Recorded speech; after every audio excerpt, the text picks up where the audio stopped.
I'm Really a Villain Chapter 439 to Chapter 526. The three of them only chased for a few minutes before they caught all of them. This was also the reason why they decided to chase after them. If these people were strong, Huang Ri and the rest wouldn't have planned to chase after them. When Huang Xing took off the black veils covering these people, the dozen or so people all had panicked expressions as they hurriedly begged for mercy. Obviously, they didn't expect to meet strong people this time. Who are you? Huang Xing frowned and asked. You better tell the truth, or I'll make you wish you were dead. Sir, please spare us. My name is Wu Jiang. We're all rogue cultivators. The man in black in the middle begged for mercy without thinking. Tell me, why did you come to the inn? Huang Ri asked calmly. We don't have a purpose. Someone found us and asked us to sneak into your room tonight and then leave. Wu Jiang quickly explained, I didn't do anything. Yes. The other rogue cultivators nodded. No, Huang Yu is in danger. Hearing their words, Huang Ri instantly reacted. He stepped into the air and ran directly in the direction of the inn. Because the inn wasn't far from them, they arrived at the inn in less than a minute. When they arrived at the inn, Huang Ri and Wu Jiang saw the scene in front of them and their eyes almost popped out of their sockets. Huang Yu was lying in a pool of blood, her life or death unknown. As for the three men in black who were tied up, they were chopped into minced meat with a knife. They died in a way that was hard to look at. Huang Ri stepped in front of Huang Yu and picked her up to check. He shouted, she's still breathing. Protect me, I'll treat her. The strength of the Saint Vane realm was that as long as their true fate was not broken, they could slowly recover no matter how serious their injuries were. Huang Yu, on the other hand, was gravely injured, but her true fate was still intact. Therefore, under Huang Ri's treatment, Huang Yu slowly woke up after about 2 hours. She looked very weak. Elder of the Cthulhuism Society. She said weakly. Don't say anything, we know. Go and rest. Huang Ri nodded and said with a pale face. Huang Yu nodded slightly and entered the room with Huang Xing's help. Huang Ri stood up and said to Su Zimo, Child Su, I'll have to trouble you tonight. We have to guard you, so you should rest early. Can you tell me about the Cthulhuism Society? Su Zimo asked. Since he couldn't sleep tonight anyway, he might as well learn more about this cult. The other party's strength was indeed unexpected. Actually, we don't know much about this sect. In the past, the people who caught them would rather commit suicide than reveal any secrets. Huang Ri nodded and sighed. I only have a rough idea of the power distribution of the Cthulhuism Society. Other than the sect leader, who was known as the true god, there were also the 4 great Vitras and the protectors. The guardians were divided into Azure Dragon, White Tiger, Vermilion Bird, and Black Tortoise. As for the 4 great Vitras, they are Subduing Dragon, Subduing Tiger, Glaring Eye, and Prajna. Su Zimo nodded slightly. After chatting with Huang Ri for a while, he returned to his room. Perhaps Huang Ri and Huang Yu were too anxious to find out about Huang Yu's injury tomorrow. But Su Zimo felt a bit strange. The three of them only used a few minutes to chase after those wandering cultivators. How could Huang Yu be heavily injured in such a short time, unless the opponent was much stronger than her, a divine Vane or even an ascended immortal? But if the opponent was really that strong, they would have come straight for them. Why would they use the wandering cultivators to lure them away? After returning to his room, Su Zimo sat down cross-legged. His consciousness had already entered his true fate world. He waved his hands. The chaos bead slowly flew out from the void of space. It broke through the layers of space and floated in the air while emitting the presence of Tao. Su Zimo used the chaos bead to enter the river of fate again. He wanted to check Huang Yu's river of fate. The river of fate silently floated in the universe, like the Milky Way hanging upside down. This river was formed from the fate of millions of people in the Yuanyang continent. As strands of the river rippled. No one would have thought that in this silent universe, everyone's fate was being checked so unscrupulously. After a while, Su Zimo slowly opened his eyes. He chuckled, took a deep breath, and shook his head slightly. Checking the river of fate consumed a lot of his body. But he didn't think that the Cthulhuism Society would be so powerful. The current Fengqi Empire looked extremely prosperous and powerful on the surface. It was a scene of prosperity and peace. Actually, the interior was already riddled with problems and undercurrents were surging. But these things had nothing to do with Suzimo. As long as the Cthulhuism Society didn't mess with him, he couldn't be bothered. After celebrating his grandfather's birthday and dealing with Sword Immortal Jiangyan's matter, he would go to the endless sky ocean to find the corrupted sun. At that time, he would also try to enter the divine vein realm. The time of the formation of the heavenly will was getting closer and closer. As long as he entered the divine vein realm, Suzimo's plan would be more than half successful. Second body, third body, even the reincarnated by Li Xiao, he didn't care. He didn't care about these people of the same age. Suzimo's target was the older generation. After all, in a real battle, the opponent wouldn't care about your age. After a night of silence, because of Huang Yu's injuries, they decided to rest in Fengming City for a few days. Then they would take the teleportation formation to Fengqi Empire's capital, Fengyu City. Suzimo walked downstairs and found that Huang Ri and the other two were already eating breakfast on the first floor. Brother Su, seeing Suzimo come downstairs, Huang Xing quickly greeted him. Is Lady Huang Yu all right? She looks good, Suzimo sat down and asked with a smile. It's nothing serious. Although she was heavily injured, her true fate is fine, Huang Xing said. Brother Su, be careful. I heard from Yuer that the person who attacked her last night was one of the 4 great guardian warriors of the Cthulhuism Society, Lord Panrua. I will, Suzimo smiled and nodded. After breakfast, they decided to take a stroll around Phoenix Cry City. Walking out of the inn, the crowd on the road was very lively. The hawkers on both sides were selling with all their might. Looking at Huang Ri and Huang Xing walking in front, Suzimo smiled and asked Huang Yu in a low voice. Lady Huang Yu's position in the Cthulhuism Society shouldn't be low, right? Hearing Suzimo's words, Huang Yu's expression froze. A trace of murderous intent flashed in her eyes, then she smiled and said, What is Child Su talking about? I don't understand. You killed the 3 black-robed men last night, right? Suzimo wasn't in a hurry, and said softly. What do you think, if the 2 of them knew that their comrade of many years was a spy from the Cthulhuism Society, what would their reaction be? Hearing Suzimo's words, Huang Yu fell silent. She looked deeply at Suzimo and finally said in a low voice, Do you want to get involved in this mess? Are you threatening me? Suzimo narrowed his eyes and asked calmly. Not really, Huang Yu shook her head and said, This matter has nothing to do with you. When we return to Fengyu City, we'll go our separate ways. What does the life and death of Fengqi Empire have to do with you? Suzimo laughed and calmly said, Then tell your people to be careful. If you provoke me, I don't mind spending some time to destroy you. When you truly understand the true God sect, you'll understand how childish your words are. Huang Yu did not refute and calmly stated the facts. How is it compared to the imperial lineage? Suzimo narrowed his eyes and asked. It's only strong, Huang Yu replied. 1 sect, 4 emperors? Huang Yu was silent for a moment and looked deeply at Suzimo. She did not say anything else. As the 2 of them were chatting, Huang Xing suddenly turned around and shouted, What are the 2 of you doing behind us? Let's go. Suzimo smiled and sped up. The crowd had just walked to the corner of the street when they were attracted by a loud commotion. There were many people in front of the pharmacy and 2 people dressed like servants were grabbing a young girl. The young girl was desperately resisting. What's going on? Huang Xing saw this and slightly frowned and quickly walked over. He had a personality that hated evil and the 3 divisions had the right to patrol and supervise the world. Father, save me, save me. The young girl was desperately calling for help. At the pharmacy door behind them, a man wearing a gray shirt wanted to go forward but was stopped by the 2 guards. Young Master Luo, if there's anything, come at me. Let go of my daughter. The gray shirt man shouted at the youth in front of him. The youth had greasy hair and a powdered face. He wore a light blue gown with several black flowers embroidered on it. He held a folding fan in his hand and said with a smile, Old man Zhang, this is Phoenix Cry City. This young master's words are authoritative.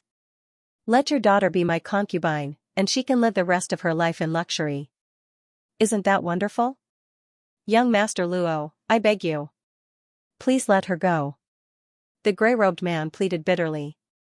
However, the green-clothed youth did not pay any attention to her. He only smiled as he watched the guards below capture the young girl. When the surrounding citizens saw this scene, they all sighed slightly. Not daring to make a ruckus, they could only whisper among themselves. This Zhang Ben is really unlucky. It was said that they were newcomers to Phoenix Cry City and had saved up some money with great difficulty to open a medicine shop. Who would have thought that his daughter would be fancied by that bastard Luo Jin? Keep your voice down. Luo Jin is the city lord's son. If he finds out about this, you'll be in big trouble. Actually, I think it's alright. If Zhang Bin's daughter marries young Master Luo, she will be able to live a luxurious life for the rest of her life. It's pretty good. What do you know? It's said that Luo Jin has a strange habit of torturing people. All the girls who have done it with him have never been able to leave the bed unharmed. It can't be. Ignoring the discussions of the crowd, Huang Xing strode forward, grabbed the two guards with both hands, and threw them out. Are you all right? Huang Xing looked at the young girl and asked hurriedly. The young girl did not answer. She only curled up and shivered. Seeing this, Huang Xing's frown deepened. He looked at Luo Jin and snorted coldly. I want to ask this young Master Luo what crime she committed. Who are you, and what right do you have to capture her? Here comes a busybody. Luo Jin held a folding fan in his hand and fanned himself as he laughed. Then may I ask who you are? How dare you meddle in my business? You're courting death. Huang Xing's eyes narrowed as his large hand pressed down. Originally, because of Huang Yu's matter, he had accumulated a lot of anger in his heart. Now, it could be said that he had released it. When this palm pressed down, the spirit energy in the surroundings surged wildly. Boom boom boom sounds of explosions rang out in the surroundings. When Luo Jin saw this palm, he was stunned on the spot. Then, he quickly came back to his senses and hurriedly shouted in panic, Guard Shen, why are you still not coming out? Do you want to see me die? As soon as he finished speaking, the void beside him began to fluctuate. A figure slowly emerged from the void. It was a man wearing a purple robe with a sword hanging at his waist. The aura on his body was equally shocking. Su Zimo glanced at him and knew that this man was a powerhouse who had just advanced to the Emperor Vane.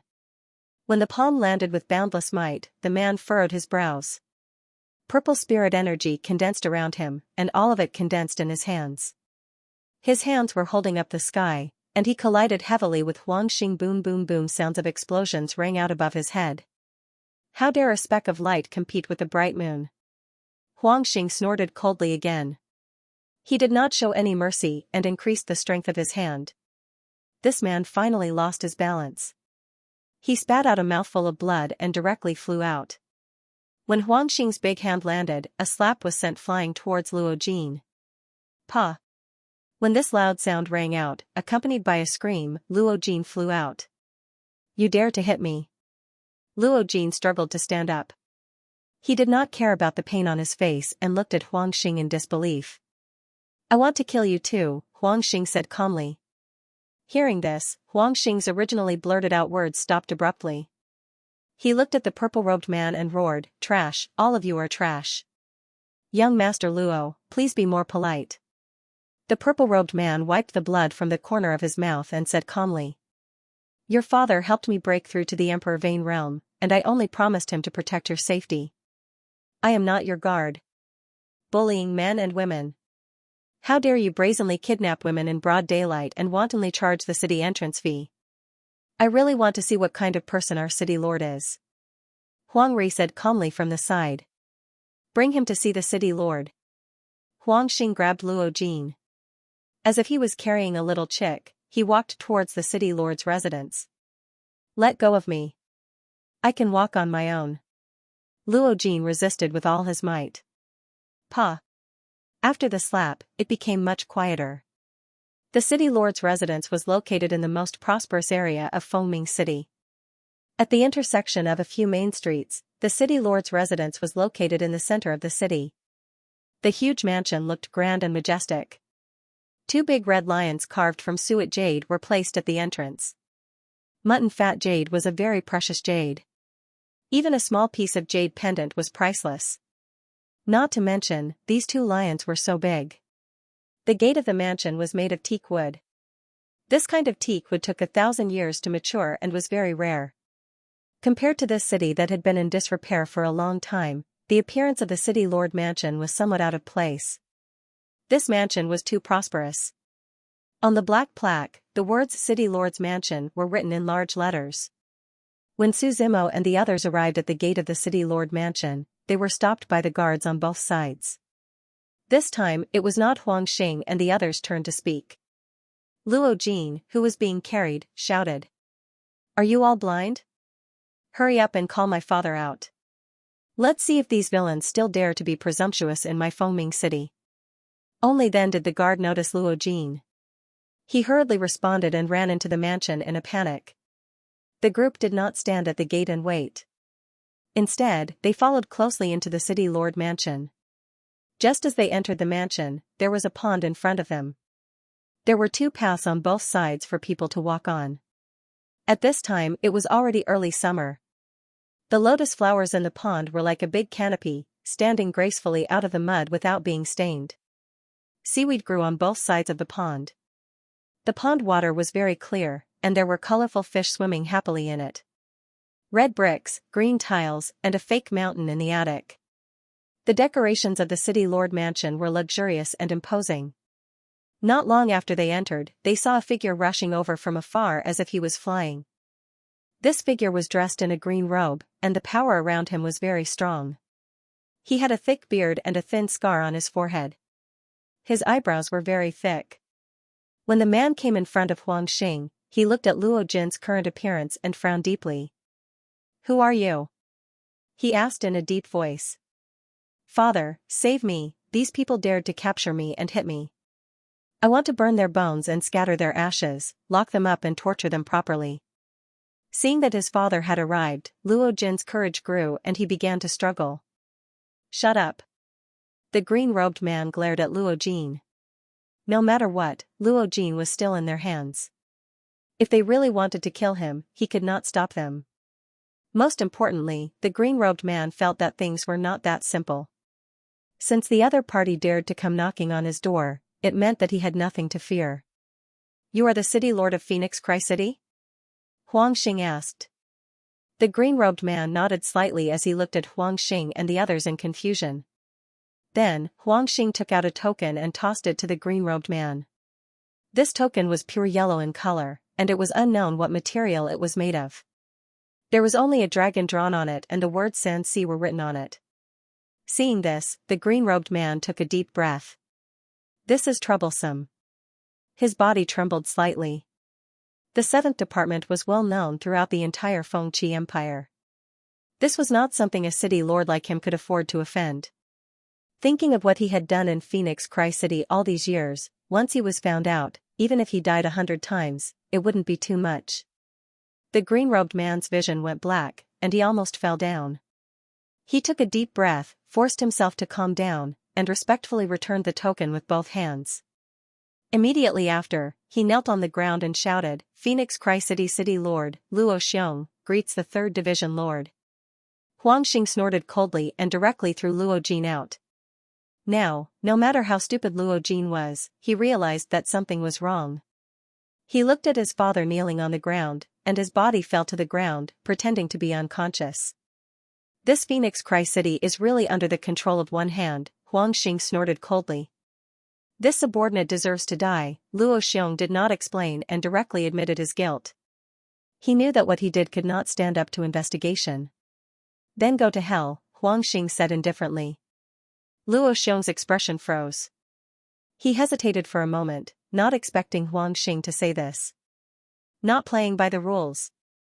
That's enough. Although we are the 3rd Division, you are the city lord. We have no right to punish you." Huang Ri said from the side, "Come with us to the capital tomorrow. When the time comes, wait for His Majesty's punishment." Luo Xiong nodded heavily and did not say anything.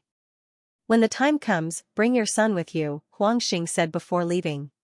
After Huang Xing finished speaking, the few of them left. Along the way, Su Zimo asked curiously, if you don't look after him, aren't you afraid that he will run away? It's better if he runs away. When the time comes, we can put them on the wanted list all over the country, Huang Xing said with a smile. Su Zimo shook his head slightly and did not say anything. He felt that Huang Xing and the others were too confident. If they forced someone into a dead end, then there was nothing in this world that they did not dare to do. Knowing that going to the capital meant death, how could Luo Xiong and his son just wait for death? Yuer's injuries are almost healed.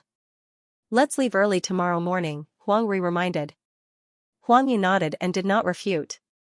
After Su Zimo and his group had walked far away, Luo Xiong sat on the ground, paralyzed and silent.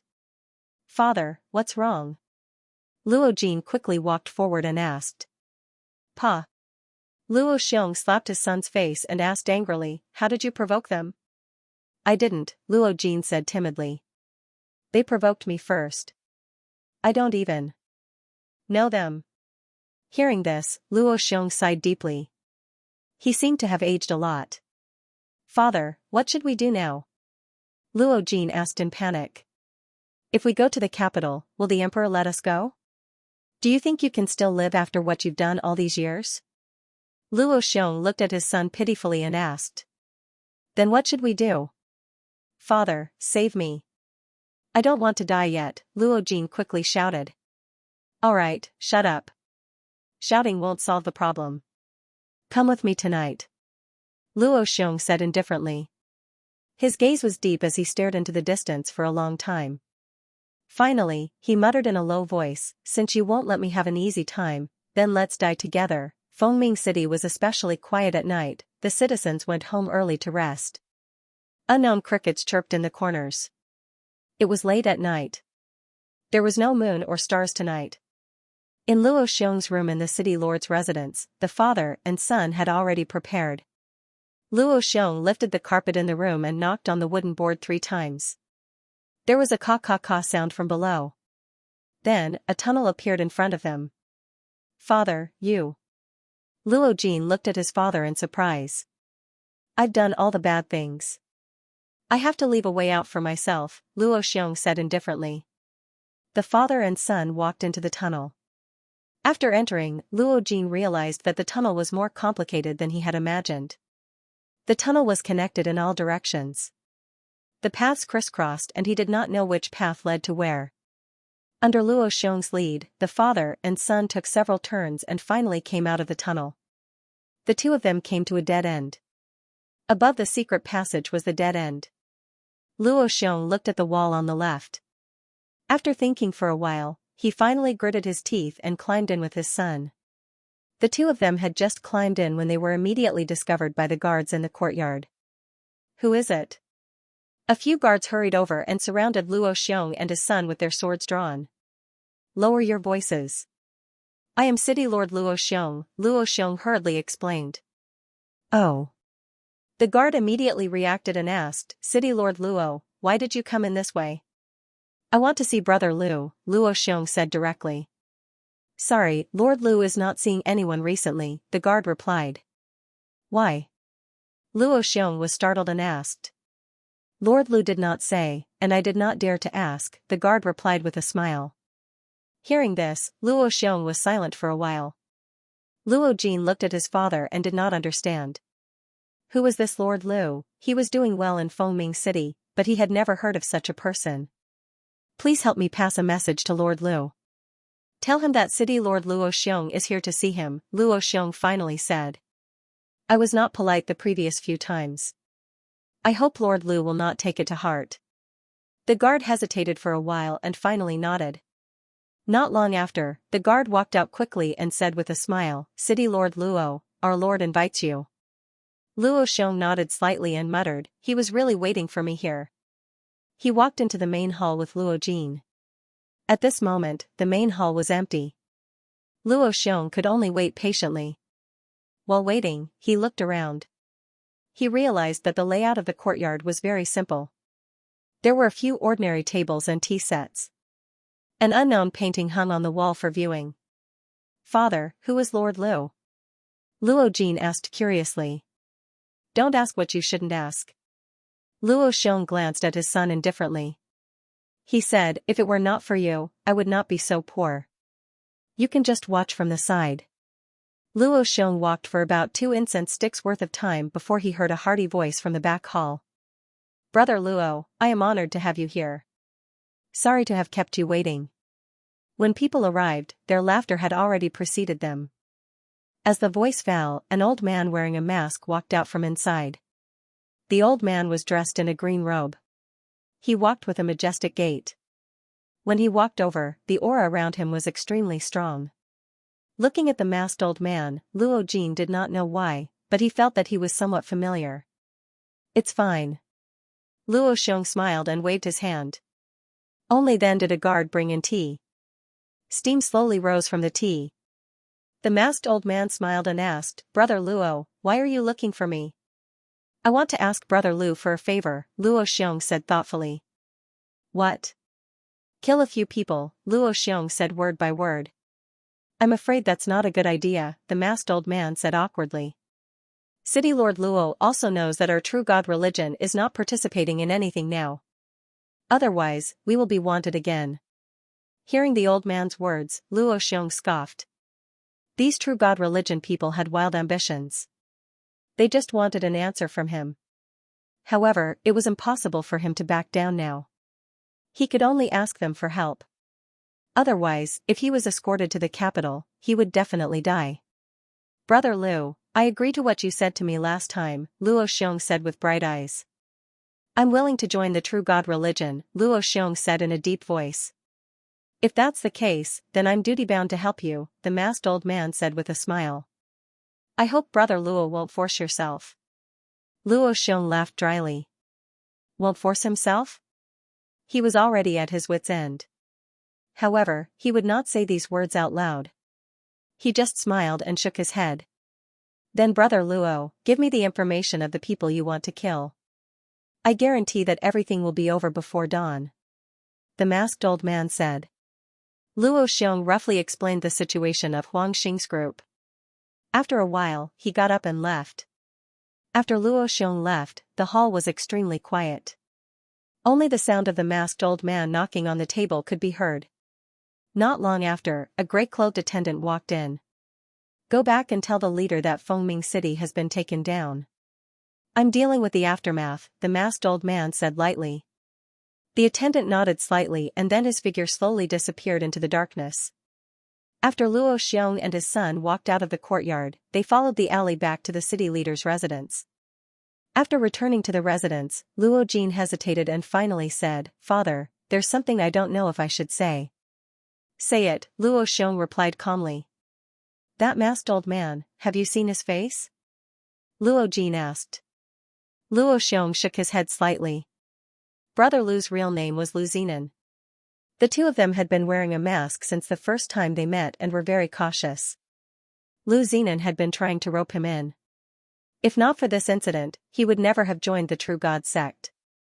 Although the Fengqi Empire had always wanted the True God sect's people, Luo Xiong had always been a person who did not want to offend anyone. I suspect that the masked old man is old man Zhang from the medicine shop in the south of the city, Luo Jin said word by word. What do you mean? Luo Xiong asked in confusion. The reason why I became enemies with the people of the 3 divisions was because of old man Zhang and his daughter.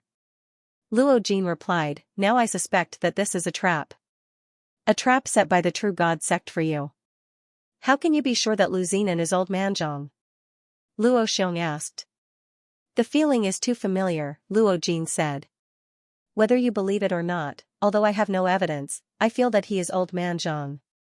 Okay, go and rest, Luo Xiong waved his hand and said. Father, could it be that we... Luo Jin wanted to say something but was interrupted by Luo Xiong. We don't have a choice anymore. Let's just keep this matter to ourselves.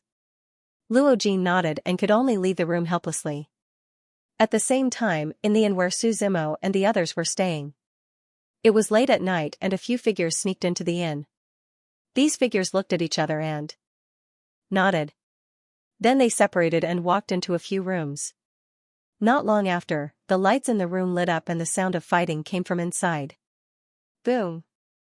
Huang Xing broke open the wooden door and kicked the black figure out of the room. Then the people in the other rooms hurried out. What's going on? Huang Ri asked. Someone wants to kill us, Huang Xing said. Everyone looked at the lobby of the inn and saw 4 people in black standing there. Su Zimo frowned and looked at Huang Yu. But he found that the other party's expression was the same and he could not see anything. Who are you? Huang Xing asked in a low voice. Kill. A low growl came from the black-cloaked man. 4 black-cloaked men charged over with spears in their hands. Their Emperor Meridian aura surged around them, and the shadows of their spears overlapped. Their aura was extraordinary. Cutting through the dark void, they charged towards Huang Xianxia and the others. The 4 of them were only Emperor Meridian existences, but they had cultivated a superb combination technique. For a moment, they fought back and forth with Huang Xianxia and the others. Instead, it was Su Zimo who had nothing to do. But he didn't move, because he felt a pair of eyes staring at him in the darkness. As long as he moved a little, the other party would launch a thunderous attack. Aren't you going to come out and meet me? Su Zimo smiled. As his voice fell, the void above the inn fluctuated. A figure stepped out of the void. This figure wore a white mask, and there was no aura around him. Although there was no overflowing aura, he gave off a great pressure. You true god cult people are really like ghosts that won't go away. Su Zimo smiled faintly. Since you called us true god cult, I'll leave your corpse intact. The masked old man said faintly. Other than the true god cult members who called themselves true gods, the outside world actually called them Cthulhuism cult. You're really confident. Su Zimo shook his head with a smile. As soon as his voice fell, he heard a terrified roar from the side. What are you doing? Huang Xing cried out in alarm. Originally, the few of them were fighting together, but they did not expect Huang Yu to suddenly attack the other 2 from behind. Huang Xing and Huang Ri's bodies flew out. Huang Xing looked at Huang Yu in disbelief, and the surface of his skin was gradually turning black. Skyfiend poison palm. Huang Ri frowned as he sensed his own condition. This Skyfiend poison was very effective against spirit energy. Spirit energy was like an infectious agent. As long as there was spirit energy, this poison would be completely corroded, and it couldn't be removed in a short time. Why? Huang Xing didn't care about his injuries, and looked at the familiar yet strange woman in front of him. He never thought that the woman he once loved would betray them. Ever since they entered Division Huangsan, the 3 of them had formed a team. After so many years, they were as familiar with each other as if they were family. But today, he suddenly realized that everything was shrouded in a dense fog, and he couldn't see clearly. Are you from the Cthulhuism Society? Huang Ri asked in a low voice. It has always been like this. Huang Yu was silent for a while before she finally said with an indifferent gaze. Hearing this answer, Huang Ri was completely silent. Huang Xing, on the other hand, was laughing loudly. There was a hint of sadness and sarcasm in his laughter. Kill me. Huang Xing raised his head and said fearlessly, do it yourself. Huang Yu ignored him and looked at the masked old man. He said respectfully, Venerable Ban Rua, the mission is complete. Very good. The masked old man smiled with satisfaction and finally looked at Su Zimo. With a wave of his hand, boundless spiritual energy spread out from his palm. He pressed down with his palm and said, you should go and accompany them. Divine Pulse Realm. Su Zimo narrowed his eyes and smiled. You don't seem to be enough. Although he was only at the peak of the Saint Pulse Realm, he really didn't care about ordinary Divine Pulse Realm cultivators. A towering aura rose from Su Zimo's body. He directly activated the green Cloud 8 transformation. Azure Chi violently surged, and behind him, a flight of steps extended towards the blue sky. It was boundless, and the sound of the great Tao spread out. The green fog shrouded the surroundings. Su Zimo stretched out his hands and directly resisted Ban Rua Venerable's palm. Only a boom sound was heard. The surrounding space was completely shattered, and the inn that everyone was in was split into 2 halves from the middle. Countless G arrows were flying everywhere. Even the Hanya sovereign was surprised when she saw the might of the attack. Who are you? At this moment, Ban Rua Venerable became serious and asked Su Zimo. We'll talk about it after you defeat me. Su Zimo smiled. The tyrannical shadow in his hand was directly unsheathed. Accompanied by the clanging sound of blades, a hellish sea of blades swept around. 13 moves of the Dao querying, fury of the Shirwang. Following Su Zimo's soft shout, the scimitar in his hand trembled slightly.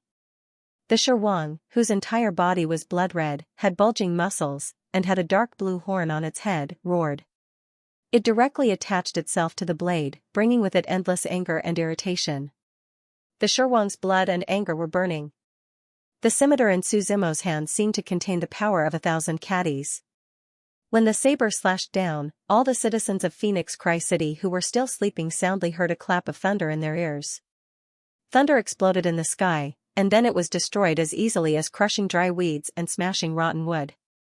Seeing such power, Ban Rua Venerable took a deep breath. His eyes were unprecedentedly solemn. He stood with his left foot on the ground, gently raised his right foot, and put his palms together, making a very strange gesture. Then, he called out softly, Ban Rua. As soon as he finished speaking, changes began to take place behind him. The true fate appeared, and space collapsed. With a roar, another monster appeared out of nowhere. This monster's entire body was crimson red, and it had 2 very sharp curved horns. Its eyes were very big, but its pupils were about the same as an ordinary person's. The hair on its head was red, and all of it flowed down its forehead. The hair on its body was white, and it was very exuberant, and had already protected its neck. Its face was very thin, and there were 4 fangs in its mouth, as well as a lot of sticky liquid. Is this the legendary Ban Rua? Seeing this scene, Huang Yu muttered in a low voice. Ban Rua was a kind of monster, a monster that fed on jealousy and hatred. No one knew what Ban Rua Venerable, who had this monster's true fate, had experienced. Everyone in the Cthulhuism society knew that Ban Rua Venerable wore a mask and never showed himself to others easily. The number of people in the society who had seen his true face could be counted on 2 hands. When Su Zimo's blade fell with endless power, Ban Rua suddenly opened its eyes behind him. It roared, and its entire face was incomparably ferocious, as if it was laughing, but also crying.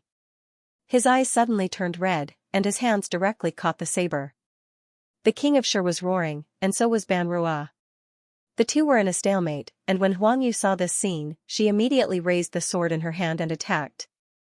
Su Zimo chuckled, and thunder rolled in his eyes. The apocalyptic divine thunder brought the heavenly punishment down like a torrent of beasts. The moment the divine thunder of the 9 heavens descended, it destroyed everything. Huang Yu's expression changed greatly, and her figure directly disappeared into the void. Although she escaped, Ban Rua Venerable, who was in a stalemate with Su Zimo, couldn't escape. Seeing that the heavenly punishment was like a torrent, Venerable Xianxia was unable to dodge at all.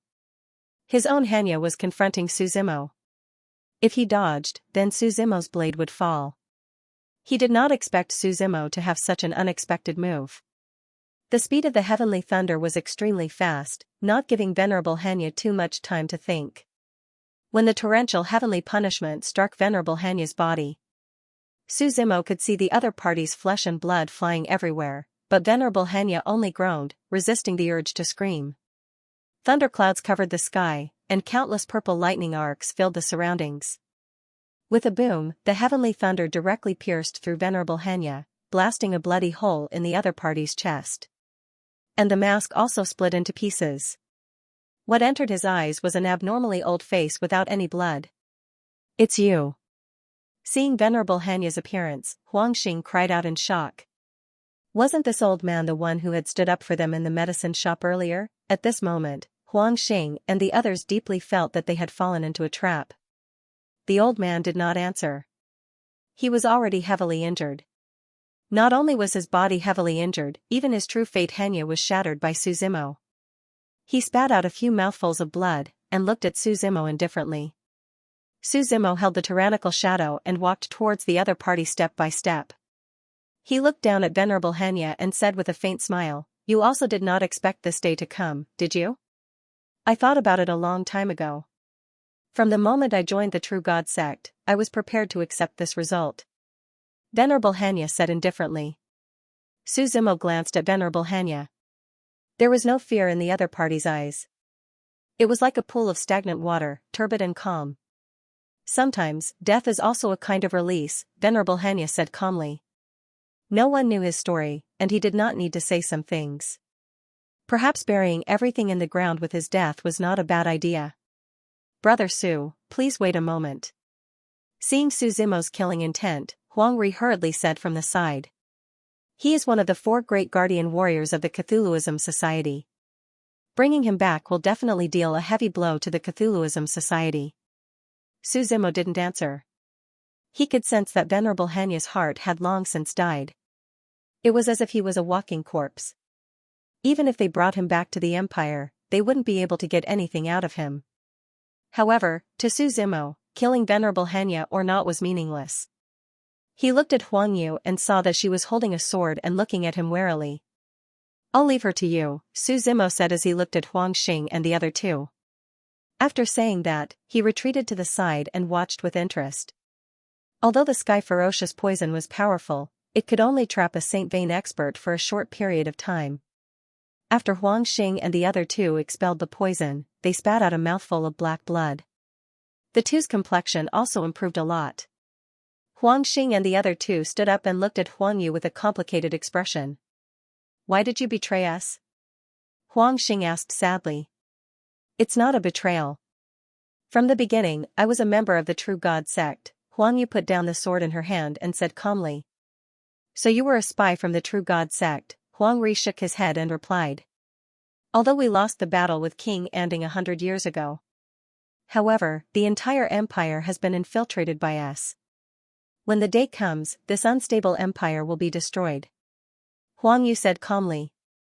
Come back with me to see His Majesty, Huang Ri said with a sigh.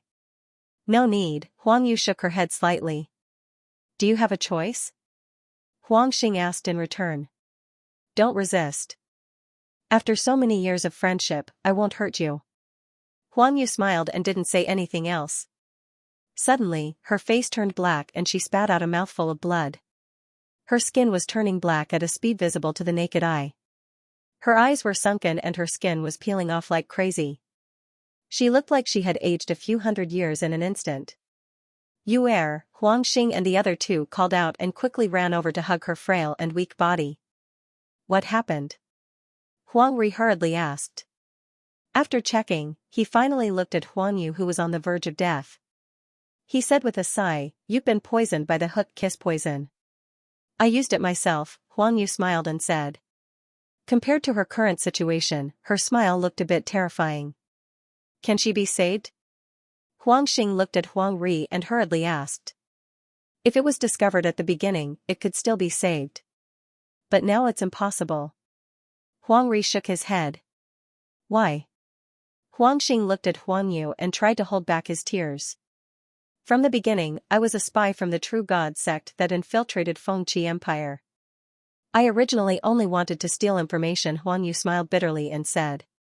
While saying that, she kept spitting out blood, looking very pitiful. When a person is about to die, their words are kind. Until I met you guys. Getting to know each other and knowing each other was the best moment of my life.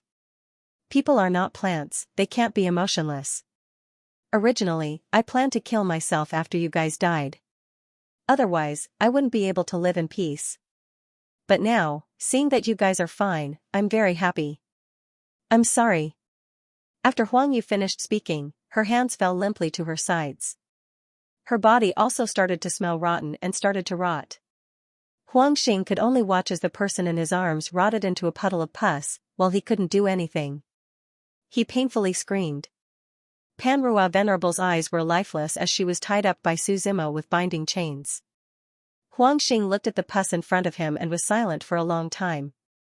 Finally, he stood up and slowly walked outside. Where are you going? Huang Ri hurriedly asked from behind. Exterminate the sect, Huang Xing only replied with one word before disappearing into the night. At the city lord's manor, Luo Xiong was also restless, still waiting for the result. The fight just now caused such a big commotion that he definitely heard it, but he didn't dare to go out. No matter which side he was on, he wouldn't have a good ending. Just as he was anxiously thinking, he suddenly heard screams coming from outside. It seemed to be the servants of his manor. "Who is it?" Luo Xiong asked in panic. The door to the room was pushed open and a figure covered in blood stood at the door. For the residents of Fengming City, this was a sleepless night. From time to time, there would be screams and explosions coming from the city. But these residents didn't dare to go out to check in case they were met with an unexpected disaster. The blood-curdling screams continued until the sky was about to brighten before they stopped. The dawn slowly rose from the sky and turned into a purple sun. The city lord's manor had been destroyed. This was the scene that many citizens saw when they woke up. The originally grand and luxurious manor was now in ruins. The whereabouts of the city lord and his son were a mystery. Regarding this matter, the entire city was discussing it. Everyone had different opinions and there were basically all kinds of opinions. But even more citizens were happily cheering. After all, the city lord was an evil person in Fengming City, including his son. They were all hated by the citizens. Now everyone was happy. Most of the citizens were still concerned about what kind of person the new city lord would be.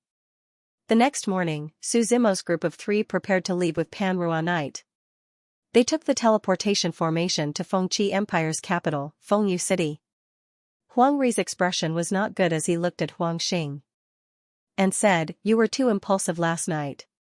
"You weren't impulsive, then what?" Huang Xing asked back. "It's fine, His Majesty won't punish us for capturing Pan Ruanite this time," Huang Ri said helplessly. "This is Brother Su's work, it has nothing to do with us," Huang Xing emphasized. "I know," Huang Ri nodded and did not refute. When they arrived at Fengming City's teleportation formation, no one dared to stop them. It was another long time travel. Fengqi Empire was vast and there was still a long distance between Fengming City and Fengyu City. After around half a month, they finally arrived at Fengyu City, the place that was called the #1 city in Fengqi. During this period of time, Venerable Hanya followed them like a walking corpse. While traveling, Huang Xing couldn't help but ask a few questions. But Pan Ruanite did not say a word. Different from the teleportation formations of other cities, Fengyu City's teleportation formation was built outside the city. Because there were too many people using the teleportation formation, it was hard to avoid people from other races coming in. Therefore, Fengqi Empire specially carved out a piece of land outside the city to build the teleportation formation. When Su Zimo's vision changed and his body started to disappear, he appeared in Fengyu City's teleportation formation. He looked around and found that there was more than one teleportation formation here. There were several dozen teleportation formations that were activated at the same time and there were residents all around. Soon after, Huang Xing and the other 2 walked out from the void. "Brother Su, the 2 of us still have to report back to the Imperial City. Once we're done with the matters at hand, let's get together," Huang Ri said with a smile. Su Zimo waved his hand, indicating that he didn't care. In any case, there was no friendship between them. It was uncertain whether they would be able to meet again. They could only say that they were fated to meet again. As the few of them walked out of the transmission array, Huang Ri also introduced the place to Su Zimo. When the teleportation array was first built, this place was only used for people coming and going from Wind Feather City to pass by. Later, some people saw a business opportunity here, and many restaurants and inns in the city set up branches nearby. As more and more people came and went, it eventually evolved into a textile market. The few of them walked on the main street of the textile market. There were all kinds of vendors on both sides of the street. Suddenly, a loud shout came from the front. "Get out of the way, the horse is out of control." As the voice fell, the passers-by who were originally walking on the street panicked and staggered to the side. Su Zimo slightly frowned and looked over, only to see a well-decorated carriage speeding over from the distance. The coachman driving the carriage shouted in panic. It seemed that the strange beast pulling the carriage had gone berserk. This strange beast was a kind of green wolf horse. It was very fierce. Whether it was speed or strength, it was the best of its kind. Of course, the cost was also very high. Ordinary people simply couldn't afford to raise it. When the green wolf horse charged towards Su Zimo and the others, Su Zimo slightly frowned. The tyrannical shadow in his hand was unsheathed. Everyone only saw a blur in front of their eyes, and a blade light suddenly appeared. The green wolf horse's head was directly cut off. And because of inertia, the dead green wolf horse fell down, and the whole carriage also flew out. Only a pung sound was heard. The carriage broke into pieces. Everyone carefully looked at it and found that other than the coachman who was driving the carriage, there was also a young girl sitting inside. Ouch, I fell to my death. The young girl rubbed her head and stood up from the ruins of the carriage. Miss, are you okay? The coachman beside her didn't care about his injuries and hurriedly ran over to ask. You dog slave, how do you drive? The young girl was furious and kicked the coachman in the stomach. The coachman cried out in pain. His entire body was almost bent like a shrimp. It was a very tragic scene. Seeing this scene, the young girl didn't seem to be satisfied. She took out a fiery red whip from her storage ring. She began to wildly whip the coachman, as if she didn't care about the coachman's painful cries for mercy. Every time the fiery red whip was swung, it would burn with flames. Seeing this scene, the passers-by all around began to talk.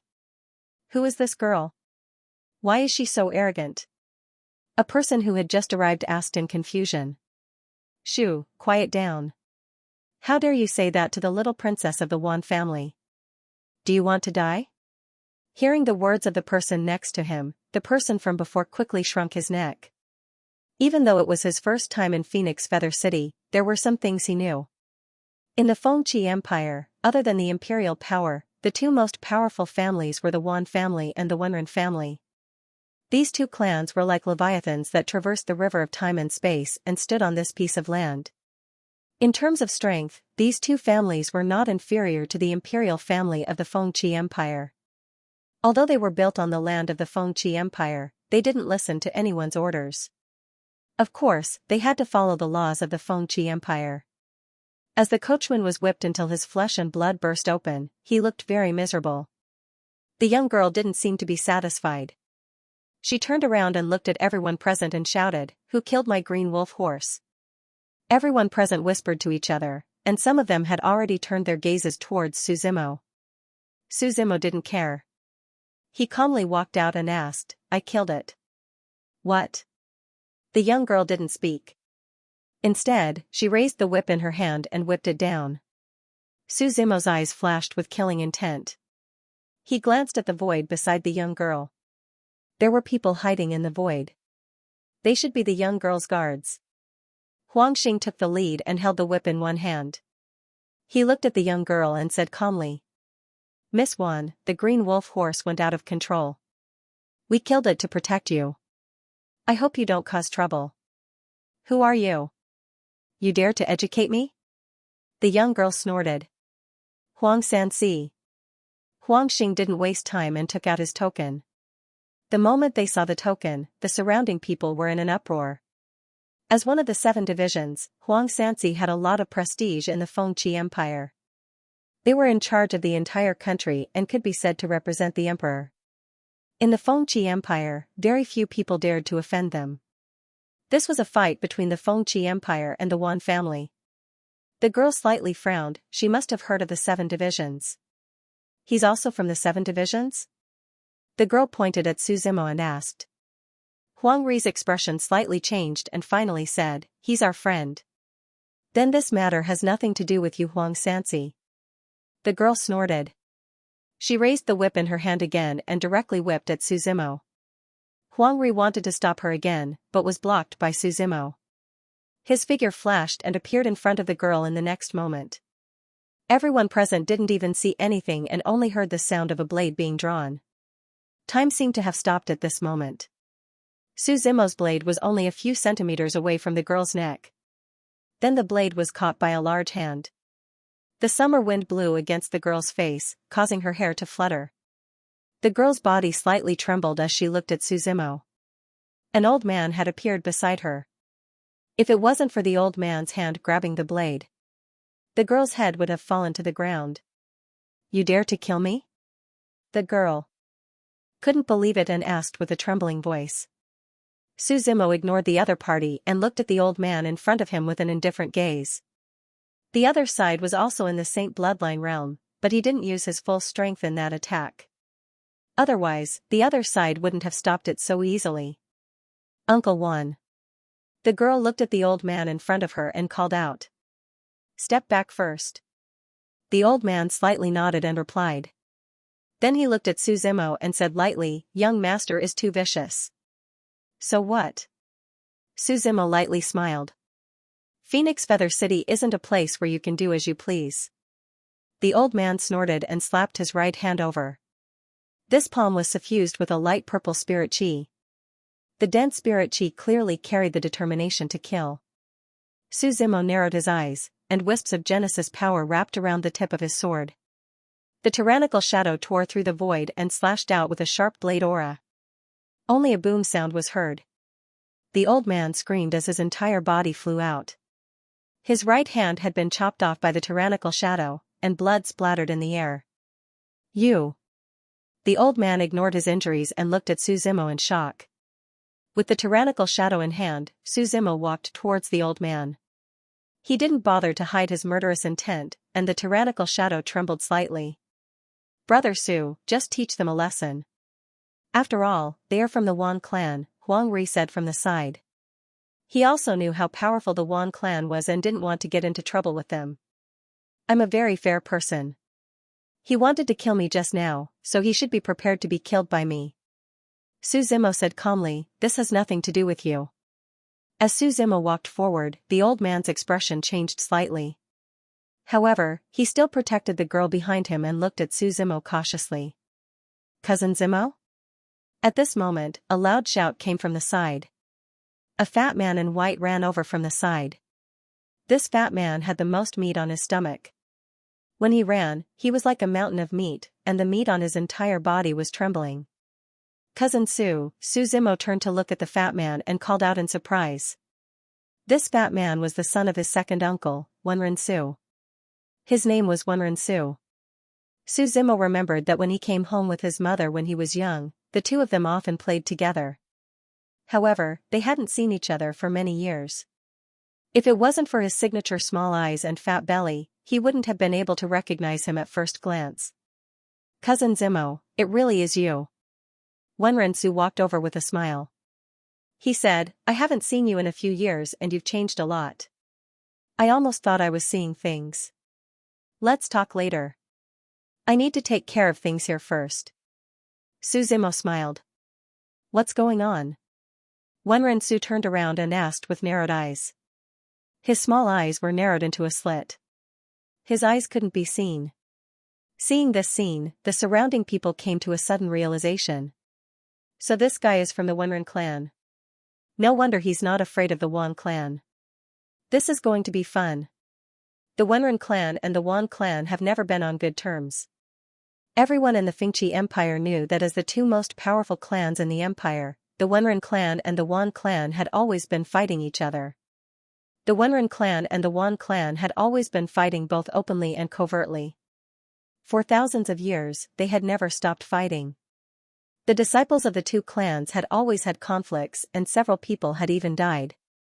Oh, isn't this the Wan clan's manager? Why do you look like this? Wenren Su looked at the old man in front of him and said with a smile. Wenren Su, does your Wenren clan want to start a war with our Wan clan? The old man said with some anger. So what if we start a war? Do you really think you're still the imperial lineage? Wenren Su said with disdain. After saying that, he turned to look at Suzimo and said with a smile, Cousin Zimo, are you referring to the two of them? Yes, you don't have to care. Suzimo nodded and said. I have my own way of dealing with things and my principles. Wenren Su nodded slightly. When he retreated to the side, he reminded him. Don't kill that little girl if you can. The Wan clan's old man will go crazy. Now is not the time to start a war. Suzimo didn't answer. He only held the tyrannical shadow and walked towards the old man step by step. The aura around him became thicker and thicker. With every step he took, his aura became stronger. In the end, his aura was like a storm. The space around Suzimo shattered and the ground beneath his feet cracked. The old man from the Wan clan took a deep breath and finally compromised. What do you want? I admit defeat this time. You can ask for any compensation you want. Hearing the old man's words, Suzimo smiled. The tyrannical shadow in his hand trembled slightly. I've said it before. You wanted to kill me earlier. Naturally, you can't leave alive now. I'm a very fair person. As Suzimo's voice fell, the body of the old man from the Wan clan suddenly exploded, and with a speed so fast that it was impossible to cover one's ears, he charged towards Suzimo. His face was ferocious as he roared, "Then you can die." Ridiculous. Seeing the old man's palm, Suzimo's aura reached a critical point. He used the 12th move of the tyrannical shadow in his hand, Nirvana Void. Suzimo raised the tyrannical shadow high above his head. The saber chi spread and shattered the entire sky. When the saber slashed down, the old man from the Wan clan couldn't even dodge and was annihilated by the saber chi. His body was annihilated by the saber energy. Not even his bones were left. He was completely annihilated. You killed Uncle Wan. The young lady from the Wan family turned pale. She looked at Suzimo in horror as if she had seen a devil. She quickly retreated. I won't kill you, but you should pay the price. Suzimo said calmly. He walked to the young lady step by step. She had nowhere to retreat. Suzimo stretched out his right leg and sent the other party flying with a kick. The strength of the kick was not fatal, but all the bones in her body were shattered. The pain was unbearable for ordinary people. Even if the Wan family saved her in the end, she would still be traumatized. Seeing this, the surrounding crowd was silent. No one dared to say a word. The scene in front of them was too shocking. Only Wenrensu was clapping and cheering. Cousin Zimo, let's go home quickly. Grandpa has been talking about you recently. He was worried that something would happen to you on the way. Wenrensu walked forward and said with a smile. Then, Suzimo introduced Huang Sansi and Wenrensu to each other. However, it seemed that Wenrensu was very familiar with 7th Sea. Huang Sansi had to return to the palace to report his mission. Therefore, after arriving at Phoenix Feather City, he separated from Suzimo. Speaking of Phoenix Feather City, it was one of the top cities in the northern continent. How big was Phoenix Feather City? It was said that an ordinary person could walk around the city walls for a few months and still not reach the end. Looking from afar, this magnificent city stood tall on the vast land. Its walls were made of bluestone. There was a gate in the north, south, east, and west. There were a few small gates 100 to 1,000 meters on both sides of each gate. The city wall extended all the way to the southeast before finally disappearing into the horizon. Looking down from the top, the layout of the entire city was very simple. The north was where the royal family was. The east was where the Wan family controlled. The west was where the Wenren family was. As for the south, it was where the rogue cultivators and other forces lived. There were 3 super forces in this city. It was unimaginable how powerful it was. Under Wenrensu's lead, Suzimo crossed the west gate of the city and entered the Wenren clan. Suzimo realized that many people in the city were familiar with Wenrensu. They greeted each other along the way and did not stop him. The Wenren clan was located in the center of the west side of the city. Unlike many of the collateral family members, the people who lived here were all direct descendants. Recently, the Wenren clan was very lively because of the birthday of the clan's patriarch, Wenren Jingshi. Whether it was the forces of the Fengqi Empire or the forces of other countries, they all brought birthday gifts to congratulate him. Under Wenrensu's lead, Suzimo planned to visit his grandfather as soon as possible. A huge plaque was hung above the green wooden door of the mansion, and the words Wenren Mansion came into view. Because the words were golden, they sparkled under the sunlight. The Wenren Mansion was vast and was surrounded by all kinds of spirit trees. The two of them walked into the mansion. Not long after, they heard a voice from the side. Little Sue, grandfather's birthday is coming. Don't go out so often. Hearing this voice, Wenrensu stopped and looked to the side. There were 3 young men standing in the pavilion. The 2 young men on the left and right did not seem to have a high status. They should be collateral family members. They were flattering the young man in the middle. The young man in the middle was wearing a purple robe. He was tall and straight and was reading a book in his hand. His facial features were clear and his hair was tied up neatly in a bun. His eyes were deep and boundless. The moment he saw the young man, Wenren-su seemed to be discouraged. He said helplessly, "Got it, brother." "Who is he?" The young man looked at Su Zimo and asked in confusion. "This is Wenren-yan's son. His name is Su Zimo. You didn't stay in the mansion when you were young, so you might not have seen him." After the introduction, Wenren-su introduced to Su Zimo. "This is my big brother, Wenren-li. He's also your cousin." "Oh, it's Cousin Zimo." Wenren-li smiled and said. "Cousin Zimo just came to our mansion, right? You'll take care of him. Bring him to see grandfather first." "Thank you, Cousin Li." Su Zimo nodded slightly. Then, Wenren-su brought Su Zimo to the depths of the mansion. Speaking of Wenren-li, Su Zimo did not have any impression of him. His grandfather, Wenren Jingshi, had a total of 5 children. He only had 2 uncles and 2 aunts. Wenren-su and Wenren-li were the children of his second uncle, Wenren-su. It was said that Wenren-li was sent to the Heavenly Tao Academy to study when he was very young. He rarely went home. Therefore, Su Zimo had never seen this cousin before. He only knew his name but not his face. The Wenren family was a huge family. In addition to his uncles, this generation was flourishing. Just Su Zimo's cousins alone were more than 10. He followed Wenren-su to the depths of the mansion. The deeper he went, the fewer people he met. In the end, he could not even see a shadow. "Grandfather likes to recuperate," Wenren-su explained. "Usually, if he didn't summon us, we would rarely see him." Su Zimo nodded slightly. As the two chatted along the way, they finally arrived at their destination, Qingyu Pavilion. The surroundings of Qingyu Pavilion were very quiet. There was a large pond in front.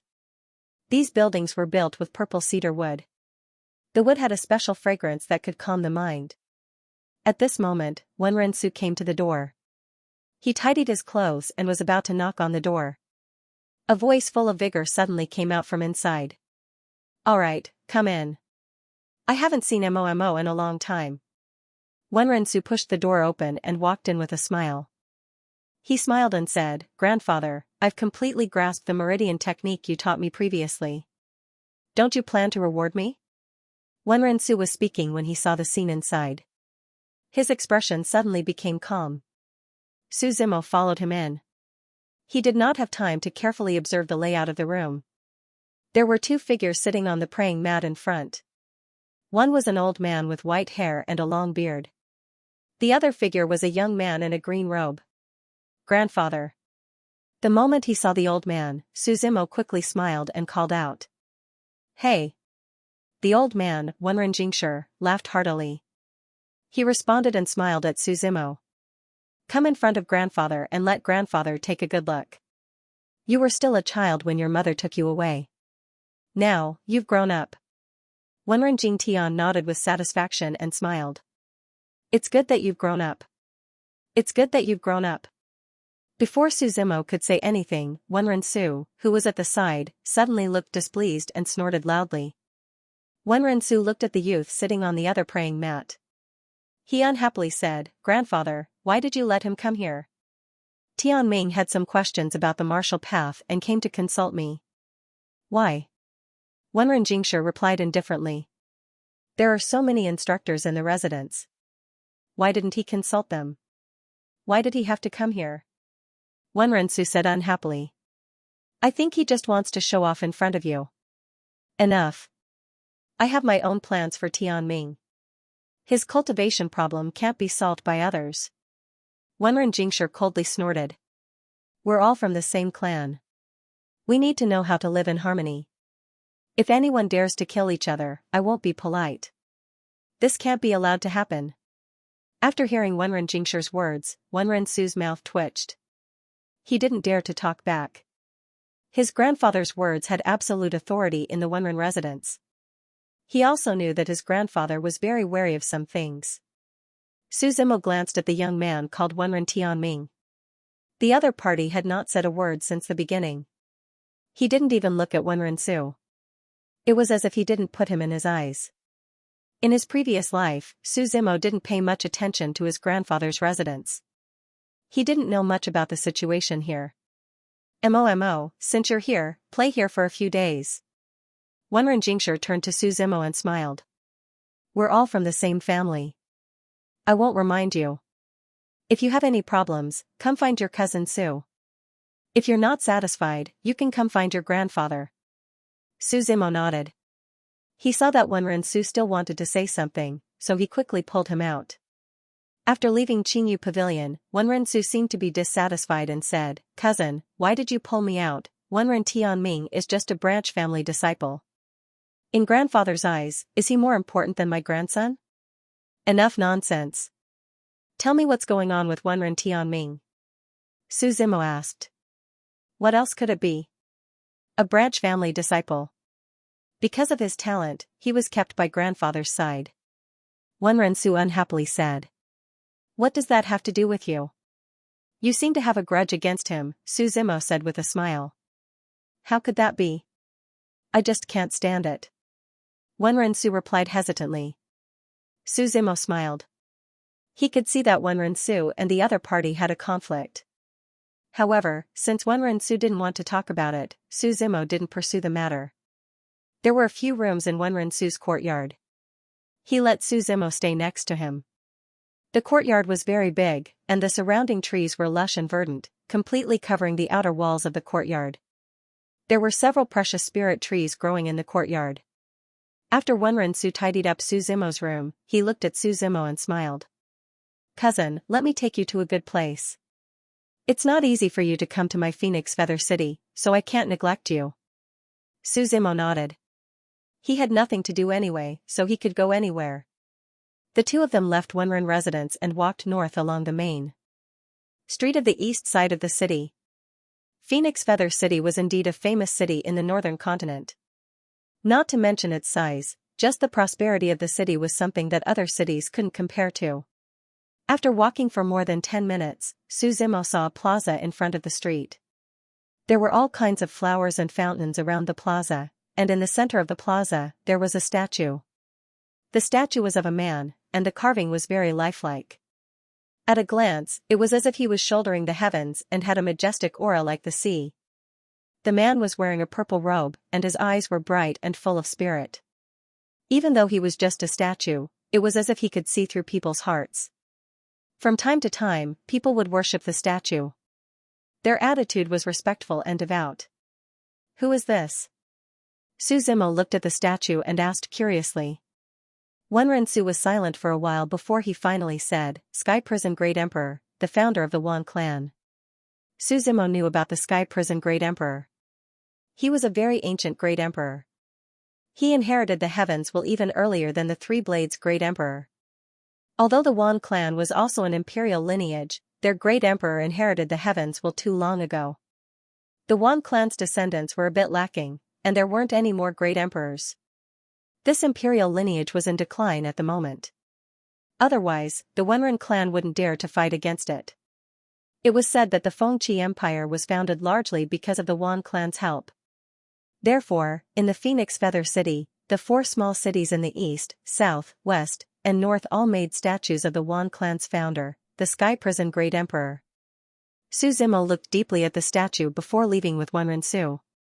The two passed through a few hidden alleys and finally came to a rather deserted street. There were very few people in the shops on both sides of the street, and it didn't seem to fit in with the bustling Phoenix Feather City. This is Heavenly Feather Street, and the shops on both sides of the street sell some valuable items. Normal people can't afford them, which is why this place is so deserted. To put it bluntly, this is a place for the rich to come and go. Wenren Su saw Su Zimo's confused gaze and explained with a smile. Then why did you bring me here? Su Zimo asked. Just follow me. Wenren Su chuckled and walked deeper into the street. Su Zimo followed behind, looking at the shops on both sides as he walked. These shops sold all sorts of things, such as pills, weapons, and even secret techniques. But looking at the decorations, the things here should be the top of the line. When the two reached the center of the street, Wenren Su stopped. He looked at Su Zimo and looked up at the pavilion on the side.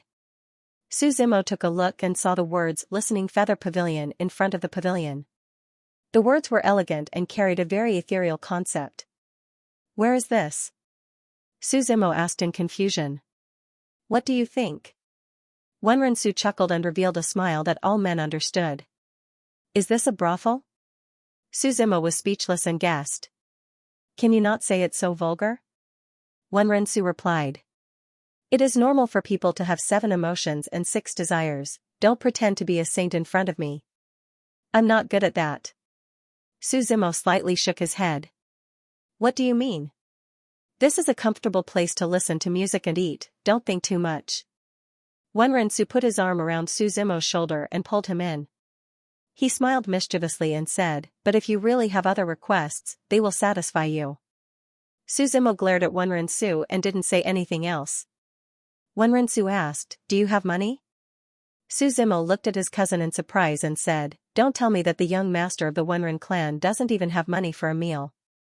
You want me, a guest, to treat you? Wenrensu smiled and said, isn't it because my family is strict?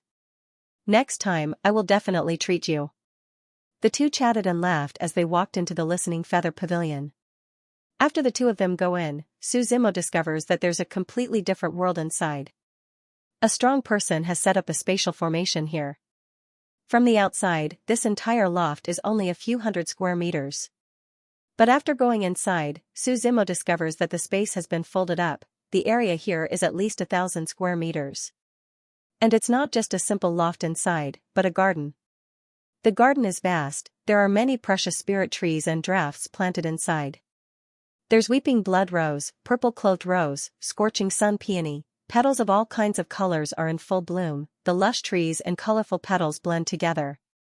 Flocks of butterflies are gracefully flying in the sky. Rockery, flowing water, pavilions and lofts.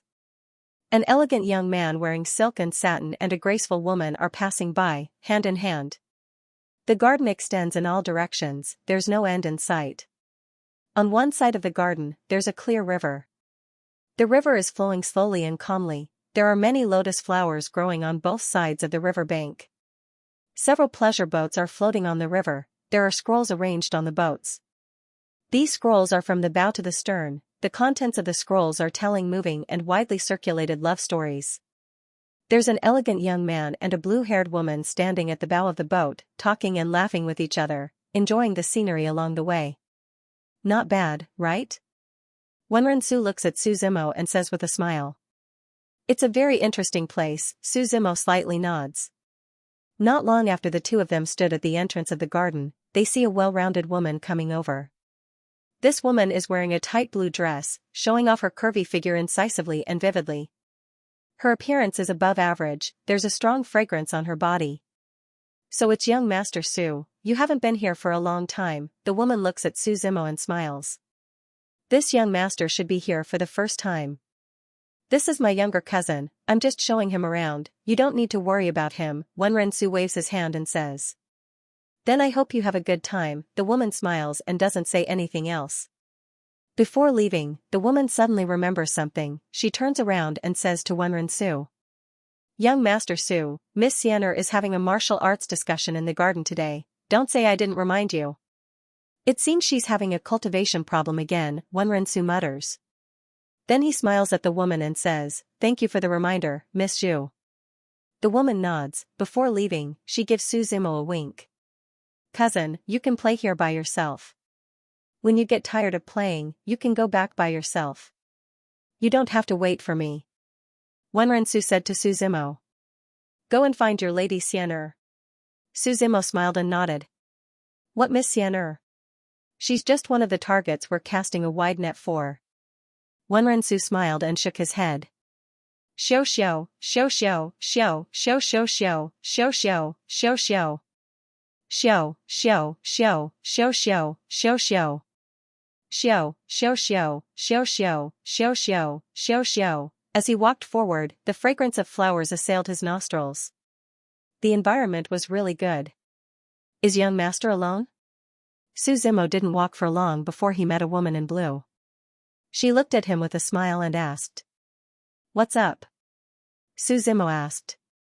Here, the birds are singing and the flowers are fragrant. Don't you think it would be better to have a beauty as your companion? The blue-robed woman said as she walked forward. Her body was slightly close to Suzimo. The delicate fragrance on her body was very strong. I'm used to being alone. Suzimo smiled and shook his head. The woman looked at Suzimo in surprise, not understanding why Suzimo would come to such a place alone. But she didn't ask. She just smiled at Suzimo and left.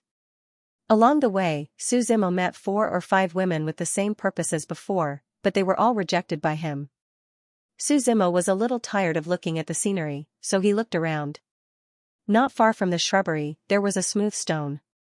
He simply laid down on the stone and dozed off. He was going to wait until the sky turned dark before returning to Wenren Mansion. Suzimo's consciousness had already entered his true fate world. His true fate world had basically stabilized. The forgetting river tree was gradually recovering. In the sea around it, the seawater had gradually turned dark yellow. It had a tendency to transform into the yellow spring. The plant system brought by the Tree of Life had completely spread throughout the entire divine continent. There were ordinary trees, some spiritual trees and drafts. There were even many trees that had begun to awaken. They had a simple consciousness and were developing in the direction of tree demons. The 1,000 Demons tribe established by Hun Dun had 100 dragons that had entered the growth stage. They could ride the clouds, thunder, and lightning. They could even control the weather. Suzimo inspected his true fate world. After confirming that there were no problems, he left with peace of mind. When he opened his eyes, he saw a hand waving in front of him. He calmly looked at the hand, and then turned his head. The owner of the hand was a girl dressed like a loli. Seeing Suzimo suddenly wake up, the girl's face turned red. She turned into a kitten and fled into the distance. This cat's body was twice the size of an ordinary cat. It was pure white. It was like a snowball without any impurities on its body. The kitten hid in the bushes nearby. It stuck out its little head to size up Suzimo. After confirming that Suzimo had no ill intentions, it cautiously approached. Its body once again turned into a girl's appearance. It said in a soft voice, "Hello." Suzimo saw the girl in front of him clearly. Her human appearance wasn't pure. Her 2 ears were still in the shape of a cat's ears. Her pair of big eyes were full of spirit. When she smiled and spoke, there was a small dimple on the right side of her face. The bridge of her nose was slightly high, and her cherry lips were small. "Spirit Cat Clan?" Suzimo asked curiously. The girl nodded her head timidly. Then, she asked curiously, "Why are you here alone?" "To sleep." Suzimo replied calmly. "Oh." The girl nodded her head. Then, she looked up and asked hopefully, "Then can you play with me?" "Play with what?" "Hide and seek." "Not interested." "Then can you bring me to the outside world?" The girl asked unwillingly. The outside world is full of fighting and scheming. Compared to the peaceful atmosphere here, what's so good about it? Suzimo said. "But I'm tired of staying here. I want to see the outside world." The girl replied seriously. "Oh, then what's in it for me to bring you out?" Suzimo turned his head and asked with a smile. "I can give you spirit stones." The cat-eared girl thought for a while and finally said cautiously. "No, unless there's something that can move me." Suzimo shook his head slightly. "What do you want then?" the cat-eared girl asked hesitantly. "Let me pinch your ears," Suzimo said playfully and said with interest. Hearing Suzimo's words, the girl's face turned red immediately. She was as red as a ripe red apple. That won't do," the cat-eared girl stuttered. "Auntie said that only my future husband can touch my ears." "Forget it then." Suzimo waved his hand and continued to lie on the rock, pretending to sleep.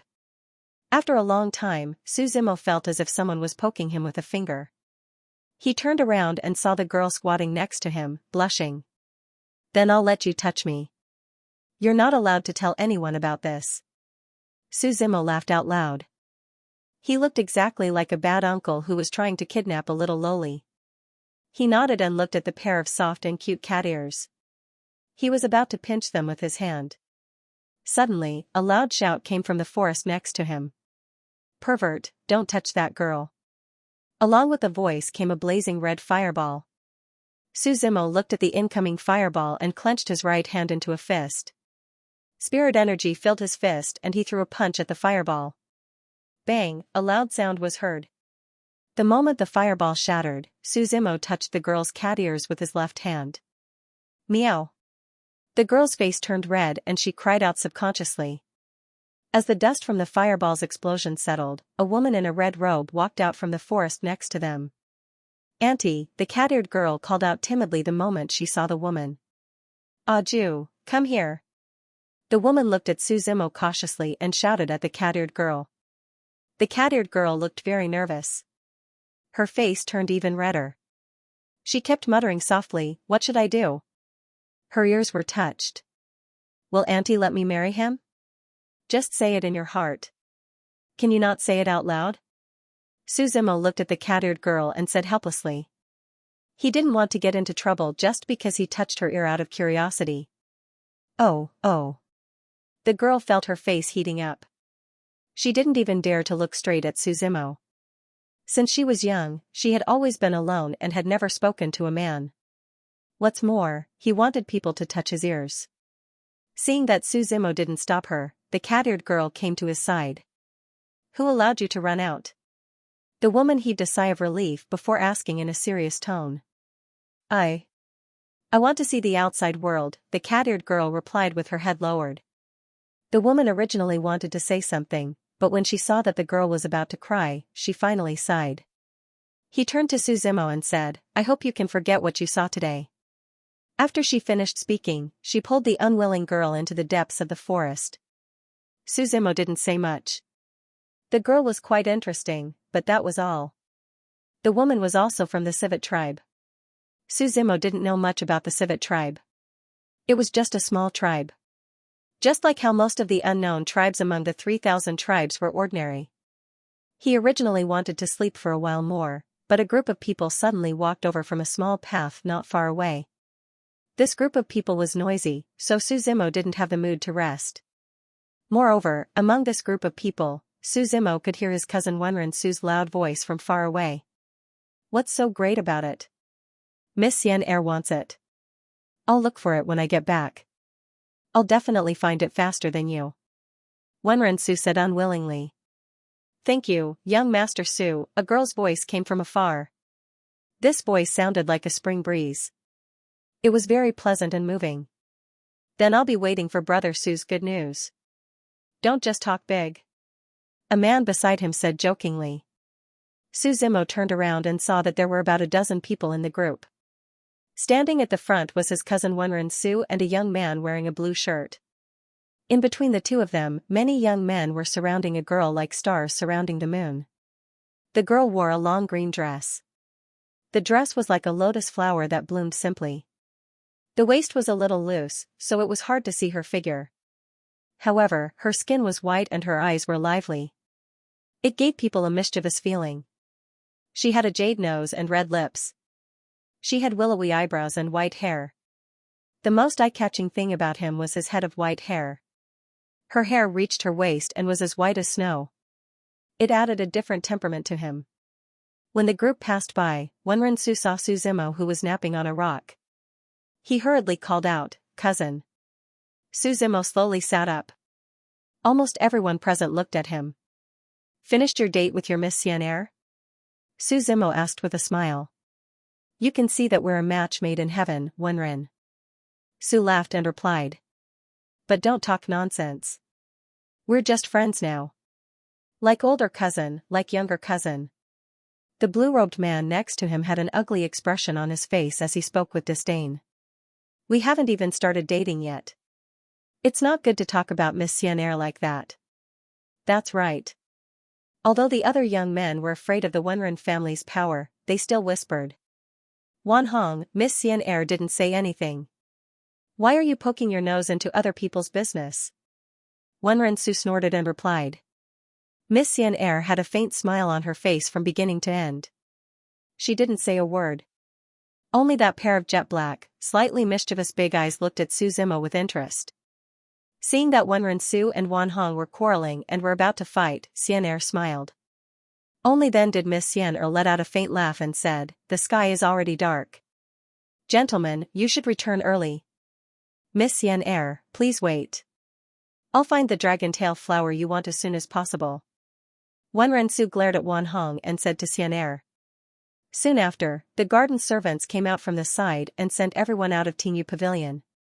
After leaving Tingyu Pavilion, Wan Hong looked at Su Zimo with a gloomy gaze. He warned, "Brat, be careful with your words in the future. If something happens, the Wenren family won't go to war with our Wan family." In Wan Hong's opinion, Su Zimo was probably a member of the Wenren family's branch family. He knew all the direct descendants of the Wenren family. "Are you threatening me?" Su Zimo glanced at Wan Hong indifferently, and then kicked him. His kick was very powerful and caught him off guard. Wan Hong didn't even have time to react before a sharp pain came from his abdomen. He screamed and flew backwards. His figure crashed heavily into a stall on the side of the road. The peddlers of the small stall had gone home early, leaving only the empty stone tables and stalls there. With this crash, the entire stone table broke into several pieces. A few of the sharper corners of the stone table even pierced Wan Hong's back. He spat out a few mouthfuls of blood and looked angrily at Su Zimo. "You're courting death. Cousin, should we kill him or cripple him?" Su Zimo turned to look at Wenren-su and asked. "Killing a direct descendant of the Wan clan will cause a lot of trouble." Wenren-su shook his head slightly. Then, he came to Wan Hong's side with a smile and looked at his lower body. He laughed mischievously and said, "Let me cripple him." "What are you doing?" Wan Hong followed Wenren-su's gaze and stepped back in fear. However, he was heavily injured and his movements were greatly reduced. At night, Phoenix Feather City was a different scene. According to Wenren-su, even though it was late at night, the city was still brightly lit, as bright as day. It was very lively. This was probably how prosperous a big city was. Other than Heavenly Feather Street, the other main streets were bustling with people. Hawkers selling all kinds of goods took turns. There were wooden carts selling candied haws from one corner of the street to the other. Most of the pedestrians were shopping and laughing happily. "Cousin, I'm telling you. Regarding what happened today, if grandfather asks about it in the future, you must say that Wan Hong attacked you first." Wenren-su instructed Su Zimo along the way. "Don't you dare tell on me. After all, you'll be leaving soon. There's nothing to be afraid of. However, if grandfather finds out that I did it, confinement would be a light punishment. You probably won't be able to see me again. Believe it or not, that old thing from the Wan clan will come to our clan to seek justice soon." Su Zimo looked at Wenren-su speechlessly. How could he not come to seek justice? That place was not a place to be randomly attacked. "Wait for the news to die down. I will spread this news throughout the city," Wenren-su said with a carefree smile. "Let's see if he still dares to compete with me for Miss Xian'er in the future." "You speak as if you would have been able to catch him without Wan Hong," Su Zimo replied calmly. "What? You don't believe me?" Wenren-su snorted coldly. Your cousin, have seen all kinds of storms and waves. You're still too young." "That's right. You're still too young. What is Miss Xian'er's background?" Su Zimo asked. "I'm not sure." Wenren-su shook his head and replied. "It seems to be related to the Civet clan. I don't know much about it." "You don't know anything, yet you still love her so much," Su Zimo said speechlessly. "I only love her body. As for her past, I don't want to know about it. I'm not going to marry her." "Why do I need to know so much?" Wenren-su replied calmly. Su Zimo looked at Wenren-su in surprise and said, "I didn't expect you to have the potential to be a scumbag." "Don't talk nonsense. I'm just fickle in love." Wenren-su waved his hand and replied modestly. The two chatted and laughed all the way back to the Wenren estate. At this moment, in the Wan clan's meeting hall, the atmosphere was somewhat gloomy. "Grandfather, that's the gist of it." A young girl stood in the middle of the hall and said with some grievance and lingering fear. "If Wenren-su hadn't appeared, I'm afraid he would have killed me as well." If Su Zimo was here, he would definitely be able to recognize that this young girl was the young girl he had met in the market. The atmosphere in the hall was strangely quiet. A green-robed old man sat at the head of the hall. There were 5 people on each side of the old man, making a total of 10 people. Among these 10 people, there were several sons of the Wan clan master and some respected elders of the clan. The green-robed old man listened to the young girl's words and closed his eyes in contemplation. His right hand was gently knocking on the edge of the table beside the chair. In this quiet hall, the sound of the table knocking was particularly loud. It was as if it could penetrate one's heart. "Clan Master, I think the Wenren clan must give an explanation for this matter." The old man next to him stood up and said indignantly. "Otherwise, others will think that our Wan clan is afraid of him." "Do you really believe Qing'er's words?" The Wan clan master coldly glanced at the old man below. Then, he looked at the young girl below with a gentle gaze and said, "Qing'er, tell me honestly. Did you start this matter?" The young girl hesitated for a moment and finally stammered, "It's just that I lost control of my Azure Wolf horse. He killed my horse and I'm just a bit angry." "Alright, this matter ends here." The Wan clan master didn't care about the people below who wanted to speak but stopped. He waved his hand slightly. Then, he closed his eyes again and pondered, as if waiting for everyone to leave. "Master, it's bad, it's bad." At this moment, a servant ran in a panic. "What's the matter? What's the matter?" The second elder on the left stood up. He was still a bit unhappy about what happened just now. He said unhappily. The servant shrunk his neck and hurriedly replied, "Something happened to young Master Hong." "What?" That night, the stars shone brightly and the moon was like a disk. Suddenly, an angry roar came from the west side of the prosperous Phoenix Feather City. "Wenren clan master, you've gone too far." Everyone looked at the west side of the city in confusion. That was the direction of the Wan clan. The Wan clan master looked at the unconscious Wan Hong in front of him and ignored most of the angry higher-ups present. He waved his hand slightly and said, "Take Honger down and feed him the body-shaping pill. Tomorrow, come with me to the Wenren clan to demand an explanation. Otherwise, I'll turn his birthday banquet into a funeral banquet." After the Wan clan master finished speaking, he waved his hand and motioned for everyone to go back. When he was the only one left in the hall, the spirit energy around him surged.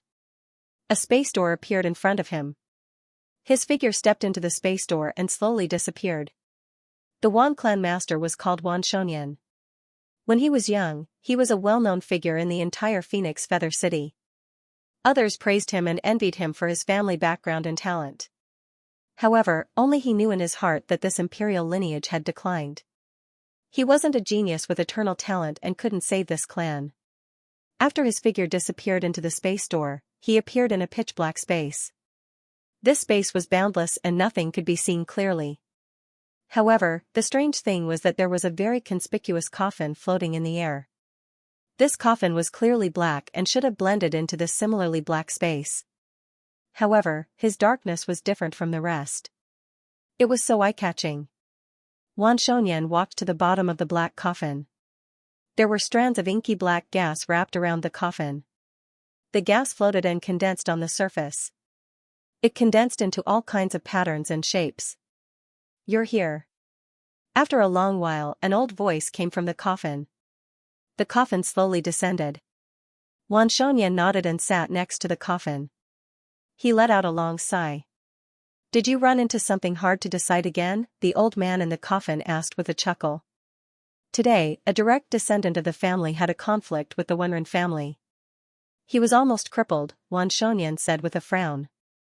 "Did the Wenren family have an elder involved in the fight?" the old man in the coffin asked with confusion. "No, it seems like the younger generation had a conflict because of the Yushuan." Wan Shonyan shook his head. "Are the younger generation of this generation so weak?" the old man in the coffin said with a smile. "Then what are you worried about?" "I've always believed that we should let the younger generation solve their own problems. But this time, the younger generation of the Wenren family went a bit too far. Honger's body was almost crippled. Fortunately, we still have the body-shaping pill." Wan Shonyan said with difficulty, "And if we don't do anything about this, what will the other people in Phoenix Feather City think? Do they think our Wan family is afraid of the Wenren family?" "Then do what you think," the old man in the coffin replied. "But I'm thinking about how to control this," Wan Shonyan said thoughtfully. "If they're willing to apologize and compensate, then it's fine. But what if they don't? Are we really going to start a war with the Wenren family? You're the family leader of this generation. It's up to you, the old man in the coffin explained. You know the family's situation in recent years. To put it bluntly, we're declining and dying slowly. If we really want to fight with the Wenren family, it's not necessarily a bad thing to break and rebuild. But I'm afraid that we can't rebuild after breaking. There's still the Fengqi dynasty watching us from the side. If we don't want to fight, then we can go to the Wenren family and lower our demands. Things change with the passage of time. Many things in this world change too quickly. Wan Shonyan was silent for a long time. He closed his eyes slightly and focused his mind into this dark space. After a long time, he exhaled and said, "Do you still remember before the heavenly prison's ancestor ascended, thousands of countries came to congratulate us? Who dared to look down on our Wan family? When our Wan clan was at its peak, the Wenren clan was just a small clan struggling at death's door. The decline of the family has nothing to do with you juniors." The old man in the coffin sighed. "It's us, the ancestors, who failed to pass down the glory. You've done enough. Can our Wan clan win this generation's heaven's will?" Wan Shonyan asked softly. "What about the future of our Wan clan? It seems that you don't want to fight." The old man in the coffin already knew the answer. "In terms of foundation, the Wenren clan is no longer inferior to us," Wan Shonyan replied. "In addition, Wenren Jingshi's little woman married Jinwu Xingzong. One of them is the vice grand master of Glory sect. We can't win. The Wenren clan isn't our main enemy. If necessary, we can even be allies," the old man in the coffin said. "The biggest threat in these 2 years is still the Fengqi dynasty." Wan Shonyan narrowed his eyes and stared into the darkness. Finally, he nodded. His originally dark eyes were slightly melancholy. "The Fengqi dynasty's geniuses are unparalleled, especially this generation's Fengqi monarch. He's a hero. A long time ago, the dynasty was still surviving under the influence of our 2 clans. Now, it has completely grown. I know their goal. They wanted to rule the Fengqi Empire from the beginning, including our 2 clans." After Wan Shonyan finished speaking, the surroundings became very quiet. He closed his eyes and rested on the coffin for a long time. Finally, he stood up and walked outside. When he walked to the entrance of the space door, Wan Shonyan's figure suddenly stopped. "Tianhe Laozu, I'm tired." After Wan Shonyan said this, he stepped into the spatial door. After a silent night, Phoenix Feather City looked very prosperous in the morning. After a busy night, the hawkers in the downtown area cleaned up their stalls and prepared to go home to catch up on sleep. Meanwhile, the hawkers who sold breakfast set up their stalls. The fragrance of buns floated around the entire street. After cultivating for an entire night, Su Zimo felt refreshed. He hadn't slept for a long time. At his level, most of the time was actually spent comprehending and cultivating. Sleep was a word that was gradually becoming unfamiliar to him. In the book Devil that the previous Devil Master passed to him, the 10 moves contained the pinnacle of 10 different domains. He could comprehend it with half the effort. Going from the Saint Vein realm to the Divine Vein realm was not difficult for Su Zimo. He was now thinking about his own path. The mandate of heaven might be very important to others. But to Su Zimo, it was not essential. This was because his cultivation was very different from others. While others were cultivating, he was creating worlds. If he wanted to enter the path in the future, he would enter the path of his own divine continent, not the Yuanyang continent. He wanted his world to gradually grow and eventually become mainstream. Therefore, he did not need the mandate of heaven to enter the path. However, Su Zimo still had to fight for the mandate of heaven in this life. The so-called mandate of heaven was actually a part of the Great Tao. He wanted to use the Yuanyang continent's mature Tao to perfect his divine continent's immature Tao. The creation of a world was far from simple. Su Zimo walked step by step with caution. He was afraid that one wrong step would lead to many wrong steps. Not long after Su Zimo opened the door, he saw Wenren Su coming out of the room next door. "Cousin, have you eaten?" Wenren Su asked. Before Su Zimo could say anything, he saw a disciple hurrying in from the courtyard. He said to the 2 of them, "Cousin Su, Cousin Zimo, Grandpa is looking for you. It seems that yesterday's matter has been exposed." Wenren Su reminded Su Zimo with a smile. "Remember what I told you yesterday. don't let the cat out of the bag. Do you really think your method yesterday will work? Su Zimo smiled. Why? Wenren-su asked, puzzled. This matter is neither big nor small. To put it bluntly, the most important thing is the family's reputation. Su Zimo replied, since the Wan family is here, as long as they don't cross the line, Grandpa will definitely give us an explanation. You're saying that our punishment is unavoidable? Wenren-su asked. Not me, but you. Su Zimo pointed at Wenren-su and smiled. Although I'm his grandson, I don't meet him often. But no matter what, I haven't met Grandpa that many times, so I'm considered half a guest. Unless it's absolutely necessary, he won't punish me. But you're different. Then what should we do? Wenren-su seemed to be convinced and asked anxiously. The only way is to strike first, Su Zimo said with a chuckle. What do you mean? Wenren-su suddenly had a bad feeling. At this moment, in the Wenren clan's meeting hall, the upper echelons of the clan were basically all present. The clan master's birthday was in 2 days, and they would not allow any accidents to happen.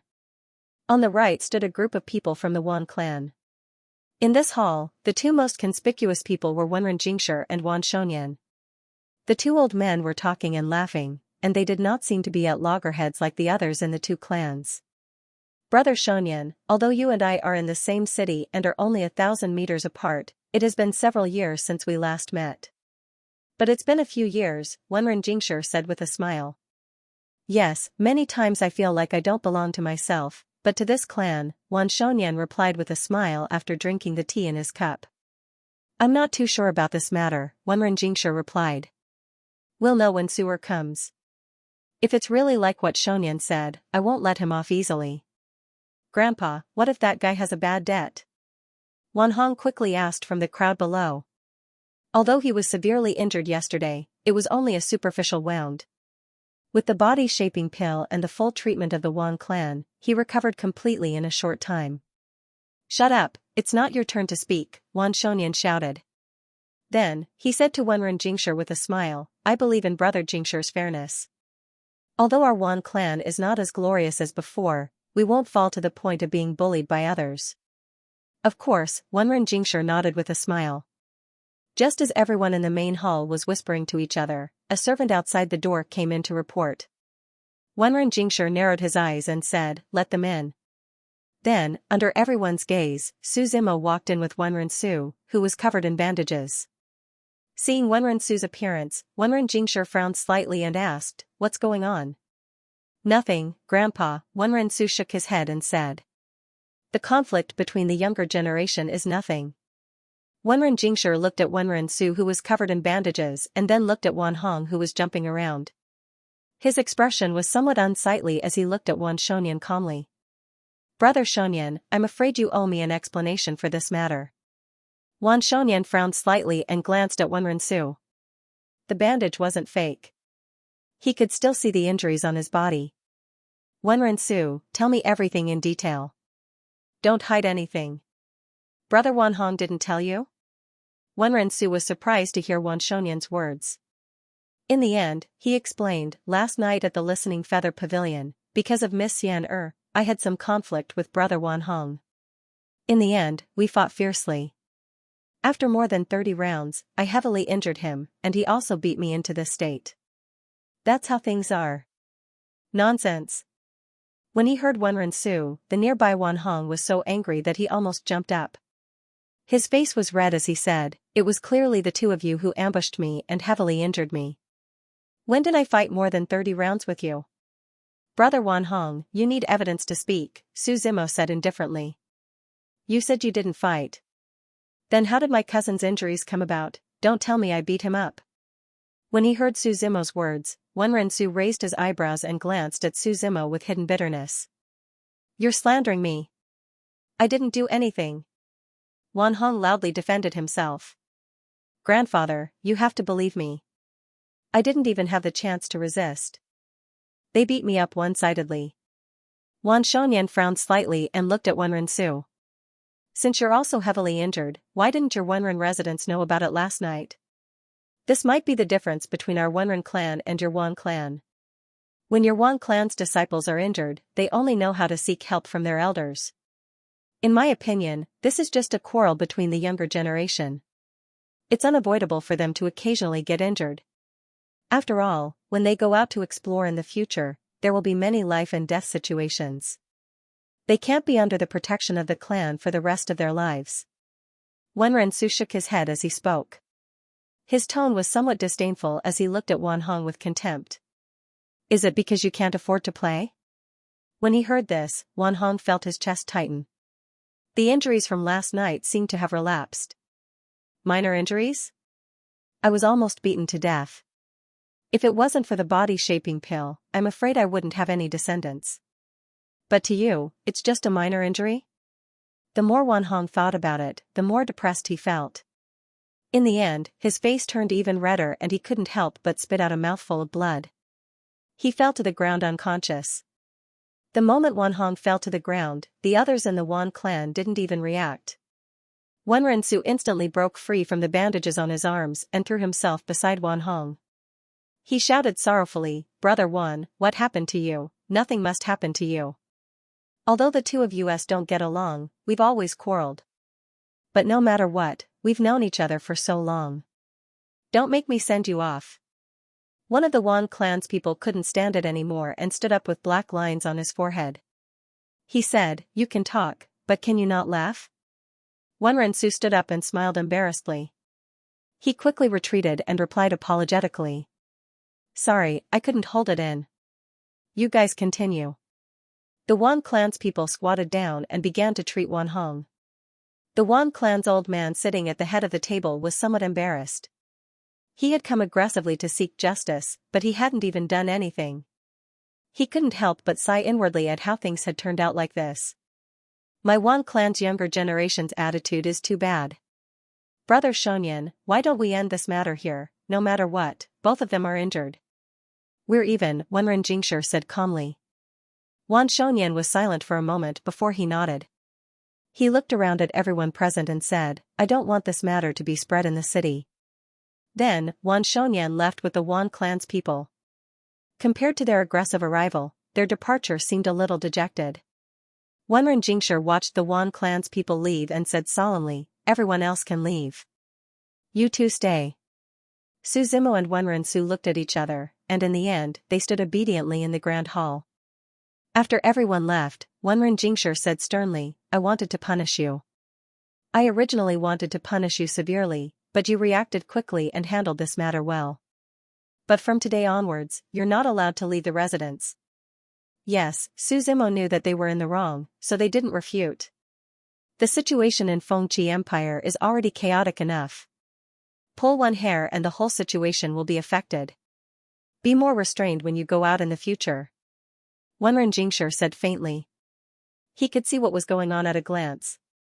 But standing on the Wenren family's side, he didn't have enough evidence so he didn't expose it. After being harshly lectured by Wenren Jingshi for a long time, Su Zimo brought the dejected Wenren-su back to the small courtyard. Wenren-su looked at his injuries and said helplessly, Biaoty, you're really ruthless. You can't catch the wolf without sacrificing the child, Su Zimo said with a smile. I can't make things difficult for grandfather. Isn't this over? Su Zimo said as he handed a holy healing pill to Wenren-su.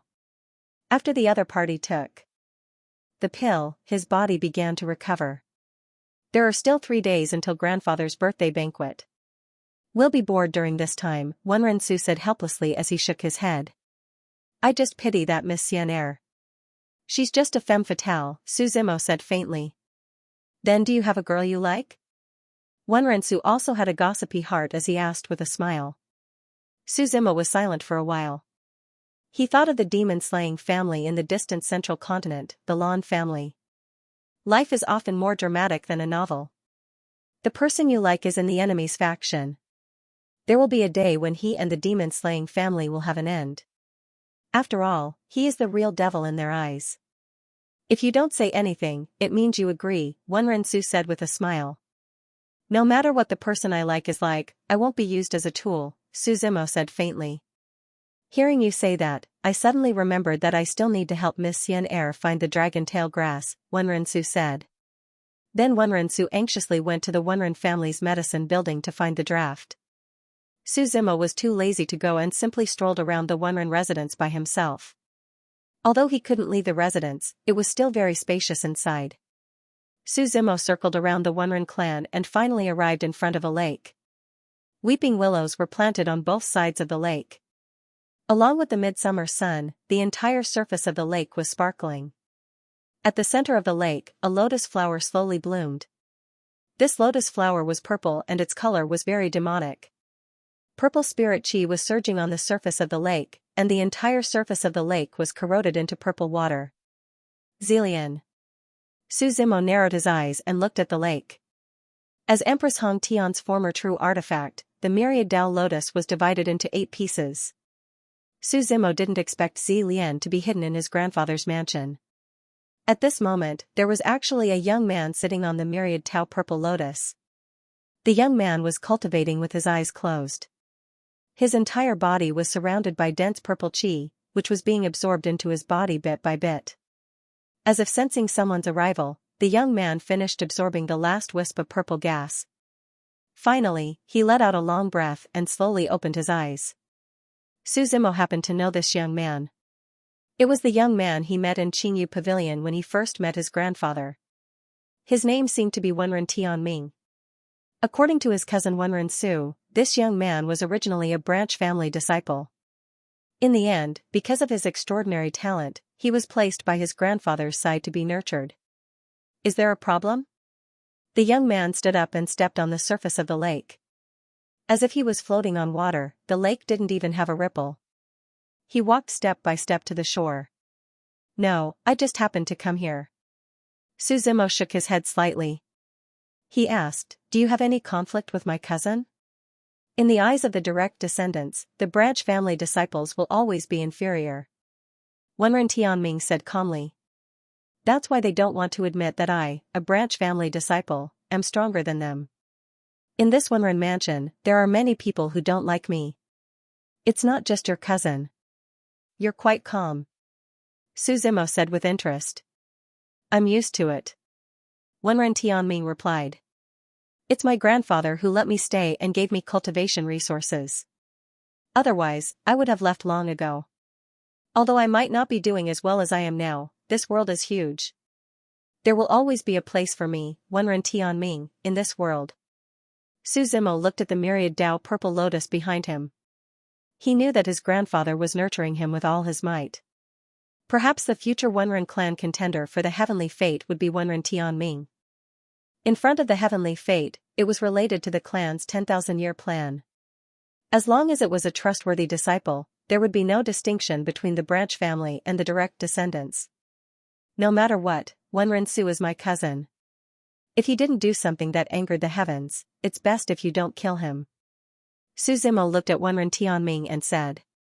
Now that Wenren Tianming had the support of his grandfather, it could be said that his wings were fully grown. With his talent and great efforts, as long as he didn't court death, his future was limitless. As for his cousin, Su Zimo could see that he couldn't beat him. Why should I give you face? Wenren Tianming looked at Su Zimo and said calmly. He didn't have a good impression of the direct descendants of the Wenren clan. Since Su Zimo was so close to Wenren Su, he naturally wouldn't give him face. Why should I? Su Zimo smiled and slowly pulled out the tyrannical shadow from his back. He said, is this blade enough? Are you threatening me? Wenren Tianming narrowed his eyes and said calmly. Su Zimo was unreasonable. He originally wanted to kill Wenren Su directly. He didn't want to leave any future troubles for his cousin. After all, after leaving this time, he wouldn't return to the northern continent for a long time. However, because of his grandfather, Su Zimo didn't do that. How about this? Take one of my attacks.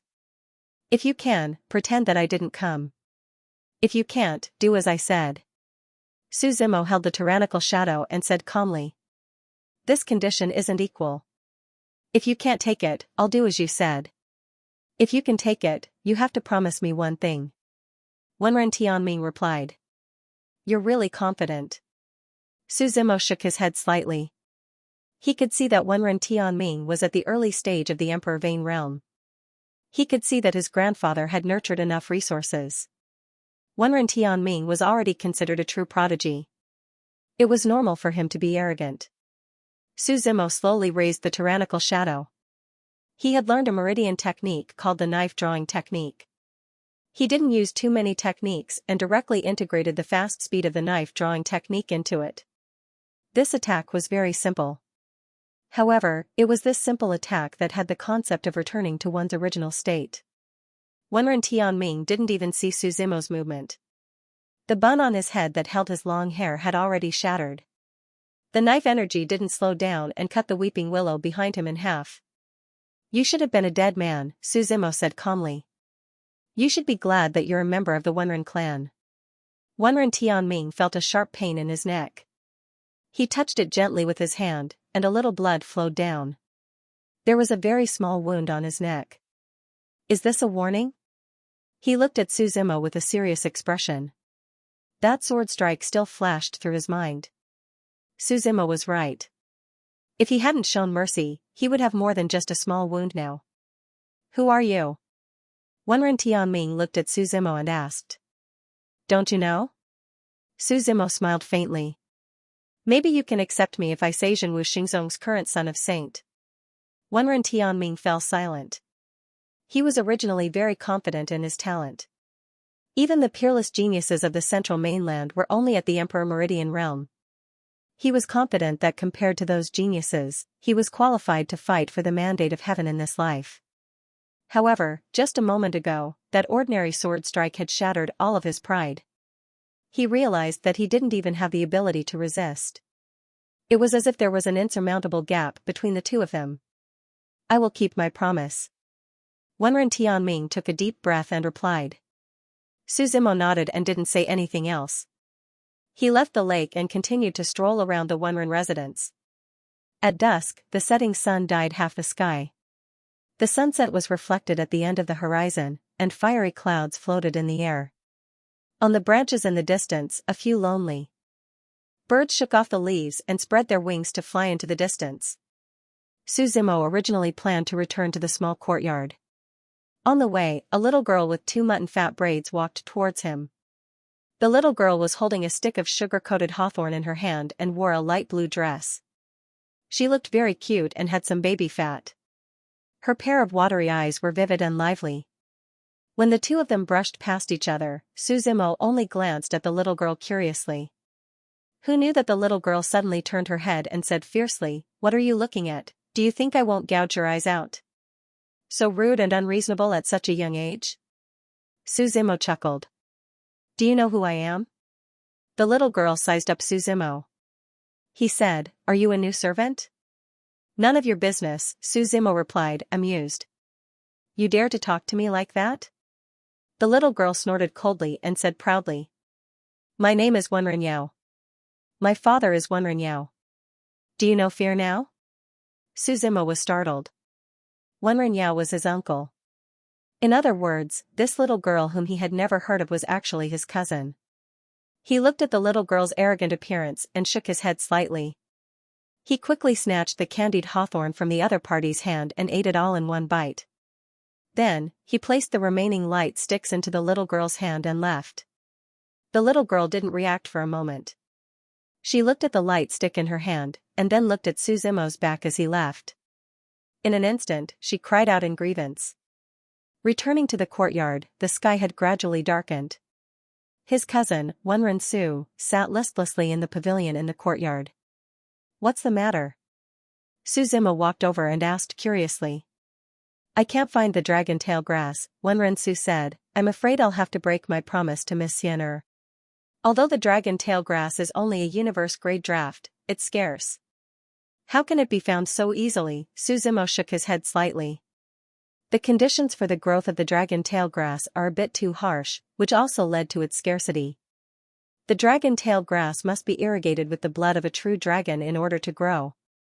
Since the beginning of the Age of Emperors, when Sengoku massacred the dragon clan, this race has almost perished, so there's no true dragon's blood to grow the dragon tail grass. Of course, Su Zimo's divine dragons in the divine continent are not counted."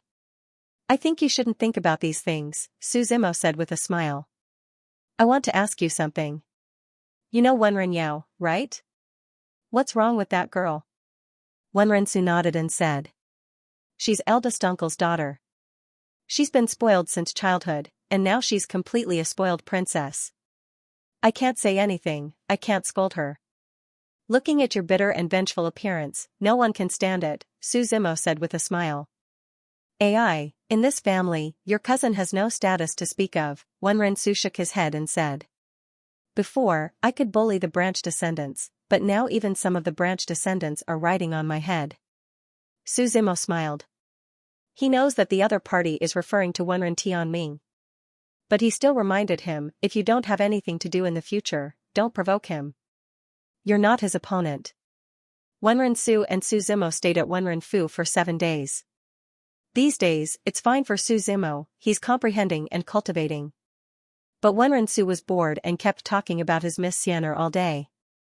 Today was Grandpa's birthday. Su Zimo and Wenren Su got up early and went to the main courtyard. Dawn had just arrived, and the white light on the horizon gradually turned into a purple sun. It rose majestically in the east.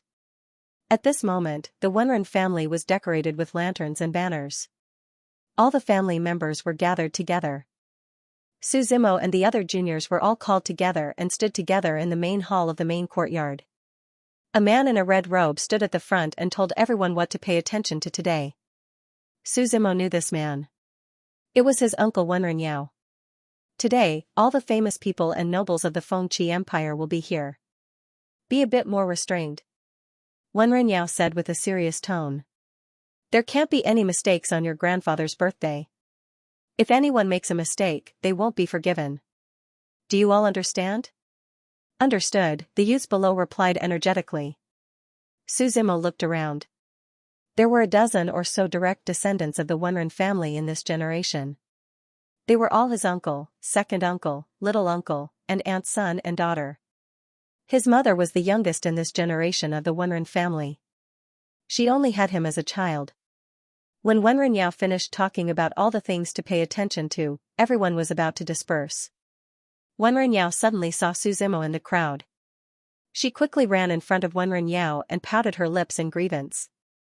She complained, "Father, he was the one who snatched my candied haws yesterday.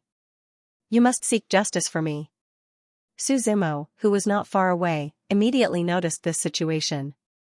Wenren Yao shook his head and smiled. He called out, "Little Mo." Su Zimo was a bit embarrassed, but he still quickly walked over. When he walked in front of him, Su Zimo greeted, "Uncle." Before Wenren Yao could speak, he rubbed Wenren Yao's head affectionately. He smiled and asked, "Little Yao cousin, was it fun when I took you to the West City Market yesterday? Was the candied haws good? When did you buy me sugar-coated haws?" Wenren Yao looks at Su Zimo in surprise. She quickly says, "It's obviously you who stole my sugar-coated haws." "Don't make trouble," Su Zimo looks at Wenren Yao and scolds. "Is it because your cousin didn't buy more for you? You can't eat too much of that stuff, it's not good for your teeth. If you really want to eat it, wait until after Grandpa's birthday, then your cousin will take you there tomorrow." After Su Zimo says that, he doesn't give Wenren Yao a chance to refute. He raises his head and smiles at Wenren Yao. "Uncle, if there's nothing else, I'll leave first. Cousin Su is looking for me for something." "Go," Wenren Yao nods slightly. Su Zimo blushes with shame and quickly leaves this troublesome place. Although it's not a big deal, but stealing a child's sugar-coated haws is somewhat bullying. "Father, he's lying," Wenren Yao feels wronged and almost cries again. "Don't cry, today is Grandpa's birthday." Wenren Yao holds his daughter in his arms. He smiles and comforts her. "Didn't your cousin say that he'll take you to buy it tomorrow?" The little girl reluctantly snorts and mutters, "Who wants to be his cousin?" Not long after the sky brightens, the guests in front of the Wenren clan's gate have already begun to line up to enter. Wenren Yao and Wenren Xiao are greeting the guests at the gate. Grandfather Wenren Jingshi and little uncle Wenren Teng are in the inner hall. More than a dozen juniors are waiting on the side in a well-behaved manner. In the spacious courtyard, there are dozens of tables made of path understanding wood. Path understanding wood is a kind of wood that can strengthen one's perception. It can be seen that the Wenren clan has put in a lot of effort for this birthday. On these tables, there are all kinds of freshly made dishes. These dishes aren't made with ordinary ingredients. Among them, there's heavenly safflower sauce, purple peony soup, black flame dragon beast braised meat, 9 quiet ice lion salad. In short, it's a very precious draft in the outside world. Ordinary people would never see the meat of a strange beast in their lifetime. All kinds of dishes are now placed on the path understanding wood tables. The drafts here are all above morning rank, and the worst is morning rank. Brother Yao, Brother E, long time no see. At the entrance of Wenren Mansion, as more and more people came to celebrate the birthday, they began to line up. Everyone greeted each other. Brother Zhua, it's been several years since we parted at Heavenly Swallow Mountain. Wenren Su replied with a smile. After Wenren Xiao received the congratulatory gift and exchanged greetings, a collateral disciple led the man into Wenren Mansion. In fact, during many people's birthdays, there would be servants reading out the contents of the gifts they received. However, the Wenren family was obviously much more low-key. They didn't mention anything about the gifts, but just announced the names of the people who came. After all, everyone present today was a reputable figure. There was no need for them to compete. Not everyone was qualified to attend the birthday celebration. The sect leader of the Tianyue sect, Shuo Bufan, has brought his disciples here to congratulate Senior Wenren and wish him good fortune. Fengqi Dynasty's Prince Ji Chengyu has brought his son here to congratulate you on your birthday. We wish Senior Wenren a long and peaceful life. As more and more people arrived, the entire Wenren mansion became more and more lively. Everyone was friendly and chatting with each other. Wenren Jingshi sat at the head of the table. From time to time, people would come up to greet him. While everyone was chatting, they heard another shout coming from outside. The Prince of Stability, Yu Yunfei, has brought his son here to congratulate Senior Wenren. As the shout fell, it attracted almost everyone's attention. Su Zimo also looked at the entrance. He was also curious about this Prince of Stability. The Wenren family is really influential. I didn't expect the Prince of Stability to come. Ever since the Cthulhuism Society was destroyed, the Prince of Stability has been living in seclusion. The surrounding guests were discussing animatedly. What's so strange about that? The Prince of Stability was able to destroy the Cthulhuism Society back then. The Wenren family helped a lot in that. How could he be a match for the Cthulhuism Society alone? Amidst the noisy discussion, a middle-aged man brought a young man in from the direction of the aisle. The middle-aged man had an extraordinary aura. He wore a grayish-white robe and his face was slightly yellow. His long hair was half black and half white. His long black hair was tied neatly behind his head with a bun. He had a beard. It wasn't long and gave people the feeling of a teacher. He was very elegant and easygoing. When the middle-aged man came in front of Wenren Jingshi, he bowed slightly and said, "Greetings, Senior Wenren. Yunfei will never forget the kindness of Skycrane Mountain." Wenren Jingshi smiled and waved his hand, saying, "It's not a big deal. You're much better than my useless sons. In your generation, I had the most hope for you."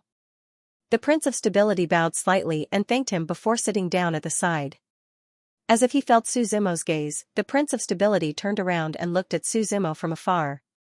His elegant demeanor made it hard for people to imagine that he was the war god who almost slaughtered the Cthulhuism Society.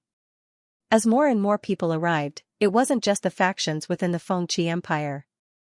Even some factions from other empires came. Even the old man of the Wan family brought gifts. The guests arrived one after another. With the last announcement, everyone became alert. The Fengqi Empire's Emperor Ji Yunzhou and Empress Tiansheng have brought 3 princes to congratulate Senior Wenren on his birthday. With this announcement, the person who came was the most elegant among the group. The name of the Fengqi Empire's Emperor Ji Yunzhou could be said to be famous in the entire northern continent. Then, 5 figures slowly walked in under the watchful eyes of the crowd. There were 2 people in the lead. The man wore a yellow robe with a few 8-clawed golden dragons embroidered on it. His aura was extraordinary, and his eyes were deep and boundless, as if they contained the movement of the stars in the sky. Different from the Prince of Stability's elegant demeanor, this man's aura was overbearing. It was as if those who followed him would prosper and those who went against him would die. The woman on the right wore a red silk dress. She looked elegant and had light makeup on her face. She had the demeanor of a mother. These two were the current emperor and empress of the Fengqi Empire. And behind them were three young men with extraordinary demeanor. They were really three princes. The three princes didn't care about their clothes, but they had the aura of royalty. They were different from the others and had all reached the Emperor Vane realm. They were clearly top prodigies.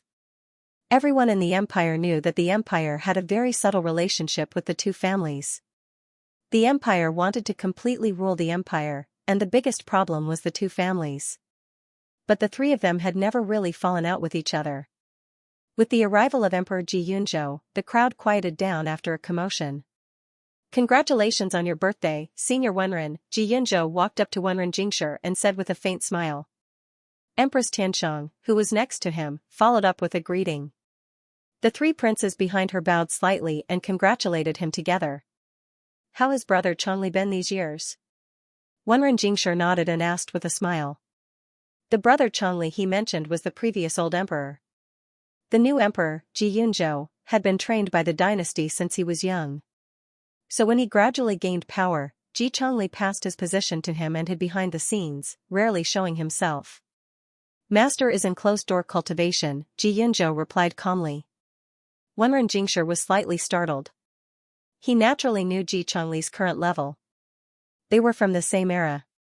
Now that he was in closed-door cultivation, he wanted to go further. This sentence was both true and false, so he had to take it seriously. In fact, these years, the two families had been secretly guarding against and investigating the dynasty. "Take your seats," Wenren Jingshi smiled and said. As everyone took their seats, the people present also came from all over the Fengqi Empire. They were also familiar with each other and communicated with each other. There were basically three small groups. The Wan family, Emperor Xianxia, and King of Stability Yu Yunfei represented the three groups. "Thank you all for coming to this old man's birthday banquet," Wenren Jingshi stood up and spoke first with a smile. "You are all in the Fengqi Empire, so I hope you can get along with the Wenren family in the future. I won't say anything more. Let the banquet begin." Hearing Wenren Jingshi's words, everyone replied humbly to each other. As for what they were thinking, no one knew. The Wenren family's collateral members began to serve the dishes. There was a newly built stage next to where everyone was eating. At this moment, a group of people in strange clothes walked up to the stage and began to perform. These performances were similar to acrobatics and were mostly tricks. However, the martial arts experts present seemed to be enjoying the show as if they were watching a show. They even commented on each other from time to time. At this moment, Emperor Xianxia, who was sitting below, suddenly stood up. He glanced at the crowd and said to Wenren Jingshi, "Senior Wenren, I have a suggestion." "What do you think?" Xianxia smiled and said, "Normally, we don't have much time and opportunity to get together. I have 6 princes and 1 princess under me. Let's not talk about the others for now. The 3 princes that I brought with me today usually stay in the depths of the palace and rarely have time to go out." He had never seen the true prodigies of this world, so what? The Wenren family is one of the top forces in the Fengqi Empire. Today was Senior Wenren's birthday, and the younger generation of the Wenren family was all present. "I wonder if you can teach my 3 sons a thing or two, and let them know that there is always someone better than them." Hearing Xianxia's words, everyone present also looked at this scene with interest. Before Wenren Jingshi could say anything, Wenren Yao said with an unsightly expression, "Your Majesty of Yunzhou, today is my father's birthday. Please restrain yourself." It's fine, it's fine." Wenren Jingshi smiled and waved his hand. He smiled and said, "The 3 princes are peerless prodigies and are famous in the entire Fengqi Empire. If we really want to compete, there is always someone better than them. At most, it's just a spar. My useless grandsons might not even be as good as them." Seeing Wenren Jingshi smile with narrowed eyes, Xianxia snorted in his heart. Old fox. The two were praising each other to death. Xianxia wanted to use the younger generation to show off in front of everyone. Wenren Jingshi naturally didn't want to be outdone. "Yongning, go try." Xianxia waved his hand. The first prince, Yongning, took a step forward. He puffed out his chest and raised his head, looking like a straight spear. He clasped his fist and said with bright eyes, "Which prodigy of the Wenren family would like to teach me? Let the troop on the stage leave first." Wenren Jingshi waved his hand. The group of oddly dressed people on the high platform hurriedly left. Wenren Jingshi was silent for a while and said, "Li Er, you go try." Among the younger generation, Wenren Li was the first to walk out. The two clasped their fists and walked to the stage on the side. "Cousin Zimo, do you think my big brother can win?" In the crowd, Wenren Su looked at Su Zimo and asked worriedly. "How would I know?" Su Zimo shook his head and said. "They haven't fought yet, I don't know either of them." The crowd below was also watching the competition with great interest. In a sense, the younger generation represented the future of their respective forces. Watching them grow up was also a method.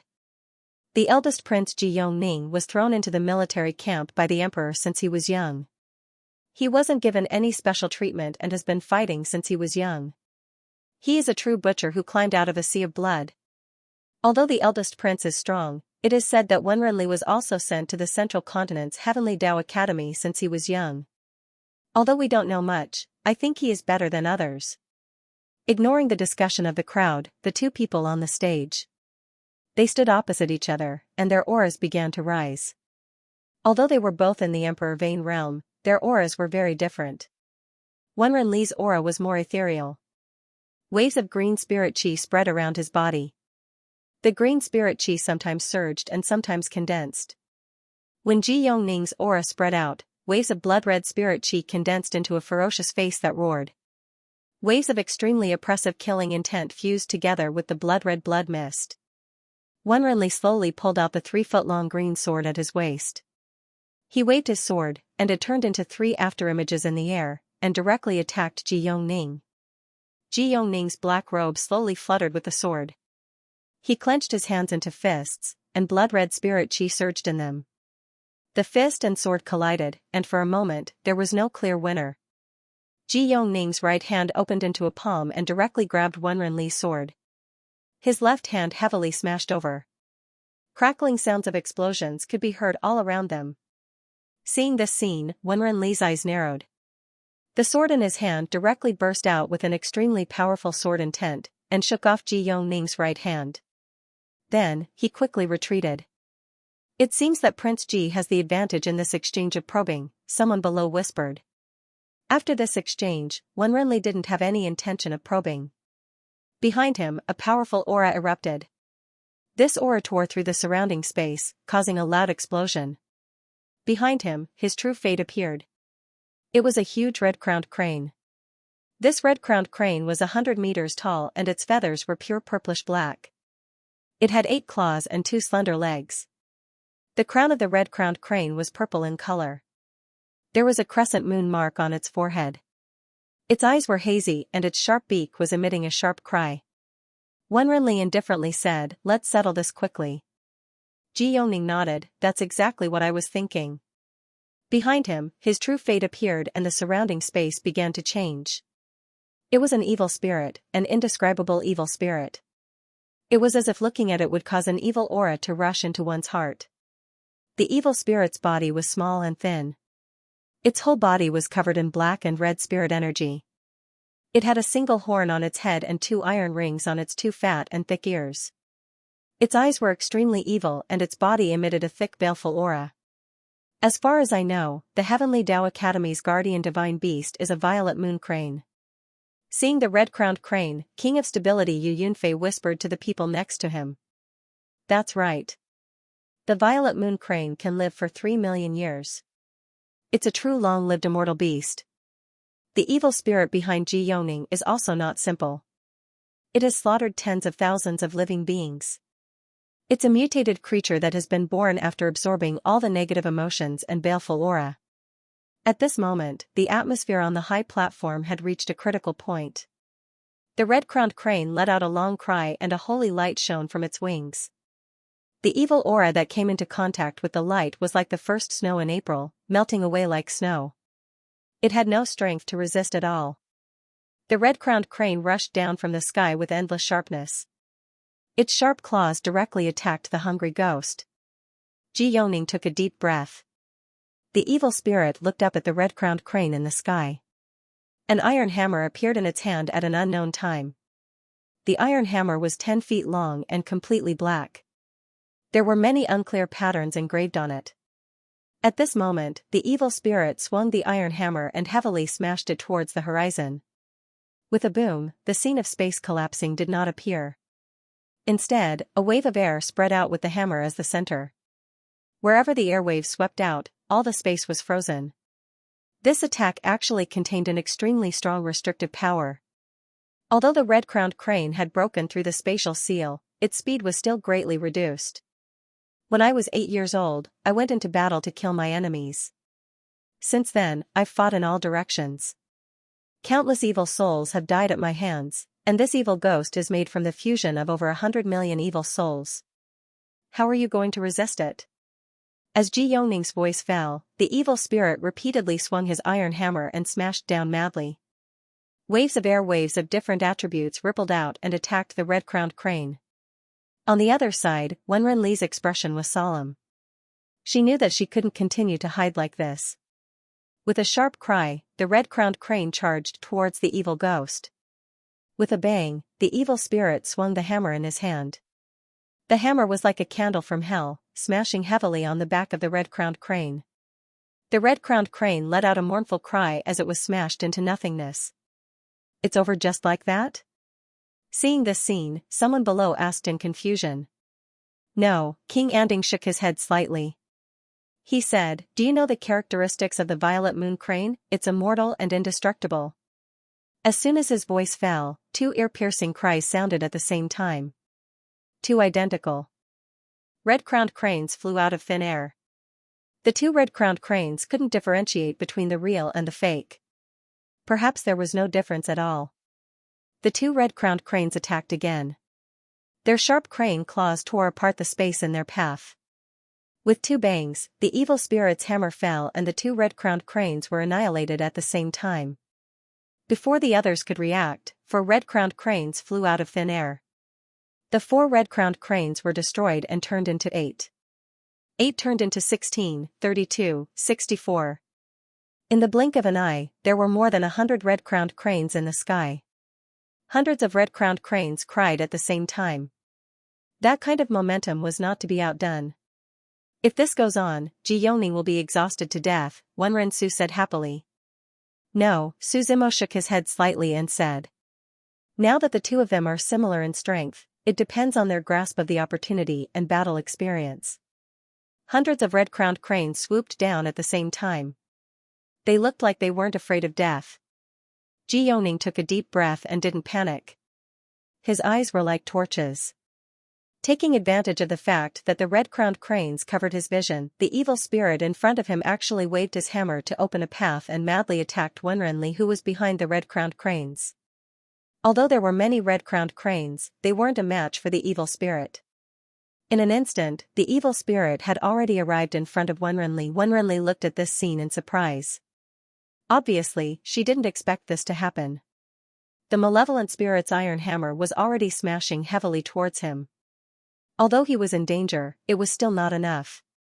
Although she was in danger, her red-crowned cranes all rushed towards Ji Yongning, who had lost the evil spirit's defense. Boom boom boom, 2 different explosions sounded. The aftermath of the 2 explosions almost destroyed half of the Wenren mansion. At the side, Wenren Jingshi waved his right hand, and the shockwaves from the explosion were easily compressed together. It didn't explode. On the high platform, there were 2 people who bore the brunt of the explosion. As the dust settled, the entire high platform was covered with dense cracks like a spider web. There wasn't a single part of their bodies that was intact. Their flesh and blood splattered everywhere as they fell to the ground. It's just a competition. There's no need to be so tragic. Someone below said softly. You don't understand. There are so many people here today. This competition isn't just about making a name for oneself. It's also about winning glory for one's own faction. More importantly, it's about getting the recognition of Senior Wenren and the Emperor. Someone next to him explained. Since it's like this, let's call it a draw. Wenren Jingshi said indifferently. No. As soon as his voice fell, a weak shout suddenly sounded from the high platform. A hand was raised. Then, a figure slowly struggled to stand up. That figure was seriously injured.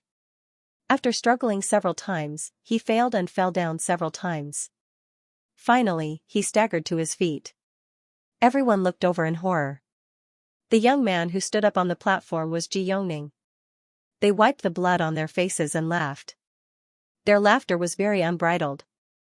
Then, they slowly walked towards Wenrenli. His footsteps were very light, but it was as if he was stepping on the hearts of everyone present. I fought on the battlefield when I was 8 years old. How many times have I encountered death? How can this be considered an injury? Ji Yongning looked down at Wenrenli. Compared to the proud sons of heaven like you in the academy, I am the one who has survived through blood and fire. Wenrenli looked at Ji Yongning weakly. He wanted to say something, but he fainted before he could. This fellow's injuries are clearly more serious than Big Brother's, but he can still stand up safely. Wenrensu ridiculed from the side. Actually, in terms of combat power, the two of them are about the same, Su Zimo said with a smile. But Cousin Li grew up in the academy and hasn't experienced many life and death battles. In terms of willpower, he's much weaker than Wenrenli. Take Li away for treatment, Wenren Jingshi ordered with a calm expression.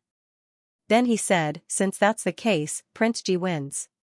Hearing the result, Ji Yongning walked off the stage with satisfaction. In fact, he was an arrow at the end of its flight. When he walked off the stage, his movements were very careful and slow.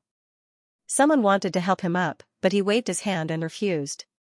When he walked off the stage, he still held his head high and his chest high. Ji Yinzhou smiled and nodded at him with satisfaction. The second prince, Ji Yongzhou, frowned slightly and immediately stepped forward. He looked at the younger generation of the Wenren family and asked in a loud voice, "Who dares to fight me?" The younger generation of the Wenren family looked at each other. Their eyes were burning with the flames of battle. They looked at Wenren Jingshi and asked to spar. Wenren Jingshi waved his hand and said, "Tianming, you can only win." Wenren Tianming nodded and didn't say anything. He directly stepped on the stage. Ji Yongzhou also stepped on the stage and said with a thunderous voice, "Don't waste time. Let's decide the winner with one move." Wenren Tianming nodded. As soon as Ji Yongzhou finished speaking, his aura was like a rainbow behind him. Behind him, golden light shone brightly. Another ghost-like monster appeared. But unlike Ji Yongning's evil ghost, Ji Yongzhou's ghost was more like a good ghost. The good ghost's expression was like a Maitreya Buddha as it laughed loudly. His entire body was filled with golden spirit chi, and he held a golden mace in his hand. At this moment, the long mace was emitting an extremely sharp aura. Good ghost was laughing strangely. It looked very fat and swayed as it walked, just like a roly-poly toy. At this moment, the good ghost was charging towards Wenren Tianming, laughing heartily. Its body was huge, and with every step it took, the platform under its feet would shake a little, making a rumbling sound. Wenren Tianming's expression was calm. Behind him, there was a dense qi. The dense qi spread out and enveloped the entire high platform. Wenren Tianming waved his right hand, and the dense qi began to condense. In the blink of an eye, an identical good ghost was formed. Seeing this, Ji Yongzhou frowned slightly. He controlled his good ghost to throw a punch. Boom! The two good spirits were blown away at the same time. They were evenly matched. What's going on? Ji Yongzhou asked solemnly. Why do you have my true fate? Wenren Tianming didn't answer. Instead, he waved his right hand again. In addition to the good ghost, another evil ghost appeared. It was an evil ghost that looked exactly like Ji Yongning's true fate. Its instantiation, Su Zimo said with interest. Seeing this, he understood why his grandfather would spend so much effort to nurture Wenren Tianming, a branch family descendant. Instantiation was a very powerful ability. This ability couldn't be used as one's true fate.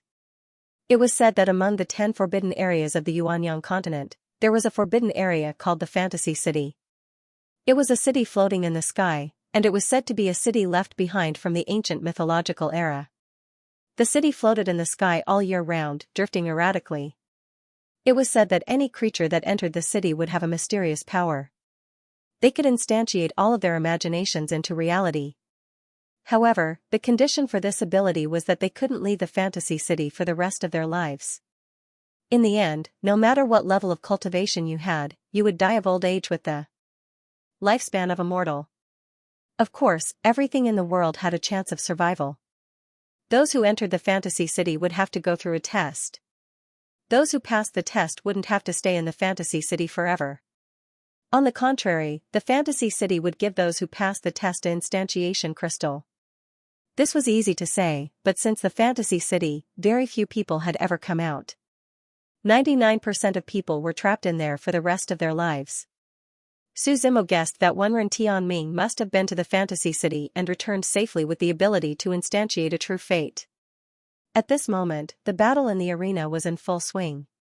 Ji Yongzhou's good ghost was beaten to the point that it couldn't fight back. Wenren Tianming commanded the evil spirits and good spirits that he had conjured.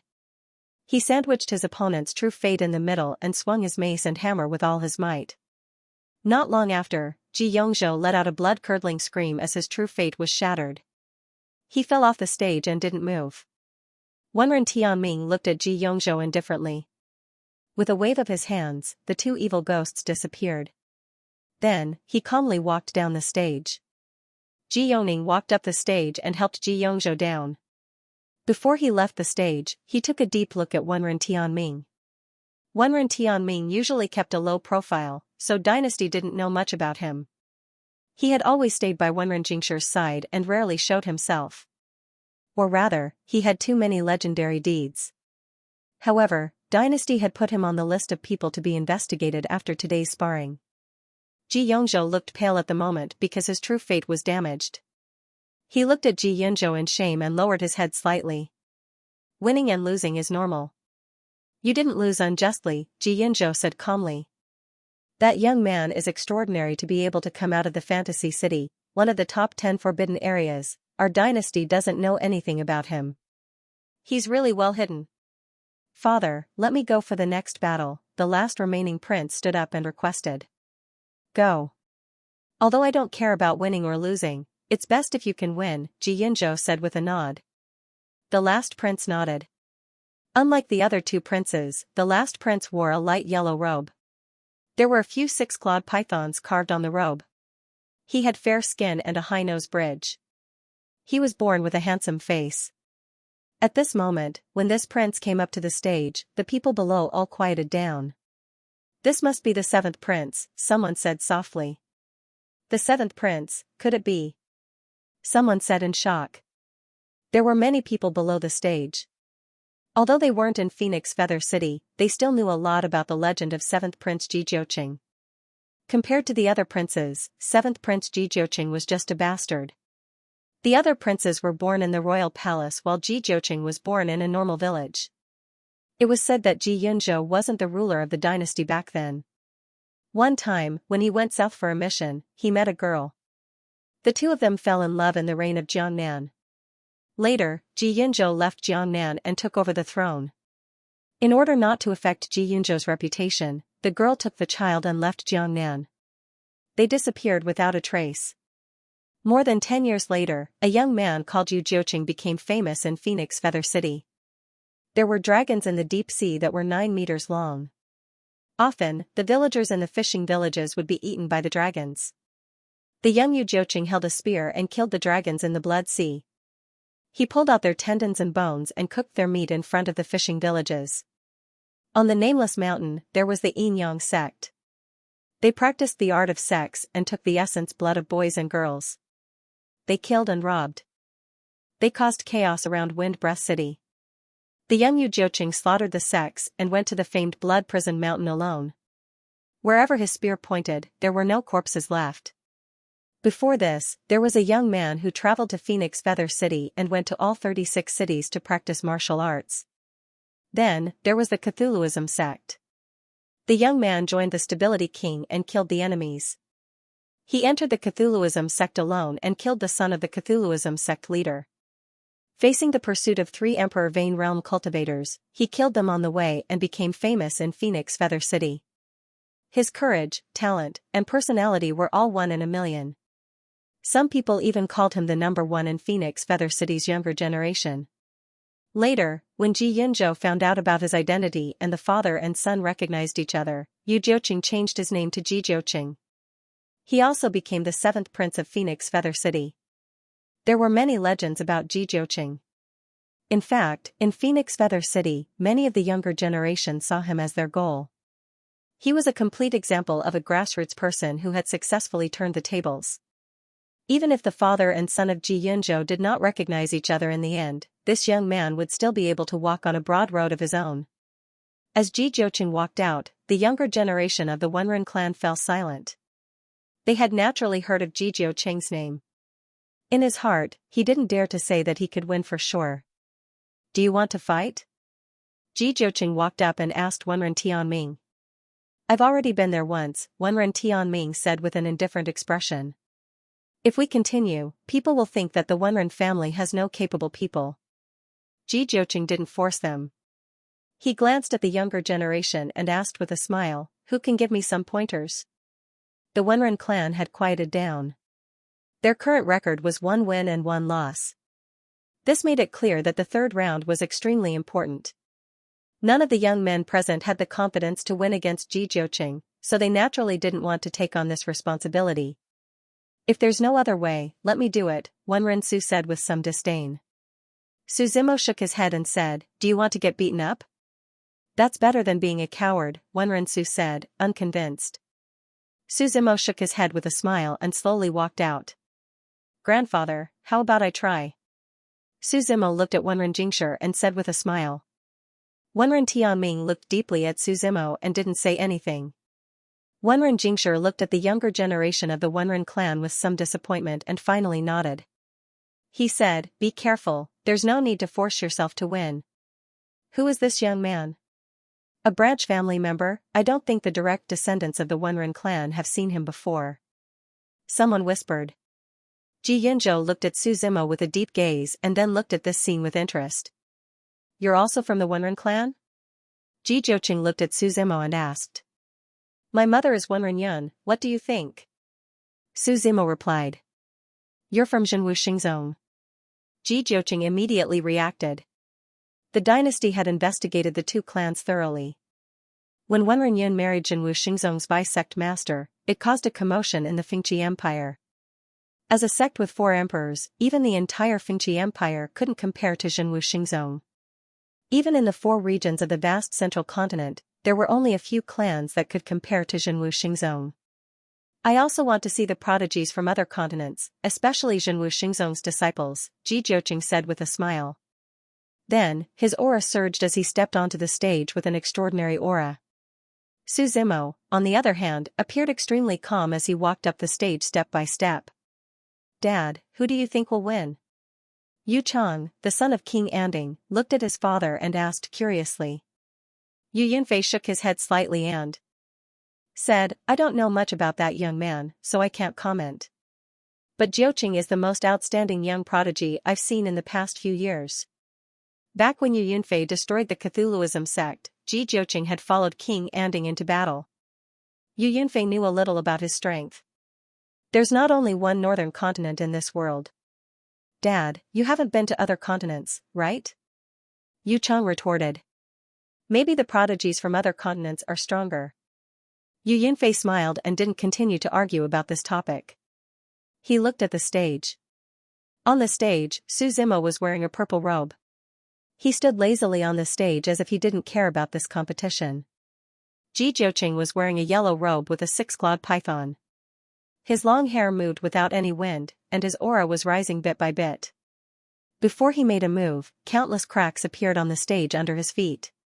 Brother Su, please. Ji Jiuqing cupped his hands and said to Su Zimo. If I make a move, I'm afraid you won't even have the ability to resist. Su Zimo shook his head and smiled. You go first. Use your strongest move. Don't say I didn't give you a chance. Otherwise, you won't be satisfied if you lose. Brother Su is really confident. Ji Jiuqing wasn't angry when he heard Su Zimo's words. He just smiled and said. As his voice fell, the space around him began to fluctuate. A long spear broke through the void in front of him. This long spear was 2 meters long and the whole spear was dark red.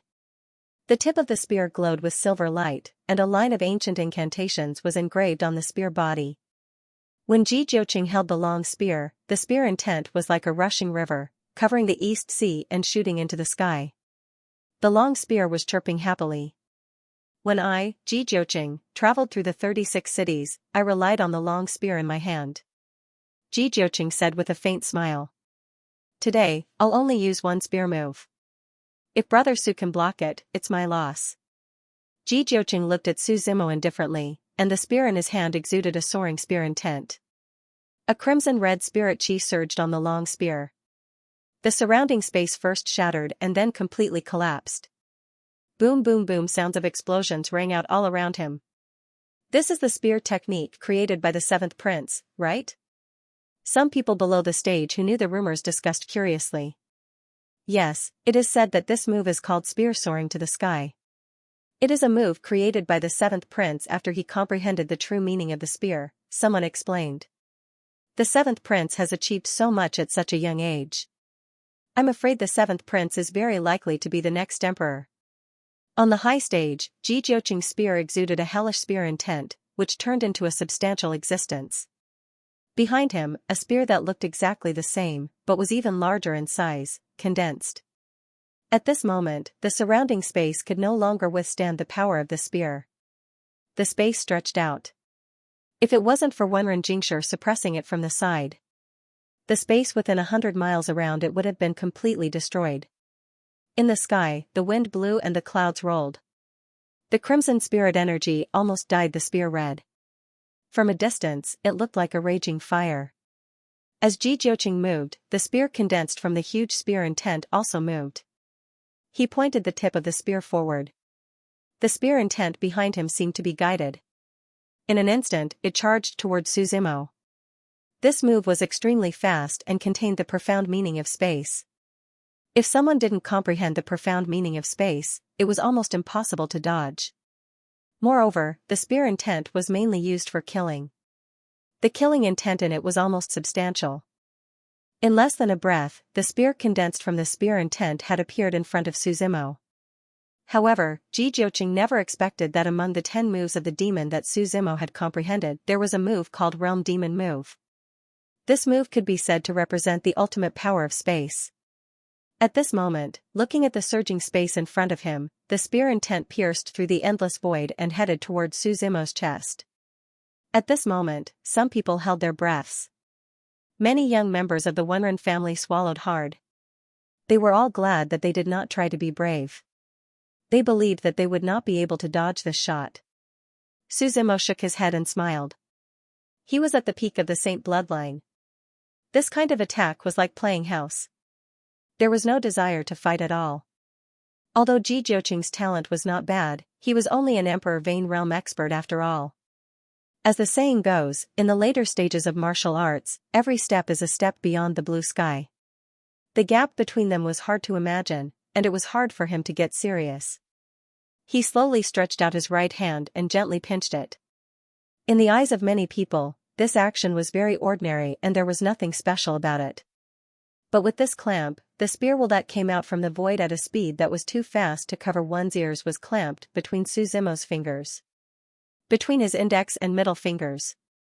The long spear was like a raging dragon, roaring loudly, trying to break through Su Zimo's defense. Unfortunately, it was all to no avail. Su Zimo stood motionless and just smiled at the stunned Ji Jiuqing.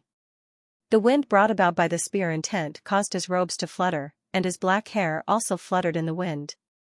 The spear intent was like a drum of energy, then it weakened and exhausted. In the end, as the spear intent became weaker and weaker, Su Zimo still stood there calmly. From beginning to end, other than using 2 fingers to pinch the spear intent, he did not do anything else.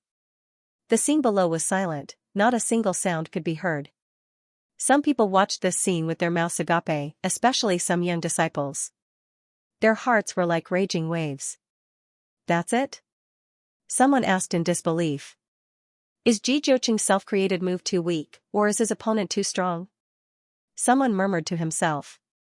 It wasn't just these young disciples, even many seniors that had made a name for themselves for a long time were shocked and were unable to recover from their shock for a long time. Naturally, they could see how strong Ji Jiuqing's spear soaring through the sky was. However, many of them admitted that they wouldn't be able to block it so easily with just 2 fingers. The stability monarch was the first to react after being stunned for a long time. He then looked deeply at Su Zimo and said with a smile, "Interesting, interesting." "Father, what do you mean?" Yu Chang asked in confusion. "This world is really full of hidden dragons and crouching tigers." "I was ignorant." Stability monarch Yu Yunfei shook his head. He replied, "I misjudged." Even the birthday boy, Wenren Jingshi, was stunned for a long time as he sat on the seat of honor. He couldn't help but sigh in his heart, I'm old. This grandson of mine is really hiding his strength.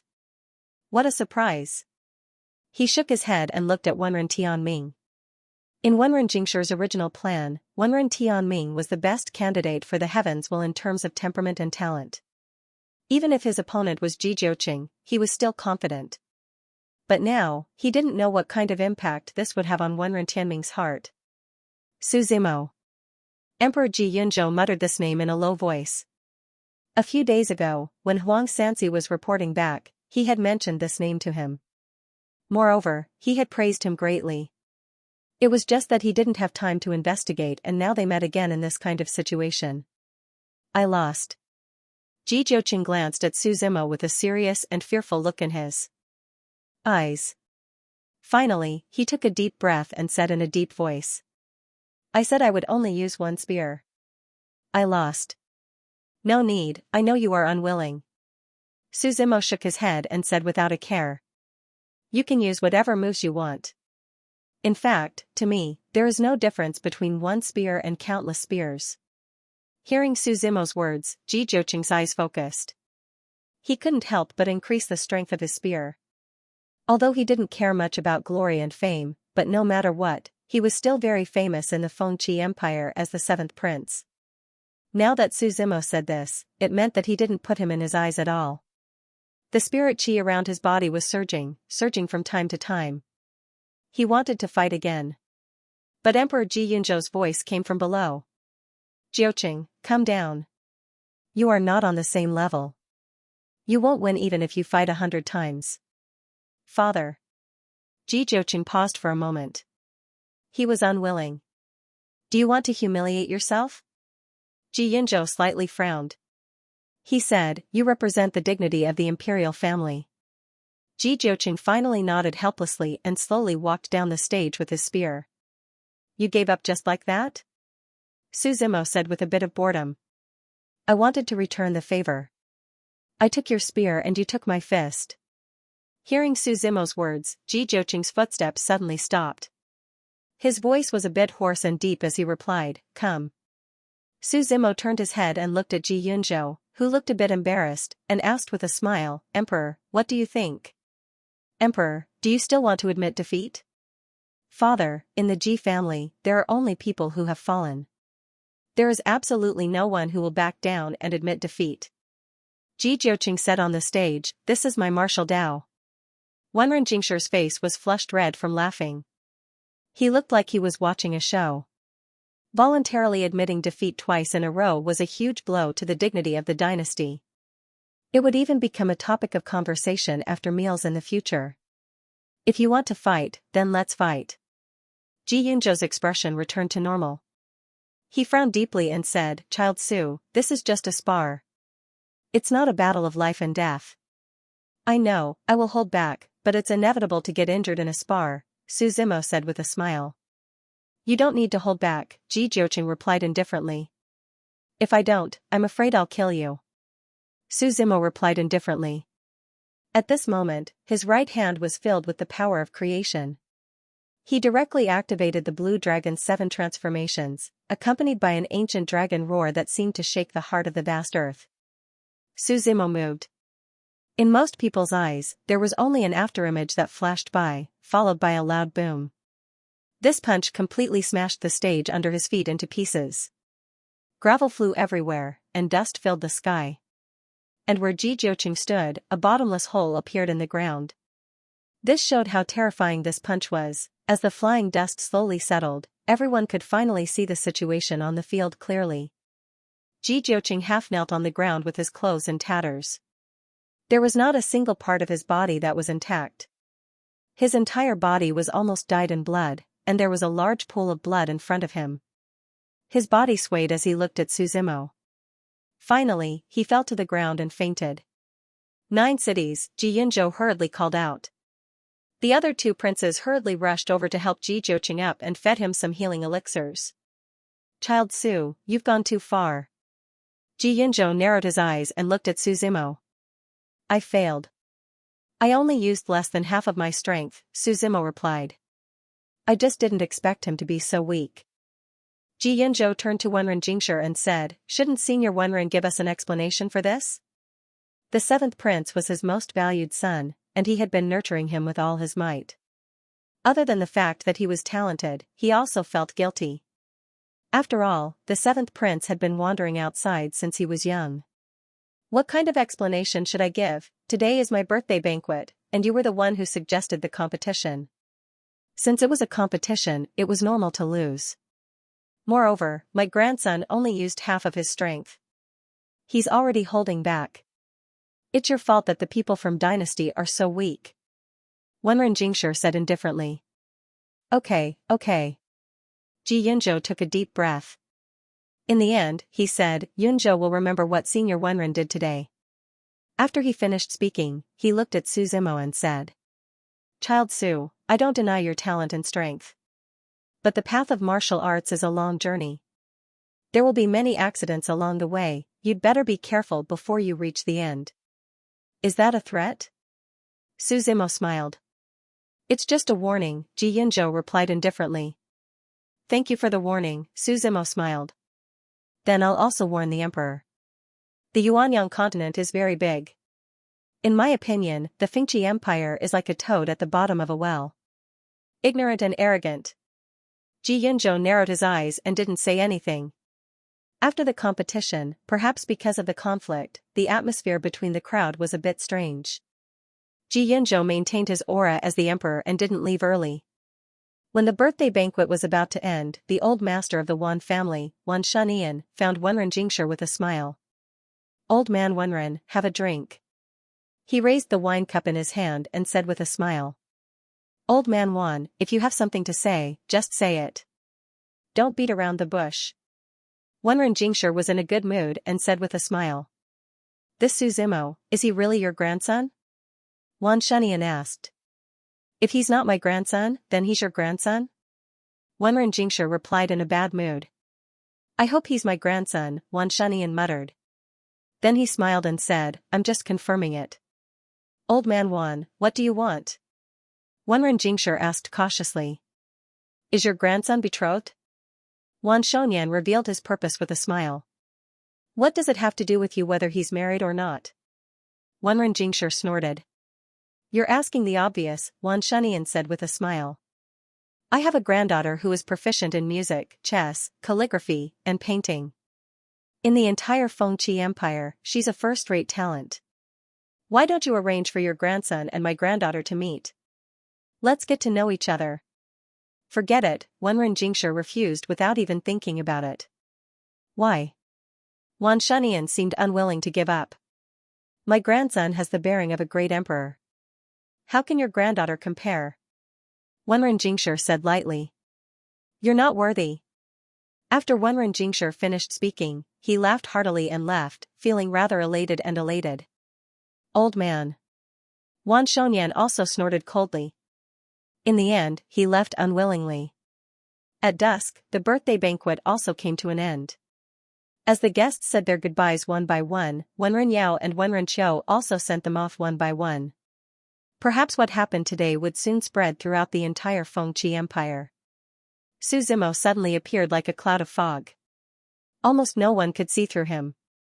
The only thing that bothered Suzimo was that during this period of time, there had been a sudden increase in the number of people looking for his grandfather to act as matchmakers. They were all recommending their own granddaughters and daughters. In the end, even Wenren Jingshi was a little moved. He even specially asked Suzimo about this matter. Su Zimo could only find an excuse to brush it off. After his grandfather's birthday banquet, it was time for Su Zimo to leave. He did not have much time to waste here. After resting for 2 days, Su Zimo finally proposed to leave. Before leaving, Wenren Jingshi looked at Su Zimo and asked, "Where do you want to go?" "To the sword region," Su Zimo replied. Wenren Jingshi did not ask why Su Zimo was going there and said worriedly, "A few days ago at the birthday banquet, you offended Ji Yunzhou. It's not that simple. I'll let your uncle send you there." "It's fine, grandfather." Su Zimo shook his head slightly. "Grandpa, don't worry. I can solve my problems.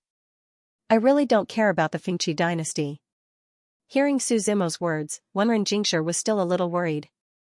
Finally, he thought about it and gave a seal to Su Zimo. He said, "Open it if you encounter any danger." Su Zimo nodded with a smile. The next day, when the sky was slightly bright, Su Zimo said goodbye to everyone and left. The purpose of his trip was to fulfill his promise to Sword Immortal Jiang Yun and get information about the Void Spirit Monkey. Jiang Yun's family was in the Sword Domain. The Sword Domain was located in the northernmost part of the northern continent. It was an independent force and territory. Although the 36 kingdoms were the most powerful forces in the northern continent, there were still many unknown forces that were quietly developing. Back then, Sword Immortal Jiang Yun dominated the entire northern continent. Even the monarchs of the 36 kingdoms were very respectful and reverent when they saw him.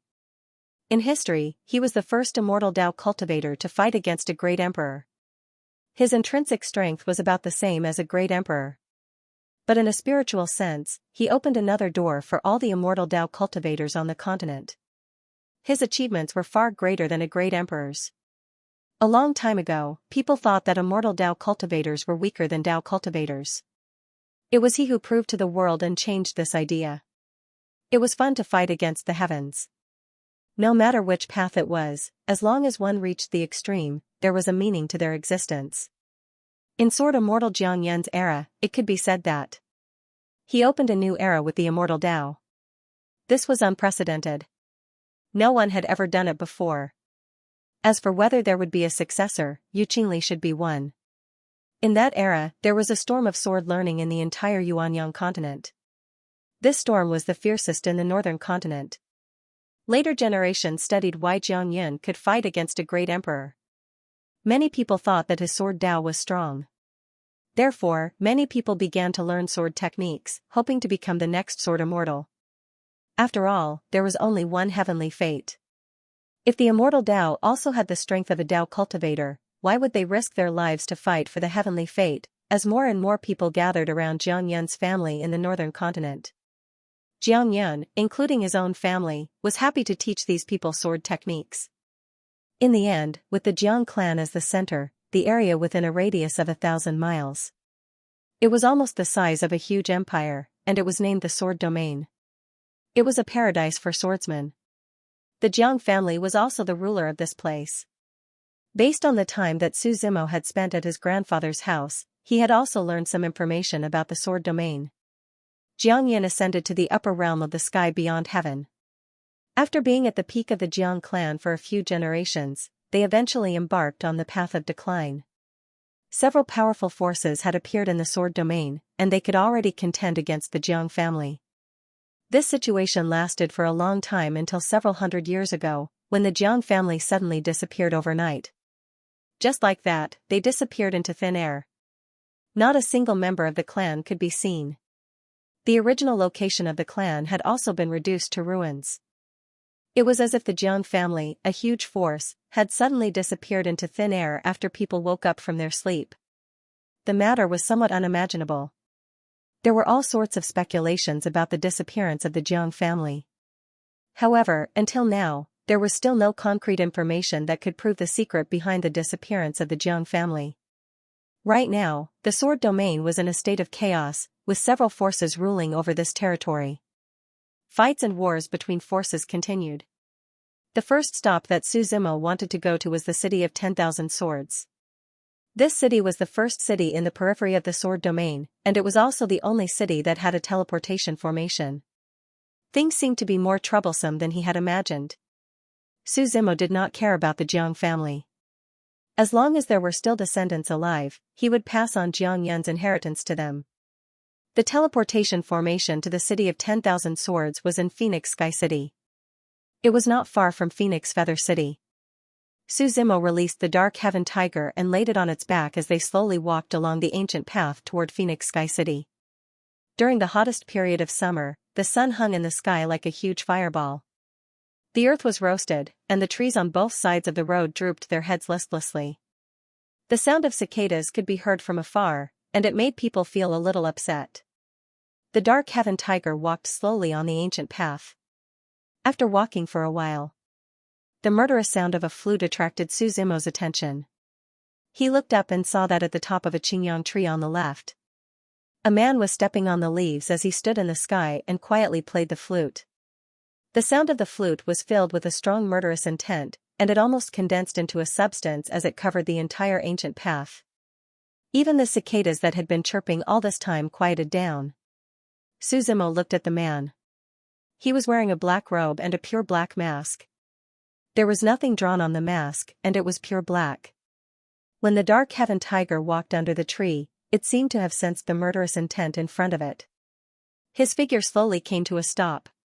Su Zimo got down from the Dark Heaven Tiger's back. The moment he landed, the man in black in the sky slowly put down the flute in his hand. The murderous sound of the flute stopped abruptly. "Did Ji Yinzhou send you here?" Su Zimo asked with a smile. "Join Dynasty, or I'll kill you." "Choose one," the man in black said calmly. "You want me to join Dynasty?" Su Zimo shook his head and smiled. "Looks like Ji Yinzhou is really generous. Looks like you're not willing." The aura around the man in black was rising bit by bit. In the blink of an eye, an extremely powerful aura came crashing down on Su Zimo, covering the sky and covering the earth. Divine Pulse Powerhouse. Su Zimo immediately sensed the power. He shook his head with a smile and said, "Where did you get the confidence to kill me, just because you're on the Divine Pulse level?" The man in black frowned slightly as he looked at Su Zimo. He sensed that his Divine Pulse aura was suppressing Su Zimo. It seemed to be blocked by a mysterious force. It was as if the snow in the spring of March had encountered the scorching sun, and it quickly dissipated without a trace. "I don't believe that you're also on the Divine Pulse level," the man in black said calmly. He did not believe that someone of Su Zimo's age would be on the same level. After all, the further one progressed, the harder it was to unblock one's meridians. "Haven't you heard that real geniuses can fight beyond their level?" Su Zimo said with a smile. As soon as he said that, he waved his right hand, and a spiritual arrow flew out. Only a crack sound could be heard. A mirror suddenly appeared out of nowhere in the void above his head. Su Zimo's attack had coincidentally shattered the mirror. "I don't want other rats to watch when I'm fighting," Su Zimo said with a smile. At the same time, in the palace of Phoenix Feather City, an identical mirror appeared in front of Ji Yunzhou, and it completely shattered. He slammed the dragon throne in front of him and frowned. Seeing the mirror shatter, Ji Yunzhou's expression turned ugly. This was a void mirror, which could project images from thousands of miles away into the mirror. Su Zimo gave him a strong sense of danger, but he couldn't see through him at all. Ji Jiuqing was the most suitable choice for the dynasty to fight for the mandate of heaven in this era. There couldn't be any accidents, so he had to do his best to clear all the obstacles along the way. For this reason, he didn't hesitate to offend Zhenwu Xingzong and send people to kill Su Zimo. But now, he had a bad feeling in his heart. On the scorching sun ancient path, the black-clothed man's expression couldn't be seen clearly under the mask. He was dressed in black, and his aura was slightly cold. "Die in pain while playing. Your life will end with sad music." The black-clothed man slowly picked up the long flute in his hand and began to play. When the sound of the flute rang out again, Su Zimo felt that something was wrong. This flute sound had a different power.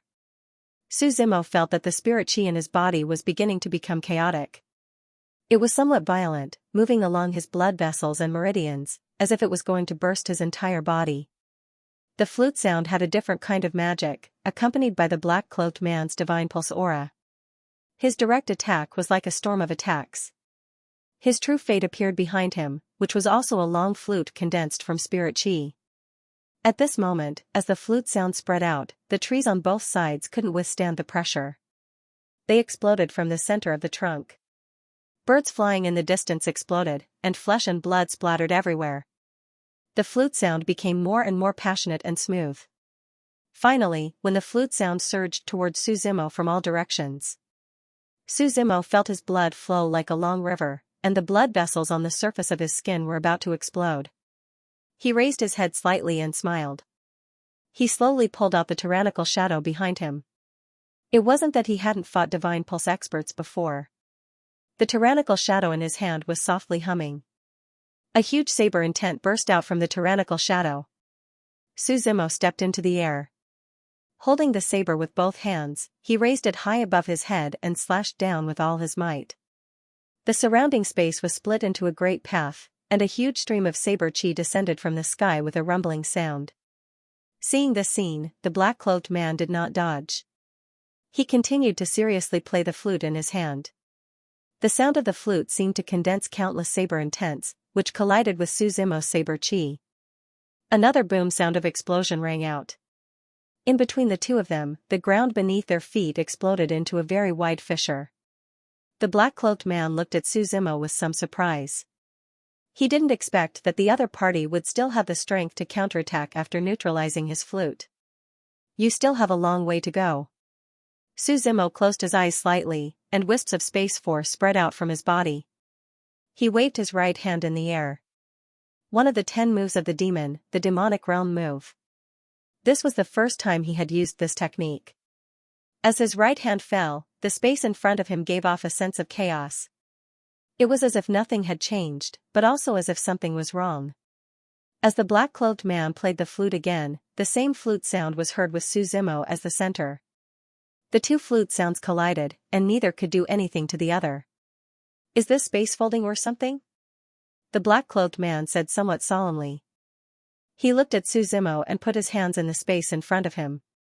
With the naked eye, the distance between the two of them was less than 10 meters.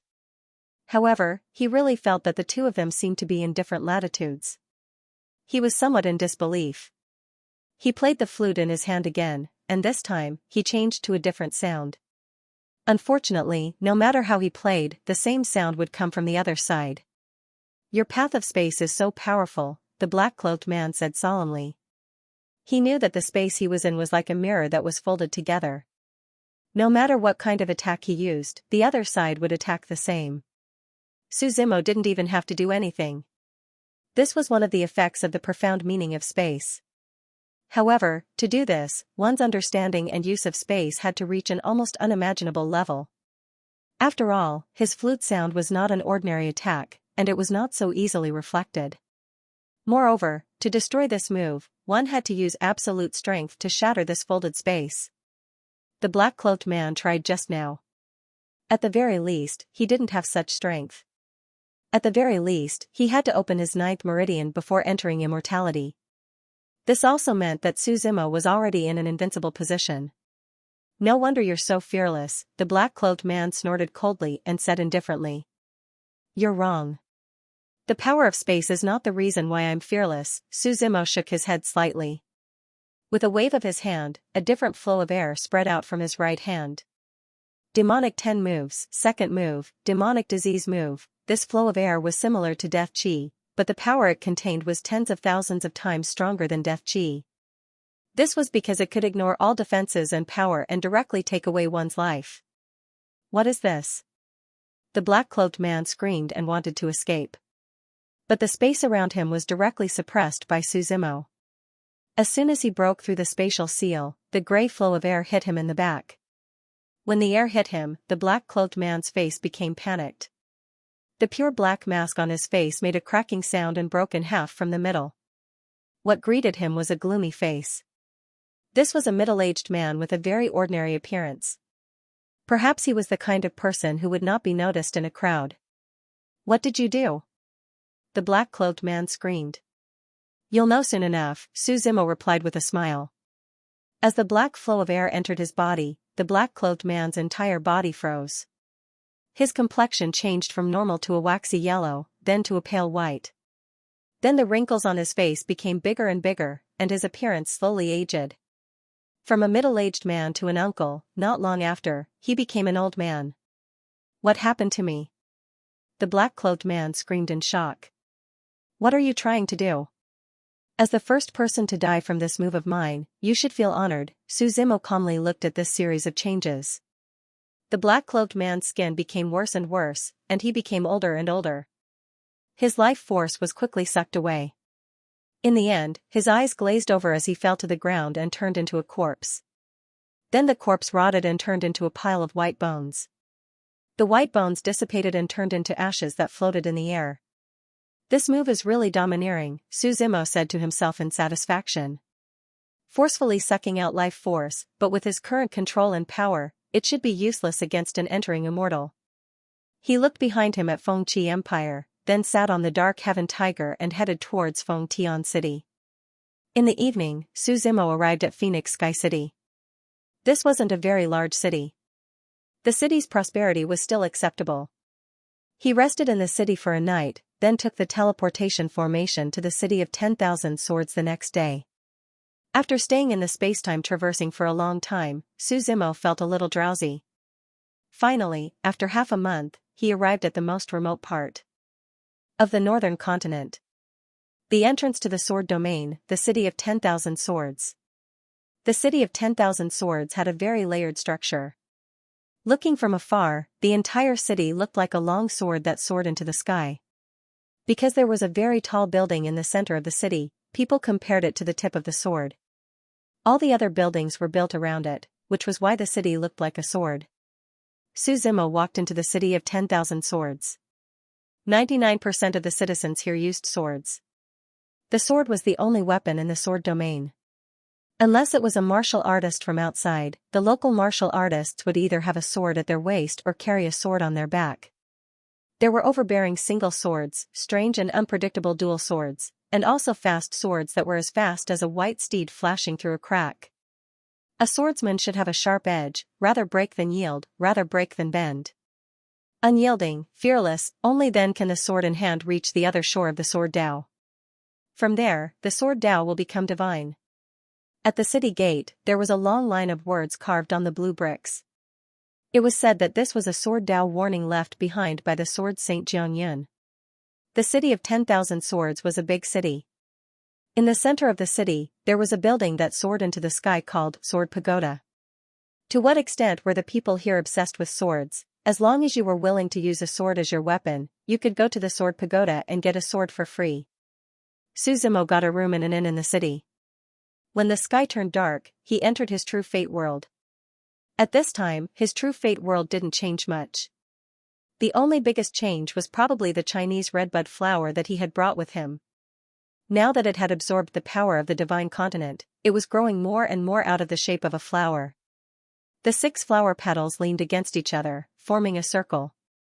The petals were now gradually transforming into a black hole. These black holes had 6 different Upanishads, which Suzimo didn't really understand. The redbud flower was becoming more and more bizarre. He spent the night cultivating on the divine land and left the inn at dawn. The Jiang family was originally in the sword domain's Hegemon Sword City.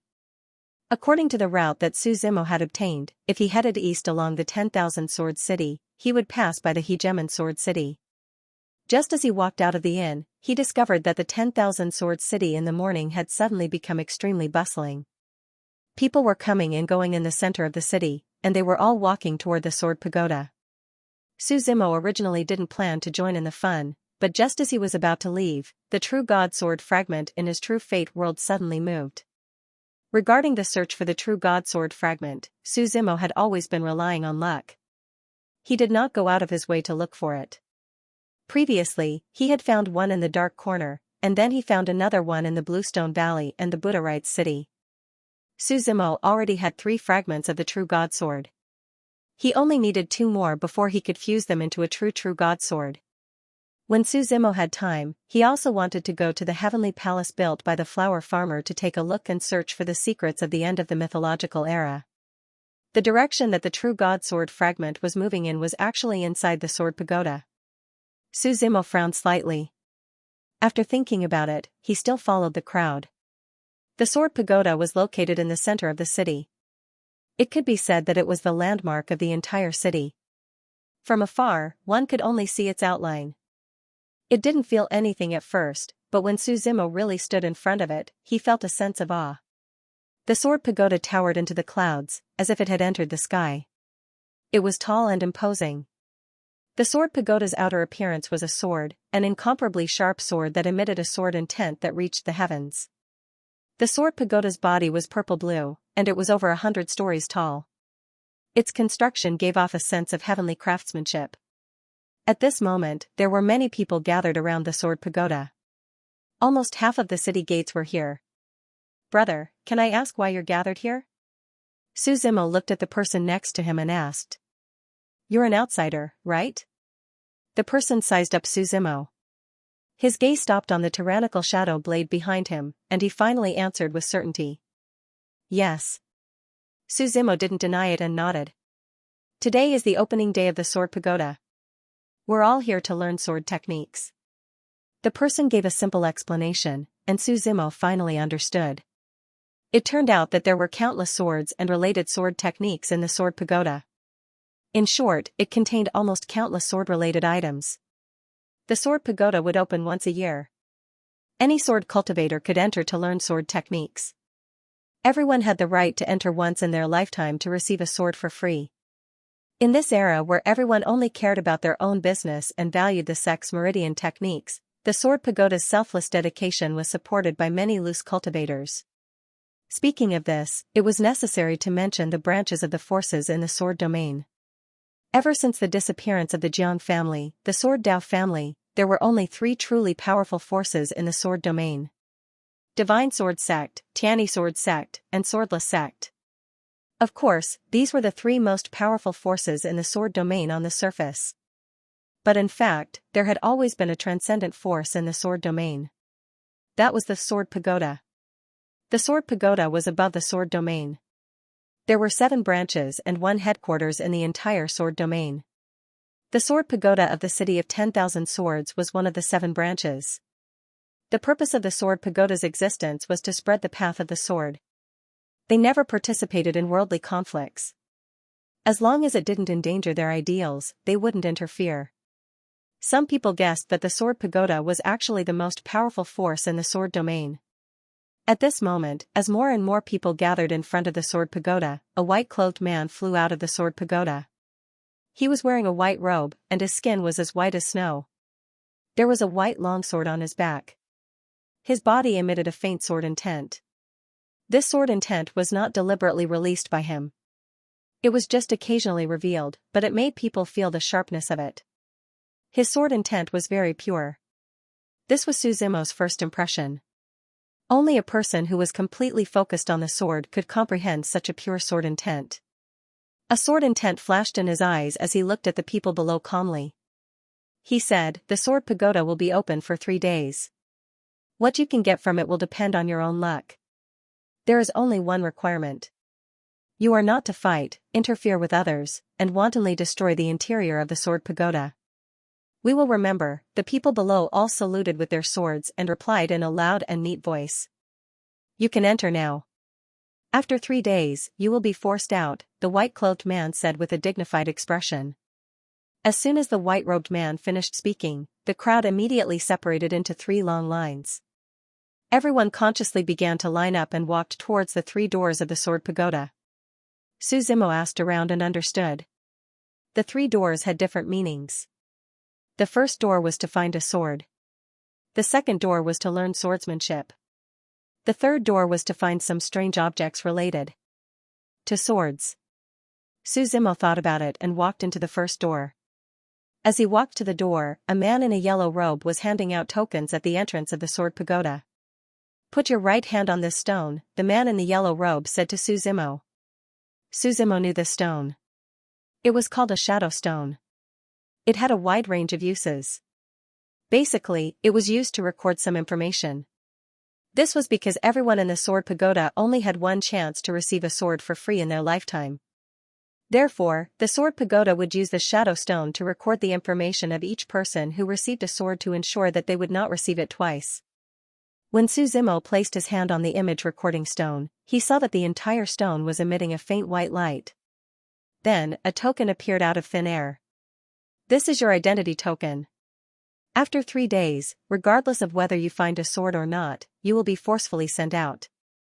The man in the yellow robe said lightly. Suzimo nodded to show that he understood. Then, when he took the identity token and walked into the first door, he was met with darkness. Then, he felt a suction force pulling his body into a certain space. Suzimo did not resist. This situation did not last long. He saw a light in front of him. He appeared in front of an ancient castle. He was not the only one here. There were many young people who came to look for swords.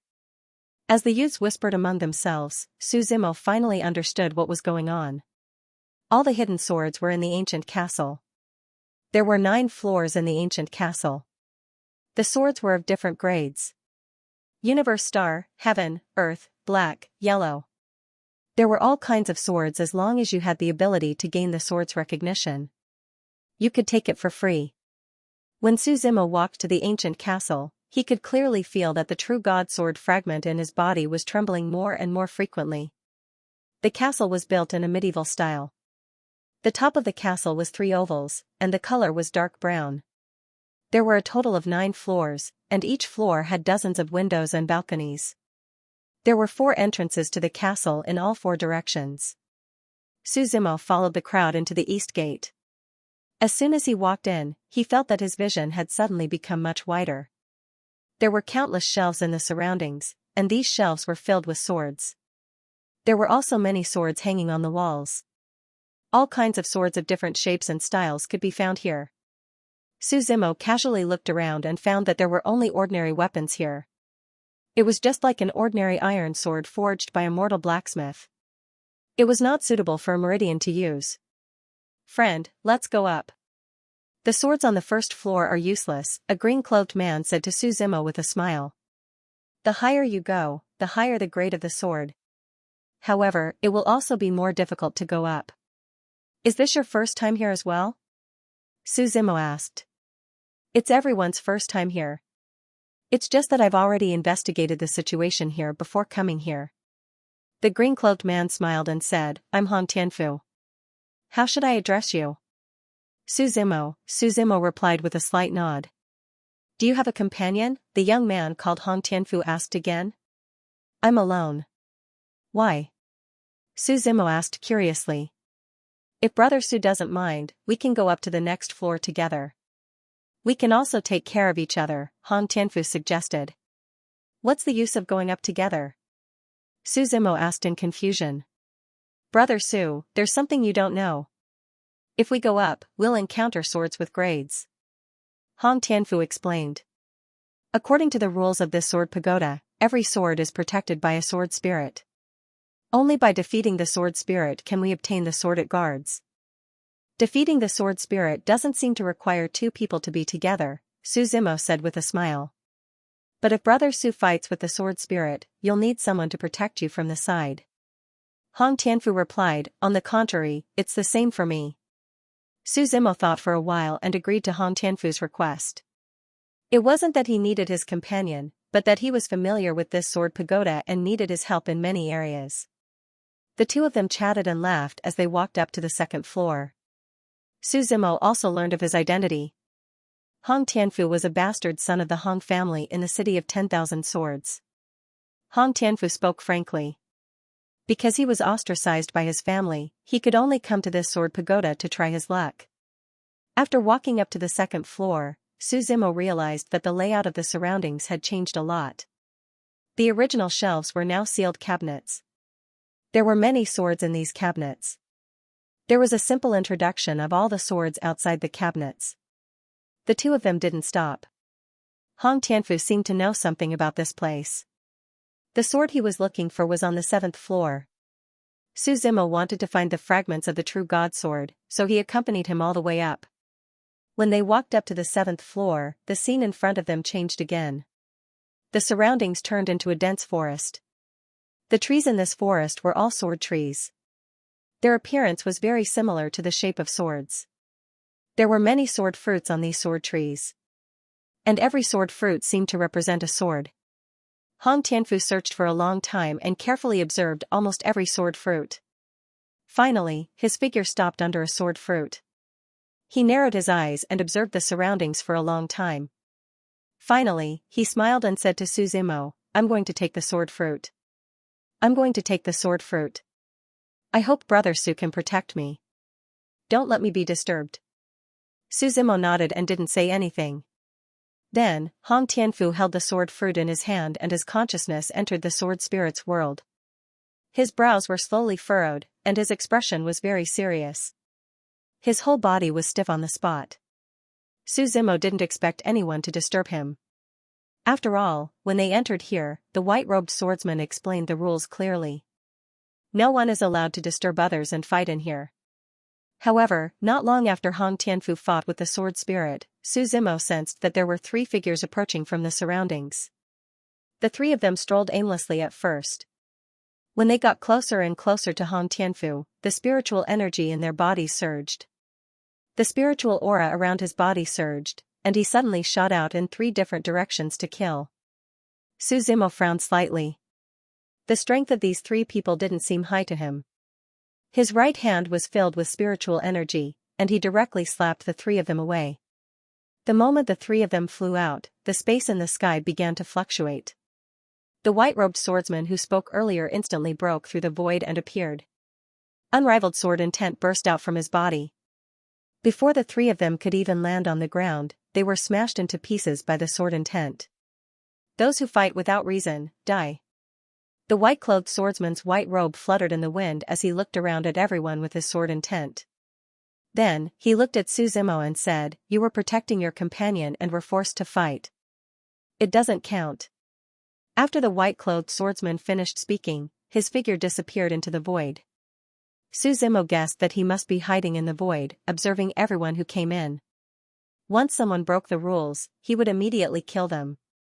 However, this was not safe. If he had blocked that palm, Hong Tianfu would have been seriously injured. His life might have even been in danger. However, Hong Tianfu seemed to know that someone wanted to kill him, so he teamed up with Su Zimo in advance.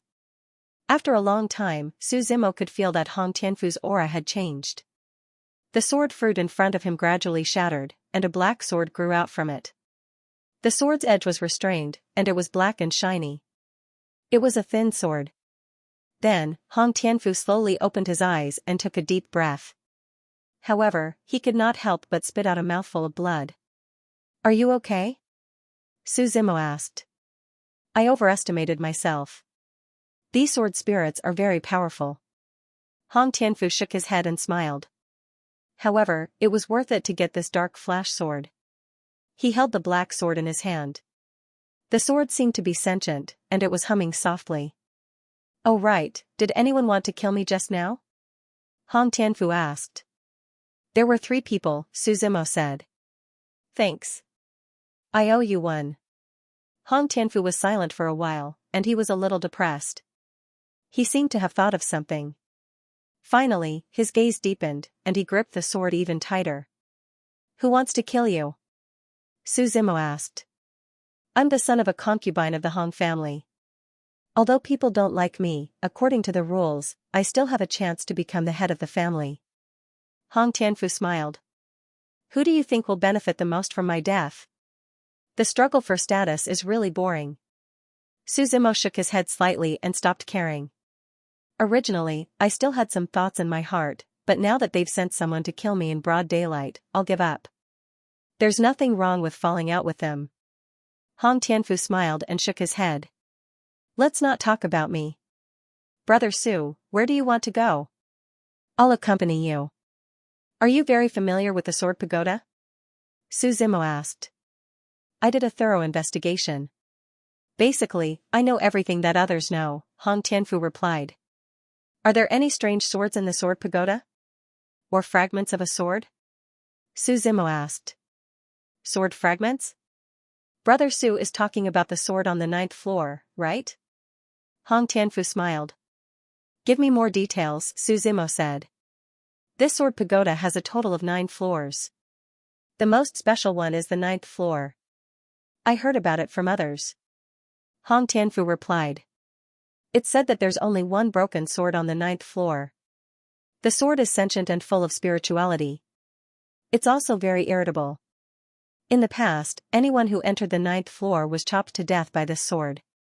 No one was able to truly subdue it. Interesting. Let's go and take a look, Su Zimo replied. Brother Su, don't tell me you're really going to take that broken sword? Hong Tianfu advised. This is an ominous sword, and it's very dangerous. The gains don't make up for the losses. Su Zimo didn't say much and directly headed in the direction of the 9th floor. Hong Tianfu hesitated for a moment. In the end, he looked at the black sword in his hand, gritted his teeth, and followed closely. After passing through the 8th floor, Su Zimo and Hong Tianfu arrived at the 9th floor. The scene here was that of an erupting volcano. The volcano had awakened, and from time to time, there would be meteor-like magma fireballs falling from the sky, smashing the entire space into potholes. It was a scene of devastation. The ground was grayish-white volcanic ash, and the surrounding temperature was so hot that it could almost incinerate the air. The area here was very vast. Except for the volcano in the center, the surrounding area was empty. However, at this moment, Su Zimo and Hong Tianfu weren't the only ones on the 9th floor. Unexpectedly, another group of people appeared not far away. Su Zimo saw them, and the other party also saw them. There were 5 people in this group, 3 young men, 1 young woman, and an old man. There are so many people who aren't afraid of death these days, Hong Tianfu muttered. As long as the benefits are tempting, there's no shortage of people who want to die, Su Zimo said with a smile. Su Zimo ignored him and walked all the way to the volcano with Hong Tianfu. The meteor-like fireballs in the sky were too dense, and the 2 of them didn't fly. The further they walked, the higher the temperature Su Zimo could feel. He had all kinds of elixirs on him. He took out 2 ice skin elixirs and took 1 each with Hong Tianfu. Only then did the temperature of their bodies drop. This ice skin elixir is probably a star-level elixir. Brother Su is really generous, Hong Tianfu said with a smile. Then I'll just watch you die from the heat, Su Zimo replied. When the 2 of them walked to the bottom of the volcano, they saw that the surrounding rocks were boiling hot. The surface seemed to be wrapped in a layer of flames. Su Zimo didn't care. The key was that Hong Tianfu's strength was too low, and he couldn't walk on the rocks for a long time. He could only take Hong Tianfu and fly to the top of the volcano. As the meteors in the sky became denser and denser, Su Zimo held the tyrannical shadow in his hand. The unbroken blade intent circled around, and almost no meteor could get within 3 meters of him. When Su Zimo stepped on the top of the volcano, he found that the 5 people from before had already arrived. Their speed was amazing. Obviously, they had prepared in advance. There were a few cinnabar trees growing on the top of the mountain. This kind of tree liked fire the most, and it was almost as if it was nourished by fire. Generally, it could only be seen on volcanoes. The cinnabar trees added a bit of scenery to this barren mountaintop. The volcano below had already awakened, and it was like a crazy monster. The inside of the volcano was thick magma. The magma bubbled like boiling water, and it was rolling. And one could see with the naked eye that in the center of the magma, there was a broken sword. It was the blade of a sword.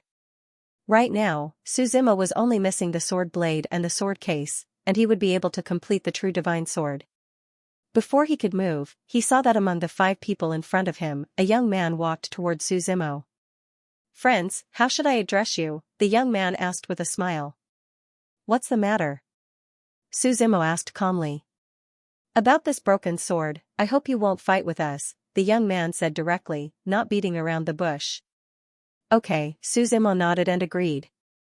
The young man was slightly stunned. He looked at Su Zimo suspiciously, then finally thanked him and left. Brother Su, you're giving up just like that? Hong Tianfu asked with some surprise. Let them take it first. If they can't get it, then we can take it, Su Zimo replied. What if they get it? Kill them and rob them. Hearing Su Zimo's words, Hong Tianfu was stunned for a moment, but he quickly recovered. Although Su Zimo and the girl did not intend to make a move, the 5 people in front were still on guard. The 3 young men looked at Su Zimo and the girl cautiously. the old man and the girl came to the place where the volcano erupted. The girl wore a light blue robe and looked to be only 15 or 16 years old. She seemed to have just stepped onto the path of cultivation. The old man had a grayish-white beard, and his black hair was tied behind his head. He seemed to be in high spirits and was wearing a green robe. "Uncle Ming, please." The girl's face was still young as she said softly. "Miss, I'll try." The old man called Uncle Ming nodded. "This broken sword has already been infected with ferocity, it's very difficult to subdue." After Uncle Ming finished speaking, he took out a snowflake-shaped item from his storage ring. Or rather, it was a snowflake. Su Zimo looked on with interest. Thousand snow. He did not expect the other party to have prepared such an item. Xianxia was a snowy mountain. A famous mountain that was covered in snow all year round. It was said that a long time ago, Xianxia was no different from other ordinary mountains. Later on, a monster called Lingyu went through a tribulation at the top of the mountain. Unfortunately, the tribulation was too violent and killed Lingyu on the top of the mountain. After Lingyu died, its body floated and corroded in the mountain. In the end, it was because of its life vitality. It was covered in snow all year round and the climate was cold. In Xianxia, other than ordinary snow, there was a rare item called Thousand Snow. It was formed by the fusion of Lingyu's life vitality and snowflakes after its death. It represented the extreme power of ice and snow. Thousand Snow was rare. It was an item that could only be found by chance in Xianxia. At this moment, Uncle Ming was holding Thousand Snow in his left hand while endless spirit energy surged in his right hand. Finally, it formed a huge palm of spirit energy that grabbed at the broken sword in the erupting volcano below. The broken sword seemed to have a mind of its own as it looked at the huge hand descending from the sky. A sharp sword ray shot out from it. It directly cut the huge hand in half. This behavior seemed to have angered broken sword in the volcano. Endless flames surged on the sword, and a rumbling sound of explosions resounded through the entire space. The entire volcano seemed to have awakened, and it began to shake. The thick flowing lava below gushed out, accompanied by the sound of a sword.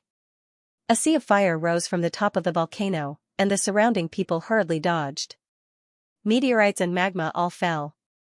Countless cracks appeared on the mountaintop, and a hot wind with a fishy smell blew in all directions from the scorching temperature.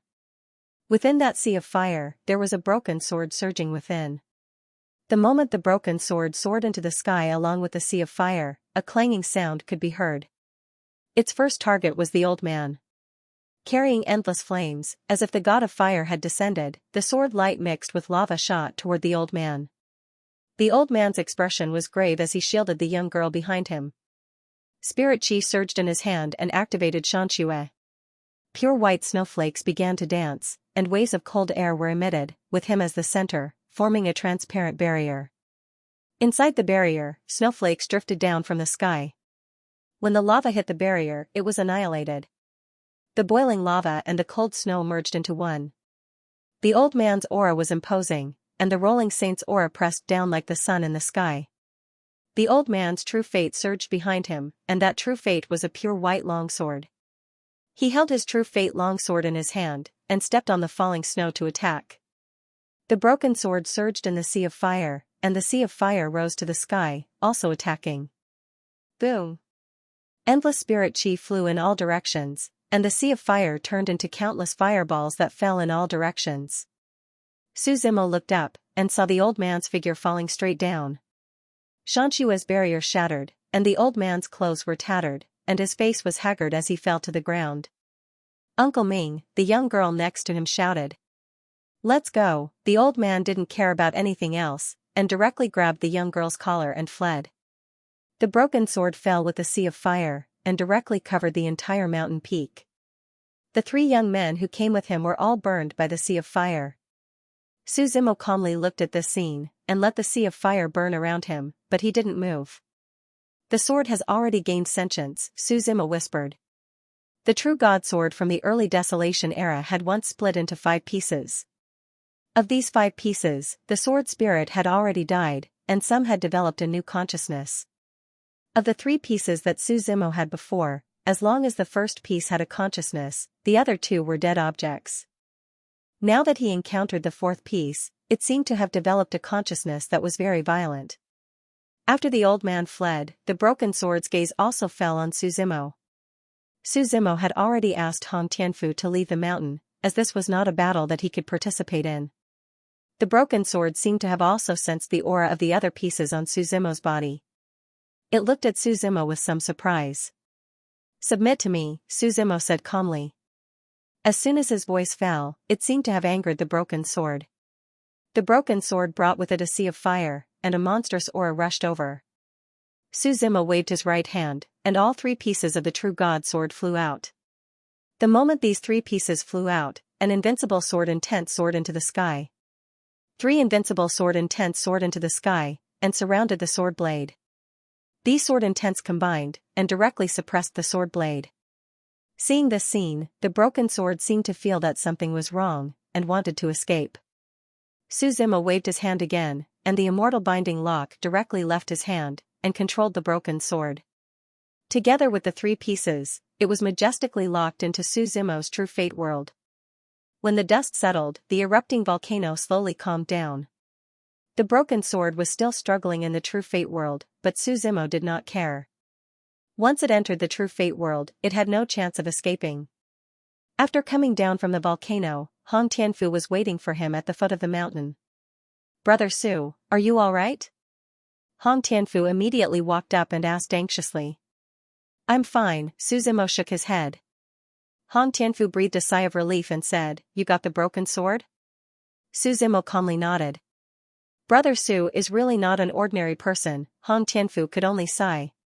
He did not ask how Suzimo got the broken sword, but he guessed that Suzimo's identity was not ordinary. This broken sword had been in the sword pagoda of the city of 10,000 swords for many years. During this period of time, many geniuses wanted to obtain it, but they all lost their lives. This was enough to show how powerful the broken sword was. "Brother Su, if you obtain the broken sword, it might cause a huge uproar in the entire city of 10,000 swords." Hong Tianfu reminded him. "Brother Su, you should try your best to hide this matter, so as not to attract people with ulterior motives." "There's no need to hide it, and there's no need to be arrogant," Suzimo said lightly. "I'm just being normal." "Brother Su, what do you plan to do next?" Hong Tianfu continued to ask. "I'm going to Overlord Sword City to find the descendants of the Sword Immortal Jiang family," Suzimo said directly without hiding anything. "Hasn't the Jiang family been destroyed?" Hong Tianfu asked in surprise. "How many years has it been? Are there still descendants alive?" "Who knows? Let's look for them," Suzimo replied. "If Brother Su has no clue, I can recommend you someone," Hong Tianfu said with a smile. "It might be helpful for you to find the Jiang family." "Who?" Suzimo asked curiously. "Someone from Divine Secret Valley," Hong Tianfu replied. "It's said that before the Jiang family disappeared, their current master went to find this person to divine the heavenly secrets. It seems that Divine Secret Valley is quite active in this life," Suzimo smiled. He had met someone from Divine Secret Valley before, and his name was Duan Tianji. "Where is he? What's his name?" Suzimo asked. "He's in the city of 10,000 swords. His name is Xuan Wuyu," Hong Tianfu said. "It's just that it's a little difficult to get him to divine the heavenly secrets. He will rarely read people's fortune unless you can meet his requirements. Even if a knife is placed on the neck, it doesn't count?" Suzimo asked with interest. "Who dares to threaten him?" Hong Tianfu shook his head. "If he wants someone's head, he only needs to say a word, and the entire city of 10,000 swords will go after that person. Take me." "To see him," Suzimo said with a smile. The two of them left the 9th floor. Not long after, they saw a group of people blocking their way. Suzimo recognized two of them. They were the young girl who had escaped earlier and the old man called Uncle Ming. "How should I address you, young master?" Uncle Ming smiled kindly. "What's up?" Suzimo asked. "You took that broken sword, right?" Before Uncle Ming could speak, the young girl beside him spoke first. "You don't have to deny it. The space on the 9th floor has already been sealed. This proves that the broken sword is gone. What does it have to do with you?" Suzimo asked faintly. Brat, how can you talk to our family's young miss like that? A young man in a blue robe said to Suzimo as he glared at him. Since I was able to obtain the broken sword, it proves that I am stronger than you. Do you want to die so soon? Suzimo looked at the blue-robed youth and said indifferently. You dare to kill people here? The young man's eyes were filled with panic. However, he still forced himself to calm down. Do you know the identity of our young lady? She is Elder Hua's granddaughter. This time, before Suzimo could speak, Hong Tianfu, who was beside him, cried out in surprise. Elder Hua? Are you talking about Pavilion Master Hua of the Sword Pagoda branch? The blue-robed youth snorted and did not reply. Obviously, he was certain of this identity. This is troublesome, Hong Tianfu muttered. He started to signal Suzimo with his eyes. Her identity has nothing to do with me. If you have nothing to do, don't block my way, Suzimo replied impatiently. Name a price. Sell that broken sword to me, the young girl said. I'm not selling it, Suzimo replied faintly. Also, I don't want to repeat myself. You. The young girl looked a little angry. She wanted to say something but was stopped by the old man beside her. Young master, if you have made up your mind, you can come to us at any time, Uncle Ming said with a smile. Suzimo glanced at him and left with Hong Tianfu. Looking at their departing backs, the young girl said unwillingly. Uncle Ming, why did you let him go just like that? Your identity was exposed just now, but he still didn't take it seriously, Uncle Ming said calmly. Calm down and look at things. The city of 10,000 swords is really too small. There are 36 countries in the northern continent that we can't afford to offend. You mean they have a big background? The young girl reacted and asked. I'm not sure, but we shouldn't make enemies before we figure it out. After all, we were in the wrong first, Uncle Ming said, shaking his head. After walking out of the sword pagoda, Hong Tianfu breathed a sigh of relief. Is that Pavilion Master Hua so scary that he scared you to this extent? Suzimo asked. You don't understand. Pavilion Master Hua is the person in charge of the Sword Pagoda branch in the city of 10,000 swords. No one in the entire city dares to offend him, Hong Tianfu explained. Even the patriarch of the Hong family doesn't dare to be presumptuous in front of him. Suzimo looked deeply at Hong Tianfu and felt sad about his fate. Hong Tianfu was like a frog at the bottom of a well. He had never gone far from the city of 10,000 swords, so his knowledge was probably limited. But who could say otherwise? Most people in this world were just frogs at the bottom of a well. The two of them had a meal in a restaurant, then Hong Tianfu brought Suzimo to where Xuan Wui lived. Everyone in the city of 10,000 swords knew where Xuan Wui lived. But normal people couldn't even get close to him. Because he lived in a very quiet alley, the entire alley was remodeled into a very wide courtyard. At the entrance of the alley, there was a swordsman guarding it. If one wanted to see Xuan Wui, they had to go through the swordsman. So when Hong Tianfu brought Suzimo to the alley, he stopped. This alley was a little like the style of a courtyard house from a long time ago. What caught Suzimo's attention was that there were many strange pictures on the walls of the alley. There were words that he couldn't understand, and there were also many creatures that he had never seen before. They were all drawn with black words. And at the entrance of the alley, there was a man sitting there. The man was wearing a gray robe, sitting cross-legged with a gray longsword on his knees. He was resting with his eyes closed, as if everything in the outside world had nothing to do with him. People in the city of 10,000 swords call him the Nameless Swordsman. Hong Tianfu introduced him to Suzimo in a low voice. It is said that he was once chased by his enemies, and it was Xuan Wui who saved him. And because he went against his fate, he chose to follow Xuan Wui in the end. If you want to see Xuan Wui, you have to defeat him. Suzimo smiled and walked into the alley step by step. The moment he stepped into the alley, he saw a sky full of sword intent pressing down on him. And the Nameless Swordsman's originally closed eyes suddenly opened.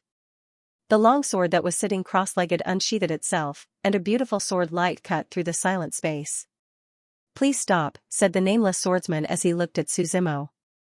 There was a boundless sword intent in his eyes.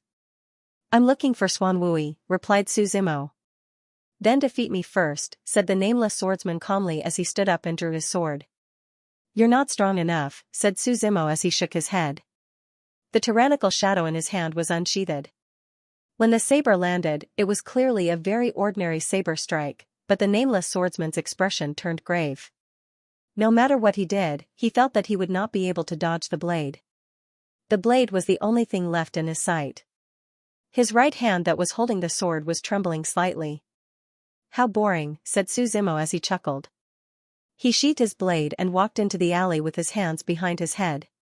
When the blade was sheathed, the nameless swordsman felt the pressure around him disappear. Unknowingly, his forehead was already covered in sweat. He took a deep breath. His right hand that was holding the hilt did not dare to draw his sword. He could only watch as Su Zimo walked into Hudong Alley. The courtyards on the left and right sides of the alley were connected. The entrance was a small and exquisite wooden door. There were 2 kingfisher trees in front of the door. This kind of tree had an inexplicable attraction to the yellow kingfisher. The birds loved to nest in this kind of tree. Su Zimo walked through the wooden door. His field of vision widened. The courtyard was very spacious. There were many things in it. There was a big tree in the middle of the courtyard. Su Zimo did not recognize the species of the tree. He only knew that the tree was more than 50 meters tall. It was obvious that its growth cycle was very old. Under the lush tree, there was an altar. It was a circular, black altar that was about 5 meters tall. There was a platform above the altar. There were 5 things on the platform. They were a ball of fire, a sapling, a golden ore, a drop of water, and a handful of yellow soil. These things were placed in 5 transparent covers. There was also a black kitten lying under the tree. The moment Su Zimo entered the wooden door, the sleeping kitten suddenly opened its eyes. Those eyes were scarlet. It pounced directly at Su Zimo, and its figure instantly became dozens of times larger in midair. From a cute cat to a monster in the blink of an eye. Su Zimo frowned slightly as he felt the stench of blood coming towards him. Then, he sent a slap over. Awoo! The gigantic body of the kitten was sent flying by the slap. The kitten crashed into the ground, creating several deep craters before it finally stopped. He bared his fangs and looked at Su Zimo angrily, but he didn't dare to make the first move. "If no one comes out, I'll destroy this altar." Su Zimo chuckled. As soon as his voice fell, a man with unkempt hair and a dirty face walked out from the inner room. This man looked like a savage that came out from the depths of the mountains. His clothes hadn't been washed for a long time. Su Zimo could smell the stench even from far away. His hair was very long, almost covering his entire head. "Who are you?" This man seemed to have not spoken for a long time. When he opened his mouth, his voice was a bit hoarse, as if his throat was being suppressed by something. "I'm looking for Xuanwui." Su Zimo frowned slightly. "I am," the man said. "If you want me to divine, please go back. Don't disturb me. If you don't answer my question, I'll destroy your altar," Su Zimo said with a smile. He could see that this altar was very important to Xuanwui. "Are you threatening me?" Xuanwui turned his head and said in a low voice. "Kid, do you know how many years it's been since you dared to threaten me? Not only will I destroy your altar, but I'll also kill your cat.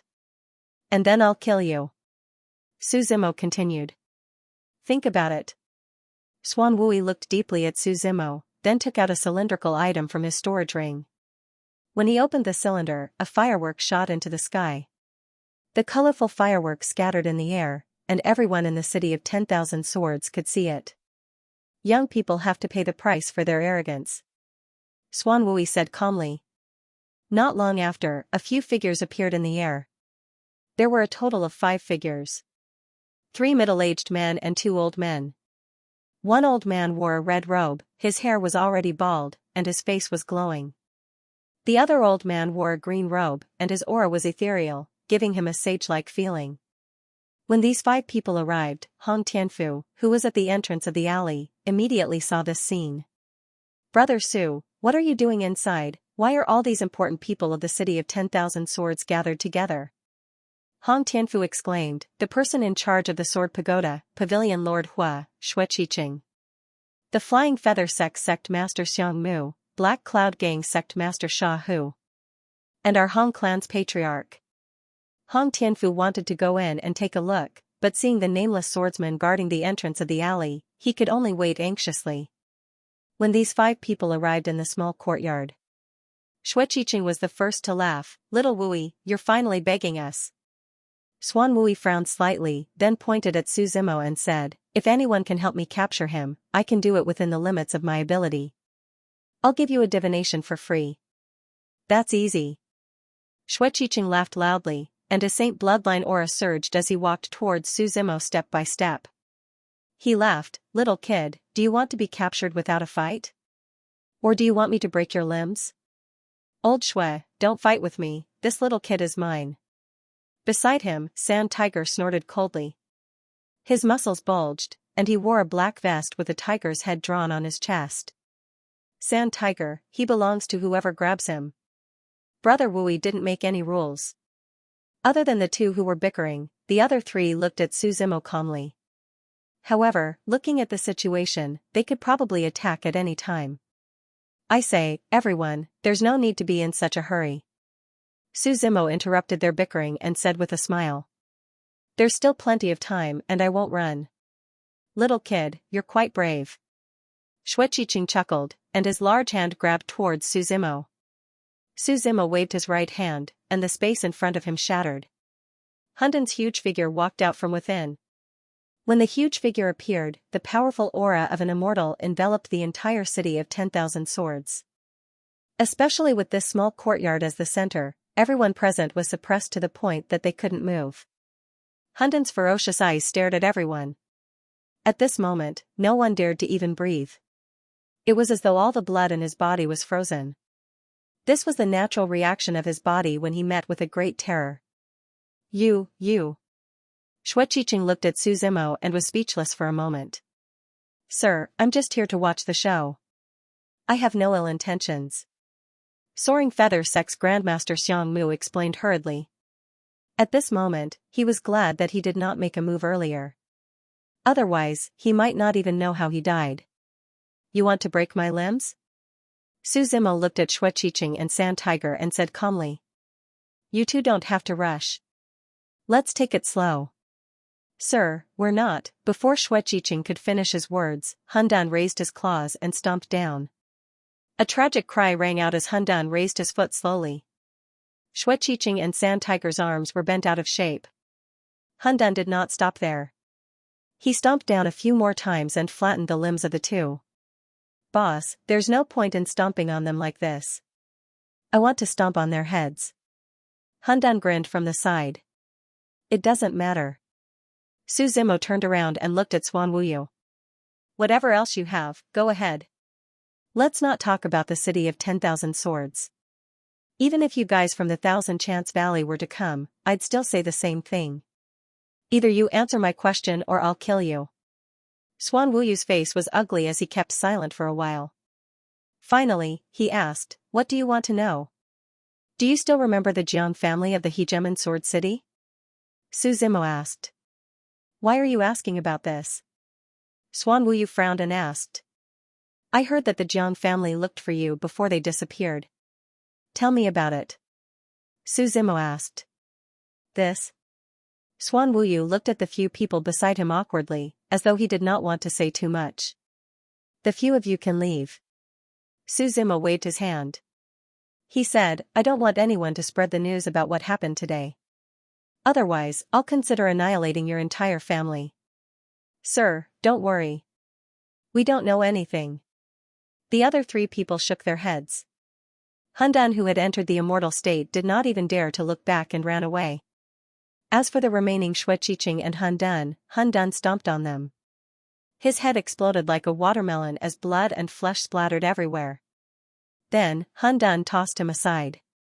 "Tell me now," Su Zimo replied. "I promised Jiangli that I wouldn't tell anyone. I hope you can keep it a secret as well." Xuan Wuyu said, "Back then, the head of the Jiang family, Jiangli, asked me to divine the future of the Jiang family." "Your divine secret valley doesn't seem to have such a big body," Su Zimo said. "Unless those old guys don't care about their lives and make a move." "I don't have that much ability," Xuan Wuyu said. "But do you know why the Jiang family declined?" Why? Su Zimo asked. Have you heard of the blood Sheikah space? Asked Xuan Wuyu. Su Zimo was slightly startled. Of course, he knew about the blood clone space. This place was related to the fragments of the true god sword that he was currently collecting. In the age of mythology, the god of war ended the twilight of the gods. From then on, monsters ruled the world. Later, from the Flower Valley, a flower cultivator walked out with the true god sword and built the heavenly palace. He sealed all those monsters in the blood clone space and started the Desolation era. Su Zimo had seen this information when he first got the true god sword in the River of Fate. I know, Su Zimo nodded slightly and replied. Then do you know that although the blood clone space was sealed, those monsters of the mythological era never gave up? Xuan Wuyu said, they have been attacking the seal for generations, wanting to return to the Yuanyang continent and start their era of rule again. What does this have to do with the Jiang family? Su Zimo asked. Because the blood clone space's seal array's eye is where the Jiang family built their clan. Xuan Wuyu said, this information was told to me by Jiang Li. The sword Saint Jiang Yun had once received the inheritance of the god ancestor. In the end, he had such great achievements. Later, he also promised the god ancestor that the family would be built on the seal array's eye and that generations would be the guardians of the array. The decline of the Jiang family has something to do with the blood clone space. Su Zimo instantly thought of the key point. The seal of the blood clone space was already on the verge of collapse under the attacks of the monsters for several generations. Xuan Wuyu nodded and replied, there have already been monsters running out of the blood clone space. The Jiang family had spent too much effort on the sealed land. In the end, it caused internal and external problems and slowly declined. Where is the Jiang family now? Su Zimo asked. Jiang Li came to me and wanted me to take him to the Divine Design Valley to find a way to solve the internal problems of the Jiang family. But the Divine Design Valley didn't want to touch this matter. I pitied him, so I gave him a suggestion. Xuan Wuyu said. I told the Jiang family to leave Hegemon Sword City and live in seclusion. Maybe when the seal is broken, they will have a chance to escape. After all, they have guarded the seal for so long, those monsters are very resentful of the Jiang family. Speaking of this, Xuan Wuyu sighed slightly. He replied, the rise of the Jiang family was because of the Sword Immortal, and the growth of the Sword Immortal was also without the help of the god ancestor. Their success was because of the Sword Immortal, and their failure was because of the Sword Immortal. So, I don't know where the Jiang family is now. Su Zimo looked at Xuan Wuyu indifferently and said. Feeling Su Zimo's gaze, Xuan Wuyu was a little flustered. He hurriedly said, although I said so, Jiang Li is not the kind of person who would run away. Although the Jiang family has disappeared for so many years, I think they must still be hiding around Hegemon Sword City. I hope so. Su Zimo said indifferently. After understanding the situation, Su Zimo left with Han Dun. He didn't make things difficult for Xuan Wuyu. When he walked out of the alley, Hong Tianfu, who had been waiting for a long time, hurriedly ran over. He asked anxiously, Brother Su, are you okay? What can happen to me? Su Zimo replied. I saw a lot of people go in, and I thought you offended Xuan Wuyu. Hong Tianfu said. They're just some small fries, there's no need to talk about them. Su Zimo smiled and said, I'm going to leave 10,000 Sword City. Hong Tianfu was stunned for a moment, but he finally nodded and said, take care. After having a meal with Hong Tianfu, Su Zimo finally left the 10,000 Sword City. He headed north, in the direction of Hegemon Sword City. As the center of the sword domain, Hegemon Sword City could be said to be the most prosperous and largest city.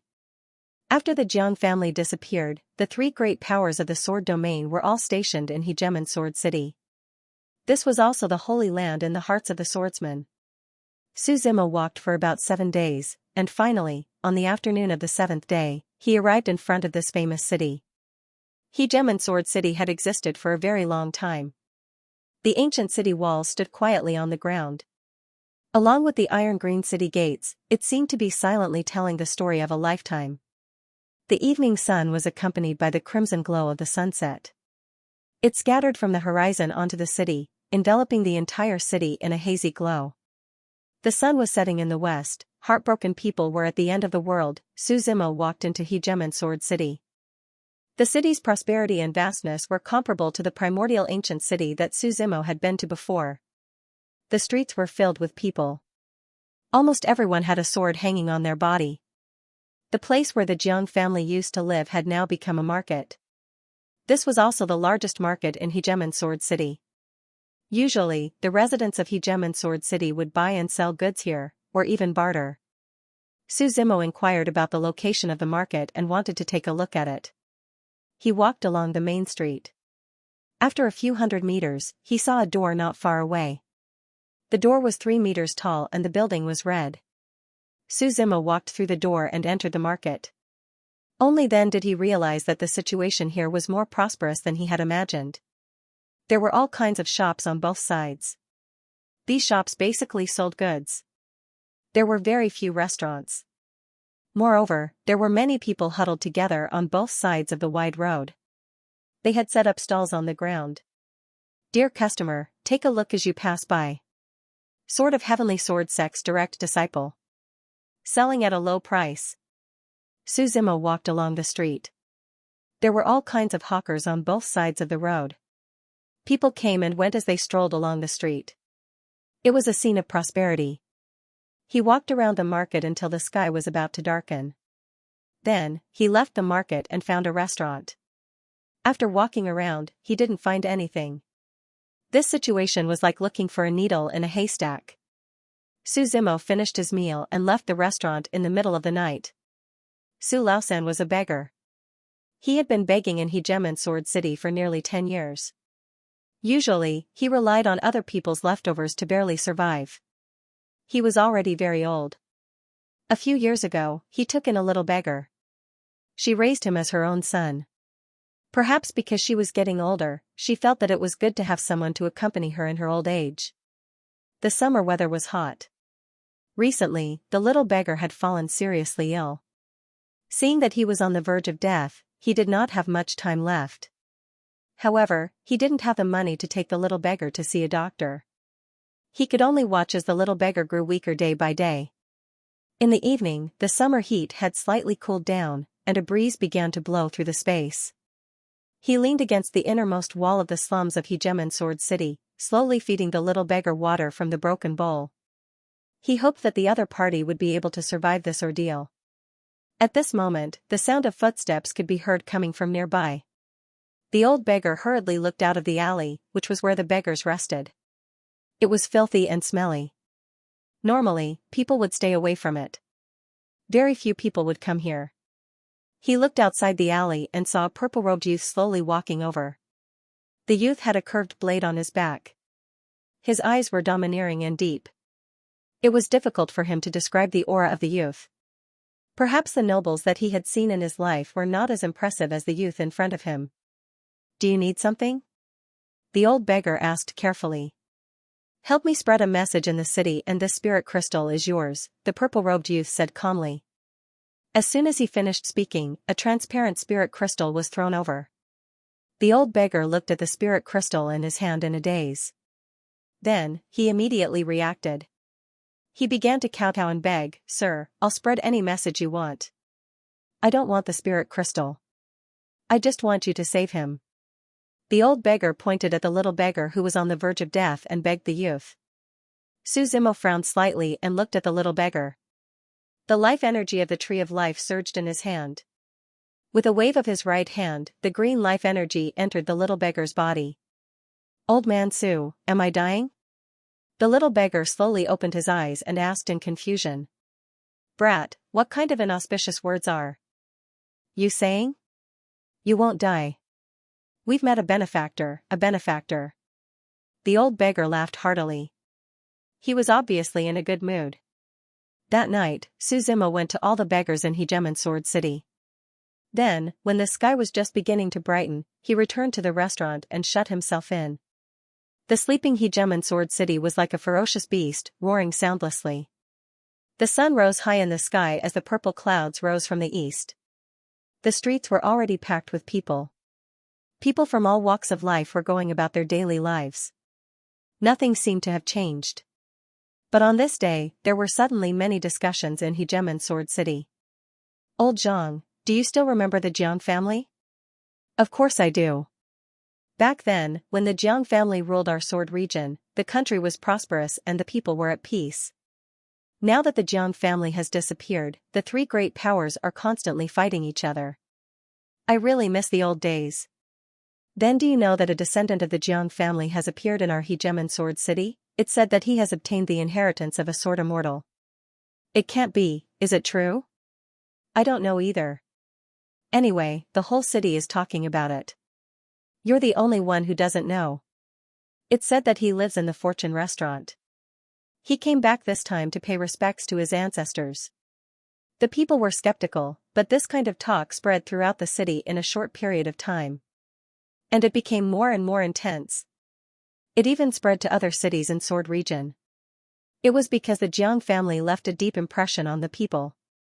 It was no exaggeration to say that Sword region existed because of the Jiang family. And their sudden disappearance back then became the biggest doubt in many people's hearts. The Immortal Sword sect was located in the north of Hegemon Sword City. Their sect was built on the nearby Immortal Sword Mountain. The Immortal Sword sect in Hegemon Sword City was only a branch. At this moment, in the inner hall of the Immortal Sword sect, an old man in a gray robe sat on a chair with his brows knitted. He seemed to be thinking about something. At this moment, a disciple walked in and said respectfully, "Sword Elder," the sound transmission wall responded. "I know." The old man called Sword Elder hurriedly stood up and walked towards the sound transmission wall. He was the person in charge of the Immortal Sword sect branch in Hegemon Sword City. This sound transmission wall was the array formation used to contact the sect. Long ago, when the rumors of a descendant of the Jiang family first appeared, he reported the news to the sect. When he arrived in front of the sound transmission wall, he saw that there were only 3 words written on the wall. "Kill without mercy." He raised his head slightly and looked at the sky outside the window. Finally, the spirit energy around him surged and he walked out of the room. The same situation did not only apply to the Immortal Sword sect. The other 2 major factions, including the First Sword sect and the Swordless faction, all received similar orders. On this day, many people wanted to go to the Fulai restaurant to have a look. Unfortunately, Suzimo did not come out. They had no choice. They could not force their way in. Another day passed and night came. A bright moon hung in the sky. Tonight, the stars shone brightly. Unknown insects chirped in the dark corners. 3 figures gathered on the roof of the Fulai restaurant from different directions. These figures were agile, and their bodies were covered in a wide black robe. They stepped on the air from afar. With each step, they covered dozens of meters. When the 3 figures met on the roof of the restaurant, they seemed to be on guard. "Who are you?" The Sword Elder was the first to speak. "Old Jian, even if your voice turned to ashes, I would still recognize it." The black-robed man on the left laughed. "So you are from the First Heaven Sword sect. Since when did your First Heaven Sword sect start doing such sneaky things?" "Old Jian, don't be so sarcastic. The Immortal Sword sect is not any better." Hearing the 2 bickering, the black-robed man on the right sighed helplessly. "The 2 of you should stop arguing. Have you forgotten your mission? Looks like the Swordless faction can't sit still anymore." The Sword Elder muttered. The Swordless faction had always prided themselves on being a righteous faction. They rarely participated in the battles between the First Sword sect and the Immortal Sword sect. They were indifferent to many things. They did not expect to be anxious because of the appearance of the Jiang family's descendant. "Everyone, the situation is still unclear. Whether or not you are a descendant of the Jiang family is another matter." The First Sword sect elder shook his head and said, "Whether or not you are a descendant of the Jiang family, the order I received was to kill by mistake rather than let you go." In a room on the 3rd floor of the Fulai restaurant, Suzimo leaned against the window and enjoyed the moonlight while waiting for his prey. The candlelight in the room was extinguished. It was pitch black in the room. A breeze blew through the window, followed by the sound of the door opening. As the door of the room was opened, 3 figures slowly walked in from outside. The moment they entered, they saw Suzimo sitting by the window. The moonlight was bright, like a layer of silver frost sprinkled on Suzimo's body. He leisurely leaned against the window and looked at the 3 people who came in with a faint smile. "Your Excellency, you already knew that we would come." The swordless faction's elder narrowed his eyes and looked at Suzimo warily. Suzimo shook his head and sighed. I wanted to catch a big fish, but what are you small shrimps doing here? Then, he waved his hand and suppressed the three of them. Let's go, the elder of the swordless sect shouted. His entire body transformed into a sharp sword and flew into the distance. The three of them didn't even have the will to fight. They only felt that they had fallen into a huge trap. These three people were all Emperor Vane realm experts. However, when Suzimo's big hand fell, the surrounding space was immobilized. It was as if the three of them were stuck in a swamp, unable to move at all. The immortal binding chains in his hand appeared and completely bound the three of them in the room. Seeing Suzimo so casually display such power, the three of them swallowed hard. Your Excellency, we have no ill intentions, the sword elder hurriedly said. We only heard that the descendants of the Jiang clan have appeared. We just came to take a look. But I have ill intentions, Suzimo said with a faint smile. Now, answer my questions. If you can give me useful information, you can live. Otherwise, I'm afraid you won't see the sun rise tomorrow. What does your Excellency want to know? We will tell you everything we know, the sword elder replied. Why do you want to kill the descendants of the Jiang clan? Suzimo asked. The three of them were silent for a while. The swordless sect's elder finally replied, we don't know either. This is an order from the sect. Back then, the reason why the Jiang clan disappeared, was it related to your three sects? Suzimo continued to ask. Tell me what you've learned about the Jiang family over the years. We really don't know anything. The disappearance of the Jiang clan was very sudden. We didn't do anything. The sword elder replied, all these years, we have been tracking down the whereabouts of the Jiang clan, but to no avail. It was as if they had disappeared from the face of the earth. Your words are useless to me, Suzimo impatiently pulled out the tyrannical shadow from his back. In the darkness, a smear of blood floated out from the air. The blood was bright red. And looked demonic. The next morning, the waiter quietly dragged out the three corpses and cleaned the room. At the same time, on the Immortal Sword Mountain not far from Hegemon Sword City. One of the three sects, the Immortal Sword Sect, was established here. The early morning sun shone brightly in the sect. Within the Immortal Sword Sect, there were disciples flying on their swords. There were elders exhaling and gathering. In one breath, the swords traversed hundreds of miles, breaking through the endless void. The sword-shaped mountain peak floated in the air without any edges. The sea of swords shone brightly in the sky. On the square, hundreds of new disciples were practicing their swordsmanship with great momentum. The sect master of the Immortal Sword Sect, Xianxia, sat in the seat of honor. Below him were the 10 elders of the Immortal Sword Sect. His hand was rhythmically tapping the armchair on his right. He opened his eyes slightly and said, the soul lamp of the sword elder has been extinguished? Yes, I'm afraid the odds are against him, the great elder of the Immortal Sword Sect stepped out and replied. The appearance of the Jiang clan's descendant this time is somewhat strange. I have a bad premonition. I have my own plans for this matter. You all can leave first, Xianxia waved his hand and said. After everyone left, Xianxia went to the rear hall of the main hall. Seeing that no one was around, he crushed a spatial jade talisman in his hand.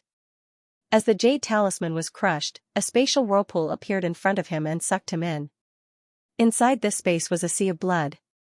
The thick stench of blood was almost tangible. There was a bridge in the sea of blood in front of him. The bridge was filled with skulls. This bridge seemed to be formed by tens of thousands of skulls gathered together. The surroundings were very quiet. When Xianxia entered the blood-colored space, he walked on the bridge of skulls and walked towards the other end. At the end of the bridge, a black-robed creature was sitting by the sea of blood. He was quietly fishing. No one knew what he was fishing for.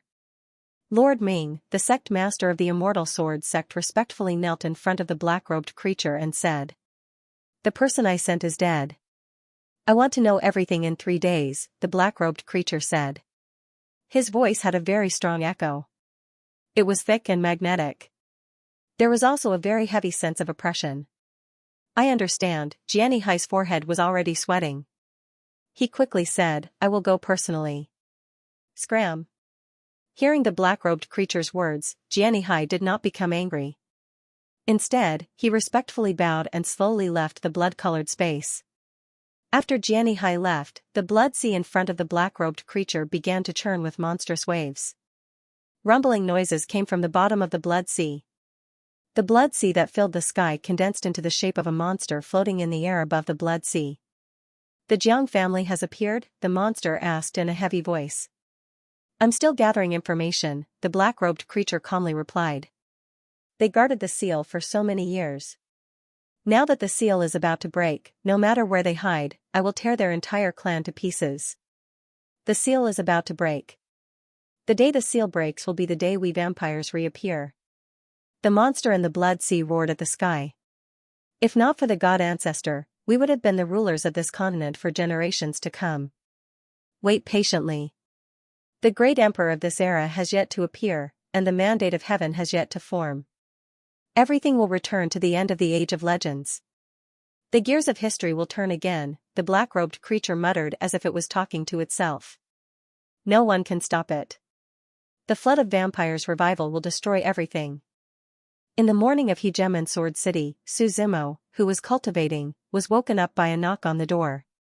He opened his eyes and slowly exhaled. "Who is it?" "Dear customer, I'm here to deliver breakfast," the person outside replied. "Come in," Su Zimo said calmly. As the door opened, a young man wearing a coarse blue robe walked in. The young man carried a plate filled with food. He placed the plate on the table and smiled. "Dear customer, please enjoy." Su Zimo looked at the young man with interest and saw that he was sizing him up. He smiled and said, "Am I that handsome?" "No, it's just that the outside world is saying that you're a descendant of the Jiang family." "I was just curious," the young waiter smiled. "You should be a fake." "Aren't you also a fake waiter?" Su Zimo replied. "I've never seen a venerable vain martial artist working as a waiter in a restaurant." Hearing that Su Zimo had seen through his realm with a single glance, the young man did not panic. Instead, he smiled and said, "Sir, please don't misunderstand. I'm just a rogue cultivator who came to take a look." "Let me guess who you are," Su Zimo said, raising his head slightly. "Either you were sent by the three sects to kill me, or you are the true descendant of the Jiang family, right?" "I don't understand what you're talking about." The young man looked a little stunned, then he shook his head and replied. "Maybe you don't understand what I'm saying." Su Zimo smiled carelessly. Following which, he took out the legacy item that sword immortal Jiang Yin had given him. The moment the sword seal appeared, an unrivaled sword intent pervaded the air. Su Zimo said, "Maybe you don't recognize the sword seal." "What a pity." The moment the sword seal appeared, the young man's expression changed drastically. His pupils shrank as he looked at the sword seal with a grave expression. Then, he looked at Su Zimo and asked, "Who exactly are you? Shouldn't you tell me who you are first?" Su Zimo replied. The young man's expression was uncertain, and he remained silent for a long time. Then, he replied, "You guessed right. I'm a descendant of the Jiang family." "This sword seal was given to me by your ancestor," Su Zimo said. "Previously, I didn't enter your ancestor's land of inheritance because I promised him that I would pass this legacy to his descendants." "Ancestor," the young man muttered softly. "You said that you're a descendant of the Jiang family. At the very least, you have to provide sufficient proof. Otherwise, you can forget about this legacy," Su Zimo replied. The young man remained silent for a while before finally speaking. "Give me some time. I'll prove it to you." "Sure, just don't make me wait too long," Su Zimo replied. "I hope you're not lying to me." The young man looked deeply at Su Zimo before turning to leave the room. Looking at the young man's departing figure, Su Zimo began to eat the breakfast on the table. Previously, he had spread the news in Hegemon Sword City that he was a descendant of the Jiang family and even had the Sword Immortal's legacy. His main goal wasn't the three sects, but the true descendant of the Jiang family. Because no matter what, the descendant of the Jiang family would appear to meet him. After all, this was related to the Sword Immortal Jiang Yun's legacy, and they didn't dare to be careless. Moreover, this young man was only at the Venerable Meridian realm and probably couldn't be considered a core member of the Jiang family. Therefore, he left this time to discuss it with his family. Suzima wasn't in a hurry. The legacy was in his hands, and he just needed to find the true descendant. He wouldn't care about anything else, and the blood space had nothing to do with him.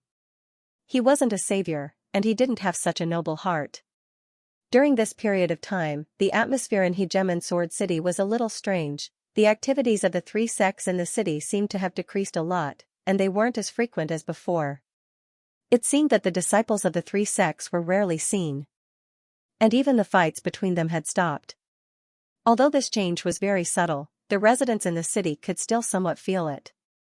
As summer came to an end, the sun was trying its best to shine its remaining light. The originally lush green leaves were gradually turning yellow. Autumn had already begun, and the golden curtains were slowly being drawn. Early in the morning, a cool breeze blew past the Divine Sword Mountain in the distance, sweeping up a few strands of dust and gently landing on the city wall of Hegemon Sword City. A man in a long golden robe slowly walked down from the Divine Sword Mountain. He carried a long sword on his back, and with every step he took, he slowly walked towards Hegemon Sword City. At the same time, far to the north of Hegemon Sword City, an old man stepped on the cool breeze and walked in the direction of Hegemon Sword City. He carried 7 long swords on his back, and 2 large words were written on the back of his green robe. Tianyi. On the west side of Hegemon Sword City, a middle-aged man in a blue robe walked step by step. His figure was ethereal, as if he was between the void and reality. One moment, he was very far away, and the next moment, he was a few miles away. He carried a scabbard on his back, but there was no sword in the scabbard, which was very strange.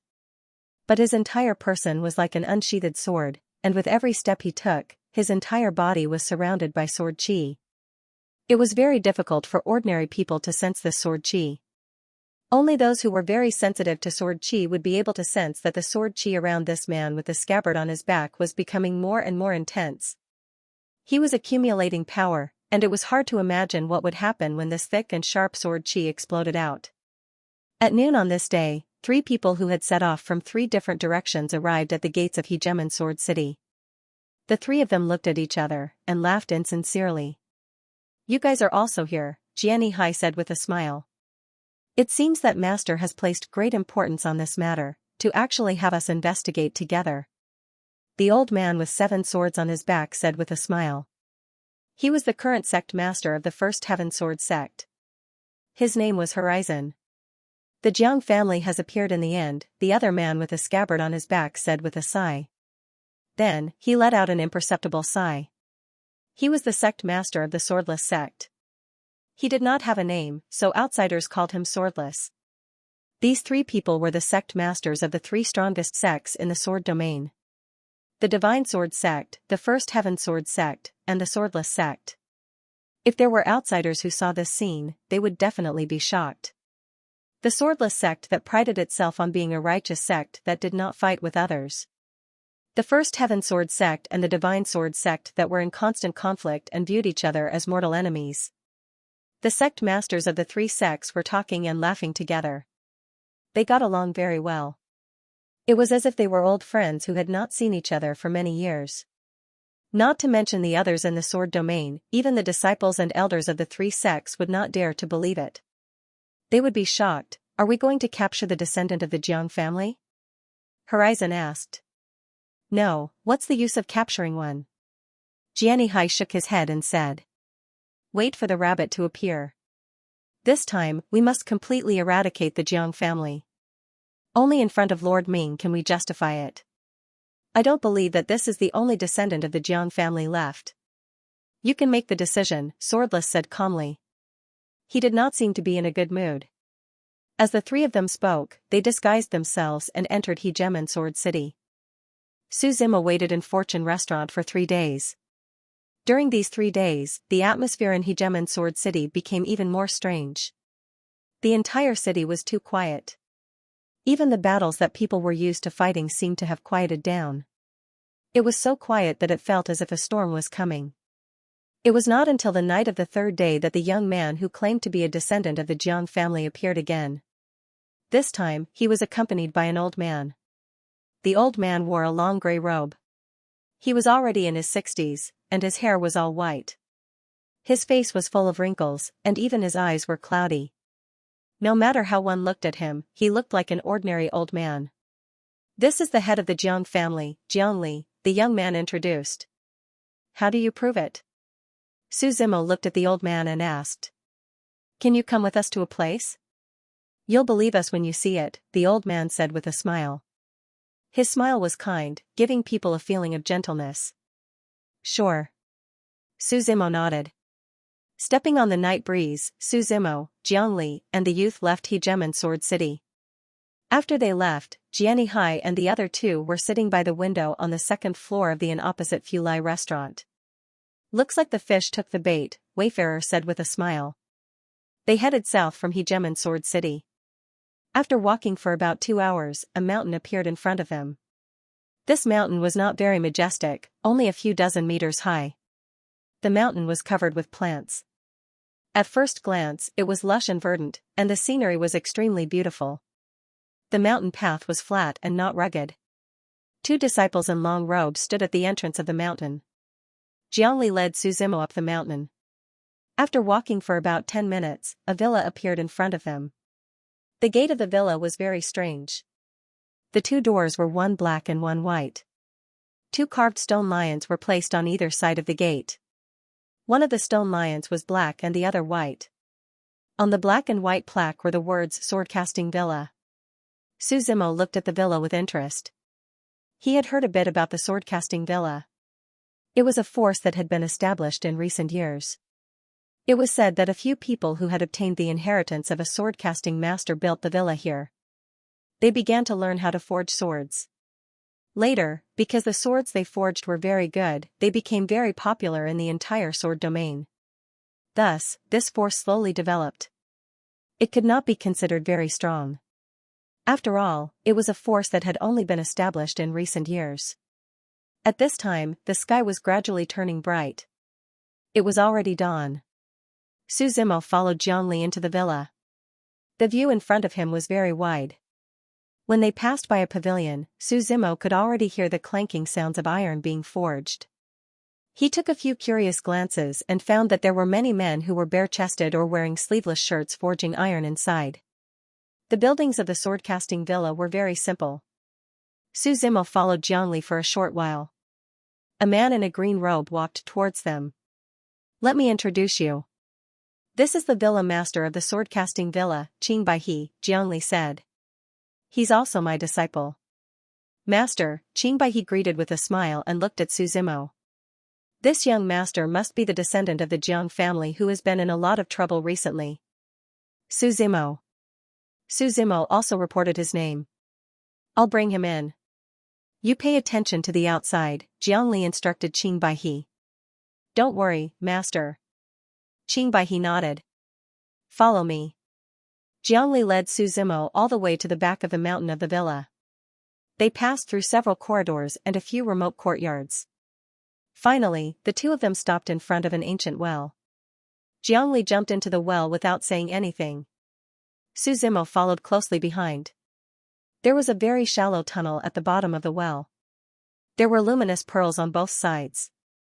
Under the illumination of the dark yellow soil, the surrounding light was somewhat gray. On the other side of the tunnel, there was a spatial formation. After the 2 of them stepped into the spatial formation, Su Zimo felt a sense of weightlessness not long after.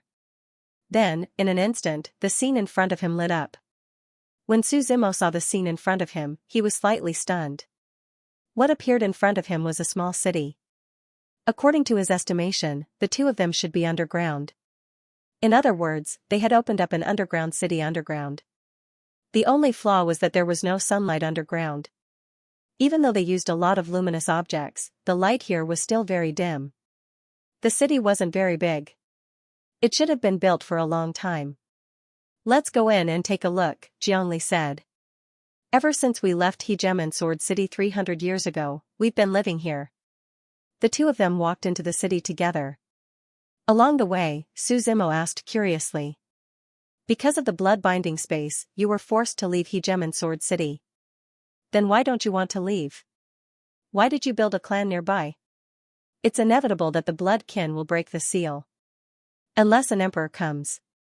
Jiangli shook his head and sighed. I also wanted to leave Hegemon's Sword City, but our ancestor promised the god ancestor that he would be the guardian of the formation. Our Jiang family can't go back on our word. But what's the use of you staying here? Su Zimo shook his head and said. We've been collecting evidence, Jiangli replied. Collecting evidence that the three sects are colluding with the blood kin. What do you mean? Su Zimo frowned slightly and asked. Don't think that the three sects are like fire and water. In fact, their higher-ups are all in cahoots. Jiangli snorted coldly. Back then, the seal was unstable. In the future, some blood race monsters broke through the seal and came out. Although we repaired the seal in time, there were still a few fish that escaped. Jiangli snorted and said, the reason why the three sects could develop was because of the fish that escaped the net. Don't be fooled by their constant fighting on the surface. It's just an illusion. Their disciples don't know. However, the higher-ups do know each other. You're saying that the three sects are puppets of the blood race? Su Zimo asked. I guessed that before. Yes, the strongest person in the three sects is only at the divine meridian realm. The Jiang family has Laozu, who has entered the immortal realm. How could we possibly be afraid of him? Jiangli sighed softly as he spoke. He said, at that time, there was a riot in the seal. Laozu had no choice but to suppress it personally. At that time, the higher-ups of the three sects actually gathered and wanted to attack the Jiang family. Then how did you leave? Su Zimo asked. The Jiang family has been prepared for this for a long time. We built a city under Sword Forging Mountain. At that time, we used the spatial array to leave and made them miss us. The two of them entered the city as they spoke. There were still many people in the Jiang family. There were a few hundred people living in the city. There were both direct descendants and collateral descendants.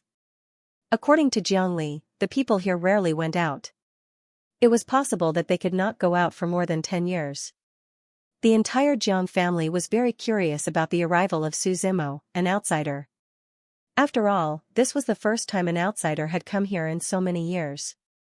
Family head, who is this? An elder of the Jiang family asked.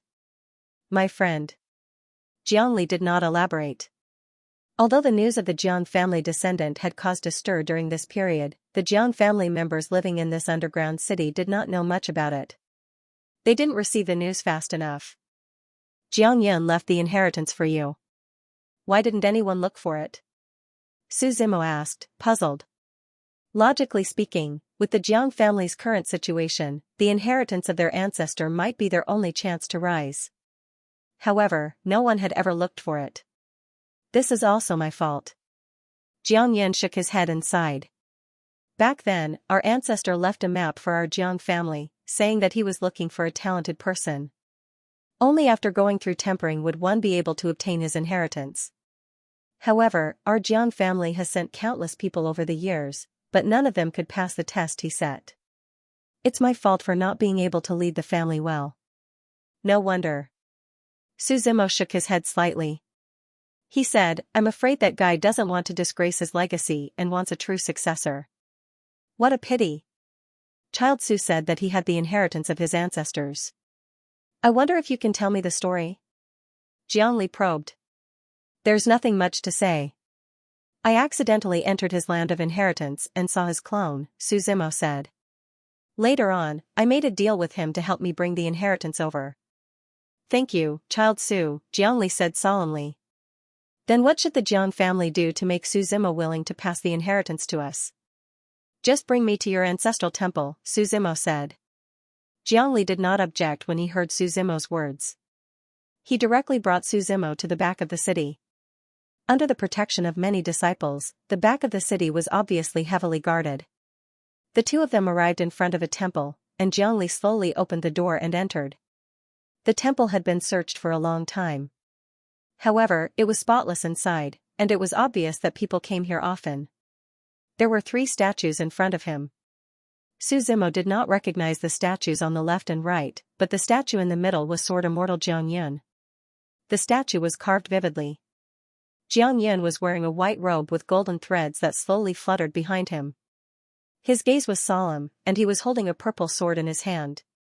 At that moment, he was holding the sword in his hand. The statue's frozen action was the action of drawing the sword. At that moment, Suzimo slowly took out the sword seal from before. The unbounded sword intent permeated the air, and the sword seal buzzed. Finally, it turned into a sword light and rushed into Jiangyun's statue. At that moment, the entire statue began to shake, and an extremely strong sword intent burst out from the statue. The shocking sword intent soared into the sky, and a mighty aura filled the entire underground city. Ancestor, Jiangli was agitated, and his body trembled as he knelt down on a futon. Not only Jiangyun, but everyone in the underground city also felt this sword intent.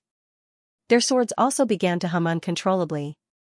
Many people looked in the direction of the ancestral temple in confusion. At that moment, 3 figures appeared in the ancestral temple. The 3 of them were old men, and they wore the same blue sword robes. They were the 3 most prestigious elders of the Jiang family. Family head, this is? The great elder asked in disbelief. Ancestor's inheritance has returned, Jiangli replied excitedly. At that moment, the statue in the ancestral temple seemed to have come alive with the sword seal's entry. The statue looked at the people below with bright eyes, and its body was filled with sword intent. My descendant, Jiangyun said emotionally. Ancestor, everyone knelt down and greeted him. We were incompetent, and we were unable to continue the glory brought by our ancestor. We caused the Jiang family to be in such a sorry state, Jiangli said sorrowfully. Sigh, I'm not responsible for this, Jiangyun said as he shook his head. Back then, when I asked the family to guard the seal, I thought this day would come. Ancestor, are you doing well in the upper realm? Can't you come down again? The Jiang family's second elder asked. Jiangyun shook his head and said, all of you can leave. First, I have something to say to this child Su. As for our Jiang family, I'll think of a countermeasure.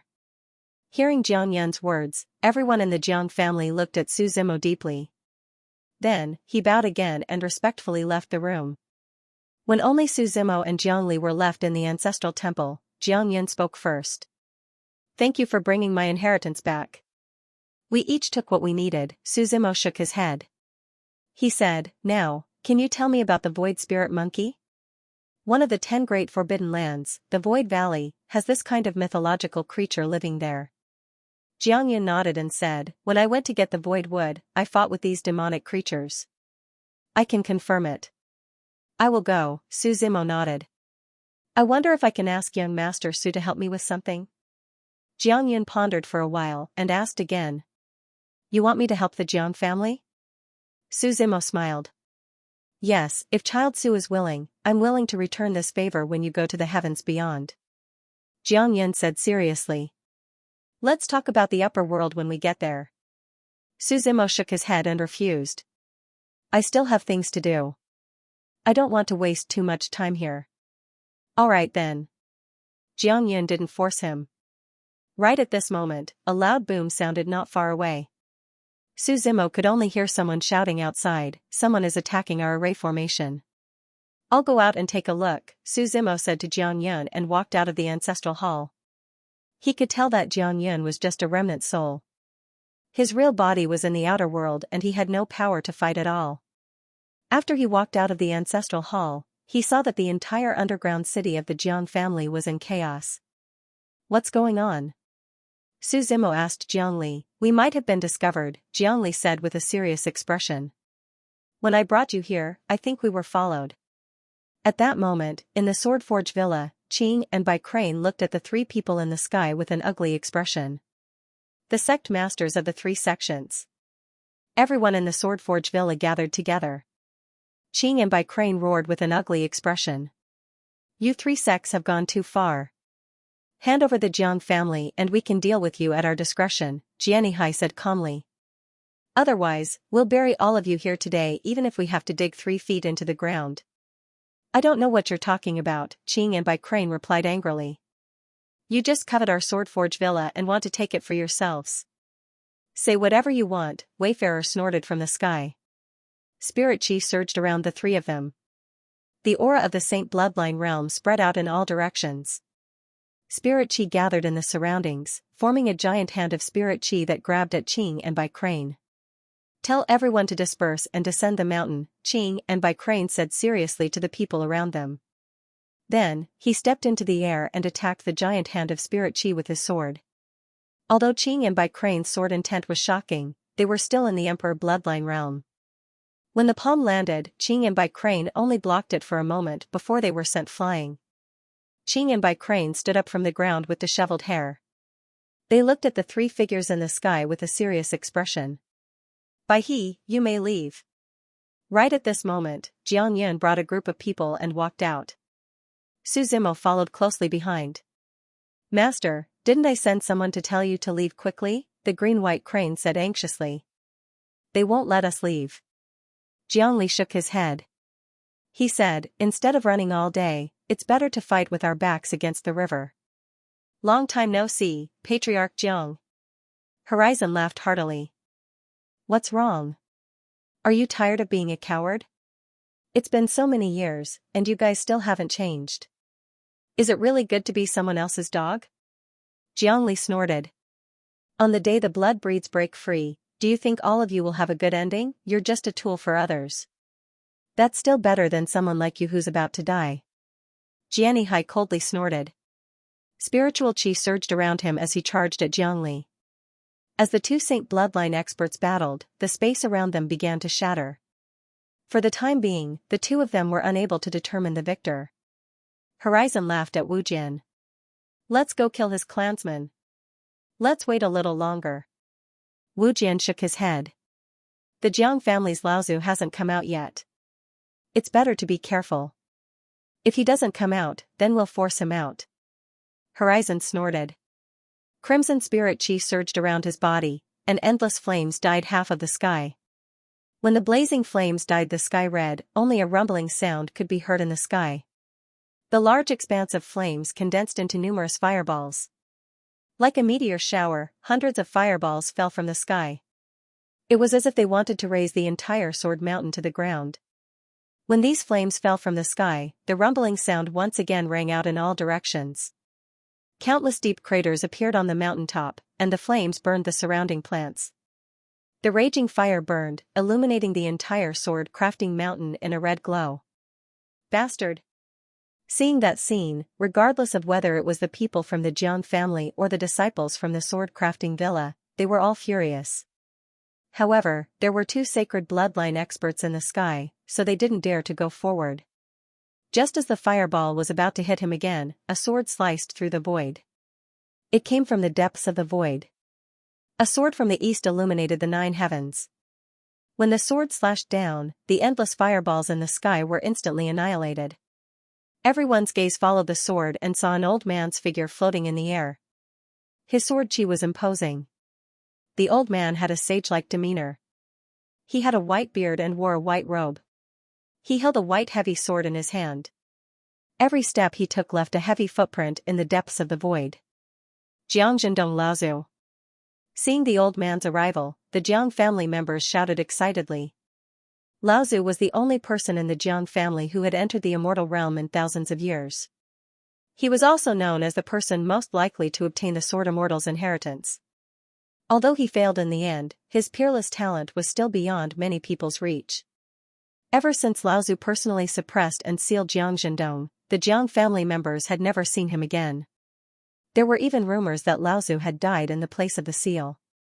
Now that they saw Laozu appear again, how could they not be excited? Laozu is mighty. Some people even began to shout. When Jiang Zhendong walked over step by step, endless sword qi was already reverberating in the void. The surrounding space was filled with sword intent. The heavy sword vibrated in front of him. Layers of ripples appeared in the void. You were so seriously injured back then, but you're still alive, Wayfarer said solemnly. I've disappointed you, Jiang Zhendong replied indifferently. It doesn't matter. Now that you've come out again, you can't avoid death. Wayfarer laughed. You're still not enough. Tell the master behind you to come out, Jiang Zhendong said indifferently. No need. Wayfarer snorted coldly. At this time, Jiani Hai and Jiangli also stopped fighting. They retreated to the side and looked at each other warily. A layer of blood-red mist appeared on Wayfarer and the other two. Screams could be heard from the blood mist. A very strong smell of blood came from it. Sinister skulls condensed together with the blood mist. Then, the blood mist covered the three people's bodies and seeped into them bit by bit. Ah! Painful screams came from the three people's mouths. As the blood mist spread, the three people's faces were distorted. Their bodies were changing irregularly. The three people rolled in the air. They looked very painful and terrifying. Not long after, the three people's appearances changed greatly. They were like three monsters slowly standing up in the void. Their bodies were covered in a bloody mist, and their bodies had doubled in size. The muscles on his body were bulging, and his skin had turned a dark purple. Their hands had turned into claws, and their nails were tens of centimeters long. This is... Jiangli looked at the scene solemnly. The three of them roared in the sky, and their auras broke through the divine vein realm from the saint vein realm. Although their eighth meridian hadn't been opened, their strength was already at the divine vein realm. A person who sold his soul can no longer be considered a person, Jiang Dingfeng said with a deep gaze. Forcefully increasing your strength, but because of this, you've ruined your martial path. Laozu, your injuries. Jiangli said worriedly. It's fine. Jiang Dingfeng shook his head slightly. At that moment, the three of them charged at Jiang Dingfeng. The three of them were covered in a bloody mist, and their auras were strong. Every step they took was like a piece of heaven and earth. Surging power rose from their bodies, and the endless space beneath their feet shattered. The strength of the divine vein realm increased by leaps and bounds. When the three of them attacked at the same time, the immortal light around Jiang Dingfeng slowly dispersed. His hands turned into huge palms that blotted out the sky, and collided with the three of them. Only a boom sound was heard. The surrounding space collapsed, and an extreme wave of spirit energy spread out with the four of them at the center. Jiang Dingfeng stood in place without moving, but the three of them were sent flying. Jiang Dingfeng's face was slightly pale, and the immortal light around him was vast. He knew that although the three of them were sent flying, they didn't suffer much damage. The three of them slowly stood up and roared at the sky, as if to express their anger. Jianihai waved his sword, and sword intent spread out like the sea. Endless sword intent spread out from his body, and slowly condensed in the sky.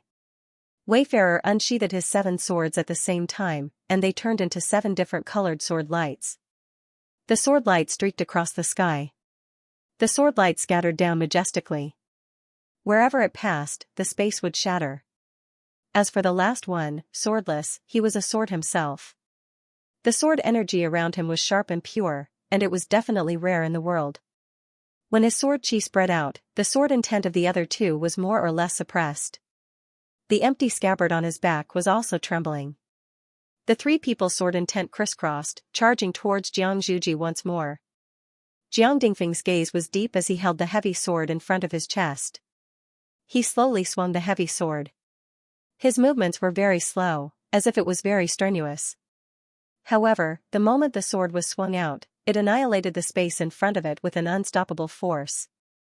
When the heavy sword completely destroyed the space in front of it, the sword intents of Wayfarer and the others were instantly annihilated. The heavy sword slashed down, and the three of them screamed as they were sent flying. Jianihai and the other two were drenched in blood, looking extremely miserable. Laozu is mighty. When the Jiang family members saw this scene, they couldn't help but shout excitedly. So what if the 3 sects are strong? Without Laozu, who has entered the immortal realm, everything is in vain. In my opinion, we should go out and rebuild the Jiang family openly instead of hiding in this underground city. What can the 3 sects do? I agree. However, unlike the other clansmen, only Jiangli looked at this scene with worry. PFFF Jiang Dingfeng's body suddenly trembled, and he spat out a mouthful of blood. The blood landed on the heavy sword and splashed onto the ground. Jiang Dingfeng stabbed the heavy sword into the ground, then held it with both hands. He actually didn't let himself fall. His figure looked somewhat frail, but he still staggered. What happened to Laozu? The Jiang family members suddenly panicked. He still hasn't recovered from the injuries he received in the sealed land. It'll be very difficult for him to recover. Jiangli shook his head and sighed. Su Zimo could tell that Jiang Dingfeng's true fate had been damaged, and his divine flame seemed to be suppressed. He was already struggling at death's door. Even surviving was difficult, let alone fighting. Jianhai naturally saw Jiang Dingfeng's actions. His expression lit up as he shouted, "This old bastard is injured. It seems he was just bluffing. Let's hold on for a while longer." "He won't be able to hold on much longer. Today, I'm going to kill this entering immortal." Wayfarer laughed heartily. "Old bastard, if you were hiding like a coward, we wouldn't have been able to do anything. But since you insist on being a hero, let's see what it feels like to kill an entering immortal." Only Wu Jian remained silent, looking at the people below with a complicated expression. Good and evil will be repaid in the end. The vampire clan's goal is the entire Yuanyang continent, Jiang Dingfeng said righteously. Even if my Jiang family is destroyed here today, I believe there will be tens of thousands of Jiang family members who will stand up for me. One day, you will receive your retribution. Hearing Jiang Dingfeng's words, Jianhai and Wayfarer both laughed heartily. Then you can go to hell with your good karma. Only Wu Jian's pupils shrank, and he muttered in a low voice, "Retribution will come."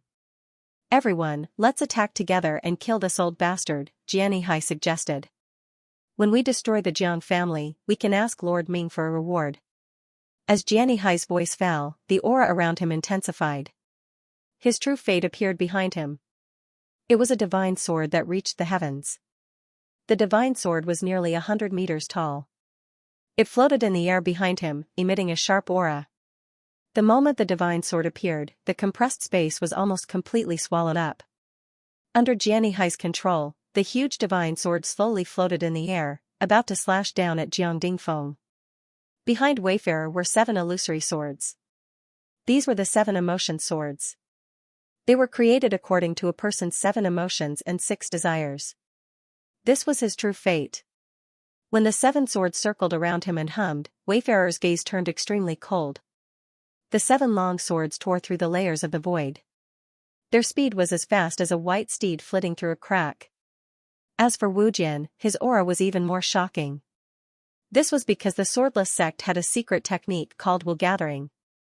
This secret technique could condense sword intent. The terrifying thing was that it could condense sword intent without limit. Therefore, every disciple of the swordless sect had a very heavy sword intent. This was because every one of them could condense sword intent. The longer the sword intent was condensed, the more powerful it would be. It was said that this secret technique didn't originally belong to the swordless sect. It was a famous meridian technique of a very famous rogue cultivator in the northern continent. He had condensed his sword will for 3,000 years, and in the final battle, when he released all the sword will he had condensed for 3,000 years. That scene was unforgettable for anyone who saw it. The mountains and rivers shook, the heavens and earth lost their color, and it was not an exaggeration to say that it shocked the heavens and earth and made ghosts and gods weep. That sword stunned the world and became the battle that made that person famous. Later on, this secret technique appeared in the swordless sect for some unknown reason and became a secret that was never passed on. The biggest weakness of the secret technique was that the sword intent it condensed was a one-time use. In other words, no matter how long you condensed the sword intent, once you released it, you could not use it a second time. You had to condense the sword intent again before you could release it again. And condensing the sword intent again required time, so it was impossible to use it again in a short period of time. Just like that rogue cultivator from before, after releasing his sword intent for 3,000 years, it meant that his 3,000 years of hard work had gone up in smoke. At this moment, swordless body was enveloped by sword intent.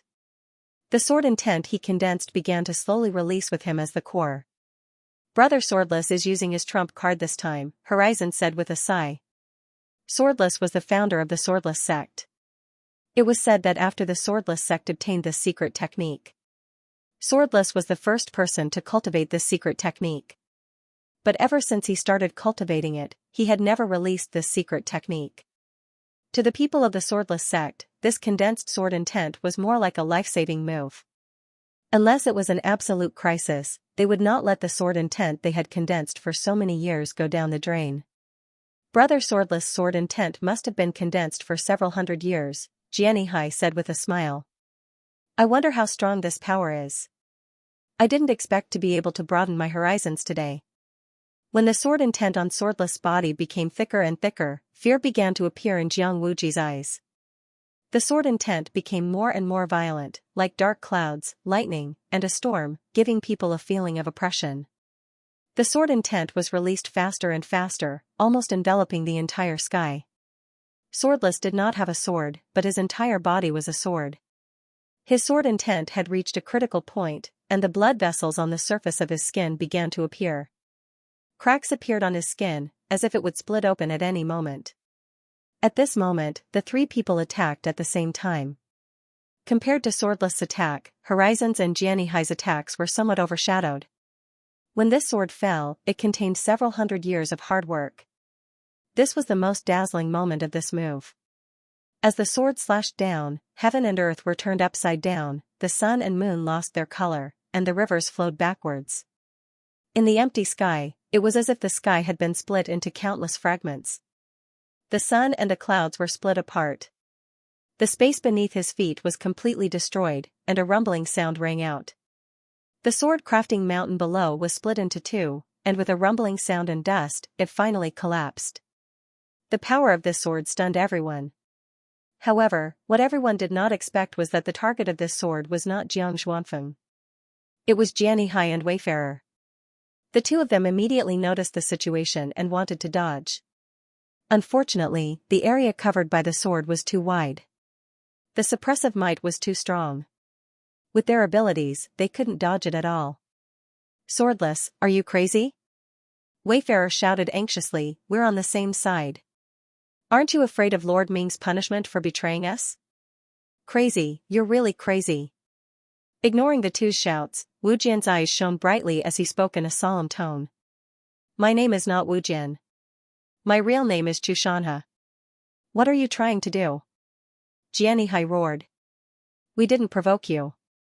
Why are you doing this? I've done too many things against my will. I'm tired, Wu Jian said with an indescribable emotion. I don't want to be a pawn of the blood race anymore. As the sword fell, Wayfarer's and Jianihai's screams rang out and then stopped. The horizon was condensed into a single point, and the endless sword intent seemed to refine the void. The mighty sword aura slashed down from the sky, and then the entire space was annihilated. The entire space had completely fallen into the enemy's hands. The sword fell, and the wind slowly blew, blowing the hair on his forehead. The sword intent that he had condensed for hundreds of years gradually dissipated. Wu Jian silently stood in the sky, staring at the horizon in a daze. On the day I was born, my father held me and looked out the window at the distant horizon. He said that the mountains and rivers were like a painting, and that I would one day explore these great rivers and mountains. Thus, he named me Xianxia. My parents were weak and sickly when I was young, and both of them left me when I was young. I grew up eating the food of hundreds of families. I yearned for those martial artists who could fly in the sky and burrow into the ground. Unfortunately, in the mortal village I was born in, other than a few teachers who knew a few moves, no one else knew how to cultivate. I heard that there was a sword domain in the north, and one sword could cut through the 9 provinces.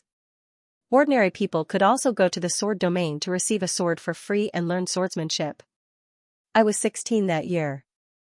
The spring breeze was not dry, the sun was just right, and the moon was drooping. I carried my bag and began my journey. Wu Jian thought of his past, and silently stood in the air in a daze. The scabbard on his back was trembling. Death seemed to feel his emotions and was crying out. I entered the sword domain, entered the sword pagoda, took a sword, and learned swordsmanship. But later I found out that everything was like that.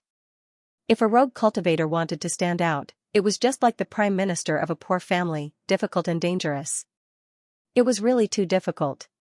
Flickering light and sword shadows, deceiving each other, I saw the way of the world. I wanted to return to the village where I ate the food of hundreds of families, the village where I was born and raised.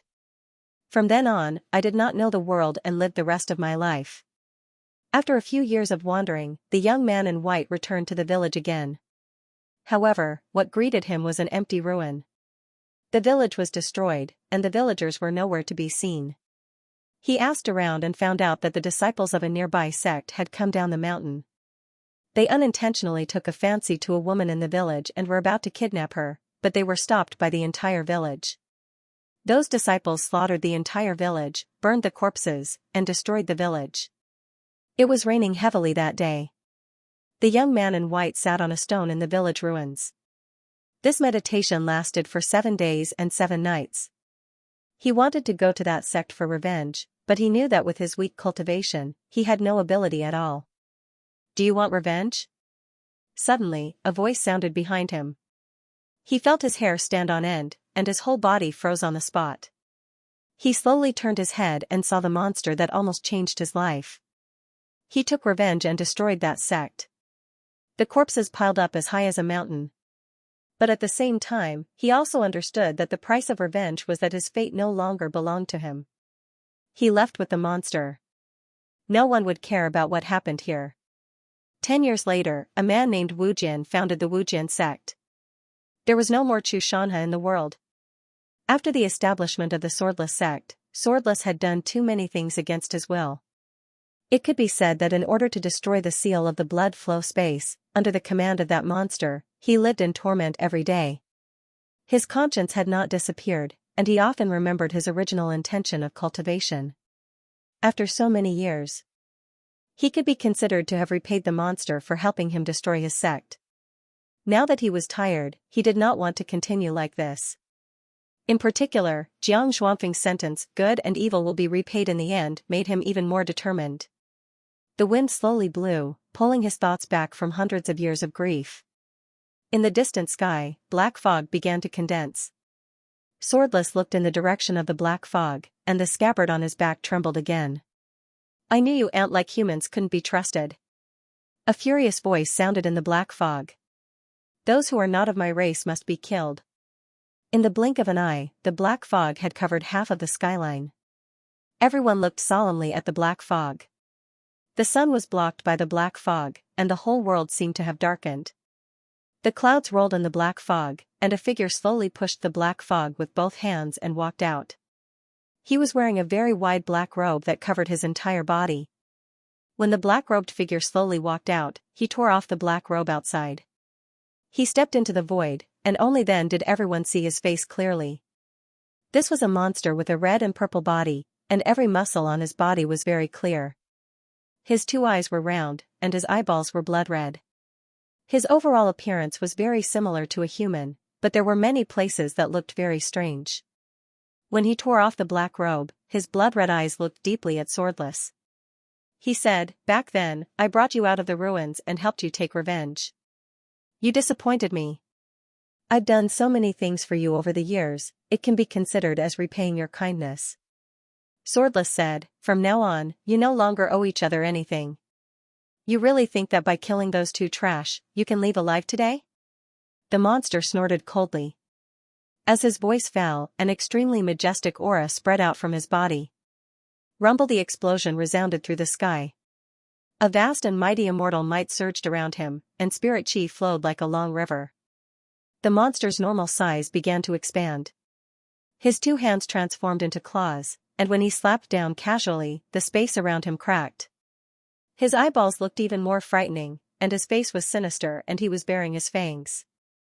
Especially those 2 ears, which were as big as a screen. The hair on his body grew especially exuberant. In the blink of an eye, the long hair covered his entire body, and his body grew several times larger. "Is this a blood fiend?" Su Zimo muttered to himself with great interest. The moment the monster revealed its true form, immortal might surrounded its body, and it was filled with hostility. The surrounding space was constantly collapsing and recovering. "Everyone, be careful. The defense and attack of the blood fiends are very shocking in the same realm." Jiang Xuanfeng solemnly said to Jiang Li, "You organize the people to evacuate first. I will stop it." "Let's go together," Wu Jian said to Jiang Pinfeng. Jiang Dingfeng was stunned and paused for a moment. He nodded and said, "All right." The 2 stepped into the air at the same time, and attacked the blood fiend. Jiang Pinfeng held his heavy sword, and slashed down with a heavy sword aura. Wu Jian's body was surrounded by thousands of sword auras. Thousands of sword auras surrounded the monster, and the sword aura split apart. Clang! The sound of swords rang in the sky. The monster slowly raised its right claw and slapped down. Jiang Pinfeng's heavy sword was sent flying. Wu Jian's thousands of sword auras did not harm it at all. The monster breathed, and 2 streams of white air came out of its nostrils. It looked at Wu Jian with a gloomy gaze. At this moment, the immortal light around its body became stronger and stronger, and its speed was like a sharp arrow. In the next moment, it appeared in front of Wu Jian, and slapped down with its sharp claws. Wu Jian's body was sent flying with blood dripping from his body. He did not cry out in pain, but the skin all over his body looked like it was about to split open, and was covered with numerous wounds. After the heavy sword was sent flying, Jiang Pinfeng's figure was also sent flying. He wiped the blood from the corner of his mouth, and the hands holding the sword were slightly trembling. The old injuries in his body became more serious, and his true fate's spiritual energy seemed to be in a mess, greatly reducing his fighting strength. In just one round, the 2 of them were unable to hold on. The other party is too strong, Jiangli sighed with emotion. Do you know the consequences of betraying me? The monster ignored Jiang Pinfeng, and slowly walked in front of Wu Jian, and said indifferently. It's nothing but death, Wu Jian smiled bitterly. I've already prepared for it. No, I will let you be trapped in the blood form space for thousands of years, and let you truly experience the pain that we blood form clans go through, the monster said sternly. The monster spoke with a heavy tone, until you die a slow and painful death in torment. The monster's claw grabbed Wu Jian, and lifted him up, then looked at Jiang Pinfeng. It said mockingly, Jiang clan's rat, where do you think you're going? The monster laughed wantonly, and looked at the panicked Jiang clan people on the mountain top. Its claw carried endless spirit energy, and slapped down. With a boom, the originally split sword crafting mountain seemed to tremble. As if the earth was shaking, countless cracks appeared on the mountain. The Jiang clan people under its sharp claws were all killed. However, when the monster raised its claws, it found that there was still a young man standing there safe and sound. Enough, the farce is over. Su Zimo frowned slightly and said. Boy, who are you? The monster raised its head, and the smell of blood in its mouth was very strong. Su Zimo did not answer, and waved his right hand in the air. A space door was opened. Hundan's huge body slowly walked out from it. When Hundan's majestic beast aura was emitted from its body, the monster frowned and looked at it seriously. Desolate bloodline, the monster said with a deep gaze. Hundan did not answer, and the 2 pairs of wings on its back that blotted out the sky flapped, and directly flew towards the monster. The wings cut through the broken void, and in an instant, it was in front of the monster. Hundan's 2 claws grabbed the monster's claws, and directly flung it away. Hundan's speed was extremely fast, and by the time the monster reacted, its body had already hit the bottom of the mountain. After the monster stood up, it roared angrily to the sky, and once again fought with Hundan. The 2 monsters that looked like demonic beasts fought in a very bloody way, and they were almost wrestling together. They attacked each other in a way that hurt each other. It was very fierce. The 2 of them were unable to determine the winner for a while. Jiangli walked in front of Su Zimo. He bowed respectfully and said, Thank you, Child Su, for your help. It provoked me first, Su Zimo slowly waved his hand and replied. Jiang Zhuanfeng also walked over and asked Jiangli about Su Zimo's situation in a low voice. He also thanked him. Only Wu Jian, who was heavily injured, leaned against a rock on the top of the mountain, silently watched the battle in the sky. He ignored the blood and pain on his body, as if he did not feel it. Up in the sky, the 2 monsters were fighting with all their might. They had already reached the final juncture of the battle. Hundan's body also had some injuries. Seeing this scene, Su Zimo felt that the other party still had the strength to fight. He frowned slightly. The tenacity of the she-blood beast was somewhat beyond his imagination. He waved his right hand and another spatial door opened. One after another, roars sounded from the spatial door. Then, one after another, demonic beasts rushed out. There were a total of 9 monsters that came out of the spatial door. They were Qiongqi, Ho, Tao Tai, Hell Snake, Xian Bird, Swanee, Icehorn Demon Dragon, and Gui Che. When these 9 monsters all came out, the sky was filled with the aura of beasts. It was so mighty that it suppressed the entire world. These monsters, including Hundun, were the 10 divine beasts of the Desolation era. Previously, Su Zimo had spent a lot of effort to nurture these demon beasts in his true fate world because of his past experience. Their cultivation speed was also very fast. Although they had not entered immortality, they were generally at the divine pulse realm. Under the cultivation of the divine continent, the 1,000 demons tribe that Hundun established could be said to be the first force. Blessed by the heavens, seeing the appearance of the 9 monsters, the she-blood beast at the side was still a little stunned. Hundun roared at the sky and looked at the she-blood beast. I'll give you 2 choices, one-on-one or a group fight, you alone against the 10 of us? Or the 10 of us against you alone? The she-blood beast's huge body took a step back and roared fiercely at the 10 monsters. Then, he fled into the distance without looking back. When the Eye of Chaos saw this scene, how could it let it leave? Flapping its sky-covering wings, it swooped down from the sky. Its 2 sharp claws grabbed onto the back of the she-type blood fiend, leaving a few deep wounds. The remaining 9 mythological beasts all rushed over like a swarm of bees, surrounded the she-style blood beast in the middle, and began to tear it apart. The blood beast roared and struggled desperately. Unfortunately, its power could not shake the combined power of the 10 mythological beasts. As the saying goes, 2 fists are no match for 4 legs, let alone so many divine beasts. Not long after, the roar of the blood beast turned into a cry of pain. Its entire body was drenched in blood, and its resistance was greatly weakened. Just you wait. Wait until the day my blood race breaks through the seal. None of you will be able to escape. The blood beast was roaring. I welcome your clansmen to seek revenge. My name is Bailey Qingfeng. The 100 Lane clan of the eastern continent will be waiting for you. Su Zimo was full of righteousness as he shouted domineeringly. As his voice fell, the she-style blood beast let out a scream and was completely dismembered by the 10 mythological beasts. After the 10 mythological beasts finished eating its body, they returned to Su Zimo's true fate world. After the death of the she-style blood beast, the surroundings were very quiet. The sky was blue and clear, and a gentle breeze blew down from the top of the mountain. Everyone breathed a sigh of relief and lay down on the ground to enjoy this moment of peace. Jiang Li and Jiang Dingfeng walked over and bowed to Su Zimo again. Thank you, Child Su, for protecting our Jiang clan. It was just convenient. Su Zimo shook his head slightly. Child Su, I have a presumptuous request, but I don't know if I should say it. Jiang Dingfeng said. Since you've said it like that, do you think I'll let you not say it?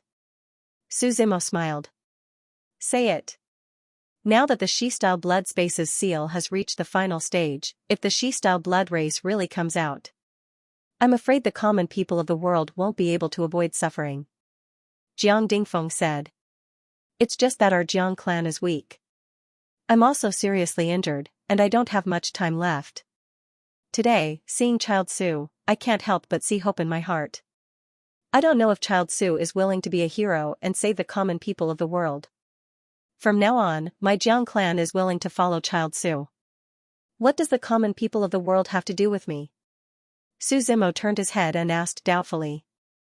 Child Su has such strength, and I think a chivalrous person like you will also have some responsibility in your heart.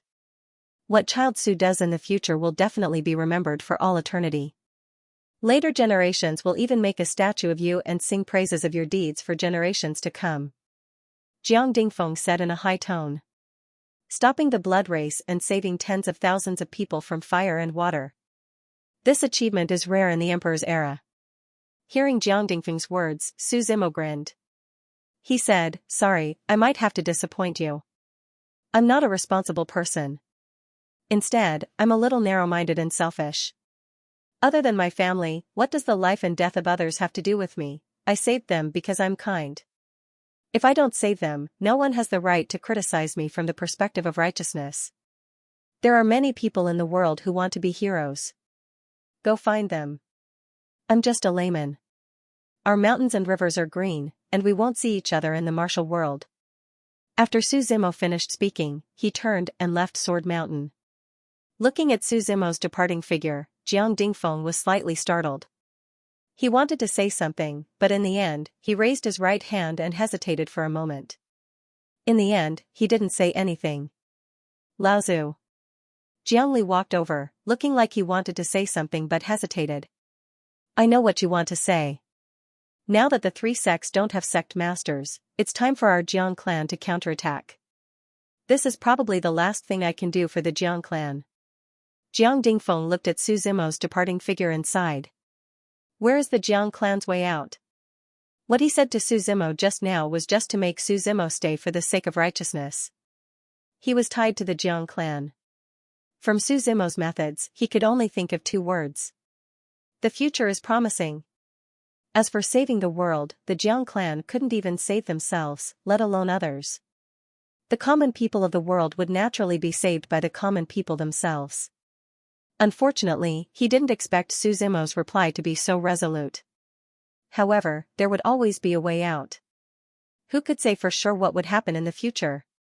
After leaving Sword Mountain, Su Zimo also prepared to leave the northern continent and go to the endless sky sea to find the sun's turbid radiance. His relationship with the Jiang clan was more of a benefit.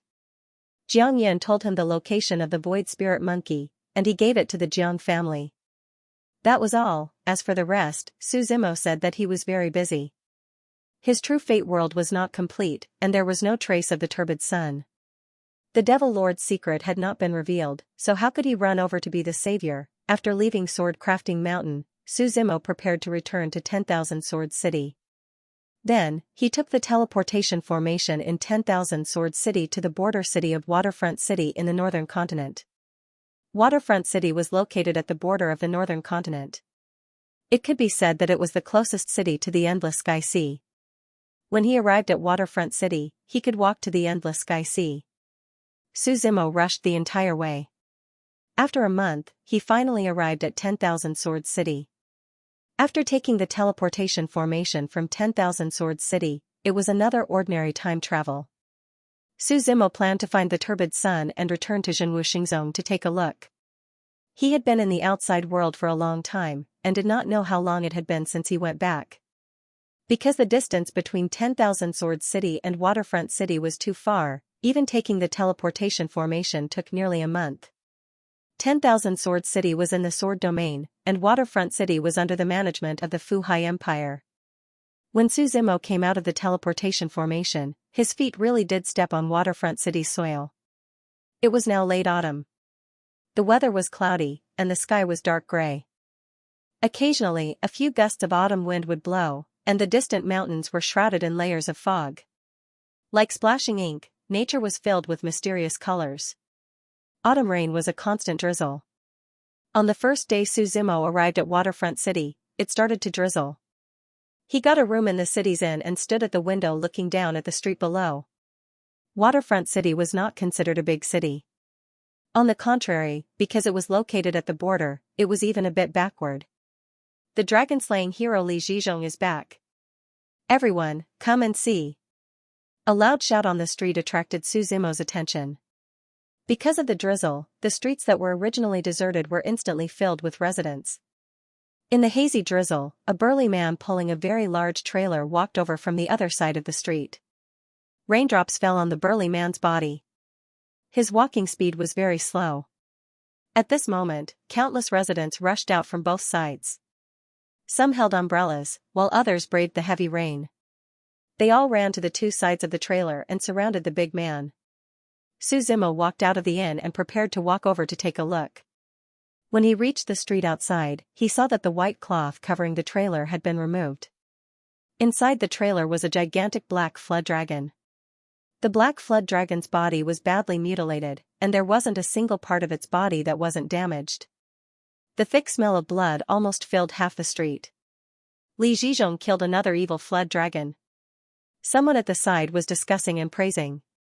That's right, these evil flood dragons will all be killed one day. At that time, the residents of Linhai City will be able to rest easy. Then everyone, quickly go and get some food from your homes. The dragon-slaying hero needs to eat. Not long after, the residents on both sides of the street came out of their houses. When they came out, they all had a basket in their hands. The basket was filled with food. There were steamed buns, coarse grains, rice, and all kinds of snacks. Not only the residents on both sides of the street, but the residents of other places in Linhai City also rushed over. When everyone came over, they all had some food from their homes. Zhizhong, eat mine first. I just steamed the steamed buns and they are still warm. Eat mine. Our meat patties are made of mangosteen meat. I specially left some for you. Hearing the discussions of the surrounding residents, the burly man called Li Zhizhong gave a simple and honest smile. He put down the trailer in his hands and sat on the ground. He didn't mind the raindrops on the ground. He took the food that the residents sent over and started eating without saying a word. There were about a few hundred people gathered here. Everyone had some food in their hands. One could imagine how much food there was. However, Li Zhizhong's stomach was like a bottomless pit. No matter how much he ate, he couldn't fill his stomach. He wolfed down the food, and after about 2 hours, most of the food in the baskets of the citizens had been eaten. Are you full? If not, I will get some more for you. A person beside him asked. Li Zhizhong patted his stomach and grinned. The 2 rows of teeth that he revealed were really white. After he finished, his stomach didn't change. He slowly walked to the front of the trailer and took in a deep breath. His eyes opened wide and his aura seemed to have changed. The already obvious muscles all over his body bulged, brimming with power. He grabbed the flood dragon on the cart with both hands and let out a loud roar. The bones and tendons in his body protruded out. Then, he raised his hands and the flood dragon that was close to 100 meters long was lifted up by him. When Suzimo saw this scene, he sighed with emotion. Innate divine strength.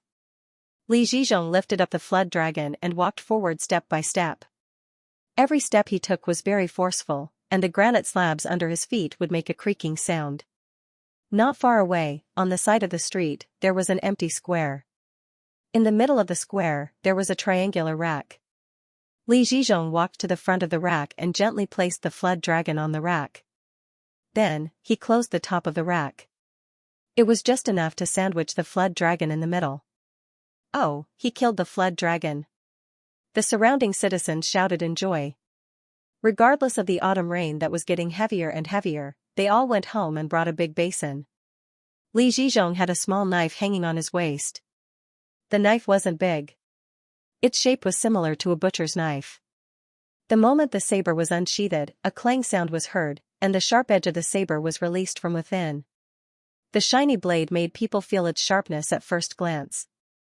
The knife in Li Zhizhong's hand fell and cut the flood dragon's meat into small pieces as if he was cutting chives. The surrounding people all got a piece of the flood dragon's meat. The flood dragon's blood flowed from the rack and flowed from the square to the street. A very strong smell of blood filled the air. However, most of the flood dragon's blood was collected into the basin. It was a very nutritious thing. Fortunately, it was the rainy season in autumn, which could quickly wash away the smell of blood. However, the surrounding people didn't care about it at all. Everyone looked at their share of the flood dragon's meat and was overjoyed. Then, they happily went home. As the crowd in the square became fewer and fewer, the flood dragon's meat was almost divided. Li Zhizhong's knife skill was very skilled. Every piece of meat was chopped into roughly the same size and distributed according to the number of residents, not favoring anyone.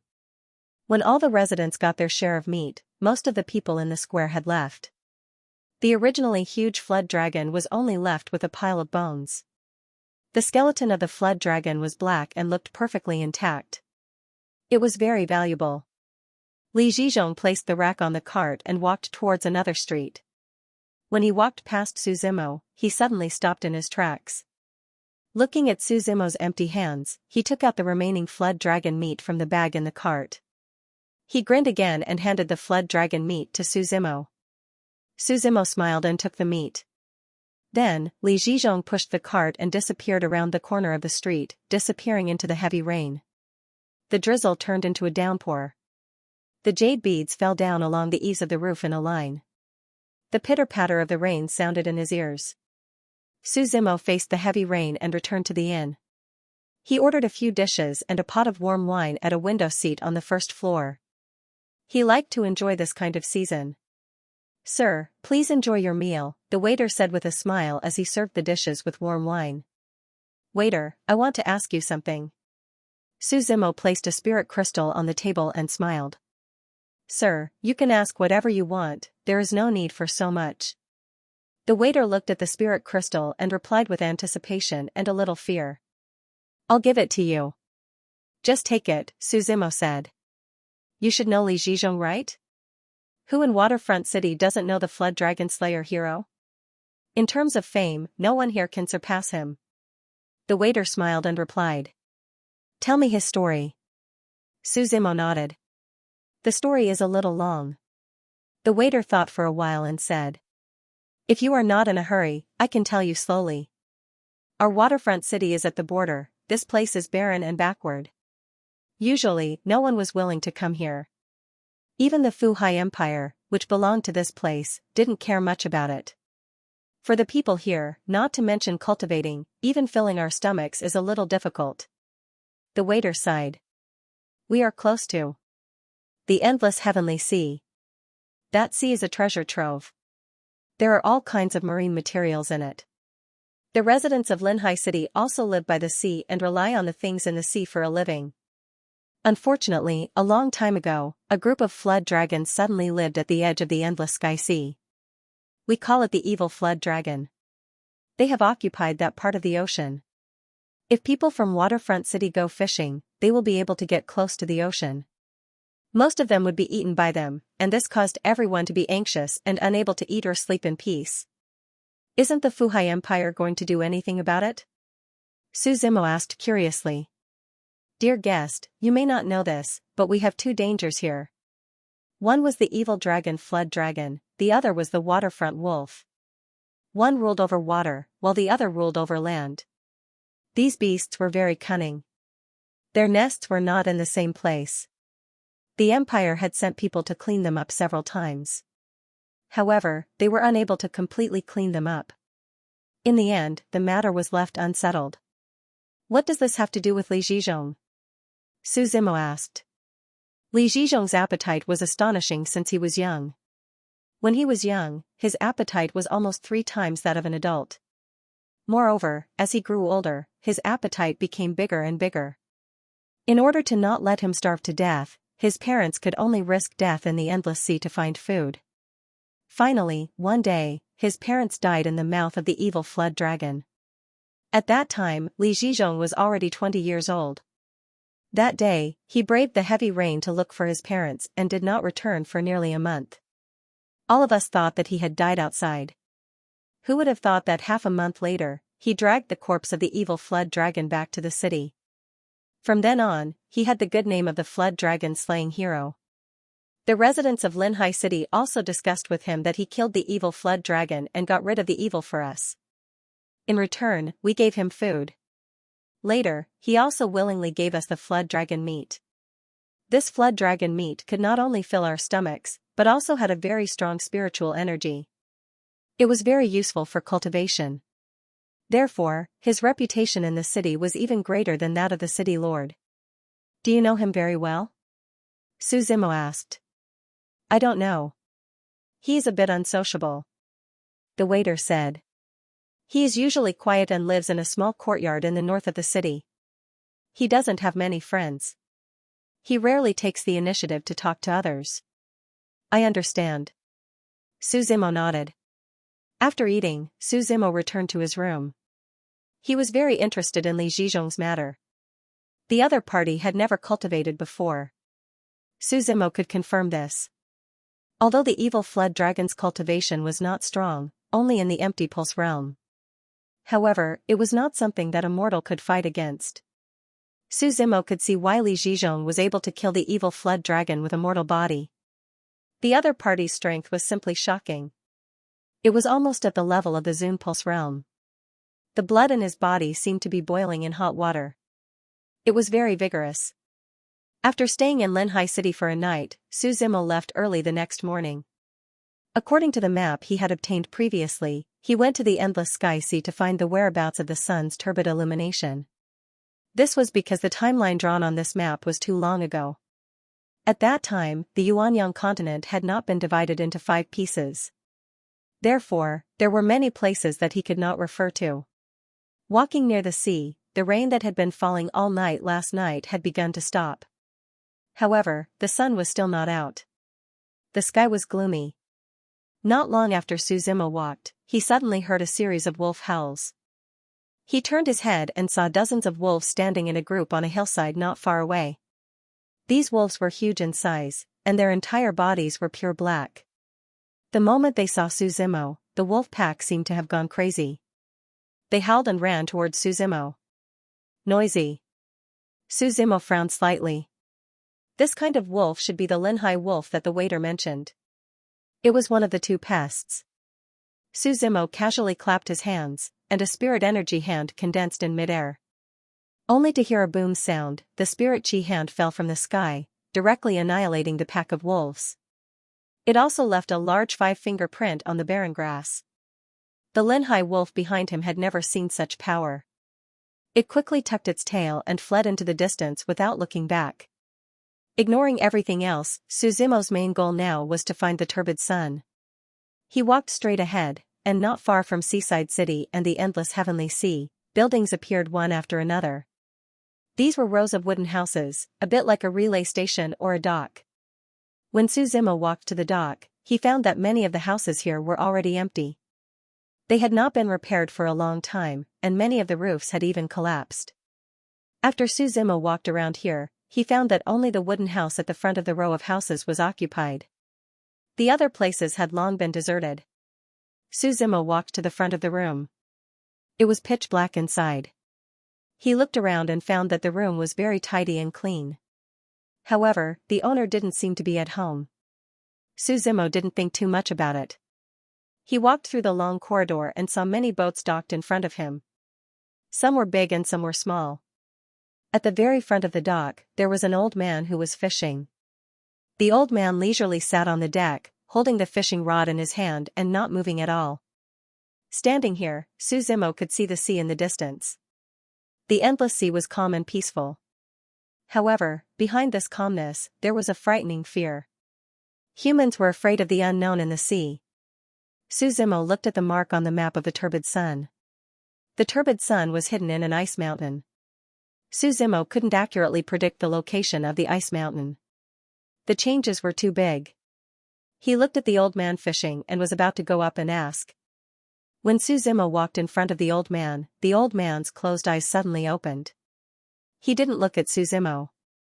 He just looked at the fishing rod and said indifferently. You're scaring my fish. Answer one of my questions and I can compensate you with 10 fish, Suzimo said. You don't understand. I don't want the fish. I just enjoy the joy of catching a fish after waiting for a long time. The old man shook his head and replied. The evil dragon is causing chaos. Everyone in Linhai City has returned to the city. Why are you still living here alone? Suzimo asked doubtfully, aren't you afraid? I'm old. I'm a little homesick and don't want to leave so easily, the old man shook his head and replied. Then have you seen anything like an ice mountain around here? Suzimo asked. Other than the sea, there is only the sea here, the old man shook his head and smiled. Then sorry to disturb you, Suzimo glanced at the old man and walked to a small boat nearby. This old man looked very mysterious. Suzimo guessed that this old man was definitely not simple, but this had nothing to do with him. He was prepared to go to the surroundings of the endless sky sea to see if he could find the ice mountain that hid the sun's turbid radiance. The small boat slowly sailed into the depths of the sea, and the blue sea water flowed slowly. As far as the eye could see, other than the sea, there was only the distant and unreachable skyline. The seawater and the distant skyline were reflected together. The autumn waters are one with the sky. Suzimo sailed the small boat and searched for several hours, but to no avail. He was a little impatient, and directly stepped into the air. With each step, he traversed a distance of several hundred miles. Unfortunately, after going back and forth several times, Suzimo didn't see anything. He didn't even see an island, let alone an iceberg. The sky gradually darkened, and the gloomy weather became even scarier. The sea in the darkness also began to become restless. The waves rolled up small sprays and rolled. Suzimo rowed the small boat and slowly returned to the pier. The old man was still standing on the shore, holding a very large yellow bag in his hand. He was scattering something at the bottom of the sea. Seeing Suzimo return, the old man ignored him and just scattered quietly. Suzimo didn't care either, and took advantage of the darkness to return to Linhai City. He wasn't familiar with the endless sky sea, and the old man at the pier didn't seem to want to talk to him. He wanted to come to Linhai City to ask around, but the people of Linhai City didn't dare to go to the endless sky sea. He could only look for the dragon-slaying hero, Li Zhizhong. He often mingled in the endless sky sea, so if there was really something, he should know something. After returning to the inn, Suzimo asked for a pot of warm wine and started chatting with the waiter. "You're talking about the old man at the pier," the waiter said with a smile. "I don't know his name, but the residents of the city seem to call him Uncle Shang. He's a strange old man, and lived at the pier a long time ago." Later on, when the evil dragon-slaying flood dragon caused chaos, everyone in the city retreated from the pier, and he was the only one who stayed there. He didn't listen to other people's advice. Suzimo nodded. After eating dinner, he left the inn and went straight to the north of the city. After asking around, Suzimo came to Li Zhizhong's house. The courtyard wasn't very wide, and the house was a very old-fashioned mud house. After Suzimo walked through the black wooden door, he saw that the courtyard wasn't very wide, and there were many corpses. There were the evil dragon-slaying flood dragons, and also the Linhai wolves. Li Zhizhong was wearing a white vest, and was polishing something in the courtyard. Suzimo walked closer to take a look, and found that he was grinding the teeth and claws of countless evil dragon-slaying flood dragons. He seemed to be forging a weapon. When he saw Suzimo, Li Zhizhong grinned. Wiping the sweat off his forehead, he smiled. "What is it?" "I want to ask you about the endless heavenly ocean," Suzimo said. "All right," Li Zhizhong nodded. "He seems to be so kind to everyone." "You've been active in the endless heavenly ocean for a long time. Have you ever seen a place that looks like an iceberg?" Suzimo asked. Hearing Suzimo's words, Li Zhizhong's gaze became serious, seemingly hesitant. "There's hope," Suzimo sighed in relief. He was most afraid that he would return without any results, and not even have a clue where to start looking, which would be very difficult. Seeing that the other party wasn't willing to answer, Suzimo hurriedly said, "As long as you're willing to tell me, I can agree to any of your conditions." Li Zhizhong's gaze was a bit hopeful, but quickly dimmed. He shook his head and replied, "There are some things that you can't do just because you want to. If you don't tell me, how do you know if I can do it or not?" Suzimo replied, "I want to kill all the evil dragons and waterfront wolves in the vicinity of Waterfront City. Do you have the strength to do that?" Li Zhizhong shook his head and asked.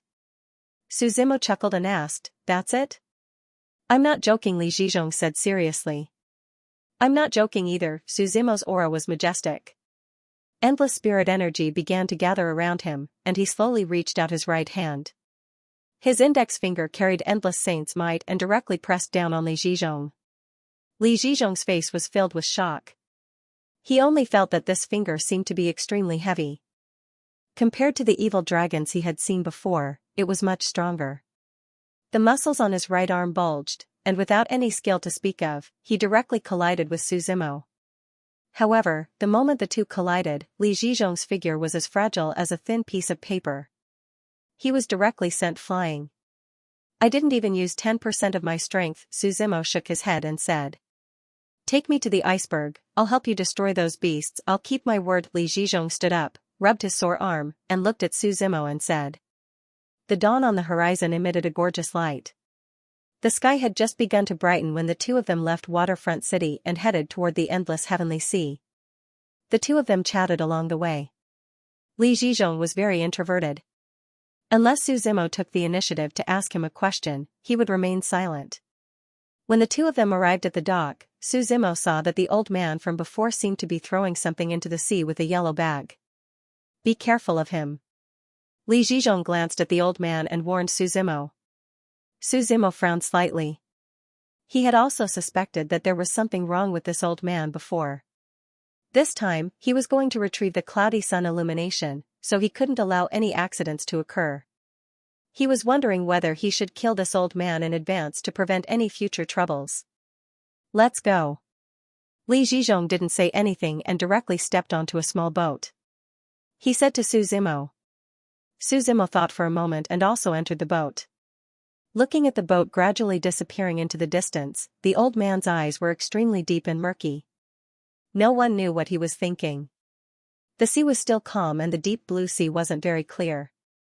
Instead, it was a little murky. How strange, no evil dragons attacked us. Li Zhizhong shook his head. Su Zimo was taken aback.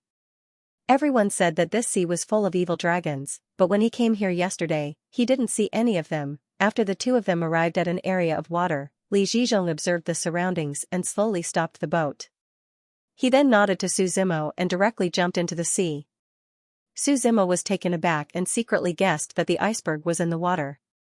He had always thought that the iceberg would float on the surface of the sea, but he didn't think that it would sink to the bottom of the sea. After following Li Zhizhong's figure, the two of them didn't find anything strange after entering the sea. Li Zhizhong stayed at the bottom of the sea for a long time before finally taking out a small insect from his storage ring. This is a red fire insect. It's very sensitive to fire attribute items. Li Zhizhong explained. Su Zimo felt that everything was quite interesting. When the red fire bug came into contact with the seawater, it began to struggle with all its might and quickly swam towards the north. This iceberg's drifting trail is uncertain, but it has always been in this sea area, Li Zhizhong explained. After swimming for an hour, the red fire bug seemed to be exhausted, and its speed slowed down significantly. At this moment, Li Zhizhong put away the red fire bug and took out a new one. The two of them swam like this for a few hours, and the outline of a triangular iceberg came into view. As he got closer to the iceberg, Su Zimo could feel the extreme nether glow in his body trembling. Furthermore, the frequency of the trembling and shaking increased. This is it, he said to himself. Is this what you're looking for? Li Zhizhong turned around and asked. Su Zimo nodded slightly. The two of them walked up the iceberg. The iceberg wasn't particularly large, and its surface was snow white. But when Su Zimo touched it with his hand, he could feel a warmth. Right in front of the iceberg, there was a fiery red door. The door was tightly shut, and in the center was a card slot. This card slot was like a round sun, and there were many runes engraved on it that Su Zimo had never seen before. When he got close to the door, he could feel a power boiling in his body. His demon body of purgatory seemed to be restless, as if it was about to awaken. How did you find this place? Su Zimo looked at Li Zhizhong and asked curiously. Li Zhizhong smiled and gazed at the endless seawater in silence. A few decades ago, in the winter, an abandoned infant was thrown to the edge of the endless sky sea. A couple saw the abandoned infant while out fishing. They pitied the infant and decided to raise him. They named him Li Zhizhong. As the infant grew older, he ate more and more food. That year, the evil flood dragon was resting in the endless sky sea, and the food supply of the residents of Waterfront City was very tight. The kind-hearted couple couldn't bear to see their child starve.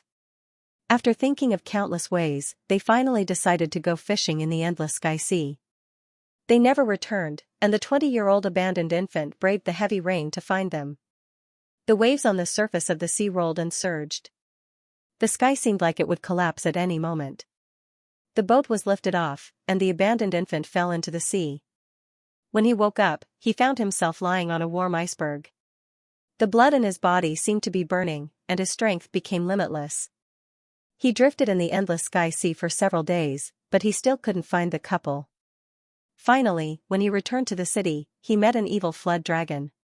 He thought he would die, but he didn't expect the abandoned infant to smash the evil flood dragon's head in a panic. The abandoned infant brought the evil flood dragon's body back to Waterfront City, and was called the Flood Dragon Slayer hero. Li Zhizhong finished his story and said with a smile, "Since then, I often came here. The closer I got to the door, the more my blood boiled. However, no matter what I did, I couldn't open the door." Su Zimo nodded slightly.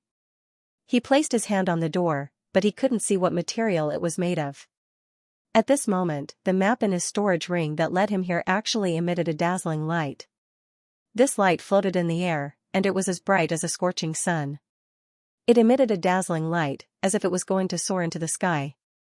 This light eventually turned into a stream of light and flowed into the circular card slot. With a boom, the door slowly opened with a muffled sound. There was nothing behind the door, and no one could see what was inside. However, the moment the door opened, the entire iceberg seemed to tremble. Right at this moment, a series of dragon roars could be heard all around them. Suzimo turned around and saw that the entire iceberg was surrounded by a large group of evil flood dragons. There were at least a few hundred of these evil flood dragons, and all of them had astonishing power. There was no lack of Emperor Vane Realm and Saint Vane Realm existences among them. And there was a person sitting on one of the black and purple evil flood dragons. It was an old man, the same old man that Suzimo met at the dock. How many years has it been? I've waited for so many years. This door has finally opened. The old man sat on the back of the evil flood dragon and shouted wantonly. Seeing this, Li Zhizhong was enraged and roared, so these evil flood dragons were all raised by you. Only then did Suzimo remember that he saw the old man throw something into the sea. It was actually food for the evil flood dragons. Don't be so angry. The old man laughed loudly. Even your arrival was personally arranged by this old man, said the old man. What do you mean? Li Zhizhong said with an ugly expression. The old man laughed and said, do you know your identity? What identity? Li Zhizhong asked doubtfully. You should be able to sense that you're not human, the old man replied. Actually, you're from the Yan clan. How do you know? Li Zhizhong frowned and asked. Of course I know. Back then, I was the one who brought you out of the Yan clan, the old man said. That night, when you capsized in the endless sky ocean, I was also the one who placed you on this ice mountain and activated some of your bloodline. You're also from the Yan clan? Li Zhizhong immediately reacted. What's our relationship? We're from the same clan, the old man shook his head and replied.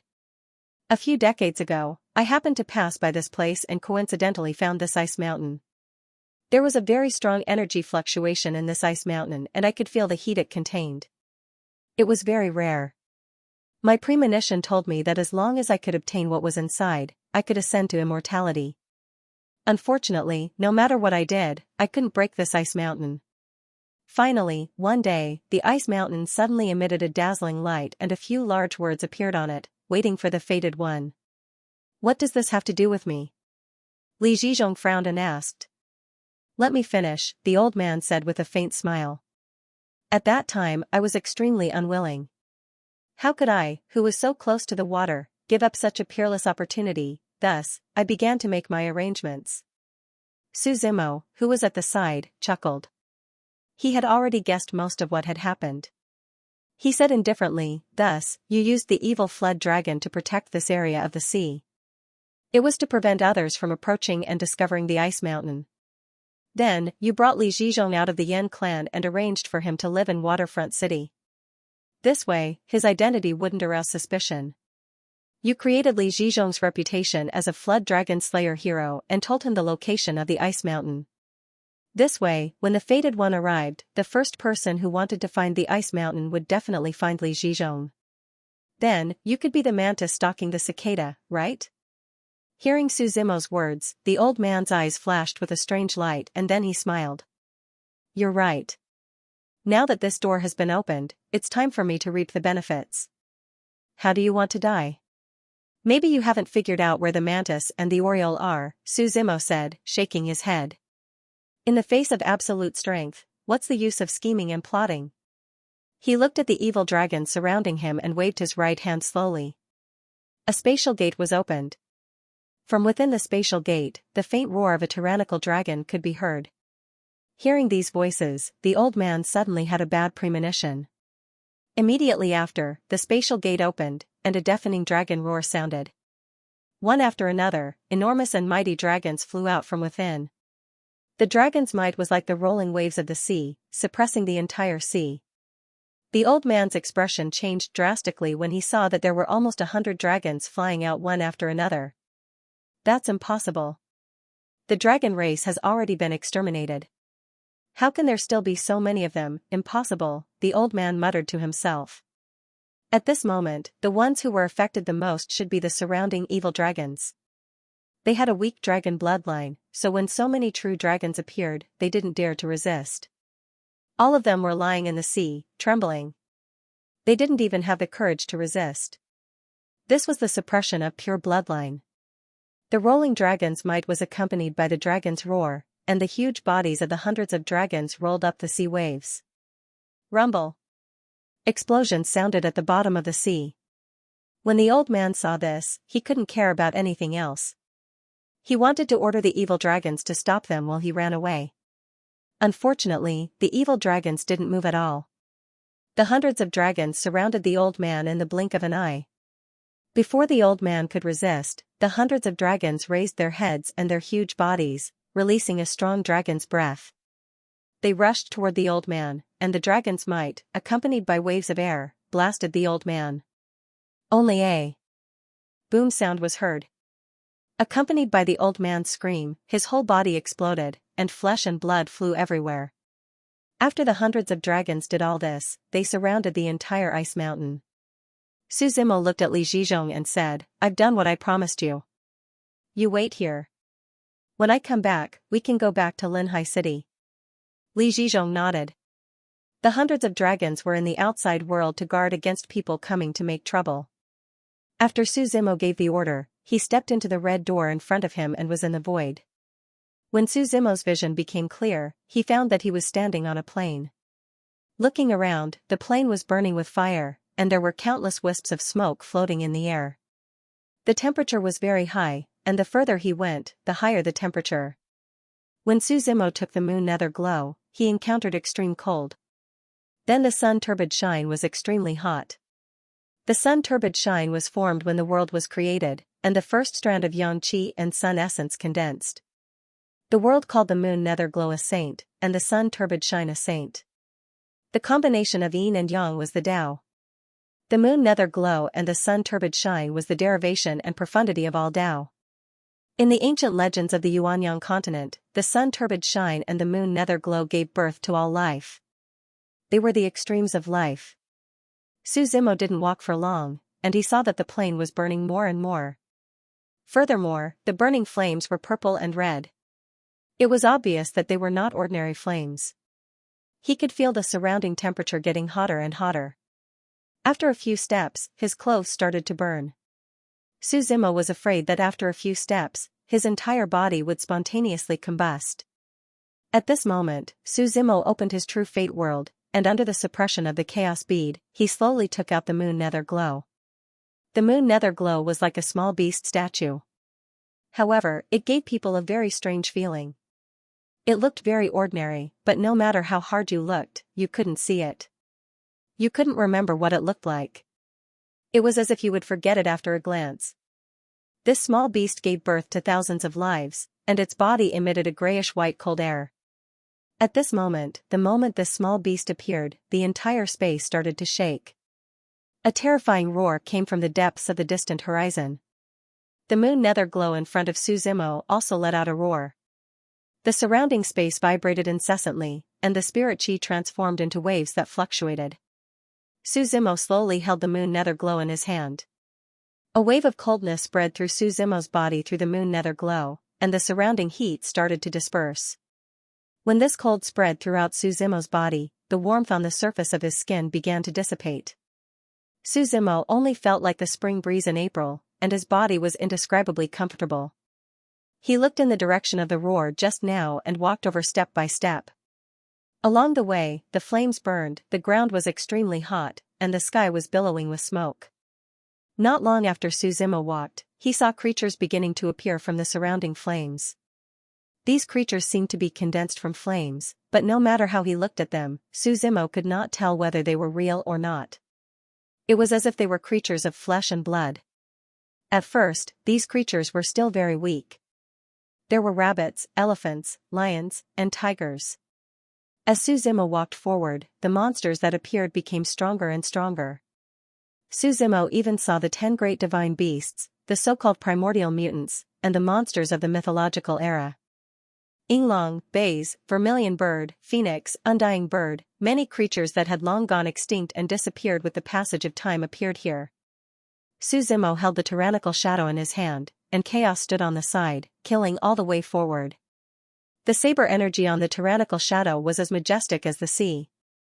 These monsters did not leave behind corpses after death, but turned into balls of flames and dissipated. Along the way, Suzimo's body was riddled with wounds, and his entire body was almost dyed with blood. Finally, a palace appeared in front of him. It was a scarlet palace that was almost surrounded by flames.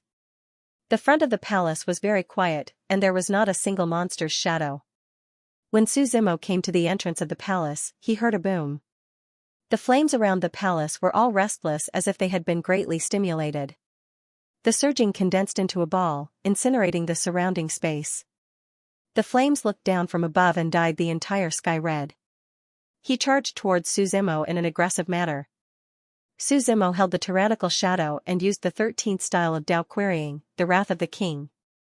Endless Sherwan's anger soared to the sky and collided with the flames. With another boom, the tyrant's shadow trembled slightly, and the flames were annihilated. Suzimo's figure was also sent flying. Suzimo stood still and frowned slightly, looking straight ahead. A pressure that seemed to originate from ancient times emanated from the palace. "Aunt, hand over the thing in your hand and I can spare your life." "Are you afraid of it?" Suzimo looked at the little beast in his hand and said with a smile. "This is not something you should come into contact with," the voice inside the palace said.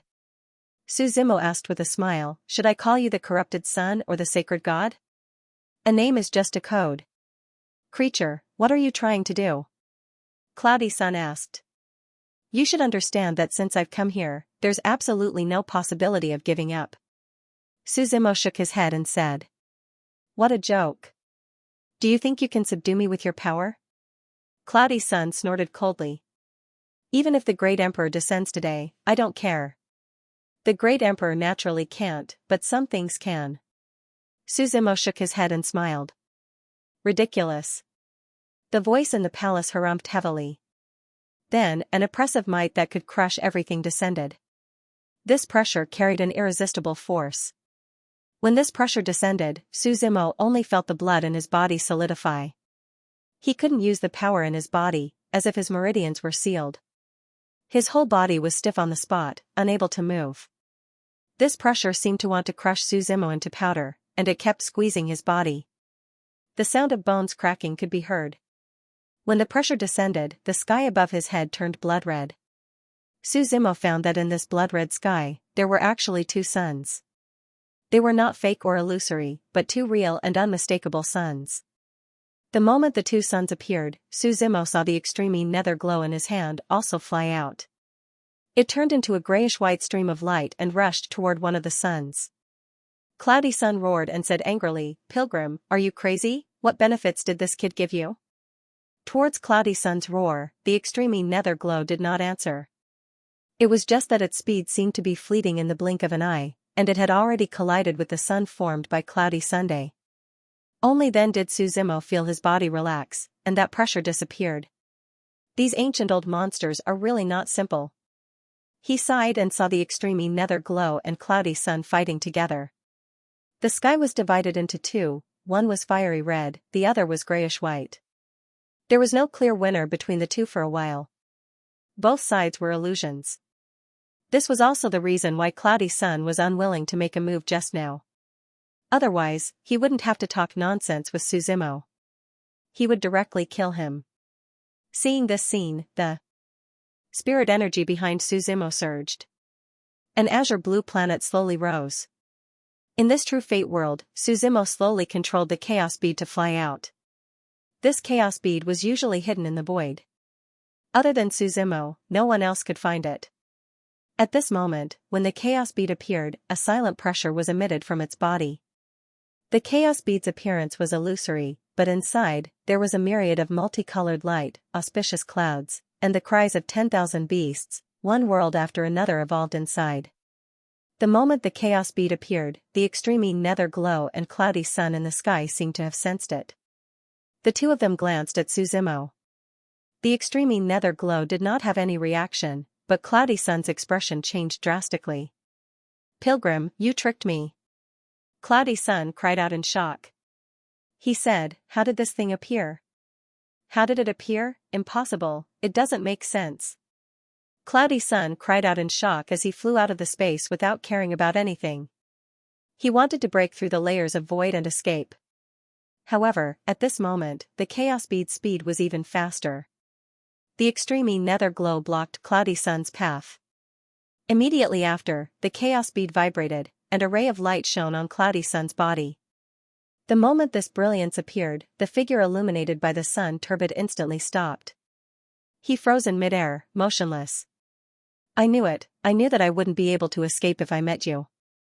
Cloudy Sun shouted angrily. Only then did Suzumo see Cloudy Sun's appearance clearly.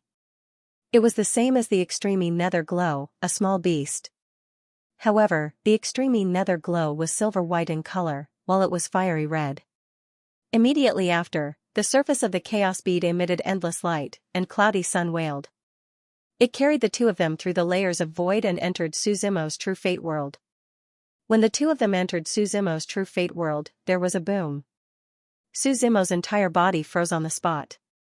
Suzumo's entire body froze on the spot. His eyes were not focused and his gaze was dull and lifeless. All he heard was an explosion in his true fate world. It was as if the sound of the great Tao had passed through the endless void and entered his ears. All sorts of strange sounds rang in his ears. As far as his eyes could see, the original colors turned into black and white. In the end, there was nothing but nothingness. With the primal chaos guardian by his side, Suzumo's consciousness had already entered his true fate world. The true fate world's pheasant shape had already begun to take shape. His foundation was basically half stable.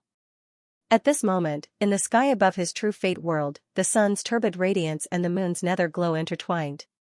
Under the power of the primal chaos pearl, the two were constantly fusing and condensing. At this moment, the world was changing unpredictably. Half of the sky was black and the other half was white. It was as if the world was being split apart. The entire world was rumbling loudly. No matter where you were, you would be able to hear this sound.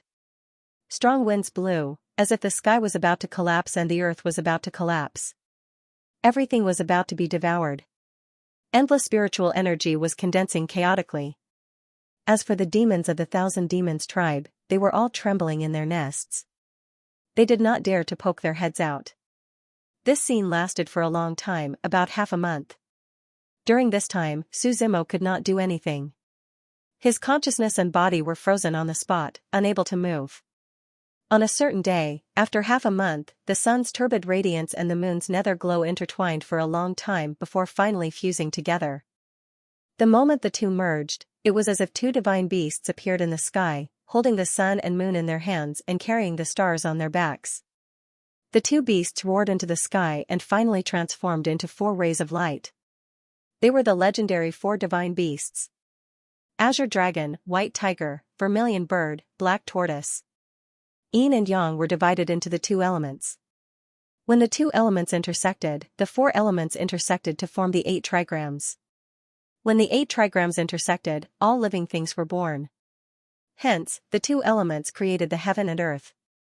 The 4 elements formed the heaven and earth. The moment the 4 divine beasts appeared, they roared into the sky. The roar of the dragon, the roar of the tiger, the cry of the phoenix, and the cry of the turtle. The shadows of the 4 beasts were constantly changing. All the demons that we know and don't know are evolving within the 4 divine beasts. All the known and unknown races of the Yuanyang continent, be it the myriad races or the races that had ceased to exist in the passage of time, were also evolving in it. They evolved into all things. This naturally included humans. This situation continued for a long time. Then, a boom was heard. The entire shadow of the 4 sacred beasts exploded, turning into countless streams of light that scattered all over the divine land. Each of these streams of light carried a strong aura of life. The flowing light was like an egg, giving birth to something. When the streams of light landed on the divine land at the same time, countless roars of beasts could be heard. The originally quiet divine land ushered in its most prosperous and lively period. Countless animals appeared on the divine land from scratch. There were tigers, lions, rabbits, mice, monkeys, basically, whether it was the sea, the land, or the sky, all kinds of creatures were born. For a moment, the originally quiet world became noisy. Creatures that had just been born and appeared in this world were fearful and curious about everything. Somewhere in the divine land, the first human being finally appeared. Soon after, a second, a third, and more newborn humans came to this world like babies. All of the creatures were looking at the world in horror, still adapting to everything. It was also at this moment that the turbid sun and the lunar nether glow returned to their positions, and the true mandate world was truly complete. The divine land was also a world that was no different from the Yuanyang continent. The one who benefited the most from the perfection of the world system was naturally Suzimo. The power in his body had almost multiplied by 100 times. The eighth meridian, Qiming, was also ready to move. The spiritual energy in his body was like a violent storm, surging like a surging sea, flowing in a long river with a rumbling sound. The river of spiritual energy carried the power of creation and flowed in his body several times. Suzimo could feel that his power was increasing at a speed that was almost visible to the naked eye. Even the eighth meridian was on the verge of collapsing under the impact. Suzimo was now at the peak of the Saint Meridian realm. The next step was naturally to break through to the Divine Meridian realm. The so-called Divine Meridian realm experts had reached the pinnacle that mortals could only look up to. After reaching the Divine Meridian realm, one could transform into an immortal and enter the path of immortality with a supreme lifespan. Of course, this step had nothing to do with Suzimo. Although his true mandate world was now complete, it was still moving slowly. He had to fight for the heavenly will and use the Yuanyang continent's heavenly will to accelerate the growth of his true mandate world. The most important step in breaking through to the Divine Meridian realm was to ignite the divine fire. The divine fire could also be understood as divinity. When one reached the Saint Meridian realm, the divine fire could give the soul divinity. What was divinity? In layman's terms, it could also be understood as spirit. It gave a person spirit, thought, and the ability to think and discern everything. Although the soul would still be controlled by one's body in the end, it could also be regarded as an independent entity with its own thoughts.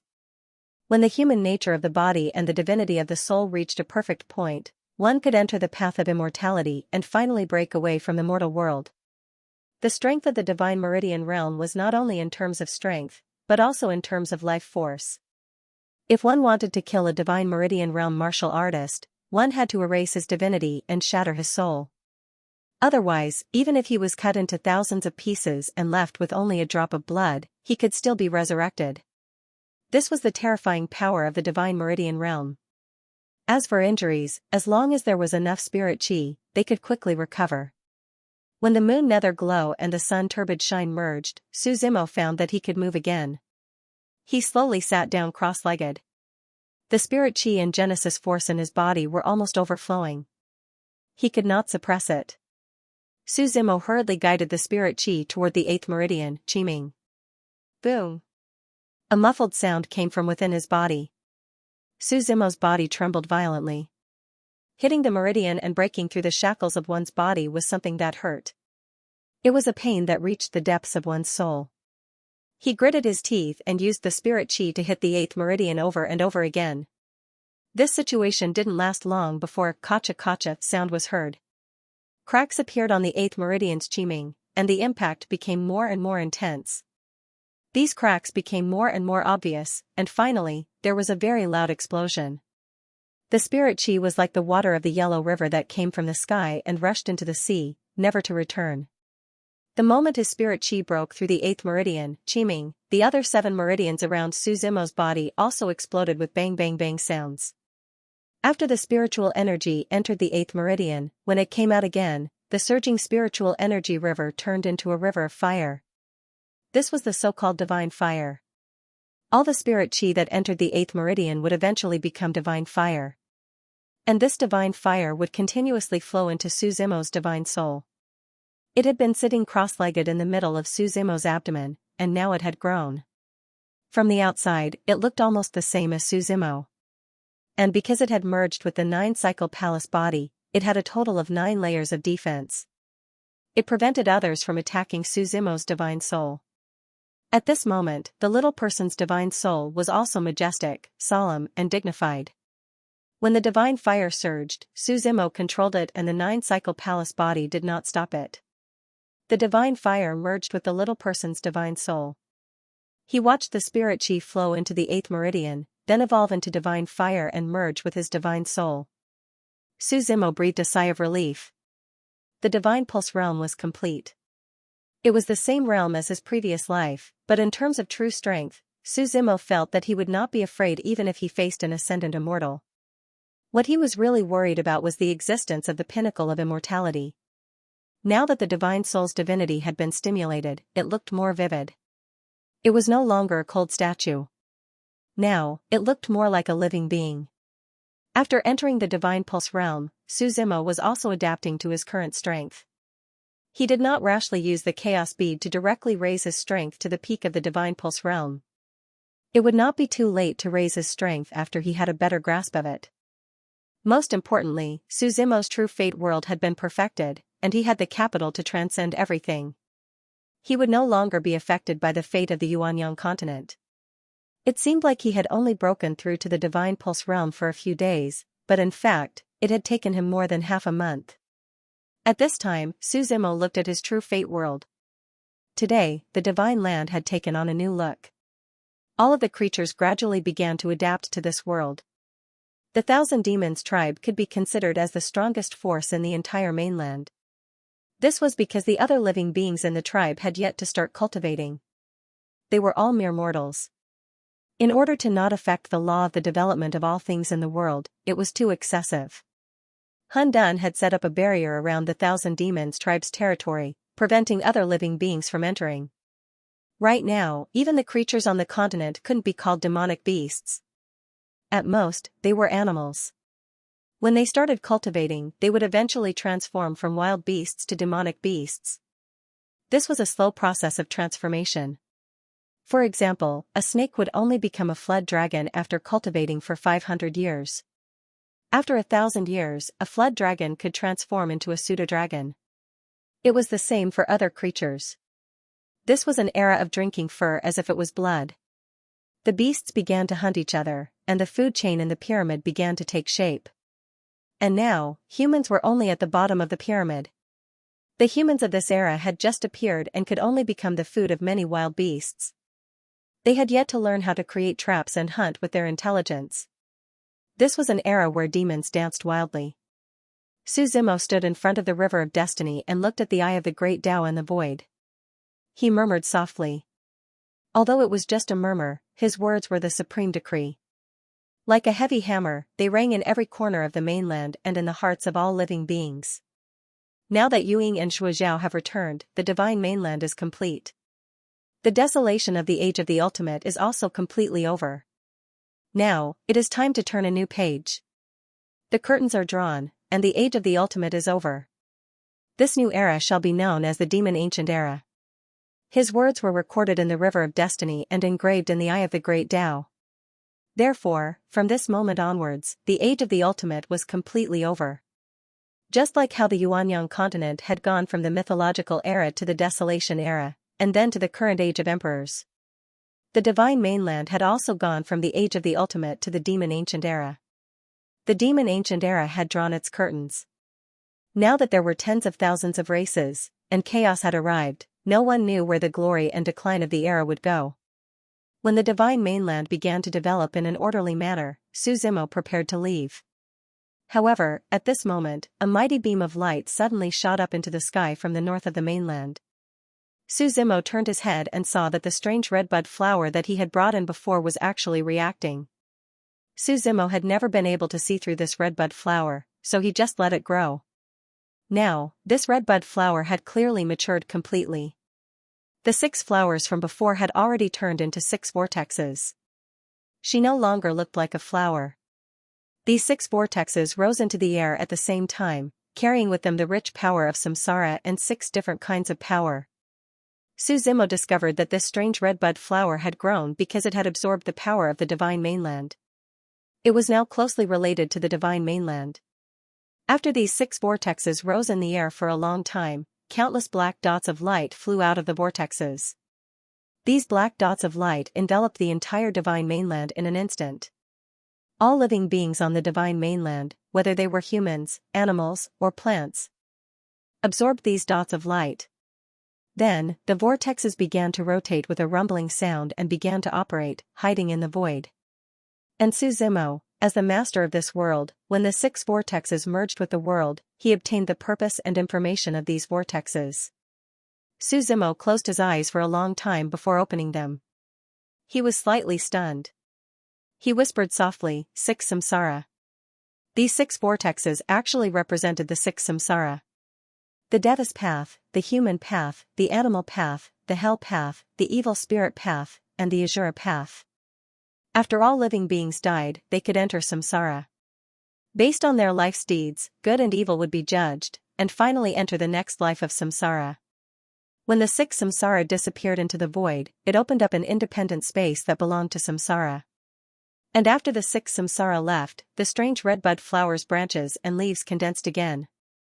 It turned into a bridge, and there were 6 paths on the bridge, leading to the 6 samsara paths. The people of samsara had to step on the bridge and enter samsara step by step. When Suzumo saw this, he waved his hand. In the vast ocean of the divine mainland, the leafy tree was uprooted. It brought the water of the leafy tree into the space of samsara with it and sat right in front of the bridge. Let's name this bridge the Netherworld Bridge, Suzumo said calmly. From now on, the people of samsara have to drink the water of the leafy tree and forget everything. Only then can you step on the Netherworld Bridge and enter samsara. As soon as Suzumo finished speaking, the void of space began to tremble. The forgetting river tree that was planted in front of the underworld bridge began to change. The forgetting river tree began to shrink until it turned into an old woman in gray clothes. This old woman looked exactly the same as the one Suzumo saw when he obtained the forgetting river tree in Forgotten City. From now on, you will be called Mangpa. You will provide the water of the forgetting river to the people of samsara, Suzumo said calmly. The old woman slowly nodded. She waved her hands and the water of the forgetting river under the underworld bridge began to move. A whirlpool was formed under her hands. This was a brand new world. Other than the Thousand Demons tribe, all living things stood at a fair starting point. All living things were reborn. Not a single one of them had truly died. Everything began in the divine continent. When the destiny world began to develop in an orderly manner, Suzumo also left this place and his consciousness returned to his body. When he slowly opened his eyes, he was still in the space of the ice mountain. Suzumo put Hundun back into his destiny world and slowly walked out. He brought Li Zhizhong with him and stepped into the air, landing on the pier of Waterfront City. I've already killed all the evil flood dragons in this area. I've fulfilled my promise to you, Suzumo calmly said. From now on, the residents of Waterfront City will be able to rebuild this pier. I know. Are you leaving? Li Zhizhong asked. I'm not from here to begin with. Suzumo nodded slightly. Do you still want to be a flood dragon slayer hero? That old man said I'm from the Flame tribe. I should return to my own tribe. Li Zhizhong shook his head. Do you know where the Flame tribe is? Suzumo curiously asked. I don't know. But I can slowly look for them. One day, I'll find them. Li Zhizhong smiled. This is also a kind of training. Suzumo nodded and did not ask any more questions. Then, Li Zhizhong returned to Linhai City while Suzumo rode on the dark heavenly tiger and slowly headed towards the endless sky sea that connected the northern continent to the eastern continent.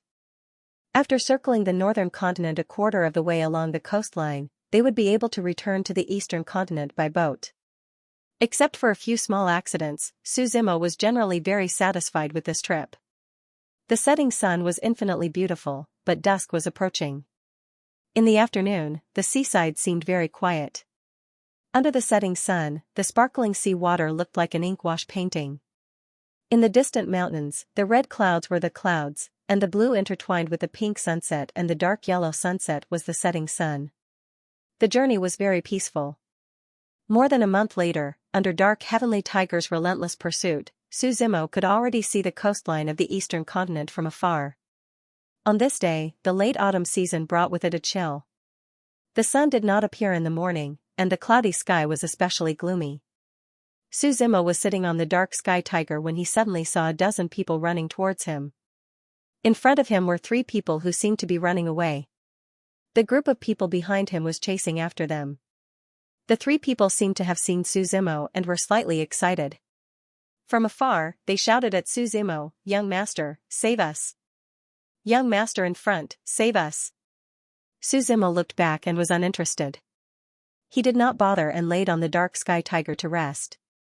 The group of people behind him was very fast, and soon they were behind Suzimo. Suzimo took a look and saw that the three people running away were an old man and two young women. The old man was more like a guard, protecting the woman in the middle. The woman on the left was probably a servant. As for the woman in the middle, she was wearing a blue-purple dress. Her skin was white, and her long hair was scattered behind her back. Her pair of lively eyes seemed to contain countless stars, and it was easy for people to fall into them. She had a small oval face, and her makeup was very delicate. One of the earrings on her earlobe had already fallen off. Even though her light purple dress was torn in several places, and even her delicate little face was full of panic. But the woman's appearance could easily arouse people's desire to protect her. "Young master, save us!" The servant at the side shouted desperately. The old man on the right was seriously injured and looked like he was at the end of his rope. Seeing this scene, Suzimo acted as if nothing had happened. He lay on the dark sky tiger and closed his eyes to take a nap. The dozen or so people behind him were all wearing red robes. Their bodies were covered by the robes, and their faces could not be seen clearly. "General, what do we do with this person?" The red-robed person behind him saw Suzimo and asked the leader. The general frowned slightly and said, "Kill them all, in case anything goes wrong."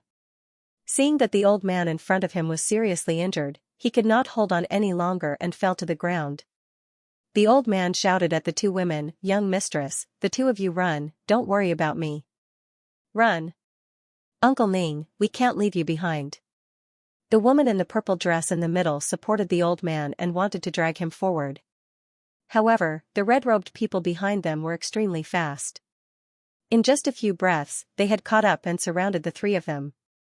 "Young mistress, even if I have to risk my life today, I will make a bloody path for you," the old man shouted at the top of his lungs. After the red-robed people surrounded the three of them, the leading general pulled out a long sword from the waist of the person beside him and threw it in front of the three of them. He said with a sigh, "All of you, kill yourselves." The old man looked at the red-robed person, who was completely covered by the red robe. The old man begged, "General Zhao, I know it's you. We don't want this empire anymore, and we won't take revenge. Please leave some bloodline for the emperor. He used to think highly of you." "Think highly of me? Exiled to the border for 300 years and unable to reunite with my family. Is this what you mean by thinking highly of me?" General Zhao shook his head and said, "It's not that I don't want to let the princess go. You know that the empire is going to change. In this battle, whether you're innocent or not, you'll be implicated. Is there really no hope?" The old man begged bitterly. "If you have any requests, feel free to say them." General Zhao was silent for a while, then slowly shook his head. He said, "Kill yourself. I'll leave your corpse intact so that you can die with dignity." "Young mistress, I'll go first." The old man picked up the long sword on the ground and was about to kill his way out. Suddenly, he heard a burst of laughter from the side. A group of men bullying a few weak women and children. "What kind of ability is that?"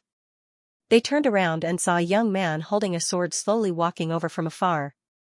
The young man was dressed in white and held a 3-foot-long white sword. His long hair was parted in the middle and fluttered in the wind. His skin was fair, and his eyes were bright and spirited. His white robe fluttered in the gentle breeze. Anyone who saw him would exclaim, "What an elegant young man." As the young man walked over, endless sword intent surged from his body. Suzimo sat on the back of the dark heavenly tiger and watched the scene with interest. General Zhao frowned as he felt the young man's sword aura grow stronger. General Zhao said, "This is a matter of the heavenly eternal empire. It has nothing to do with you." "I love to fight for justice," the young man in white snorted. "It's your bad luck to meet me." General Zhao snorted. The blood-robed men beside him all charged at the young man. However, the young man only smiled calmly and waved the long sword in his hand. Everyone heard the sonorous sound of the sword. Then, blood spurted out. The black-robed men were all cut into pieces. General Zhao was shocked. He muttered, "What a nice sword." He didn't even see the sword aura. If he was the target of the sword, he was afraid that he wouldn't be able to dodge it. "Sir, Do you want to be enemies with the Heavenly Eternal Empire? General Zhao couldn't help but take a few steps back. So what? I, the gentleman's sword, have traveled the entire northern continent. I have never bowed down to anyone. The young man in white shook his head and smiled. You are the gentleman's sword, Xianxia? General Zhao asked suspiciously. Why? Is someone pretending to be me? The young man in white shook his head. I will never change my name. Young Master Chen, if you didn't want to save them today, I might not have been able to stop you. General Zhao said calmly, but I will report this matter to the Heavenly Eternal Emperor. You have to be alive to return. The young man in white smiled coldly. He leaped into the air. The long sword in his hand turned into sword aura that was tens of thousands of feet long. General Zhao's expression was solemn and serious. His Emperor Meridian Realm aura spread out around him. Although he had captured the trajectory of this sword, it was not enough.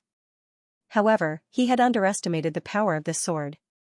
With a boom, the sword chi fell down with a sharp edge, cutting General Zhao in half from his forehead. Before General Zhao died, he still had a slightly stunned expression on his face. When his body stiffened and fell to the sides, the noble sword Xianxia slowly walked up to them. Looking at the purple-dressed woman, he asked with a smile, "Beautiful lady, are you all right?" "It's nothing. Thank you, young Master Chen." The woman in purple shook her head and said gratefully. Xianxia smiled as he retrieved a pill from his storage ring and handed it to the old man beside him. He said, "Your injuries are too serious. You won't be able to recover in a short time. This pill might be useful." "Thank you, young master, for saving my life. This old man will remember this forever." The old man hurriedly expressed his gratitude. "Then we'll meet again if fate allows it." Xianxia shook his head and smiled at the woman in the purple dress. Then, he sheathed his sword and left. Looking at the white-shirted young man's back, the woman in purple smiled and said, "I didn't expect the famous noble sword to be the same age as me. Looks like the rumors in the Jianghu are true." "He's cultivating righteousness," the old man reminded her. "Miss, shouldn't we leave as soon as possible? Otherwise, we'll be in trouble if there are pursuers." The woman in purple hesitated for a moment and said, "Uncle Ning, what about your injuries?" "They're fine." The old man hurriedly shook his head. Xianxia walked straight ahead. When he passed by Su Zimo, he chuckled. He said, "Brother, you're not being honest." "What?" Su Zimo asked with interest. "As cultivators, we should save the dying and heal the wounded. We should help each other." "You're not doing anything to save people," Xianxia said as he shook his head. "Are you teaching me how to do things?" Su Zimo said with a smile. Xianxia shook his head and laughed as he walked away. There are thousands of kinds of people, thousands of ways to live. Seeing Xianxia leave, Su Zimo did not stop him. He did things based on his mood. If he could help, he would. If he didn't want to help, no one had the right to criticize him. Su Zimo did not care about this small disturbance. He continued to walk along the coastline. There were thousands of ships docked at the dock toward the eastern continent. Su Zimo could already see the silhouettes in the distance. After walking for another 3 days, Su Zimo finally arrived at the dock. The dock was very lively. There were people coming and going. Some ships were heading to the eastern continent, and some ships from the eastern continent were returning. It was noisy. The noisy sound of ships filled the surroundings. "We're still short of 5 people to go to the northern continent. The Luo family's ship has an Emperor Vane expert on it. Everyone can register at ease. We'll set off in 30 minutes. On the ships docked at the shore, the crew members were shouting with all their might. Every time a new ship left, there would be another ship to fill the empty space. Su Zimo casually walked onto the Luo family's ship. The ship was not very big. Apart from the crew and guards, there were only a few people on the ship. Because every tourist had to have a room, the entire ship could only carry 50 tourists. There were not many seats left on the ship. When Su Zimo walked onto the ship, many tourists were chatting on the deck. Su Zimo also saw Xianxia in the crowd. Xianxia smiled at him. Su Zimo found a seat in Class A and sat down.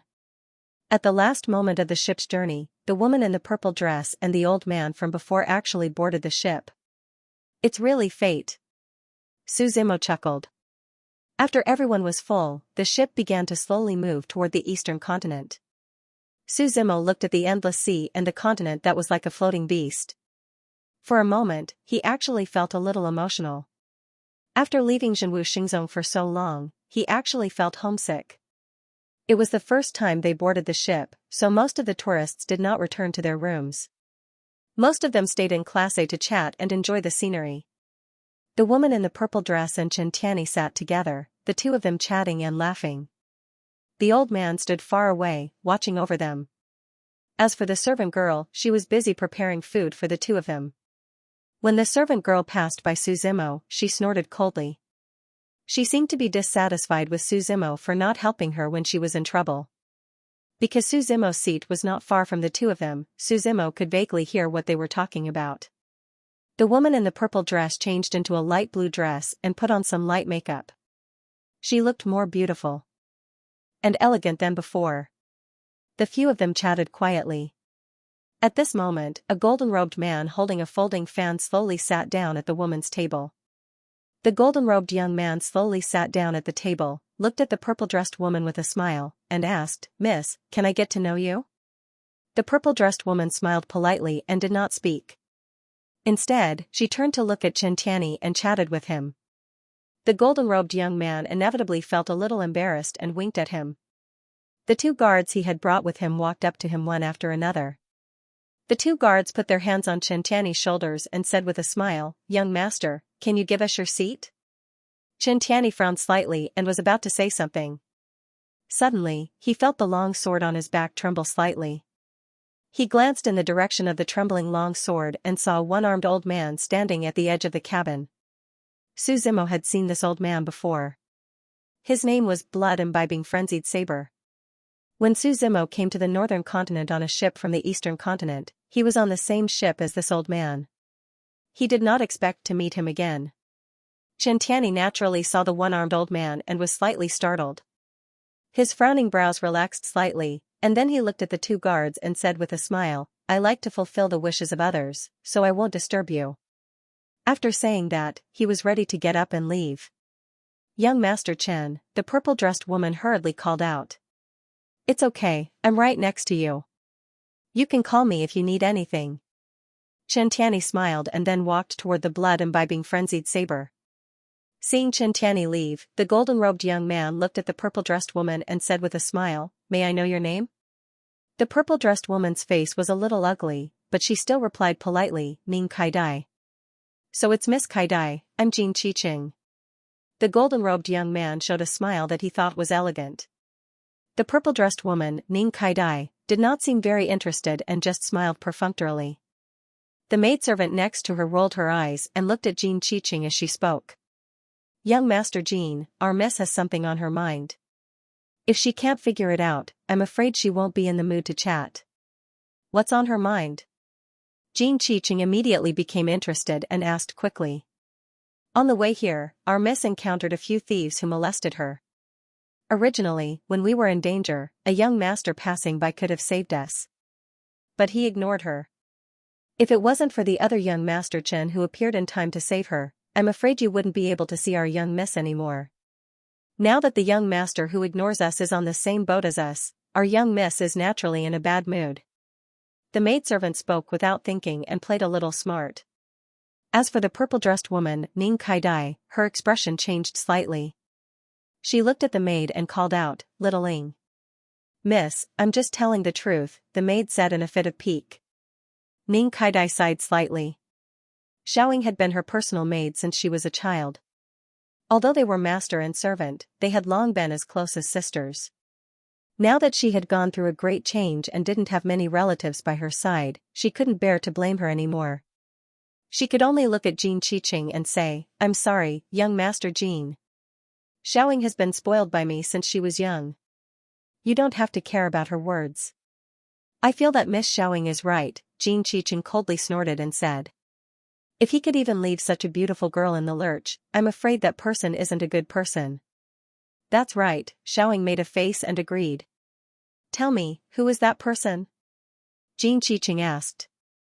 Xiaoying shook her head in the direction of Su Zimo and didn't say much. At this time, Su Zimo was leaning on the chair on the deck with his eyes closed and the sea breeze blowing. Jin Qiqing, followed by 2 guards, slowly walked over. Boy, our young master is looking for you. The 2 guards shook Su Zimo's chair and shouted loudly. Su Zimo yawned and slowly opened his eyes. He looked at them and asked, "What's the matter? Apologize?" Jin Qiqing pointed in the direction of Ning Kaidai and said coldly. Go and apologize to that girl. Are you crazy? Su Zimo inexplicably replied. Apologize for your rudeness and leaving the girl in the lurch, Jin Qiqing said faintly. I just met her by chance. Is it wrong to leave her in the lurch? Su Zimo replied. You're not wrong, Jin Qiqing suddenly lowered his head and said in a low voice. But I like that girl, so you have to apologize. Because my fist is big. The way you chase girls is not acceptable, Su Zimo shook his head slightly and said. Someone once told me that if you like someone, you have to force them.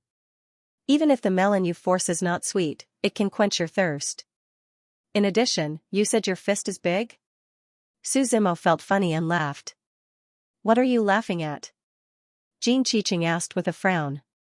Have you seen a fist as big as a sandbag?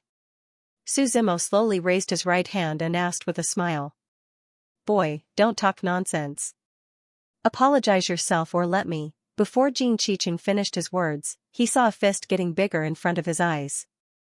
Then, a strong force came and he only felt that his nose seemed to be crooked. As if a bottle of 5 tastes was knocked over, all kinds of feelings rushed to his nose, and his whole body flew upside down.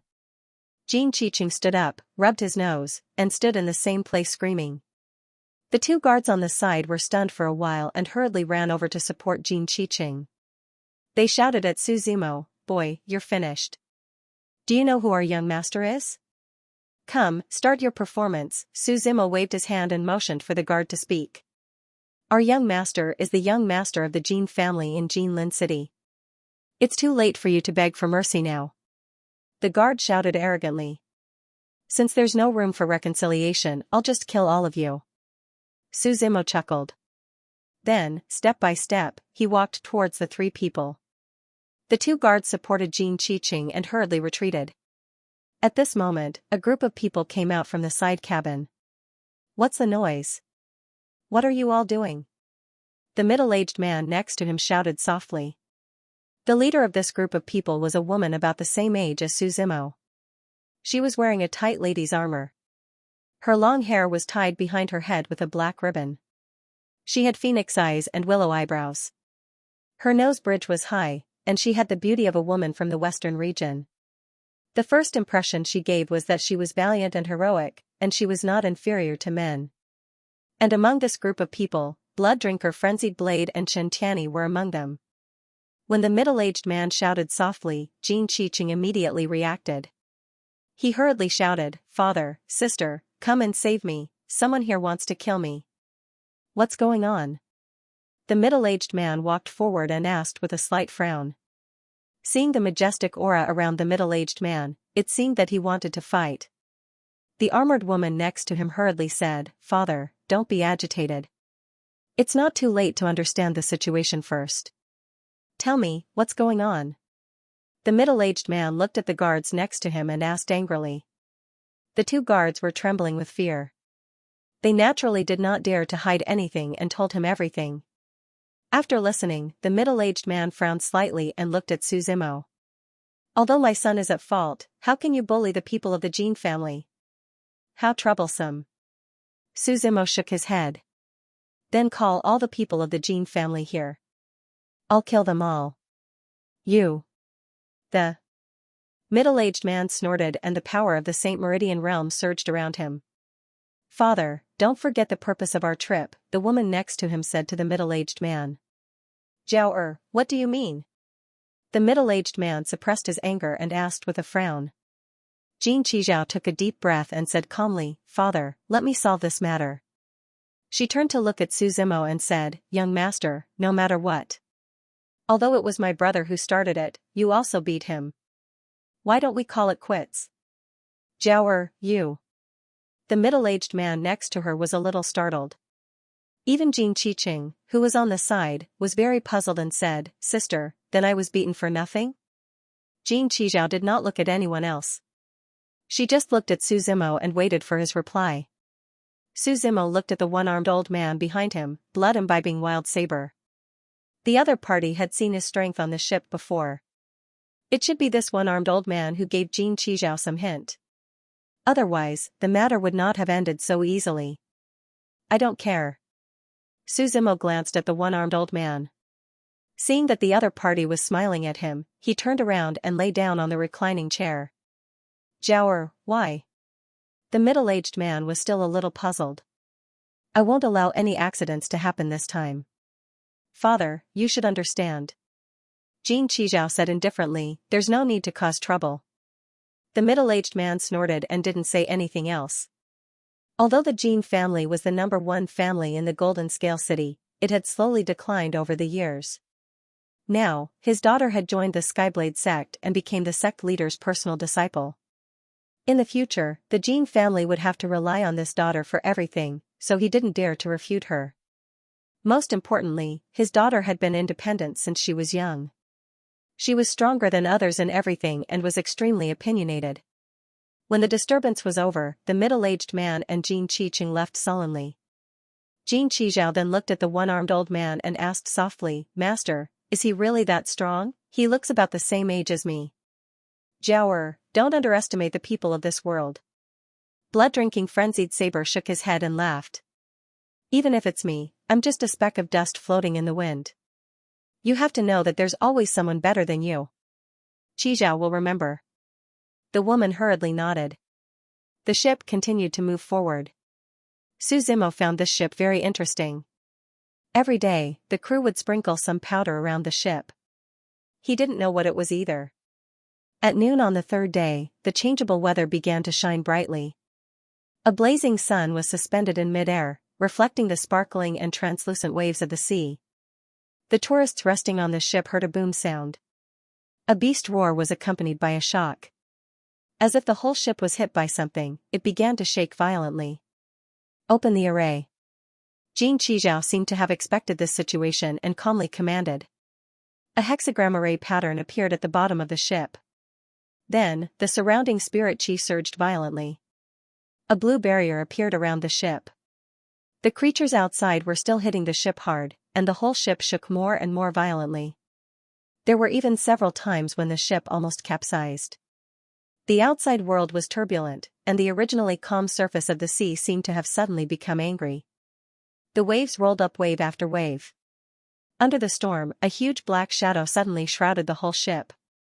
People looked up in horror and saw that the black shadow turned out to be a bat-like behemoth with a height of 100 meters. Its whole body was black, between black and gray. The surface of its body was very smooth, and there were 2 wings connected to its waist.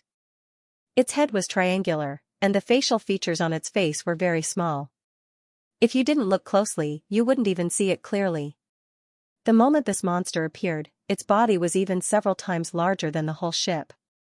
"It's a stupid beast, a stupid beast." Some tourists who didn't know were still shouting in horror. "There are still stupid beasts alive." It seems that our information was correct. The blood drinker saber narrowed his eyes and said coldly. His tone was stern, and the cold sword intent on his body also spread out little by little. Everyone knew that there was a deep hatred between the blood drinker saber and the stupid beasts. At the beginning of the Emperor's era, the human race and the demon race were greatly weakened after the war. The stupid beasts also took the opportunity to occupy the endless sky sea. That was the dark age of the endless sky sea. The blood drinker saber's father died tragically in the hands of the stupid beasts, so he fought against them for the rest of his life. Later, with the help of many forces, he completely destroyed that clan and liberated the endless sky sea. He didn't expect that a new stupid beast would appear now. The moment this stupid beast appeared, except for a few people who panicked, most people were very calm.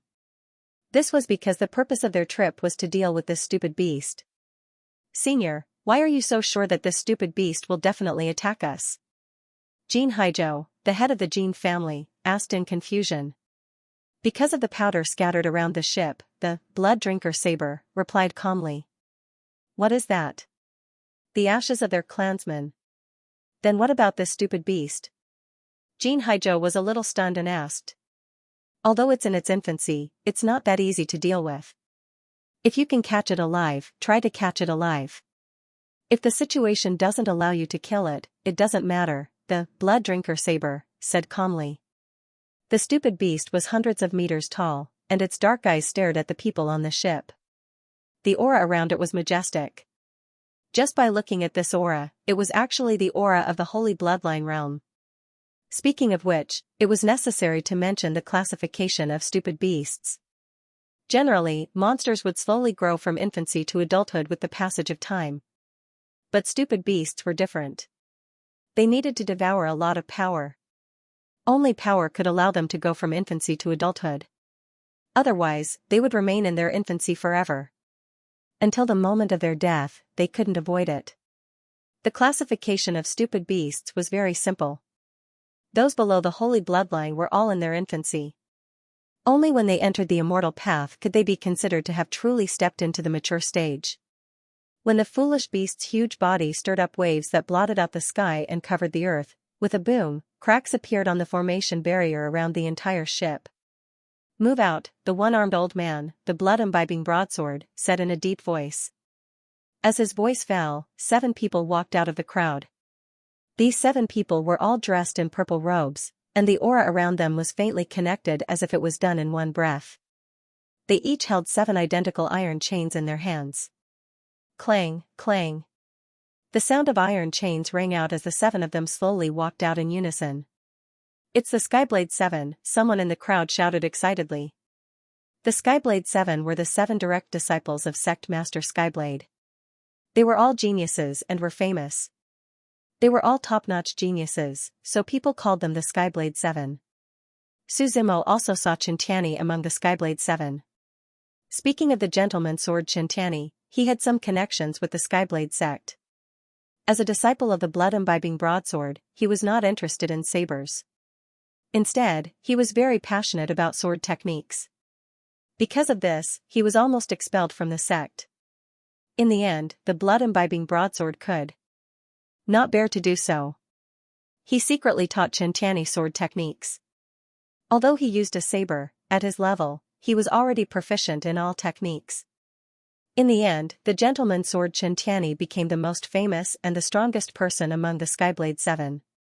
At this moment, when the Skyblade 7 stepped forward, they all stepped into the air and charged towards the foolish beast. Rumble. Explosions sounded under their feet. Clang, clang. The sound of iron chains rotating could also be heard. The blood-imbibing broadsword had a serious expression as he sat in the sky. His body was as majestic as the sea, and the power of the divine pulse realm was emitted. The foolish beast roared at the sky, and a storm rose around it, causing the ship to move faster and faster. Seeing the Skyblade 7 charging towards it, the foolish beast suddenly spread its wings that covered the sky and directly slapped over. Layers of ripples appeared in the space, and the entire space above his head shattered. With a boom, the wings slapped down with a seemingly invincible stance. Skyblade's 7 sons were all sent flying. The foolish beast roared at the sky. Its every move was filled with great power and might. Chain it up! Blood-drinking frenzied saber roared from the side. Hearing this, Skyblade's 7 sons released their Emperor Bloodline and Saint Bloodline auras. The chains in his hands clanked as they emitted a dull gray light. Roars could be heard coming from the chains, and phantoms of foolish beasts appeared on the chains. There was a shadow on each of the chains. These shadows emitted a terrifying aura and suppressed the foolish beast. Su Zimo, who was in the cabin, saw everything clearly. Every single chain was not made of ordinary materials. Instead, they were condensed from the remains and spirit essence of each foolish beast. As long as these chains were used well, they would have a great suppressive effect on the foolish beast. Blood-drinking frenzied saber's expression was indifferent, and his divine bloodline aura spread out like the sea. During the dark years of the endless sky sea, he had refined these chains after destroying the foolish race. It was just in case, afraid that he would be powerless in the end. At this moment, the foolish beast looked at the chains with some fear in its eyes. There were a total of 7 chains, and under the control of Skyblade's 7 sons, all of them flew in the air. The shadow beast shrouded the chains as if the entire chain had transformed into a foolish beast. The chains danced in the air, and several foolish beasts roared. Then, the 7 chains all flew towards the foolish beast. The foolish beast roared even louder, and it was deafening. It spread its wings again and slapped at the chains. This time, the spirit chi in the sky was turbulent, and a large area of space that had just been restored collapsed again. When the wings hit the chains, the imagined scene of the chains being slapped away didn't happen. Instead, the chains directly wrapped around the wings as if they were corroding the bones. The chains were vibrating, and the shadow beasts on them roared and suppressed them. One end of the chains passed through the wings and condensed, while the other end passed through the endless void and fell into the hands of Skyblade's 7 sons. These 9 chains were divided into 7 places where the foolish beast was suppressed. There was 1 on each side of the wings, 1 on each leg, 2 on the abdomen, and 1 on the neck. Spirit chi surged around Skyblade's 7 sons, and they desperately grabbed one end of the chains. They directly pulled the foolish beast from the bottom of the sea and suppressed it in the air. The foolish beast struggled angrily, but the suppression of the 7 chains by the shadow beasts was too great, and it couldn't break free for a while.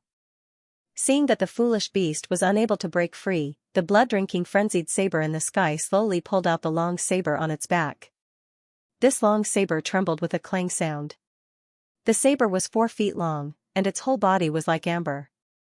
It was blood-red and crystal clear.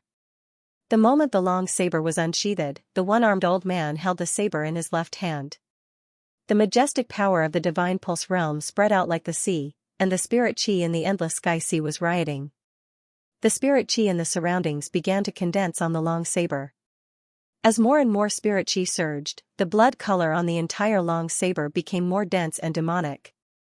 The saber intent around the one-armed old man also became more and more intense, almost forming a substance.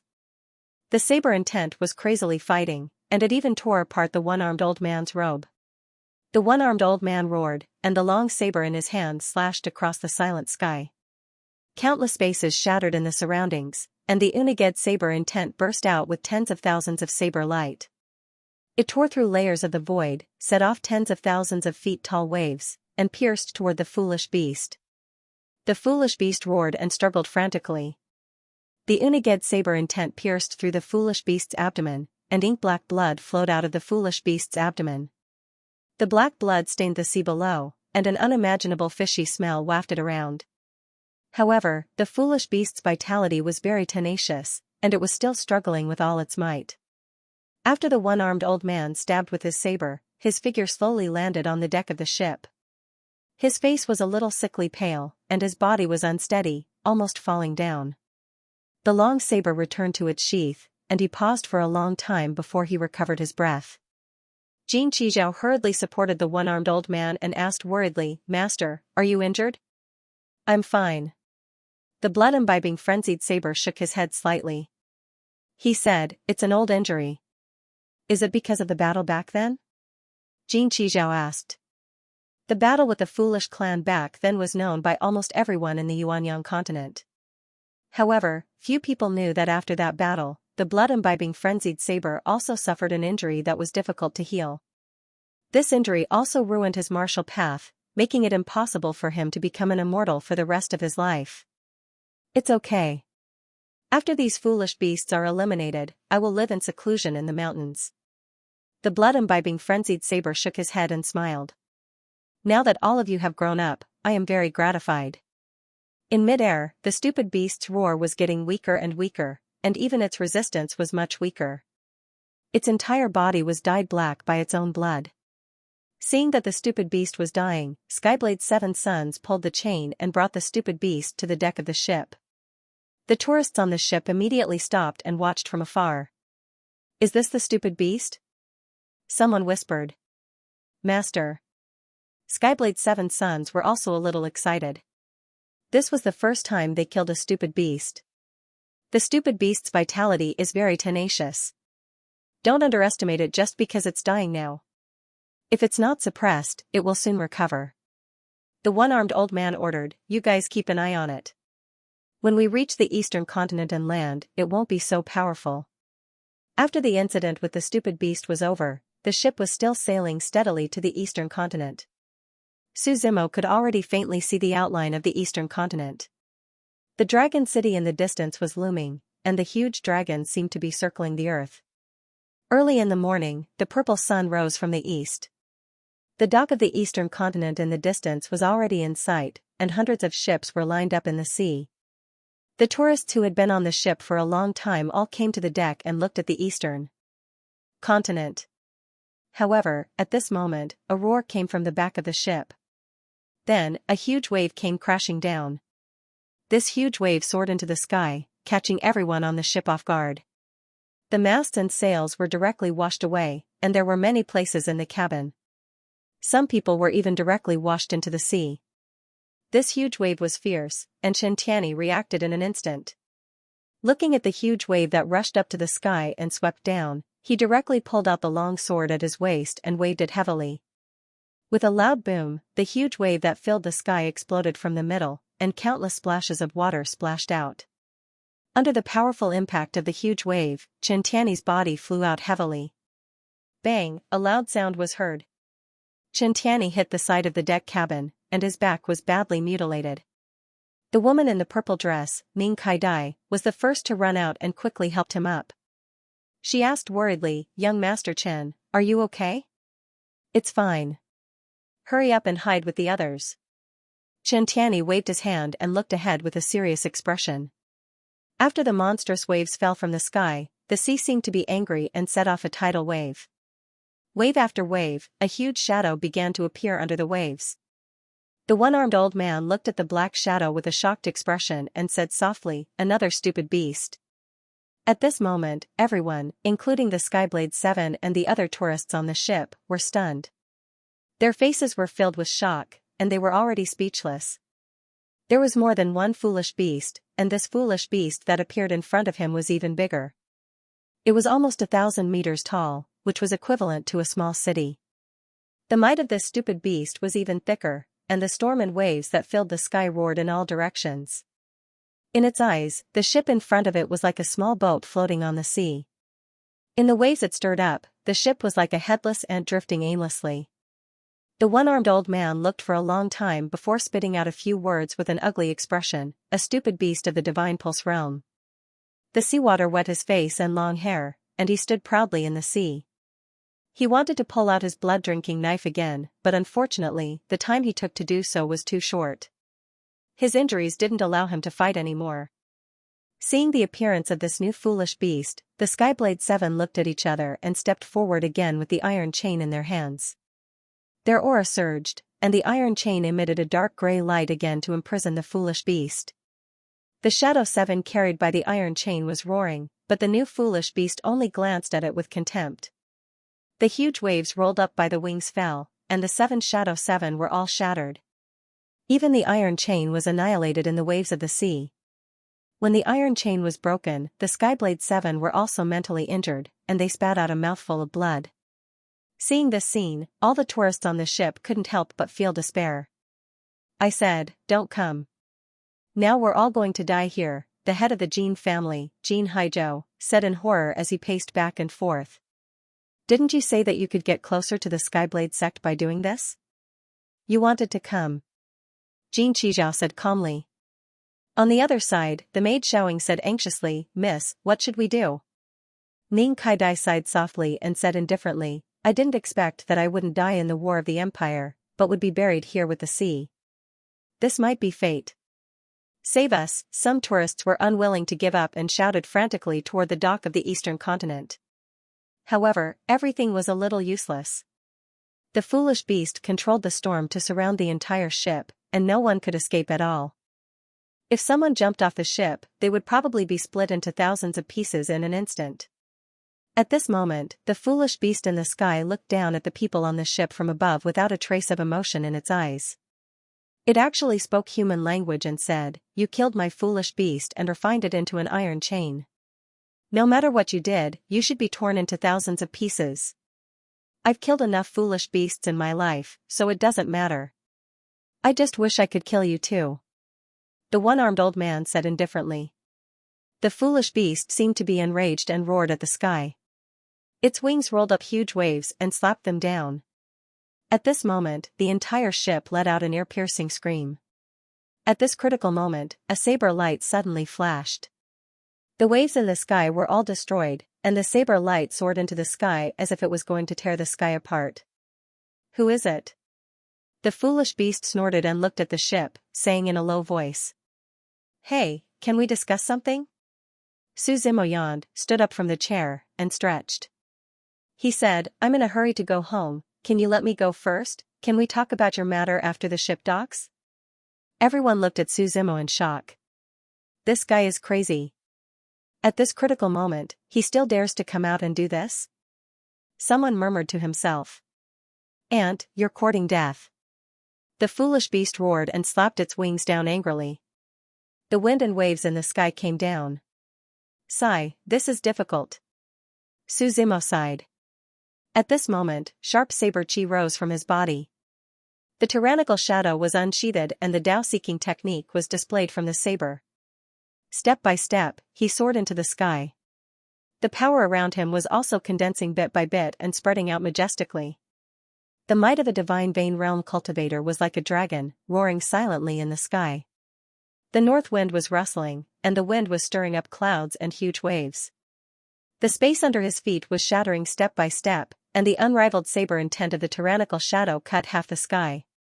When Su Zimo stepped into the air step by step, the entire sea region was silent. Even the raging waves around them were suppressed and gradually calmed down. This. The people on the ship stammered when they saw this scene. He has become stronger again, the one-armed old man murmured, squinting his eyes. When he met Su Zimo before, he was still in the saint bloodline realm. He didn't expect that he had already reached the divine bloodline realm. The one-armed old man couldn't help but feel a chill down his spine. How old is he? Is he really a great emperor? He didn't dare to think further. Chen Tiany's eyes flickered as he looked at Su Zimo without saying anything for a long time. The woman in the purple dress, Ning Kaidai, also murmured to herself, if he is so strong, why didn't he save us before? Miss, he. The maid, Xiaoying, didn't dare to say much. Su Zimo held the tyrannical shadow in his hand, and the saber chi around him spread out like a prison. He looked at the stupid beast in front of him casually. He directly activated the 8 changes of green cloud, and wisps of light green spirit chi slowly rose behind him. The moment the dense sound was heard, green mist covered Su Zimo's back, and layers of bluestone stairs were paved. The bluestone stairs, shrouded in the mist, slowly spread up into the sky, trying to compete with the sky. Su Zimo's aura also skyrocketed in an instant. When the power of creation filled his body, Su Zimo stopped in his tracks. In less than a blink of an eye, he had already appeared in front of the stupid beast.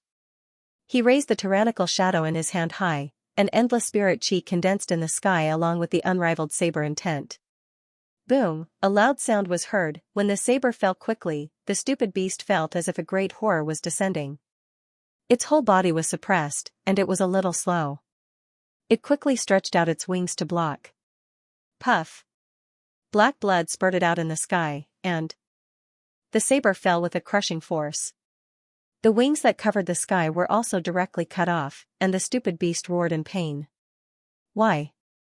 I didn't want to kill you. Su Zimo shook his head slightly and said, I originally wanted to leave a continuation for your race. Unfortunately, you didn't cherish it. So you humans are allowed to kill us stupid beasts, but we're not allowed to kill you? The stupid beast laughed disdainfully. What kind of logic is this? The grudges between us can be traced back to a long time ago. Do you know about the dark ages of the endless sky sea? The one-armed old man said, this is not a question of who is right or wrong. I know, whoever has the bigger fist is right. The stupid beast snorted coldly. He said faintly, anyway, I'm now in your hands. You can kill me if you want.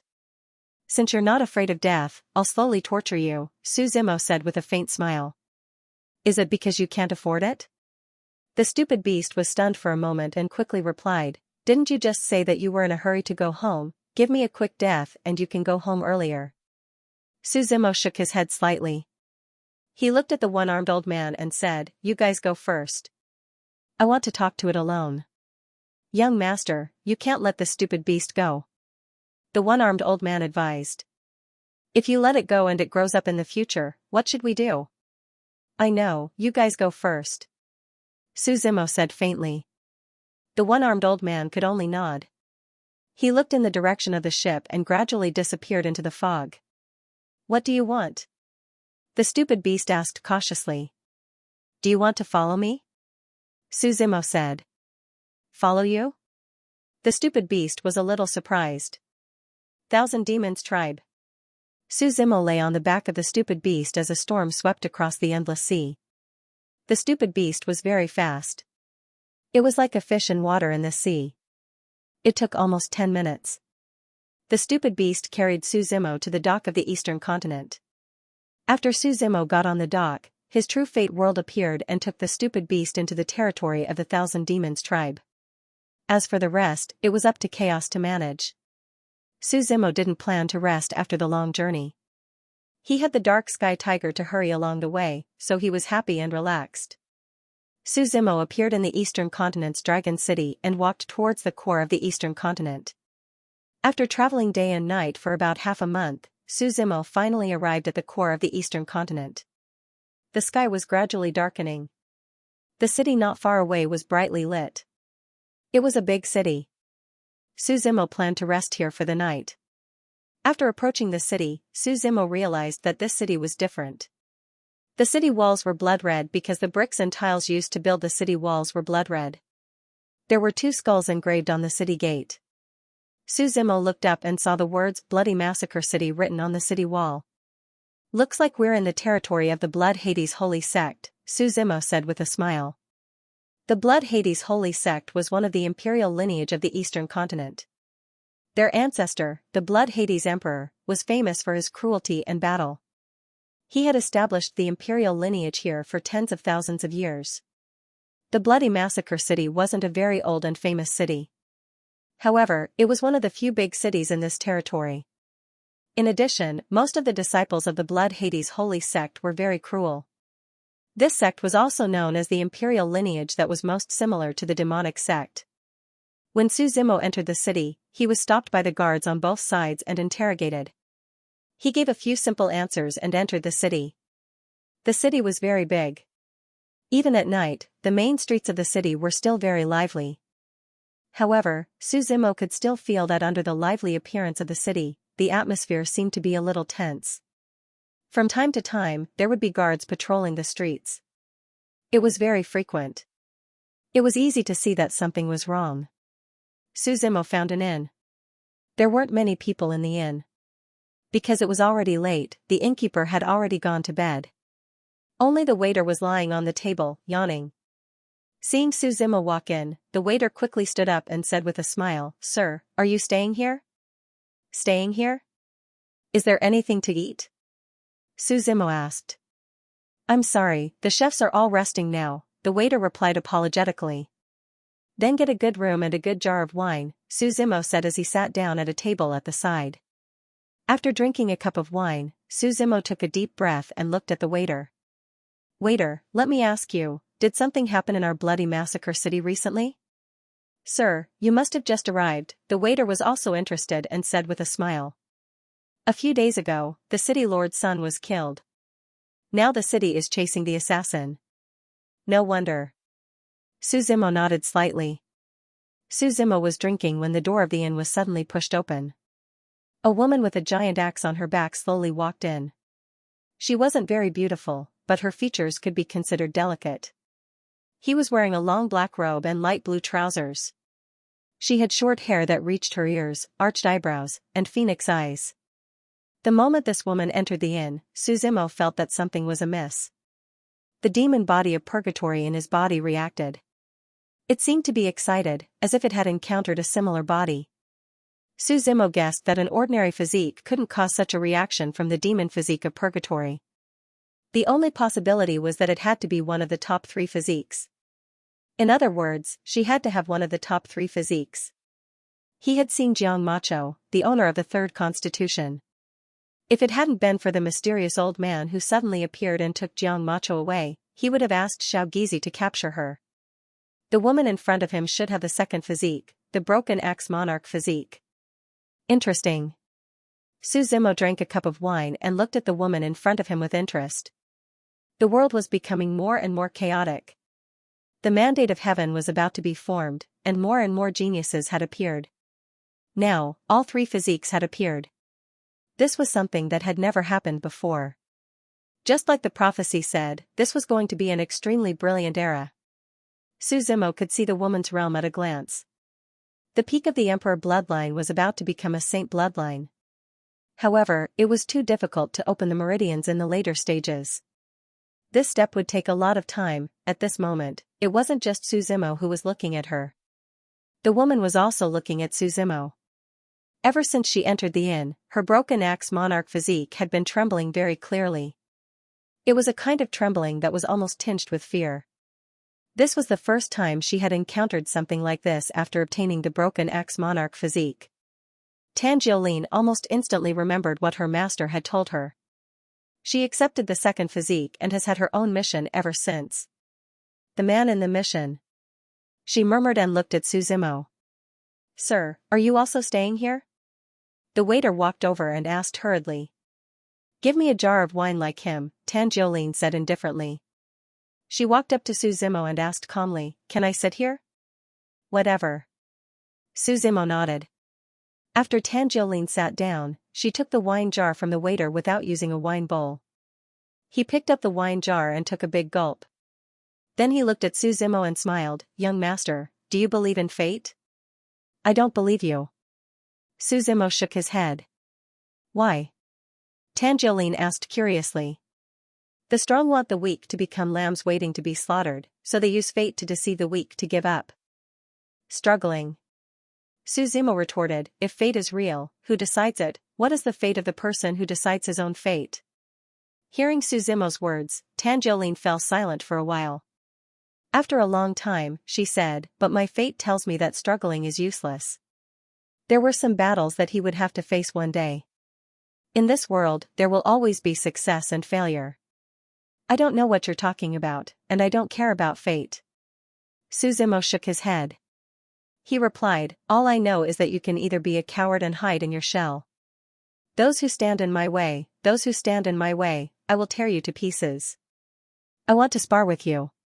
Tan Jiolin slowly took down the giant axe on her back and said seriously. You're too weak. Also, Su Zimo pointed outside the inn and said, you should solve your own problems first. As soon as he said that, there was a boom sound. The inn's door was kicked open, and wood splinters flew everywhere. Someone shouted from outside, City Lord, I just saw with my own eyes that the woman entered the inn. The moment the voice sounded, a group of people walked out from outside the inn. The waiter was so scared that he didn't dare to move. This group of people were the guards of the city. The leader was a middle-aged man wearing a red robe. Beside the middle-aged man was an old man in green. Which, let's see where you can run to.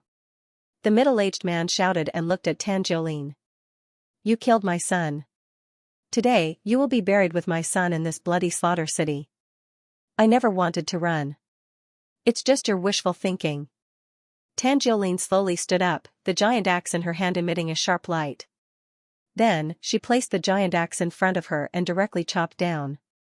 An axe light burst out from the top of the axe, and with a boom sound, this axe light directly split the inn into two. The middle-aged man and old man quickly dodged, but the group of guards behind them were all annihilated. Peak of the Emperor Vane Realm. The middle-aged man said with an ugly expression. He was called Xue Fengyun, the city lord of this bloody slaughter city, but he was only in the Emperor Vane Realm. Old Xue, I'll have to trouble you this time. Xue Fengyun turned and said to the old man in green. His expression was serious. This woman is probably not an ordinary person. I may not be able to take her down. Let's go together and end this quickly. Old Xue nodded slightly. The two of them simultaneously released their Emperor Vane Realm aura. Your son was disrespectful to me and had the guards kidnap me. I had no choice but to kill him. I didn't want to kill the innocent, but now it seems that you also deserve to die. Tan Jiolin snorted lightly. The giant axe in her hand exploded with endless sharpness. Her small and skinny body wielded the giant axe with great ease. Her moves were big and wide. Every strike was filled with immense power and might. Xue Fengyun and the old man were actually suppressed. The entire inn was split into pieces under the giant axe. The surrounding houses also collapsed. Only Su Zimo's table was intact. He just sat in the ruins and drank. Watching the few of them fight. Not only was this woman better in battle experience, even her meridian techniques were very high level. Xue Fengyun and the old man became more and more frightened as they fought. Several bloody wounds had already appeared on their hands.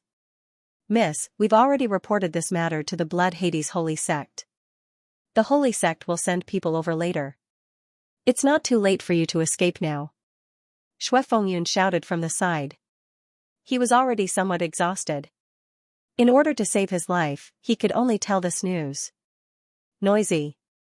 Tan Jiolin snorted coldly. The giant axe in her hand became sharper. Balls of black spirit chi filled the axe. It was as if there was a terrifying and ferocious face roaring on the blade of the axe. Tan Jiolin's long hair fluttered. The giant axe swept up endless brilliance. It tore through layers of space and struck down. Xue Fengyun and the old man's eyes almost popped out of their sockets. It was too late to dodge. At this moment, a shout came from afar. "Stop!" Immediately after, an aurora flew over. With a boom, it directly shattered the giant axe in Tan Jiolin's hand. As the giant axe in his hand was shattered, a figure walked over from afar. This figure was wearing a purple robe, and a strong holy aura reverberated around him. Mighty spiritual energy rose around his feet, and with each step he took, the sky and the earth were separated. When this figure walked over, Xue Fengyun was overjoyed. He hurriedly shouted, "Elder Jingyu, come and save me." The old man called Xue Jingyu frowned slightly and said, "You're a city lord. Why are you so flustered?" Xue Fengyun hurriedly shrank his head, not daring to speak again. Although there was only a fine line between an emperor bloodline and a saint bloodline, they were treated completely differently in the Blood Hades Holy Sect.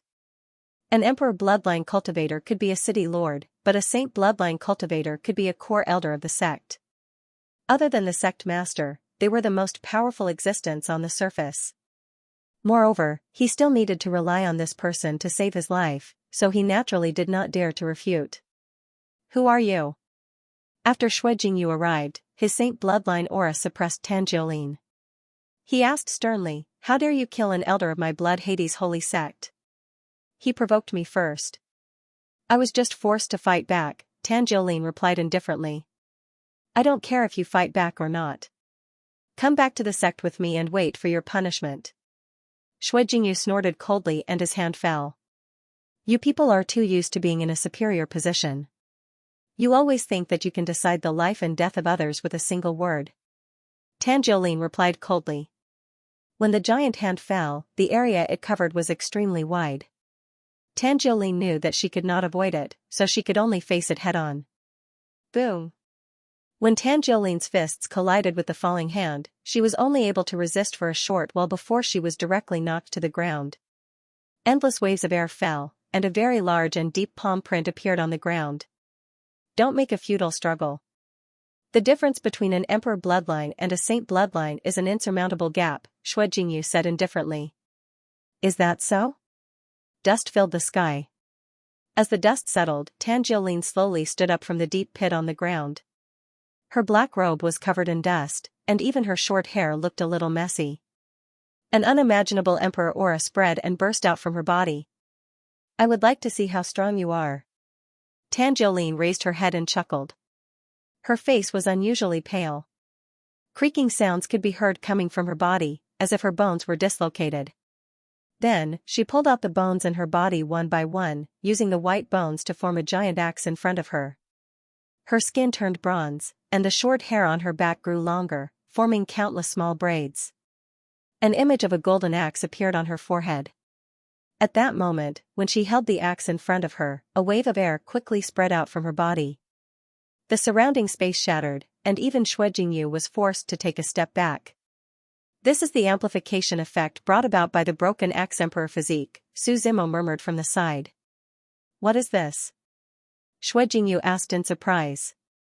You don't even know about the 100 great battle physiques? Tan Jiolin asked coolly. She raised the giant axe in her hand, and the giant axe made of white bones shone with a cold light. The golden axe mark on her forehead flickered. Tan Jiolin was extremely fast, and in the blink of an eye, she appeared in front of Xue Jingyu. The giant axe fell heavily, and there was a boom. Blood scattered. And Xue Jingyu's figure was sent flying. How can this be? Xue Jingyu said in shock. This is definitely not an ordinary battle physique. Is it important for a dying man? Tan Jiolin replied. She was extremely fast, and the golden axe mark on her forehead flickered constantly. Her attack power was also very shocking, especially the giant axe in her hand, which seemed to have an extremely strong cutting ability and the ability to ignore defense. Each of her attacks was very heavy. After a few simple moves, Xue Jingyu was covered in blood, and there was not a single unharmed spot on his body. You deserve to die. Xue Jingyu raised his head, licked the blood on his wrist, and stared at Tan Jiolin with hazy eyes. Shut up. Tan Jiolin did not want to give her opponent the slightest chance to breathe. She swung the giant axe in her hand again. Xue Jingyu roared. He slowly opened his arms, and blood rose from his body. It was as if the blood was burning, dyeing the entire sky. Then die together, Xue Jingyu roared with an evil smile. When the sky was filled with blood, a strong smell of blood spread all around, and the blood condensed together. It formed a very terrifying blood-red monster. This blood-red monster's body was shapeless, and it roared and pounced on Tan Jiolin. Tan Jiolin raised the giant axe and swung it, but the blood seemed to corrode the bones and attached to Tan Jiolin's axe.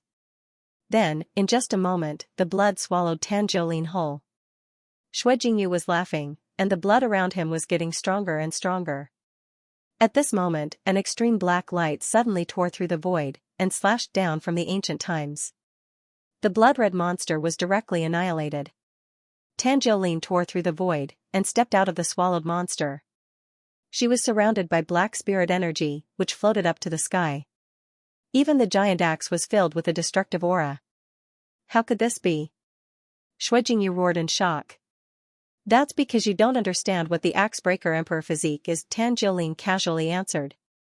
The giant axe in her hand swung down, and Xue Jingyu didn't even have time to run before he was completely annihilated. On the other side, Xue Fengyun and Xue Jingyu saw that the situation was bad and hurriedly ran out of the city. Tan Jiolin didn't even look at them, only swinging the giant axe. The giant axe broke through the void, and as it fell, it split the main street of the city in half. A bottomless chasm appeared on the ground.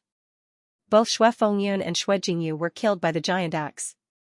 Tan Jiolin turned around, looking up at the sky. The space around her was constantly being broken and restored. She looked at Su Zimo with bright eyes and shouted, "Am I still too weak right now? Do I have the qualifications to fight you?" She waved her hand, and the giant axe under the chasm rose to the sky, broke through the void again, and returned to her hand. Su Zimo finished the wine in his cup and slowly stood up from the ruins. For him, who was in the divine vein realm, his opponent, who hadn't even reached the holy vein realm, was indeed not interested in fighting. Even if he had a second physique, it was no exception. He was wearing a purple robe, and his long hair was fluttering without wind. The tyrannical shadow on his back was trembling in the scabbard. Su Zimo slowly raised his right hand and extended his index finger. As his finger fell, the spirit energy around him condensed. Above his head, his finger seemed to have turned into a pillar of heaven. When the finger fell from the sky, the surrounding space began to collapse on a large scale. The finger brought with it the pressure of air waves, and a rumbling sound was heard. Endless air waves and storms accumulated. When the finger fell, Tan Jiolin only felt an unparalleled force descending from the sky. Her whole body stiffened in place, and the circulation of her body was very slow. She raised the giant axe with difficulty to block, but only heard a boom. A strong force came from the finger, and her whole body flew out from the center of the storm. She was like a small boat in the vast sea, without any resistance. Bang!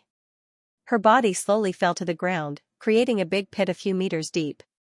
She paused for a long time, then struggled to stand up from the ground. In that moment, she felt as if she had really experienced a great terror between life and death.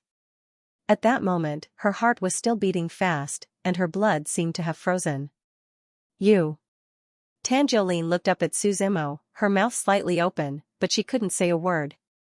You're too weak, so weak that I don't even have the interest to draw my sword. Suzimo shook his head slightly. You want to talk to me about fate with someone like you? About fighting? You want to learn from each other? Tanjolene was silent for a long time. She had been traveling around for the past few years. She had seen real geniuses, and she was confident that she was not inferior to others. You're just too strong, Tanjolene said after a moment of silence. How did you get the second body? Suzimo asked. My master gave it to me, Tanjolene paused for a moment, then finally replied. Who is your master? Suzimo asked, puzzled. I don't know his name, but I heard that others call him Sage. Tanjolene replied. If you see your master again, tell him that I have something to ask him, Suzimo replied calmly. Tell him to come to Xianxia Zone, and I'll spare your life this time. Take it as a message for me. Suzimo frowned slightly. Sage, this name sounded familiar. In the mythological era, the young man riding the green ox was also called Sage. In the conversation with the God Emperor, the person who ordered the sealing of the primordial devil cave was also a sage. Now, the second constitution was also related to the sage. Suzimo really wanted to meet the other party and clear up some of his doubts. As for whether they were friend or foe, anyone who stood in their way would be killed without question. One day, I will be qualified to fight with you. Before Tanjolene left, she looked at Suzimo and said seriously. The second constitution is nothing in my eyes. What do you have without it? Suzimo said indifferently. Tanjolene fell silent. In the end, she put the axe away and deactivated her constitution, before she slowly walked out of the city. The sky was already close to daybreak, and a white light appeared in the east. At this time, the world was still in a state of tranquility. Tanjolene slowly walked out of the city. In the end, she turned back and gave the city a deep look. Little Xia, do you think I can surpass him? The evil god list in her arms emitted a faint golden light. In the end, she said, as long as the heart is strong enough, there is nothing in this world that is impossible. It's just that I can't see through that man. The death of the city lord would cause a huge uproar in the entire bloody massacre city. The death of Shuijingyu might also shake the Blood Hades holy clan. However, this had nothing to do with Suzimo.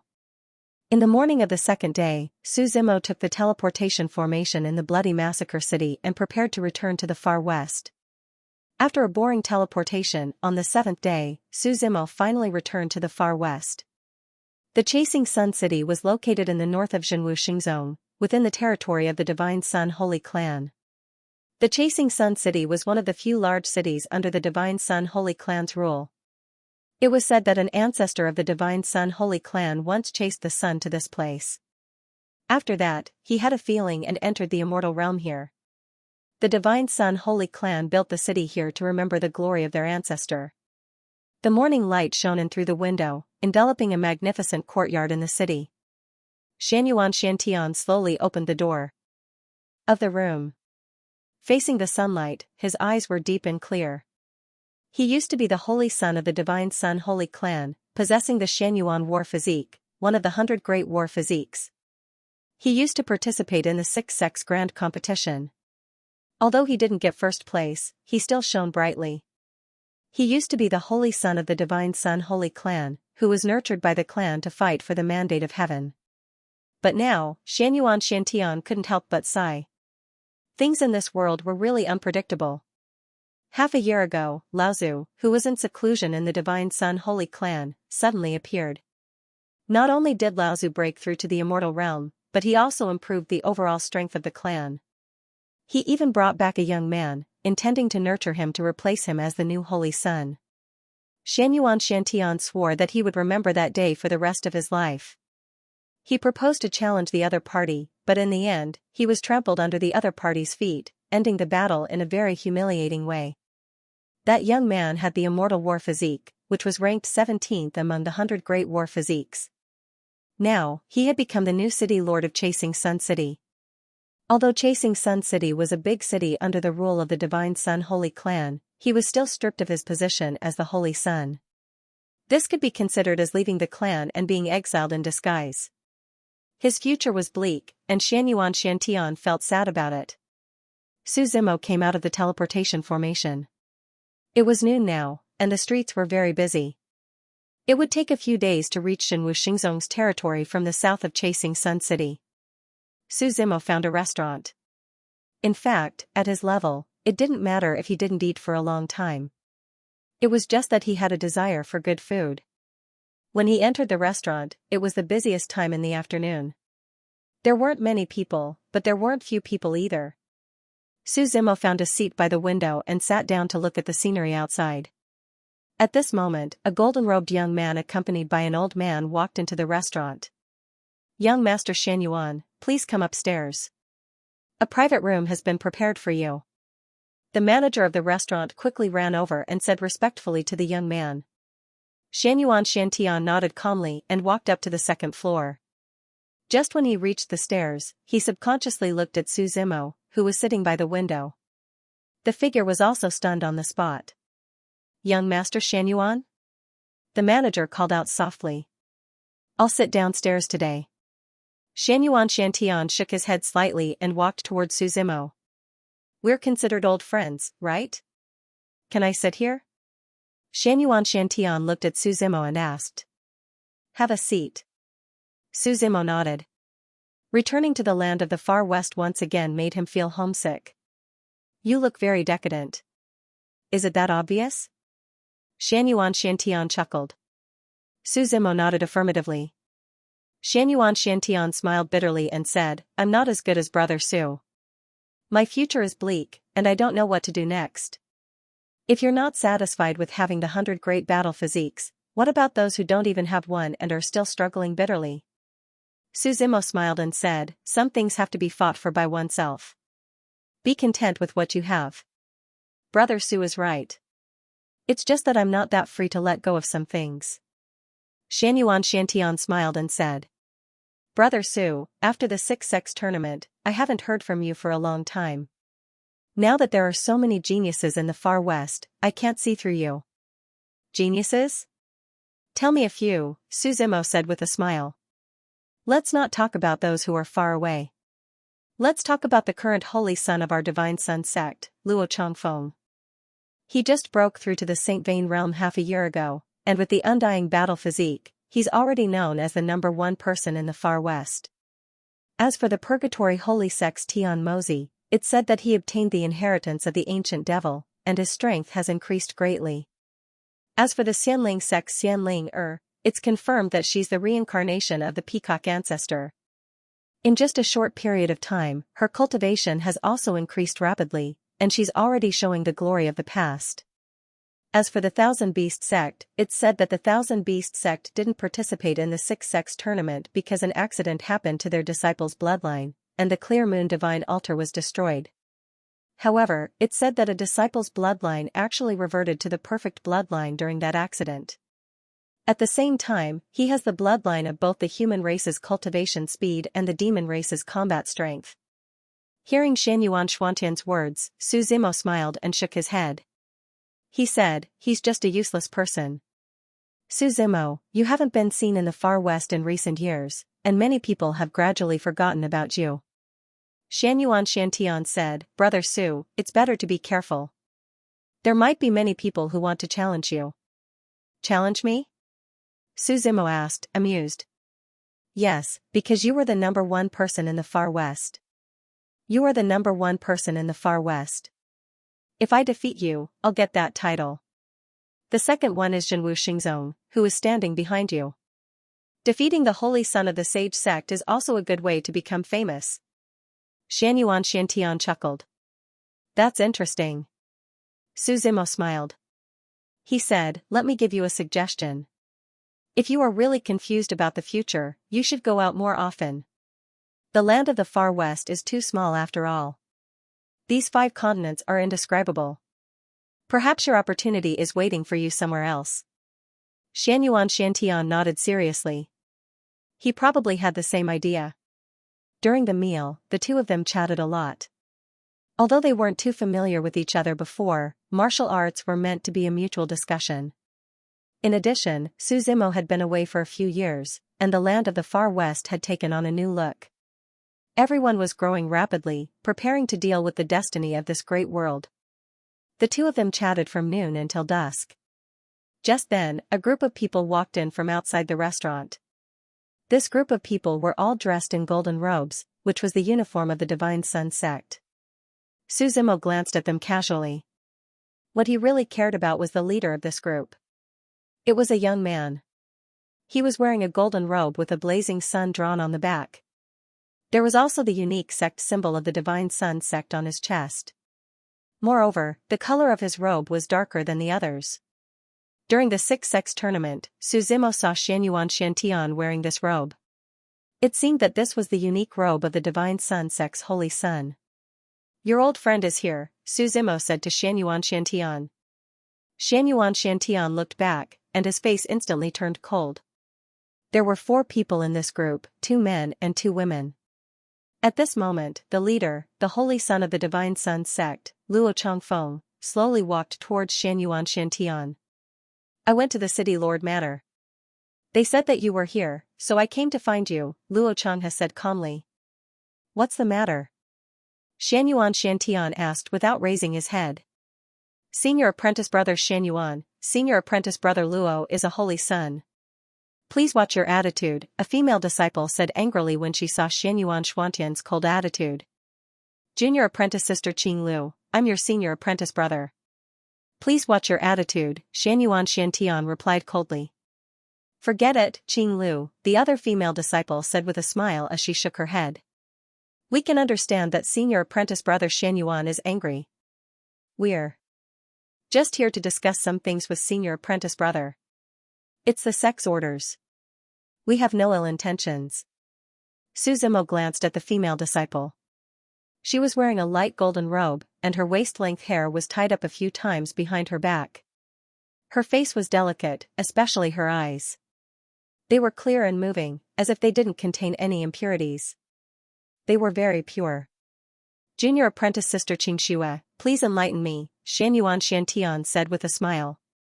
"It doesn't seem appropriate to talk here," Luo Qingxue said with a smile as she looked at Suzimo. "There's nothing inappropriate about it. This is my friend," Xiantian said indifferently. Xiantian said faintly, "Is there anything important that the sect can ask me to do?" In fact, Xiantian couldn't be blamed for thinking this way. As the former holy son, his current status was very awkward. Because of Luo Changfeng's existence, the people of the sect were a little wary of him. After all, he had no hope of becoming the holy son.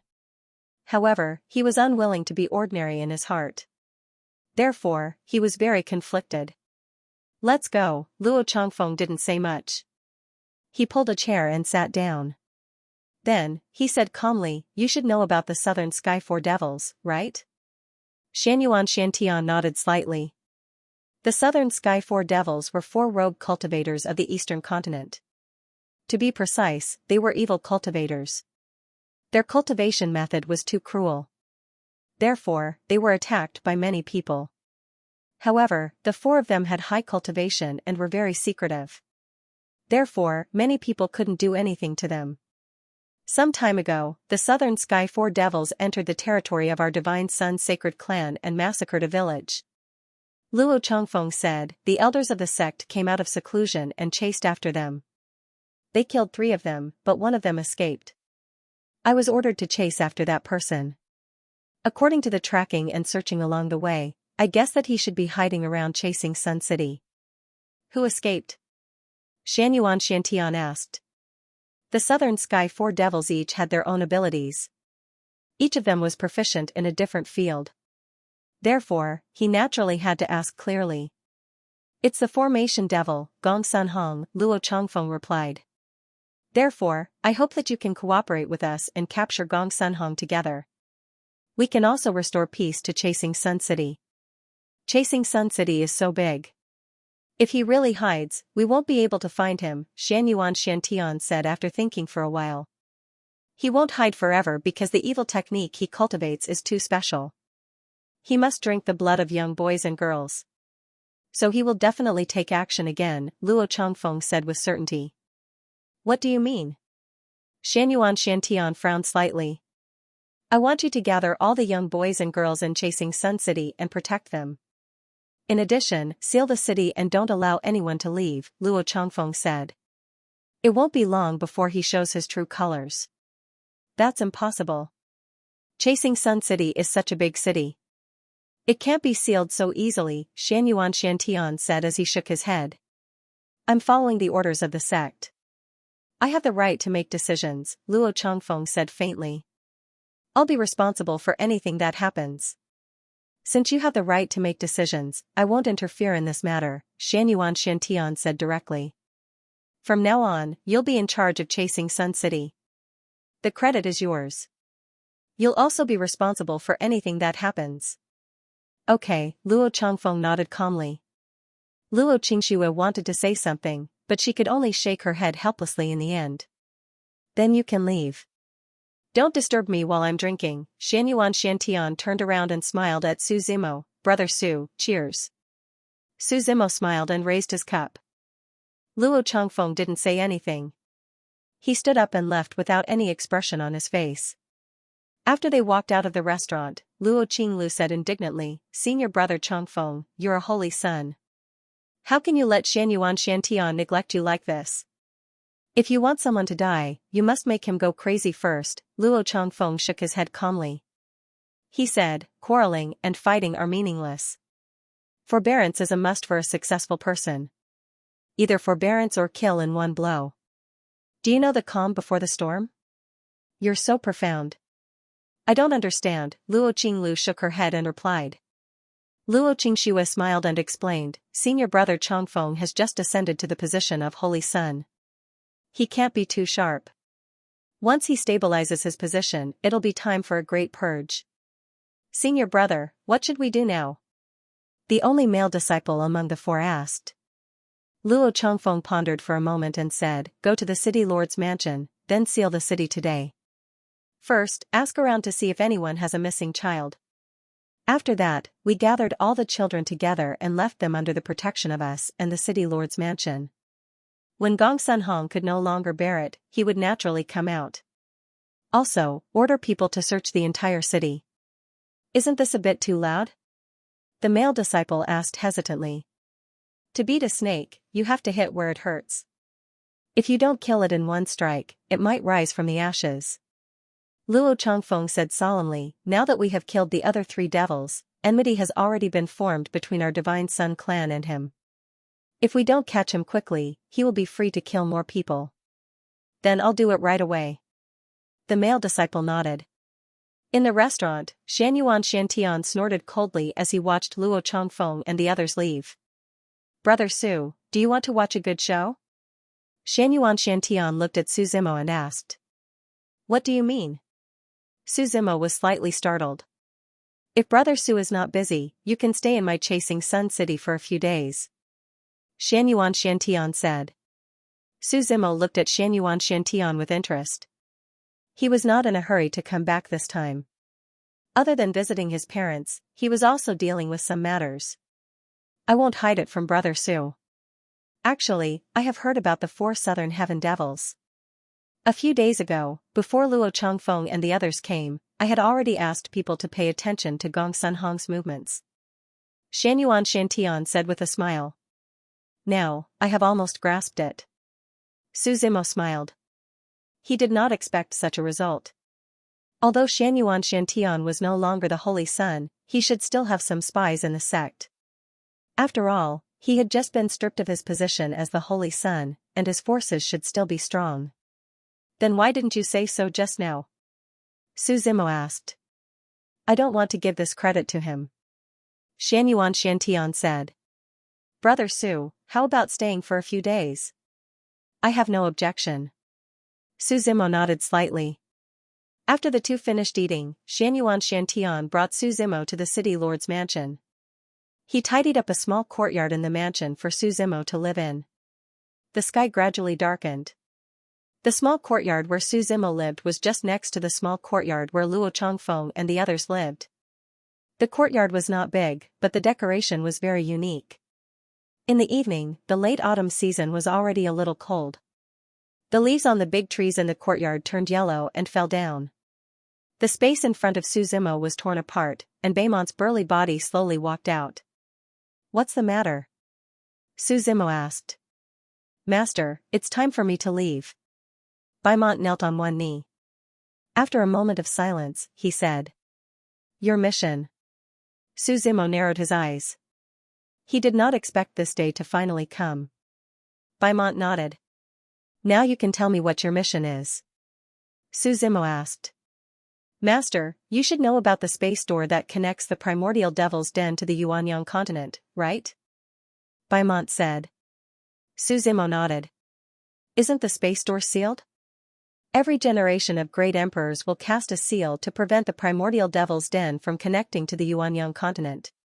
"Master, although the great emperors are strong, they are only strong in the Yuanyang continent. How can the primordial devil's den be sealed by the great emperors?" Baemont shook his head. "What do you mean?" Su Zimo was slightly startled as he asked solemnly. "The so-called Great Emperor's seal is not to prevent the primordial devil's den from coming to the Yuanyang continent. It is to prevent the people of the Yuanyang continent from coming into contact with the space door." Baemont took a deep breath and said, "In truth, the space door is sealed by a demon sealing lock.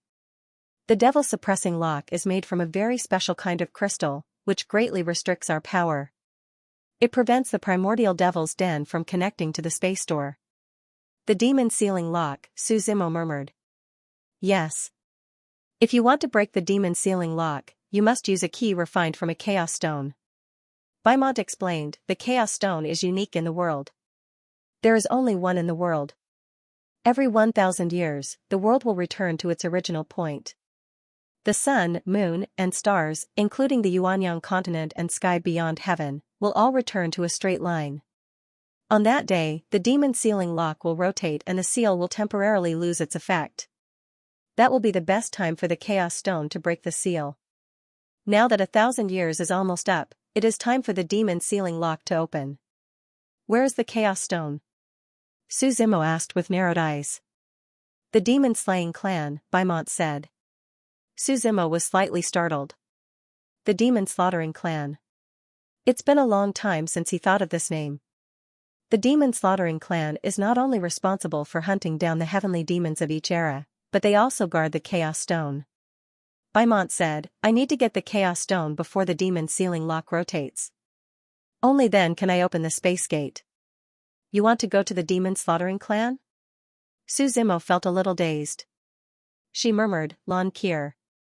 "Yes, destroy the demon slaughtering clan, obtain the chaos stone, and welcome the arrival of the primordial devil cave," Baemont said with a nod.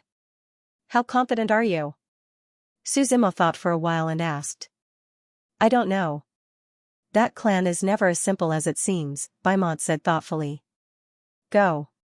You can kill the others, but if you meet a girl called Lan Kier, spare her life," Su Zimo said as he used his spirit energy to form Lan Kier's face in the air. "Master, I hope you can grow up soon," Baemont said seriously. "I miss the time when the flames of war were everywhere.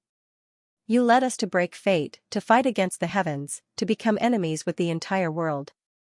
Unfortunately, I may not be able to wait for that day. Look at you, it's like you're going to be separated forever." Su Zimo shook his head slightly. "Master, I'm leaving," Baemont said seriously. "Go. If you don't return in 3 months, I'll personally go to the demon slaughtering clan to find you," Su Zimo said. Baemont knelt on the ground and kowtowed 3 times. Finally, his figure slowly disappeared into the void. Seeing Baemont's figure disappear, Su Zimo let out a deep breath. The moon was bright outside the window, and the autumn wind was rustling. In the silent darkness, cold air filled the room. Su Zimo sat on the bed and began to advance to the Divine Vein Realm. There were 9 stages of the Divine Vein Realm, and he had just reached the first stage. The primal chaos bead in his true fate world slowly appeared as Su Zimo's 8th meridian opened. The divine flame poured out, and the rolling divine flame watered the divine soul. The remaining energy in the chaos bead entered Su Zimo's body bit by bit. The divine fire in his meridians burned even more vigorously, and the spiritual energy in his body circulated through a few major circulations and countless minor circulations. In the end, only a bang sound was heard, and the spiritual energy in his body was surging. Su Zimo's realm was also advancing from the first level of the divine range. Divine range level 2. Third level of the holy range. Ninth level of the holy range. It was only after he reached the ninth level of the divine vein that Su Zimo completely absorbed the energy stored in the primal chaos bead from his previous life. Inside Su Zimo's body, the surging river had turned into a roaring sea. The spiritual energy was like a huge wave, surging between the 8 meridians like a dragon. It connected all the minor circulations together and tempered Su Zimo's body. Su Zimo only felt that the spiritual energy and Genesis energy he could control had become much more majestic. It was as if his body was bottomless. This was already the limit of a mortal's cultivation. The next step was naturally to enter the Tao. Su Zimo was not in a hurry to do this. He would wait until the day the heavenly mandate was formed. After all, the 9th meridian represented the completion of 3 major circulations. Every 3 meridians was a major circulation. The difficulty would definitely increase exponentially. He had just advanced to the peak of the divine vein realm. Su Zimo was calming the energy in his body. He was also feeling and mastering the use of his energy. This cultivation lasted for an entire night. When the sky was bright, a maid invited Su Zimo to the main hall for a meal. Su Zimo tidied up a little and followed the maid to the main hall. He found that other than Xianxia, Luo Changfeng, and the other 2 were also here. In fact, Su Zimo could also guess why Xianxia had asked him to stay here. Although Gong Sunhong was an independent cultivator, his strength was not simple. Xianxia was afraid that he would not be able to handle it, so he still had Su Zimo to help him. Everyone ate at a round table. Su Zimo did not stand on ceremony and directly sat down. "Brother Su, did you sleep well last night?" Xianxia asked with a smile. "Not bad." Su Zimo nodded and replied. Luo Qingshua's chopsticks paused for a moment. Then, she looked at Su Zimo and smiled. "May I know where child Su is from?" "I'm from Zhenwu Xingzong," Su Zimo said with a smile. "Zhenwu Xingzong, surnamed Su." Luo Changfeng, who was at the side, exclaimed softly and instantly reacted. "You're the current saint of Zhenwu Xingzong?" Su Zimo smiled and nodded. Upon hearing Su Zimo's identity, the few of them were slightly shocked. After all, they previously thought that Su Zimo was just an independent cultivator. After all, Su Zimo was too low-key. Moreover, he did not reveal too much. "I wonder who's more powerful between you and senior brother Changfeng?" Luo Qinglu, who was at the side, whispered. "You're from the undead clan, right?" Su Zimo looked at Luo Changfeng and the others and said. "Yes, what do you think of the undead clan, brother Su?" Luo Changfeng did not deny it and directly asked. As one of the 3 major clans during the Desolation era, the undead clan was once the absolute overlord. Unfortunately, the Desolation era was overthrown in the end. The giant clan was almost exterminated when they fought against Guming. The demon clan was later overthrown by Zhenwu Xingzong, and only the undead clan was left. Su Zimo had previously seen the undead clan in Sword Immortal Jiangyun's small world. They were currently occupying the various small worlds of the Yuanyang continent. At first, both the human clan and some other clans hated these 3 major clans. However, as time passed, people also tried to accept these 3 major clans. That was why Luo Changfeng asked this question. "There's nothing I don't like as long as you don't block my path," Su Zimo said as he shook his head. "If fighting for the mandate of heaven is considered a path, I reckon that we will meet one day," Luo Changfeng said. "Then I can only kill you," Su Zimo said mildly. "It's still not certain who will kill who," Luo Qinglu muttered. "Little girl, to be honest, let alone your senior brother, even your entire Divine Sun's sacred clan is not enough in front of me," Su Zimo said as he shook his head. "It's not like I haven't exterminated the imperial lineage before. Who doesn't know how to boast?" Luo Qinglu snorted and said, but we still have the undead clan behind us. Brother Su, let's go out for a walk later, Xianyuan Shantian interrupted Luo Qinglu and said to Su Zimo while looking at him. Alright, Su Zimo nodded slightly. Everyone was silent during the meal. Xianyuan Shantian only spoke to Su Zimo. After the meal, Xianyuan Shantian left with Su Zimo. The two had only taken a few steps when Luo Chongfeng suddenly said, Brother Su, is this jade pendant yours? Su Zimo had just turned his head when he saw a blood-red jade pendant flying towards him like a sharp arrow. The speed of the jade pendant was extremely fast, and it carried a powerful force. Ordinary people would find it difficult to catch the jade pendant. Su Zimo frowned slightly and pinched the jade pendant with 2 fingers. A wave of air spread out with the jade pendant as the center. Seeing that Su Zimo did not move and caught the attack so easily, Luo Chongfeng's eyes flashed with a hint of surprise. This is not my jade pendant, Su Zimo shook his head slightly. Then I might have remembered wrongly, Luo Chongfeng said with a smile. Here, Su Zimo said as he threw the jade pendant over. Looking at Su Zimo and Xianyuan Xuantian's backs, Luo Qingxue asked, Senior brother Chongfeng, did you see anything? It's unfathomable, Luo Chongfeng said as he slowly stretched out his right hand. The jade pendant directly pierced through his palm and was embedded in his palm. His entire palm looked bloody. Senior brother Chongfeng, you.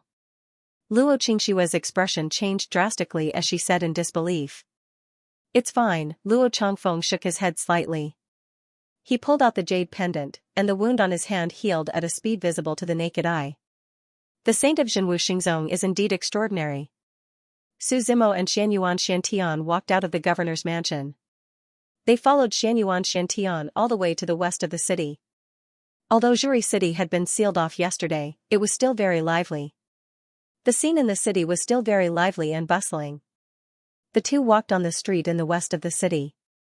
Xianyuan Shantian brought Su Zimo to a stall selling sesame seed cakes. The stall owner of this sesame seed cake was a short middle-aged man. He was wearing a black robe. His hands were full of wrinkles and scars. Do you want to buy sesame seed cakes? The middle-aged man asked with a smile. Give me 2, Xianyuan Shantian replied. Xianyuan Shantian wrapped up the hot sesame seed cakes and ate them while asking Su Zimo. Brother Su, did you see anything? Su Zimo looked at the sesame seed cake vendor from afar and said, You suspect him? It's not a suspicion. It's a certainty, Xianyuan Shantian said.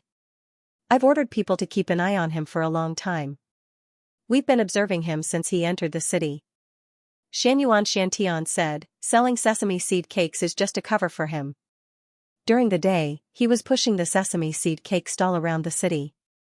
In fact, he was choosing targets. At night, the targeted children will be captured. Then why aren't you taking action? Su Zimo asked. Xianyuan Shantian replied, I'm not 100% sure. It's not good to act rashly and alert them. Originally, I was going to wait for the people from the sect to come. Who would have thought that it would be that guy? Furthermore, I met Brother Su, so I decided to do this. What do you want to do? Su Zimo asked. Xianyuan Shantian chuckled and said, Tonight, the Oriole is behind us. At this moment in the city lord's mansion, several guards hurriedly ran in front of Luo Chongfeng. He said in a panic, Lord Luo, there's news. There's news about the missing children in the city. Luo Chongfeng narrowed his eyes and asked, Where are they? The late autumn night was not charming. Instead, it was a little cold. At night, many hawkers had already returned home. The originally lively streets gradually became sparsely populated. The peddler selling sesame seed cakes was pushing a small cart around the city. He came to the east of the city and slowly stopped at the door of a small courtyard. He looked around and saw that no one was paying attention to him. Then, he pushed the small cart into the courtyard. Who are you? What do you want? Ah. About 2 to 3 minutes later, the peddler pushed the small cart out of the small courtyard again. After leaving the small courtyard, the peddler slowly walked toward the west of the city. Along the way, someone shouted beside him, Sesame seed cake seller, give me a few sesame seed cakes. I'm sorry, the sesame seed cakes are sold out. The peddler turned his head and smiled honestly. However, his smile looked a little stiff. The sky gradually darkened. Dark clouds covered the sky, and thick layers of clouds piled up together. Fog began to appear on the streets. The peddler's figure disappeared into the fog, and finally stopped in front of a dilapidated courtyard in the west of the city. The peddler walked into the courtyard and closed the door. Then, he pushed the small cart into the inner room. He tore at his face with his right hand, and a bloody piece of human skin was torn off by him. He threw the human skin mask to the side and took a deep breath. The bones in his body creaked. He also slowly grew taller, and finally grew to the height of a normal person. He looked at the cart with satisfaction. He lifted the cloth on the small cart, and saw 2 unconscious little boys and little girls lying inside.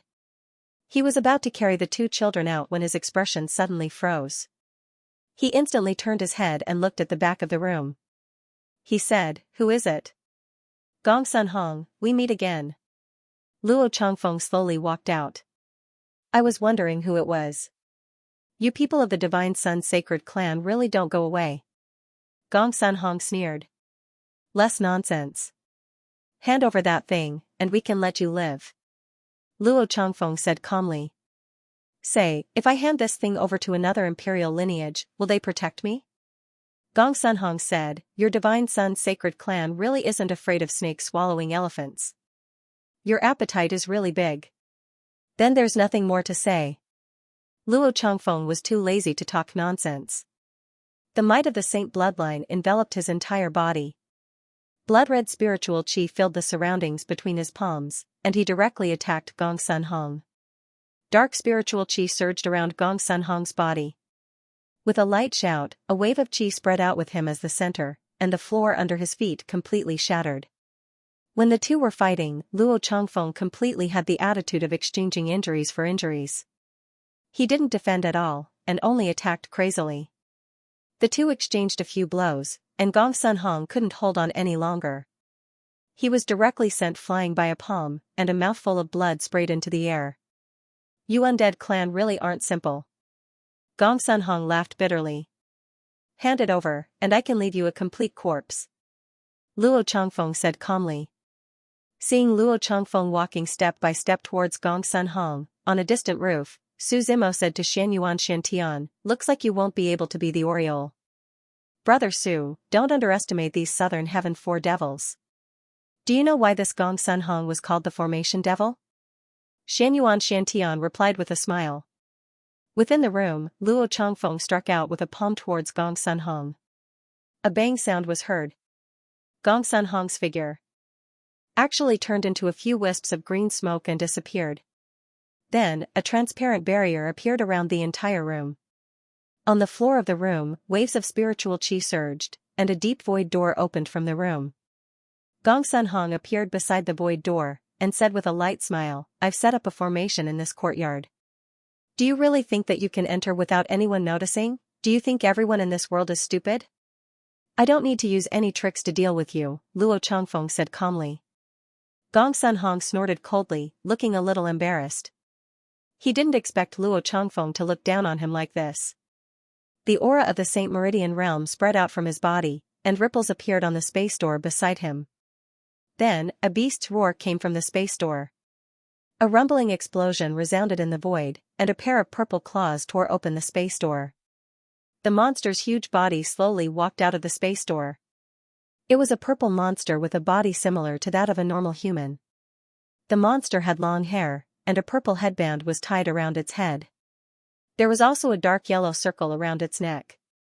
Its ears could not be seen clearly as they were all covered by its long hair. However, its dark blue earrings were very dazzling, and its eyes were narrow and gloomy. It didn't have a head, and it was like a mermaid, with only a fishtail-like leg supporting itself on the ground. The moment the monster appeared, a strong fishy smell filled the entire small courtyard. "Previously, when your elders attacked us, the 4 southern sky demons, I didn't have time to set up a formation," Gong Sun Hong said calmly. "However, now that my ghost demon formation has been activated, you're just a saint bloodline cultivator. What can you do?" As soon as Gong Sun Hong finished speaking, the ghost demon opened its bloody mouth. Its body was filled with light purple spirit energy as it pounced toward Luo Changfeng. "There's going to be a good show," Xiantian said gloatingly on the roof in the distance. "You knew there would be such a formation?" Su Zimo asked. "My people were monitoring him and knew that he was setting up a formation, but I didn't know what kind of formation it was," Xiantian said with a smile. "However, it doesn't seem weak now." "Aren't you going to show up?" Su Zimo asked. "It would be best if he dies at the hands of this monster," Xiantian replied with narrowed eyes. At this moment, the ghost demon was pouncing toward him in the courtyard. Luo Changfeng's eyes narrowed, and blood-red spirit energy filled his body as he slapped his palm toward the ghost demon. Boom! Luo Changfeng and the ghost demon flew backward at the same time. As an undead, Luo Changfeng's defense and recovery ability could be said to be extremely shocking. Naturally, he would not show any weakness when it came to exchanging injuries. He was fighting with the ghost demon. The ghost demon's body was purple, and from time to time, it would roar and open its bloody mouth, trying to swallow him. On the other hand, Luo Changfeng had been calmly looking for an opportunity. However, after fighting for a long time, he realized that Devil was actually becoming more and more courageous. If this continued, there would be no end to it. He looked in Gong Sun Hong's direction and saw that Gong Sun Hong was standing in front of the space gate, looking at him with interest. There was a purple whirlpool inside the spatial door. The whirlpool was spinning rapidly, and all the surrounding spirit chi was rushing towards it. "It's a formation." Luo Changfeng instantly reacted. The ghost devil was not a physical entity, but a manifestation of the array formation. As long as the array formation was not destroyed, the ghost devil would never die. He had thought that this was a summoning array, but it seemed that he had guessed wrong. "Since it's a formation, there must be a formation core," Luo Changfeng murmured. He looked at the spatial door next to Gong Sun Hong and saw the spirit chi around him surging. He directly stepped into the air, and his figure passed through layers of the void, appearing in front of the spatial door. The ghost demon did not even have time to stop him. He directly clenched his fist and smashed at the spatial door. Poof! When Luo Changfeng's right fist smashed into the spatial door actually distorted and disappeared. Only the space where it stood shattered and collapsed. Seeing Luo Changfeng's shocked expression, Gong Sun Hong laughed and said, "Did you think that I would put the formation core in front of you and let you break it?" As Gong Sun Hong's voice fell, his figure also distorted and disappeared. The entire courtyard was quiet, and the surroundings were covered by the formation barrier. Only the ghost demon's angry roars could be heard. "How troublesome." Luo Changfeng shook his head slightly. The ghost demon roared again and charged at him. Luo Changfeng slowly raised his head, and a bright light flashed in his eyes. At this moment, a bloody aura that filled the sky slowly rose from his body. This bloody aura floated in the air, and in the blink of an eye, it enveloped the entire courtyard. As the bloody aura became denser, Luo Changfeng, who was in the center, looked even more ferocious. The surface of his skin had turned blood red, and a strange rune mark had appeared on his forehead. This seal emitted a faint red light, and his whole body emitted a creaking sound. At this moment, not only his skin, but even his eyebrows, eyes, and teeth had turned blood red. At this moment, Luo Changfeng looked very demonic. Compared to the ghost demon, he was even more ferocious and terrifying. When he opened his eyes and looked at the ghost demon indifferently, the roaring ghost demon paused and hesitated for a moment. "So this is the immortal battle body," Su Zimo said with a smile. Xiantian nodded slightly and did not speak. Previously, he was trampled underfoot by the ghost demon, and his position as the saint was taken away. "Then it seems that your goal is going to fail," Su Zimo said, shaking his head. "I'm afraid that Gong Sun Hong is going to suffer." "Trash," Xiantian snorted. In the courtyard, Luo Changfeng looked at the ghost demon with his scarlet eyes. His figure directly passed through the void and appeared in front of the ghost demon. The ghost demon did not even have time to react before it was grabbed by the neck with both hands and thrown out. The ghost demon fell to the ground and crashed into the corner of the house. A boom was heard. Half of the wall collapsed, and then half of the house collapsed with a loud rumble. The entire courtyard was in ruins. The ghost demon stood up, and there was an obvious five-finger mark on its neck. No matter how it repaired it, the five-finger mark could not be removed. Luo Changfeng did not care about the ghost demon.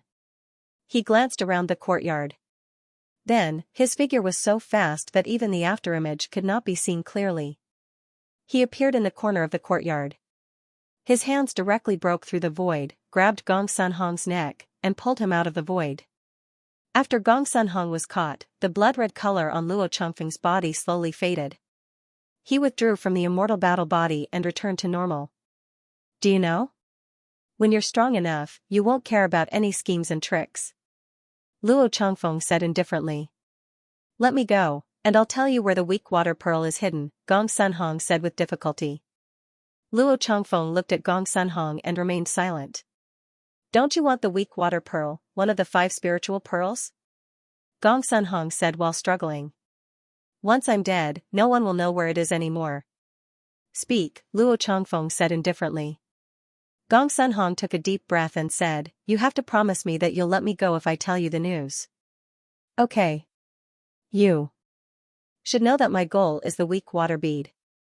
Otherwise, our Divine Sun's sacred clan wouldn't have spent so much effort to kill you Southern Heaven 4 devils. Luo Changfeng said calmly, as long as you're right, I can let you go. I hid the weak water bead in a cave outside Chasing Sun City. I can take you there, Gong Sun Hong said after thinking for a while. One of the 5 spirit beads? Aren't you afraid that it will be taken away by others? Luo Changfeng asked doubtfully. Every 5 spirit bead needs a companion creature, Gong Sun Hong replied. Without a companion creature, even an emperor can't take away the 5 spirit beads. What's the companion creature of the weak water bead? Luo Changfeng asked. The news that the sect received was that the weak water bead had appeared. As for the understanding of the 5 spirit beads, they didn't know anything about it. That was why he wanted to know more about it. Gong Sun Hong didn't hesitate and took out a ladle-shaped item from his storage ring. Or rather, it was a ladle. It was blue with many ripples engraved on it. The ladle looked very dreamy and transparent. The moment this water ladle appeared, Su Zimo, who was not far away, felt something in his true fate world throbbing. He sensed it carefully and found that it was the wind-extinguishing bead. Although the throbbing wasn't strong, Su Zimo still felt it. He looked at the 2 people in the courtyard. He couldn't hear what they were talking about, so he narrowed his eyes. Seeing this scene, Xianxia seemed to be in a bad mood. He returned to the city lord's mansion with Su Zimo. Brother Su, what do you plan to do next? He looked at Su Zimo and asked, are you going back to the sect? I plan to do something before returning to the sect, Su Zimo said with a smile. Then I won't keep you. Brother Su, you can come to my Chasing Sun City often in the future, Xianxia said with a smile. All right. Su Zimo nodded slightly. Not long after, Luo Changfeng escorted Gong Sun Hong back to the residence. He did not explain to the others and directly watched over Gong Sun Hong for the entire night. Early the next morning, Luo Changfeng and the other 3 wanted to bring Gong Sun Hong back to the sect. After exchanging a few words with Xianxia, they left. Su Zimo also bid farewell to Xianxia and left. It was a rare sunny day in the late autumn morning. The golden sunlight shone in the sky. There were no clouds in the sky, and the green mountains in the distance were very eye-catching. The air was fresh and cold. Luo Changfeng and the others slowly headed south. The speed of the 5 people was extremely fast. Finally, at dusk, they arrived in front of a canyon. Is this the place? Luo Changfeng asked Gong Sun Hong. Yes. Gong Sun Hong nodded and said, this canyon is called Mountain Canyon. Back then, when your Divine Sun's sacred clan's elders were hunting us down, the 5 of us split up and left. I brought the weak water pearl and hid here. Let's go. Luo Changfeng nodded and said. Remember what you promised me. After saying that, Gong Sun Hong walked into the canyon. This canyon was not big. The mountain range on both sides was only a few dozen meters high, but it was quite steep. Both sides of the mountain range were filled with all kinds of flowers and trees. Now that it was late autumn, all kinds of plants had already turned yellow. Below their feet were thick layers of fallen leaves. The few of them walked in the canyon. Occasionally, a few bird calls could be heard from the bleak branches above them. Finally, the group stopped in front of a big tree. This big tree looked very thick and strong. It was about the height of a few people. Gong Sun Hong walked forward and directly inserted his hands into the trunk of the big tree. With a pull, the big tree was directly uprooted. However, when the big tree was uprooted, everyone discovered that there was a cave under the tree. The inside of the cave was pitch black, and the end of the cave was unknown. After the group entered the cave, Su Zimo's figure slowly stopped in front of the cave. He did not go in, but waited leisurely outside. After a long time, the sun gradually set. At the end of the horizon, dusk emitted its last light. A lone bird spread its wings and flew towards the horizon. At the entrance of the cave, Luo Changfeng and the other 4 people walked up one after another. Faintly, they could hear angry roars from within. Luo Changfeng, you lied to me. You said that if I told you the location of the weak water droplet, you would let me go. I said I would let you go, but my junior brothers and sisters did not say that they would let you go. When the 5 of them walked out of the cave, they saw that Gong Sun Hong's 4 limbs were all removed. All the bones in his body were broken, and he was tied up just like that. You are too naive. What is the weak water droplet? If I let you go, and you spread this news. Luo Changfeng said indifferently, do you think our sect will leave behind hidden dangers for ourselves? Gong Sun Hong snorted coldly, turned his head and did not speak again. Luo Changfeng was about to leave with the few people when he suddenly turned his head and saw a person leaning against the uprooted tree. He was slightly surprised because he did not feel the slightest aura just now. The other party was able to silently hide from his perception. His eyes narrowed slightly. Child Su, we meet again. When he saw that the person was Su Zimo, Luo Changfeng's expression relaxed slightly. At least it was not some old monster. After all, he was very clear about the value of the weak water droplet. Yes, I wonder what Brother Luo is doing. Su Zimo asked with a smile. Just a sect mission. Forgive me for not being able to tell you, Luo Changfeng replied. Gong Sun Hong was about to shout, but his mouth was directly smashed by a palm. Child Su, if there is nothing else, I will leave first. The people of the sect are still waiting for me, Luo Changfeng replied. Alright, I won't beat you anymore, Su Zimo said. In order to not fall out with you, you should obediently hand over the item. I don't understand what Child Su means, Luo Changfeng said with narrowed eyes. Weak water droplet, Su Zimo replied with 3 words. Luo Changfeng's expression changed slightly, but he immediately recovered. He looked at Su Zimo and said, they all said that you won first place in the 6 sect tournament and that you are the number 1 person in the far west. It seems that I will have to experience it. You are very confident, Su Zimo shook his head and smiled. Luo Changfeng did not hold back and directly used his immortal battle body. He turned his head and said to Luo Qingxue and the others, you all step back. If I can beat him, I will be safe. If not, I will hold him back. You all take the weak water droplet and quickly escape to the sect to ask for help.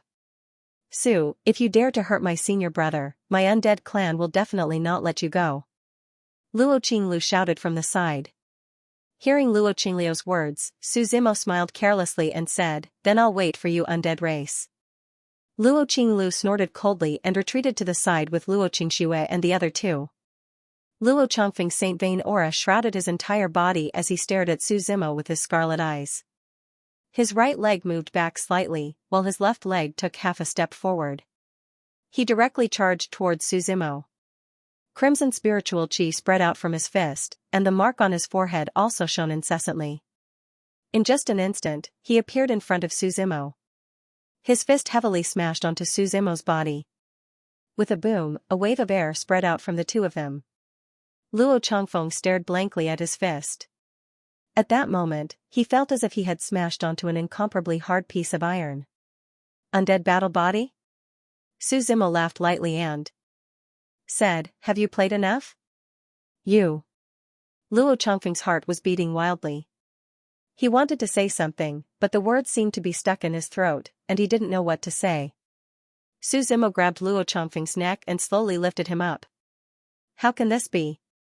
He said with some difficulty. How can the difference be so big? Su Zimo laughed. I originally wanted to play with you, but I'm not interested in children's games. You want to kill me? Luo Changfeng asked. Although your Zhenwu Xingzong is strong, you're not willing to become enemies with the Divine Sun clan and my undead race. Are you threatening me? Su Zimo narrowed his eyes and asked. No, I just want to know what will happen to me. Luo Changfeng laughed bitterly. He was a little disheartened. As a genius of the undead race, he was now the holy son of the Divine Sun clan. No matter how one looked at it, he was worthy of being proud and envied. He was determined to win the battle for the mandate of heaven. Unfortunately, this sudden defeat was hard for him to accept. Losing wasn't scary. What was scary was that he couldn't even see the gap between them. It was as if there was an insurmountable gap between them. He couldn't help but feel confused about the future. The deadline for the formation of the mandate of heaven was getting closer and closer, leaving less and less time for everyone to prepare. For Luo Changfeng, who had always been ahead of his peers since he was young, this feeling of failure was terrible. Hand over the weak water bead, Su Zimo said indifferently. If you let my junior brothers and sisters go, I can give them to you, Luo Changfeng said. You have no right to negotiate with me. Su Zimo shook his head slightly. He directly broke open Luo Changfeng's storage ring and took out the weak water bead. The weak water droplet was placed on its companion creature's water ladle, and its size was about the same as the wind-extinguishing bead. Its entire body was dark blue, giving people a dreamy feeling. The moment he saw the weak water bead, Su Zimo could feel that the wind-extinguishing bead in his body was vibrating more and more violently. It was as if there was some kind of connection between the two. Holding the weak water bead in his hand, Su Zimo felt it carefully. It was as if he could feel the waves of the sea crashing violently in front of him.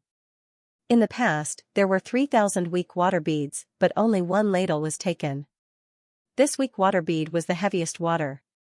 It was said that a drop of weak water bead could destroy a mountain. One could imagine how heavy this weak water bead was. Warriors below the venerable Pulse realm couldn't even pick up a drop of weak water bead. There was no need to talk about rivers and seas formed by weak water bead. After Su Zimo kept the weak water bead, he looked at Luo Changfeng and the other three. Luo Xianxia nervously and vigilantly stood in front of Luo Changfeng. She looked at Su Zimo and said, Since Child Su has already obtained the weak water bead, can you let us go? I don't like trouble, Su Zimo shook his head and said. Just like what he said to Gong Sunhong just now, if you leak the news, your sect won't be willing to let this go. Hearing Su Zimo's words, Gong Sunhong laughed loudly. The blood at the corner of his mouth looked like it was badly mutilated. To think that you would have such a day. You will all die a horrible death. Noisy, Su Zimo snorted coldly. With a wave of his hand, several streaks of spirit energy flew out and directly split Gong Sunhong into pieces. Seeing this scene, Luo Qinglu immediately covered her mouth and looked at Su Zimo in horror. Child Su, there is no hatred between us, Luo Qingxue continued. We can promise not to say anything about what happened today. Gong Sunhong disappeared with the weak water bead. We can say the same even to our sect. It's useless to say more. Kill yourselves and I can leave your corpses intact, Su Zimo replied. If I do it myself, I'm afraid there won't even be a corpse left. Since I'm going to die either way, I'd rather die in battle, Luo Changfeng said calmly. His scarlet eyes were very ferocious. His eyes were not focused and the red mist around him was getting thicker and thicker. Seeing that he was about to fight again, the crowd suddenly felt an oppressive might pressing down on them from above. All right, Changfeng, step back, an old voice sounded from above. Hearing the voice, Luo Changfeng was stunned and hurriedly looked up. He saw an old man in white standing in the void, looking down with an emotionless gaze. Master, you're here, Luo Changfeng hurriedly greeted. Hearing Luo Changfeng's words, Luo Qingxue and the other two's tensed nerves also relaxed. Senior brother Changfeng's master should be Laozu, who had just broken through to the immortal realm. This old man was dressed in white and had a long white beard. Even his eyebrows were white. His long hair was black and white and was meticulously tied behind his head. He had a sage-like aura. Master, why are you here? Luo Changfeng asked curiously. Actually, I've been secretly following you, the old man said with a smile. What's the weak water droplet? How could the sect let you take such an important item? Sending you here this time is actually a test. You've just ascended to the position of the saint, so it's inevitable that you have to do something to convince the others. I disappointed you, Luo Changfeng said dejectedly. No, do you know why I didn't make a move just now? The old man shook his head and replied. In the face of a life and death crisis, you didn't retreat. This proves that your path of martial arts is firm. That's enough. If you beg for mercy, you'll really disappoint me. Thank you for your teachings, master. Luo Changfeng bowed deeply and retreated to the side. This time, the old man looked at Su Zimo and said with a smile, little kid from Zhenwu Xingzong, you're not bad. Are you trying to lecture me? Su Zimo replied with a smile. You've indeed exceeded my expectations. The old man shook his head and said, the disciple that I painstakingly nurtured was actually unable to withstand a single blow from you. No wonder you were able to obtain first place in the 6th sect grand competition. Oh, and then? Su Zimo continued asking. No matter what, you're wrong for stealing from our Divine Sun clan, and even wanted to kill this old man's disciple. Do you really think that our Divine Sun clan has no one else? The old man snorted coldly. It seems that the Divine Sun clan really has no one else in the younger generation. Now that we've beaten up the younger one, it's time for the old one to step forward. Su Zimo shook his head and smiled. As for stealing, the treasures of the world belong to those who are virtuous. Didn't you also steal from the southern sky 4 devils, and even put the hat of exterminating a village on them, taking the opportunity to arrest them? Sharp tongue, no matter what you say, with this old man here today, you won't be able to cause much trouble. The old man said indifferently, hand over the weak water pearl, and you'd better come back to the Divine Sun clan with me. Let your Zhenwu Xingzong come and ransom them. As soon as the old man's voice fell, a boom was heard. The space behind him directly exploded, and a mighty immortal pressure pressed down from all around him. The old man's white robes fluttered without wind, and his deep eyes flickered with flowing light, as if there were stars rotating in the sky. The space around him couldn't withstand this pressure, and was constantly shattering. The old man directly stretched out his right hand, and the giant hand became as big as the sky, directly blocking the sun above his head. It grabbed towards Su Zimo. Little wonton, come out and receive your guest. Su Zimo laughed lightly, and his right hand swiped in front of him. The spatial door in front of him opened, and Hun Dun's huge body slowly walked out from it. Due to Su Zimo's unstinting cultivation in the divine continent, Hun Dun's comprehension in the immortal entering realm had been rapidly increasing. When Hun Dun appeared, his feet stepped on the ground, and countless cracks appeared on the ground.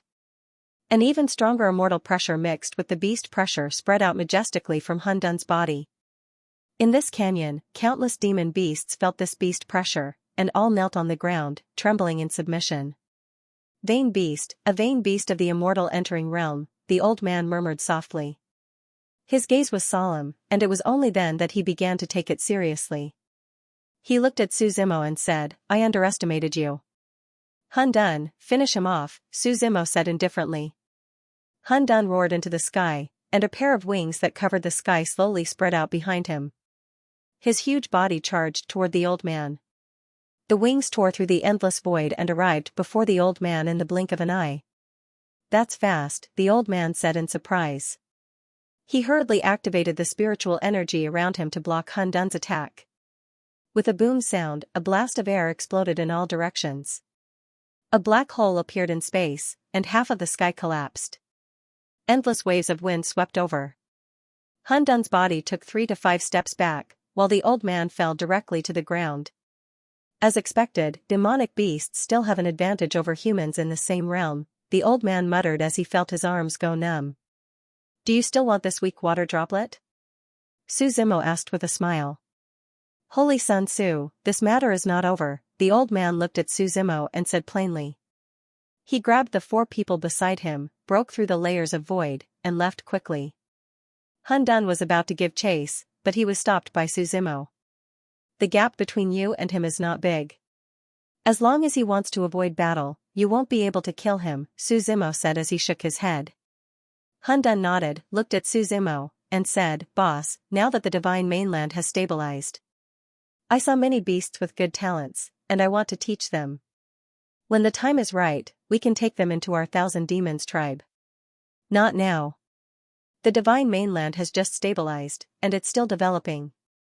You can't become a fatty in one bite." Suzimo shook his head and said, "Wait until the living beings can form a pyramid food chain, and only the fittest can survive.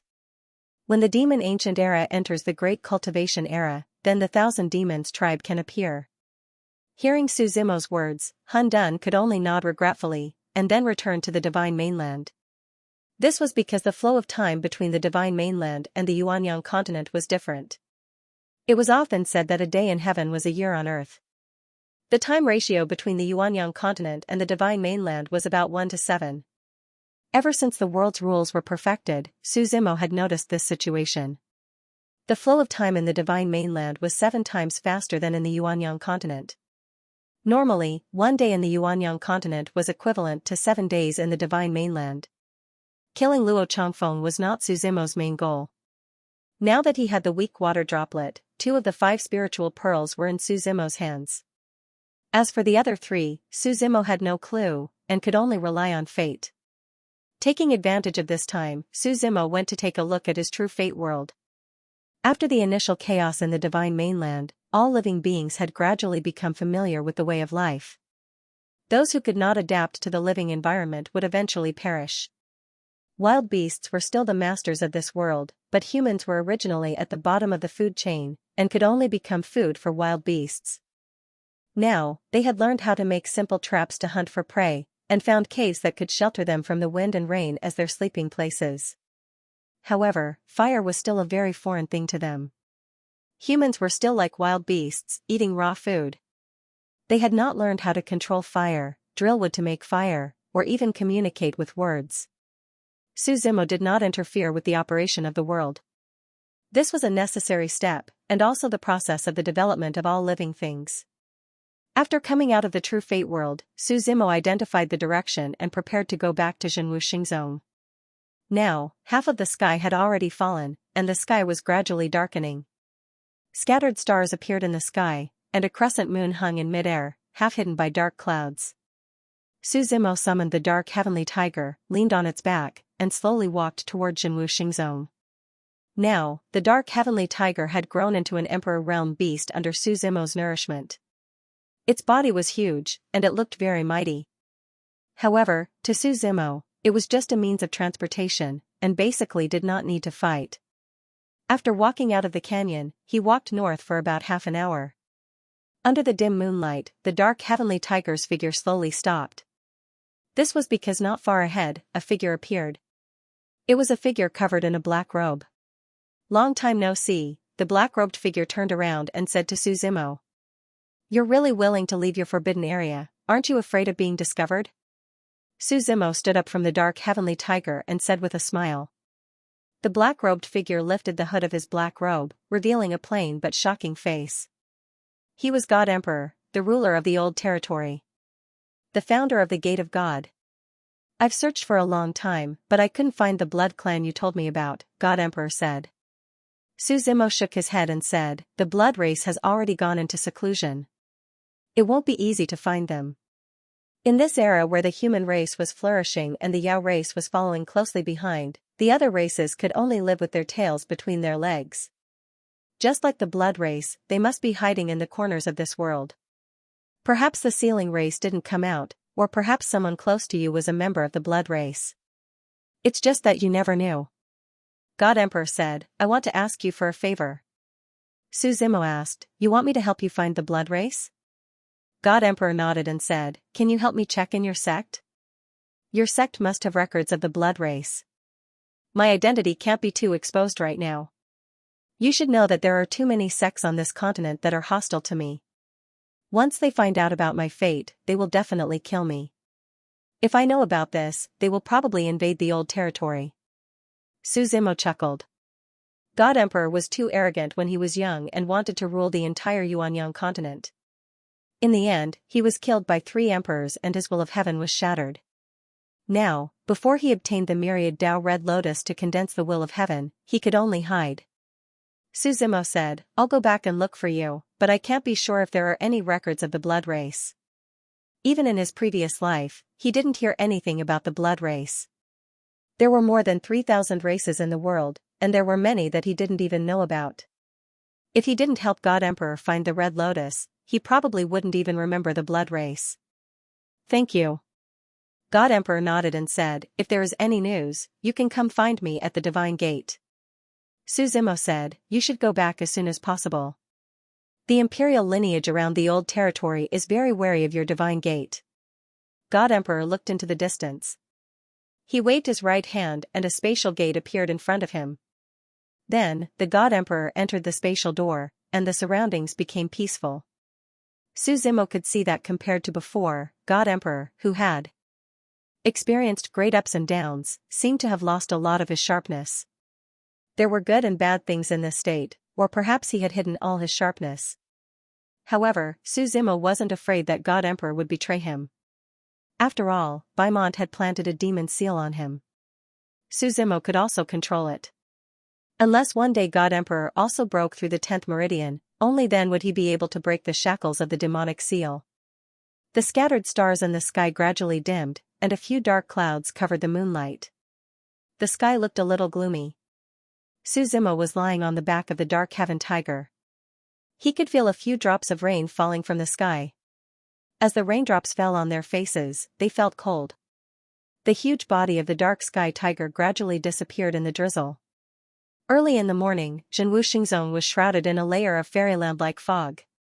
Regardless of whether it was the core area of the eastern continent or the far west, this sect was like a mountain that pressed down on them until they couldn't breathe. Although the morning air was a little cold after the rain, it was still very fresh. Today was Zhenwu Xingzong's annual Outer Sect Grand Competition. After the newly recruited Outer Sect disciples entered the sect, they had been cultivating for a period of time. It was time to test their results. The sky was bright in the morning, but there was no sun in the sky. Many inner and outer sect disciples had already packed up, put on their clothes and carried their swords. All of them were in high spirits as they gathered in the arena for the Outer Sect Grand Competition. The Grand Competition was hosted by the core elders of the sect, the 6th Elder and the 7th Elder. Originally, the Outer Sect Grand Competition didn't need the core elders. However, after the Outer Sect Grand Competition, the sect was preparing to hold an Inner Sect Grand Competition and a competition between the core disciples. This was a rare occasion in Zhenwu Xingzong. As more and more disciples gathered around the arena, the 6th Elder, Xianxia, and the 7th Elder, Wan Zhen, slowly walked over from afar, accompanied by a few inner and outer sect elders. Xianxia was wearing a long lavender dress.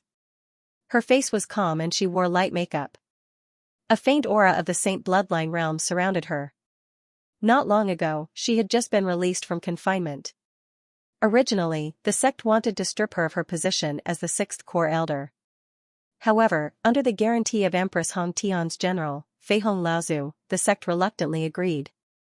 After she was released from confinement, she asked around and finally confirmed that Bailey Xiao was not dead. She had reconciled with Zhenwu Xingzong and obtained the original soaring immortal physique. Only then did she heave a sigh of relief. Elder Xiao, do you think there's anyone in this batch of disciples that you like? Elder Wanjin asked with a smile. Ever since that Bailey Xiao left, you've never taken in another disciple. Elder Wanjin, you're too polite. This depends on fate. I won't force it. Xiao Yuexian shook her head and smiled. The disciples below were in full swing. In fact, for these big shots, the disciples were just playing a game. These disciples gave it their all in the competition, but it was actually like playing house. It was very difficult to see anything that could make their eyes light up. They had seen too many geniuses. After the inner and outer sect disciples finished competing, it was time for the main event, the core disciples competition.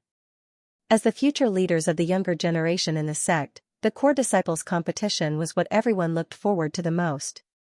Zhenwu Xingzong's core disciples were divided into two types. The first type was the ordinary core disciples. Once their cultivation reached the venerable bloodline realm, they would automatically be promoted to core disciples. At this level, they would be able to venture out of the sect. The second type was the core disciples who had caught the eye of a core elder and were accepted as a personal disciple. Although the status of a core disciple was the same as that of a personal disciple had the guidance of a master and the nurturing of resources. In a broad sense, they were stronger. The inner sect disciples who were in the same batch as Su Zimo were now promoted to core disciples and grew up. Whether it was Ji Baiyu or Gao Xiong, they were gradually becoming famous in the sect. Among them were Su Zimo's old acquaintances and personal disciples of core disciples. Overlord Xiang Qianheng, Invincible King Jian 21, Merciless Fairy Jiang Shi'er, and even Sect Master Zhao's personal disciple, Meng Chenxue, would participate. As more and more personal disciples gathered here, the inner and outer sect disciples who were watching the battle below also started to talk about it. Who do you think will emerge victorious in the end? It must be Overlord Xiang Qianheng. I think he was first in the last competition. Not necessarily. Now that disciples like Du Guiyou and Gao Xiong have grown up, it's hard to say who will win. I still think Jian 21 will win. After all, as a swordsman, I can feel how terrifying his swordsmanship is. More and more disciples had gathered around the arena. However, compared to the liveliness and clamor here, the arena was filled with people. At this moment, outside Zhenwu Xingzong, the huge body of the dark sky tiger slowly stopped at the entrance of the sect. Su Zimo raised his head and looked at the colossus that was silent in this part of the world. His heart was filled with emotion. It seemed that no matter how much he wandered outside, this place was like his home. He grew up here, and his parents were also here. When the dark heavenly tiger entered the sect, the disciples guarding the entrance immediately stopped it. Stop, who are you? Su Zimo slowly raised his head from the dark heavenly tiger's back. The two disciples were stunned. Chosen son, you're back. Su Zimo nodded slightly. Greetings, chosen son. The two disciples hurriedly bowed and let him pass. Looking at Su Zimo's back, the two disciples whispered softly. The Holy Sun has returned at this time. I wonder if he will participate in the competition this time. I don't think so. The competition should be over soon. In fact, the sect attached great importance to this competition. After all, it was getting closer and closer to Tianming's appearance. Although only the 6th elder and the 7th elder were presiding over the competition. But at Tianyuan Peak, where sect master Shao lived, several core elders of the sect, including Su Qingshan, were present.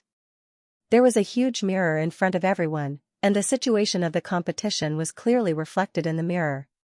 Looking at the situation of the competition, several core elders were commenting one by one.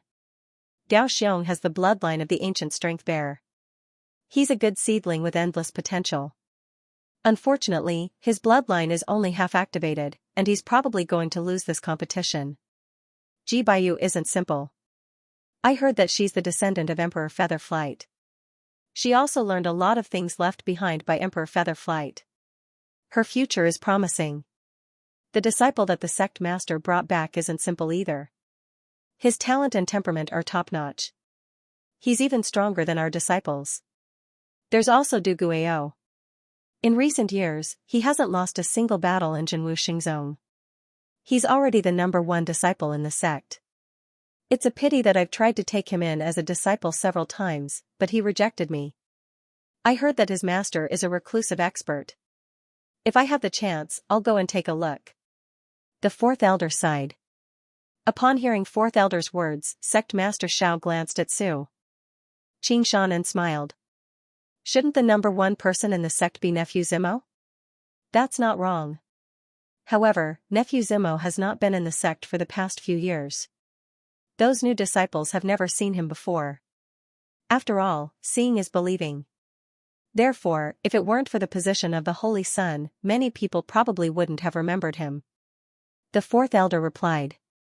Su Qingshan's expression was calm as he said indifferently, why does my son need to prove himself to others? Vice Sect Master, you are quite confident, the 5th elder said with a smile. My son has the bearing of a great emperor, Su Qingshan replied concisely and did not say anything else. Everyone could hear Su Qingshan's confidence in his son. He even disdained the opinions of others. Su Zimo walked in Zhenwu Xingzong. He originally planned to go back to Qingshan Peak to visit his parents. However, the faint earth-shattering cheers in the distance attracted his attention. After all, it was rare for Zhenwu Xingzong to be so lively. He slowly walked in the direction of the cheers. In front of him was a dense crowd of people. It could be said that all the young disciples of the sect had gathered here. He could faintly hear the noisy discussions. I didn't expect this. The result of this year's competition is really unexpected. The personal disciples of the few elders have all been eliminated. Meng Qinshui is the personal disciple of the sect master, so it's reasonable that she could make it this far. However, this Du Guiyou also did not have a master, yet he was able to reach the final step. Looks like it's the sect competition. Su Zimo had a vague guess. He thought of Meng Qinshui. She seemed to have provoked him when he returned to the sect last time. As for Du Guiyou, he didn't have a deep impression of him. He should have been an inner sect disciple at that time. Child Su, why are you here? At this moment, a voice suddenly interrupted Su Zimo's contemplation. He turned his head and saw Ji Baiyu standing by his side, looking at him in surprise. I just came back, Su Zimo said. Ji Baiyu's face was a bit pale. It seemed that he had suffered a serious injury during the competition. Su Zimo and Ji Baiyu were chatting when the disciples passing by saw them. Ji Baiyu's popularity in the sect was still very high, and there were many suitors. At this moment, looking at Su Zimo, some disciples seemed to have thought of something. They yelled in surprise, "The Holy Sun! The Holy Sun is back!"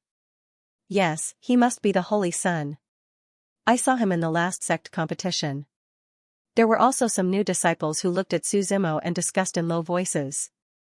That's our Zhenwu Xingzong's Holy Sun. He doesn't look different.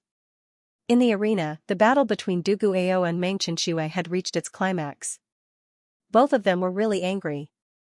However, Su Zimo's appearance also caused a commotion in a small area. Elder Wanjin looked at the crowd below and frowned. What's the commotion? The disciples below quickly lowered their heads and didn't dare to speak.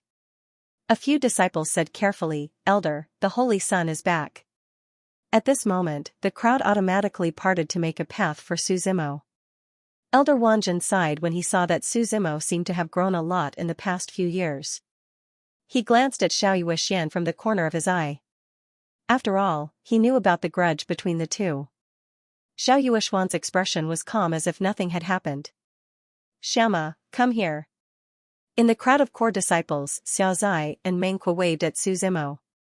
These two were the first and third disciples of his father, Su Qingshan. They had played with Su Zimo since he was young. Su Zimo smiled and walked to the front.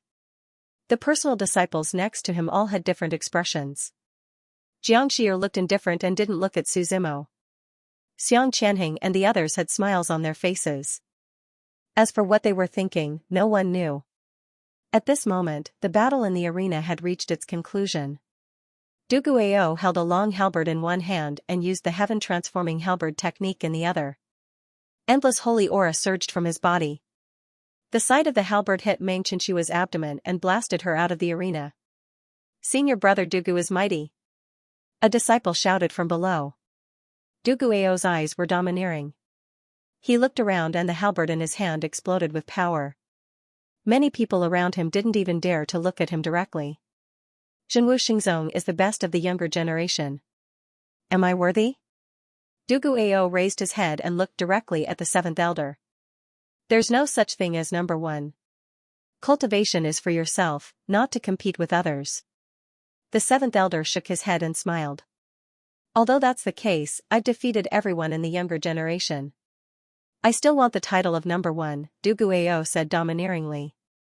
No, there's still someone you haven't defeated, Xiao Yuxian said. Du Guiyou narrowed his eyes and looked at Xiao Yuxian, waiting for a reply. The current saint of Zhenwu Xingzong, Xiao Yuxian replied coldly. Hearing this, Su Zimo shook his head and laughed. The sixth elder really had a bad opinion of him. Originally, he didn't want to get involved. It wasn't easy to return to the sect, so he should have a good rest. The saint is right here. If you want to prove yourself, you can challenge him, Xiao Yuxian said. Du Guiyou turned around, and the halberd in his hand emitted a powerful aura. He looked at everyone below and finally looked at Su Zimo. He said loudly, "Saint, are you willing to teach me? You haven't experienced the beating of society." Su Zimo shook his head. He looked at Du Guiyou and said, "You really want to fight me?" "Saint, you can also admit defeat," Du Guiyou said. "Then come." Su Zimo slowly walked up to the arena. The autumn wind was bleak, and the withered trees on both sides stood tall. A few leaves slowly drifted down from the sky. Du Guiyou looked at Su Zimo with a strong fighting spirit and said, "After this battle, I'm going to the central continent to take a look. The eastern continent is too small. You're using me as a stepping stone." Su Zimo smiled. "They're afraid of you being the saint, but I'm not," Du Guiyou replied. "Since I started cultivating, I've relied on myself. Even if the core elders wanted to take me as a disciple, I didn't agree. There are so many geniuses on this continent, but I, Du Guiyou, am one of them. Come on, let me see just how strong you are." Su Zimo chuckled. At this moment, looking at the two of them with swords drawn, the atmosphere was very tense. The disciples below were also whispering to each other. "Who do you think will win?" "Of course it's senior brother Dugu. We've all seen him walk all the way here. But I heard that the saint is also very strong." "Holy Son, I don't know. I only know that senior brother Dugu, seeing is believing." Du Guiyou's saint bloodline aura surged all over his body. He was indeed a rare genius to have such a cultivation at his age. At this moment, the halberd in his hand trembled slightly, and a deep black light erupted from it.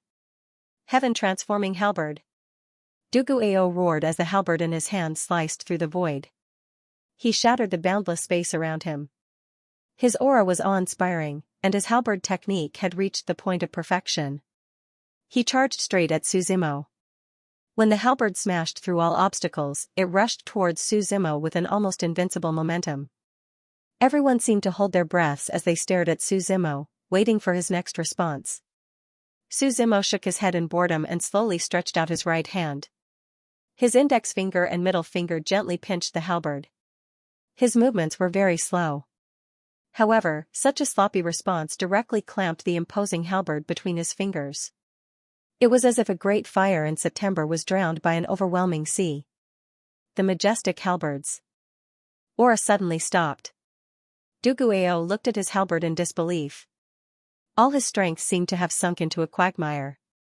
He couldn't exert any strength, and he couldn't pull the halberd out. "You still have a lot to learn." Su Zimo shook his head slightly. He gently flicked his right hand on the halberd. It was just a light flick, but endless waves of air surged. With a boom, the halberd erupted with a strong light and exploded. Du Guiyou's figure flew out just like that. Kacha sounds came from the martial arts stage. With Su Zimo as the center, the stage completely collapsed. Countless cracks appeared all around, like a spider web. Du Guiyou's figure crashed heavily into the chain railings around the arena and finally fell to the ground in a sorry state. Du Guiyou's body was covered in blood. Fresh blood flowed down from his head. He looked at Su Zimo in shock and disbelief. He wanted to stand up from the ground, but the pain all over his body wasn't just on the surface. Even inside his body, there was an overwhelming pain. It was as if all his organs were mixed together. It was so painful that he couldn't move. Su Zimo walked step by step to Du Guiyou's side and slowly squatted down. He looked at Du Guiyou and said softly, "This is the last lesson I'll give you before you leave the sect. There's always someone better than you, you're really amazing. I've been to the northern continent and the central continent. I've entered the 10 great forbidden grounds several times. I've seen many sights and seen too many geniuses along the way. You're also worthy of being ranked, unfortunately for me, in this era, I alone am enough." After hearing Su Zimo's words, Du Guiyou stared at him for a long time. Finally, he said with difficulty, "I admit defeat. Send him for treatment." Su Zimo stood up and said softly to the disciples who were still in a daze. "Ah? Oh. The disciple was stunned for a moment. He immediately reacted and nodded. Su Zimo raised his head and smiled at the seventh elder. Then, he looked at Xianxia. He said indifferently, "I'm really grateful to the sixth elder for thinking so highly of me. I like to fight. I wonder if the sixth elder is willing to give me some pointers, also, teach me that there's always someone better than me. This is the disciple tournament. It's not convenient for me to fight. Xianxia said calmly. Trash. Su Zimo replied and walked down from the martial arts arena. Xianxia looked at Su Zimo's back. She was in a daze. She murmured in a low voice, so fast. He's grown to this extent. After Su Zimo left, the disciples in the arena, who had been silent for a while, burst into a heated discussion. This is our Zhenwu Xingzong's holy son. Du Guiyou is also a true genius. Unfortunately, he couldn't even withstand one move. The holy son has become so strong. They're not on the same level.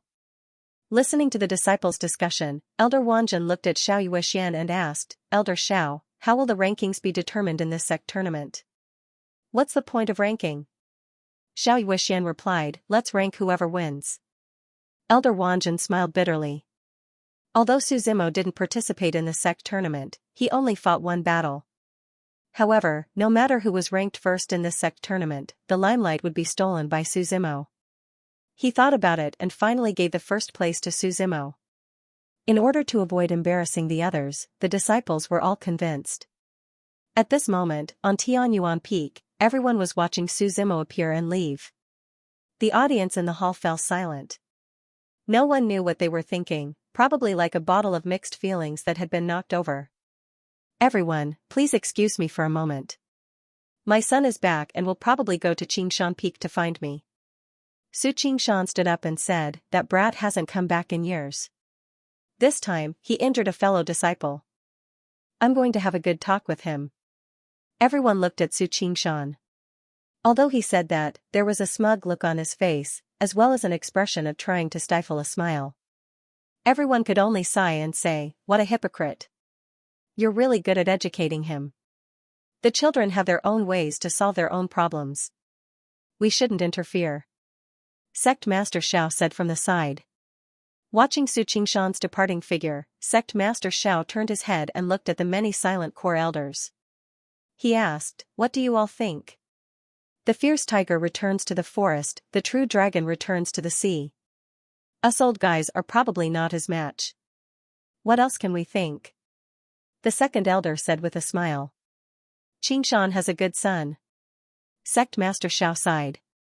Su Zimo left the arena and went straight to the Qingshan Peak where his father lived. It was still the same Qingshan Peak shrouded in deep fog. Every flower, every blade of grass, every tree, every leaf. Su Zimo felt that after leaving for so long, everything had changed. Only the scenery of his father's Qingshan Peak was the same as before. A small river flowed calmly from the top of the mountain, and the cypress-thatched cottage sat on the edge of the river. When Su Zimo went up the mountain, his mother, Wenren Yun, and Su Qingshan were waiting for him at the top of the mountain. His mother hugged him and cried. Su Zimo's eyes were also a little red.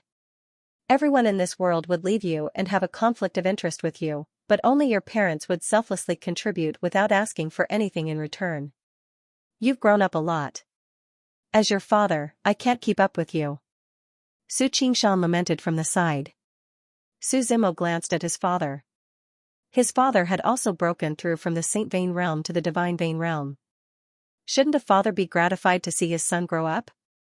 Su Zimo laughed. But as your father, I can't do much to help you grow up. Su Qingshan replied. This was also true.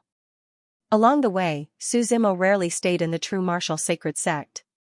Most of the time, he was outside adventuring. Giving me life and raising me is enough. Su Zimo shook his head slightly. Su Qingshan suddenly felt that his son seemed to have grown up a lot, to the point where he no longer needed him. It was as if a pheasant had become an eagle, able to fly into the sky and survive on its own. It could even become the pillar of support for others. Su Qingshan smiled and sighed inwardly, time really flies. Wenren Yin pulled Su Zimo to sit in front of the straw hut and began to ask him all sorts of questions.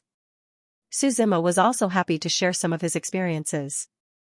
He told them about his trip to the northern continent and what happened to his grandfather's family. Other than some of the more secretive ones, he told his parents everything else. There were too many cultivators in this world. Many of them had lived for more than 10,000 years. To them, descendants might no longer be familial. It was just a way to propagate their bloodline. Su Zimo felt that his mother was the simplest kind of person. She put her heart and soul on her husband and son. As the three of them chatted, Wenren suddenly asked, do you have a girl you like? Mother, aren't you changing the topic a little too quickly? Su Zimo held his forehead and replied. I know you have great ambitions. You might not be at home most of the time in the future. But you have to at least leave behind a descendant. I can help you coax your child. I promise I'll educate him better than you. Wenren sighed and said, with your talent and Arjun Wu Xingzong, there's no way you can marry anyone. In this world, no girl is worthy of you. Su Zimo quickly got up and said, Mother, I suddenly remembered that Ruhu and Xiaogizi are looking for me. I'll leave first. Wenren shouted at Su Zimo's back, there are 3 ways to be unfilial. Before you leave the sect, you have to give me an answer. After she said that, she seemed to feel unsafe. She glared at Su Qingshan and said, why don't you control your son? Su Qingshan hugged Wenren and said with a smile, the child has grown up. He must have his own thoughts. Returning to Yannan Peak, where he lived, Su Zimo felt as if he had been away for a lifetime. Time passed too quickly, and this place gave him a familiar yet strange feeling. The 2 maids, Chen Xiao and Xiaqiu, had been cleaning the courtyard for Su Zimo. Now that they saw Su Zimo return, they were very happy. They prepared hot water for Su Zimo to wash away the dust on his body. Su Zimo casually rewarded the 2 of them with some cultivation items. These items were no longer useful to him. But to the 2 of them, they were very valuable. After taking a bath with the help of Chen Xiao and Xiaqiu, Su Zimo came out and saw Lin Ruhu and Xiaogizi sitting in the pavilion in the courtyard waiting for him. Xiaogizi didn't change much. He just looked more mature now. Su Zimo still remembered the first time they met. Xiaogizi introduced himself when he flattered him. As for Lin Ruhu, he grew a lot taller. The muscles on his body were more solid and had a strong aura. Senior brother, Brother Zimo, the 2 of them greeted at the same time. How have you been? Su Zimo slowly sat down in the pavilion and asked with a smile. Pretty good. But Brother Zimo, you must be very tired outside, Lin Ruhu replied. After I leave this time, I might not return to the sect for a long time. Even before the heavenly fate is formed, Su Zimo said with a smile. What do you think about your future? Tell me. I'll try my best to help you. I don't need any help, Xiaogizi said with a smile. Senior brother, Xingnan, and I are already married. She's also pregnant. My remaining wish in this life is to accompany her and our child and live a good life. Yao Xingnan was from the Celestial clan. She was the one who gave the Tree of Life to Su Zimo. Su Zimo also agreed to help her destroy the heaven-severing sect. Ruhu, what about you? Su Zimo asked. Senior brother, I used to want to follow behind you. But later, I realized that your footsteps were too fast. I can't keep up anymore. Lin Ruhu smiled and said with relief, now that I have an understanding of my own martial path, no one can help you for the rest of your life on the path you want to walk.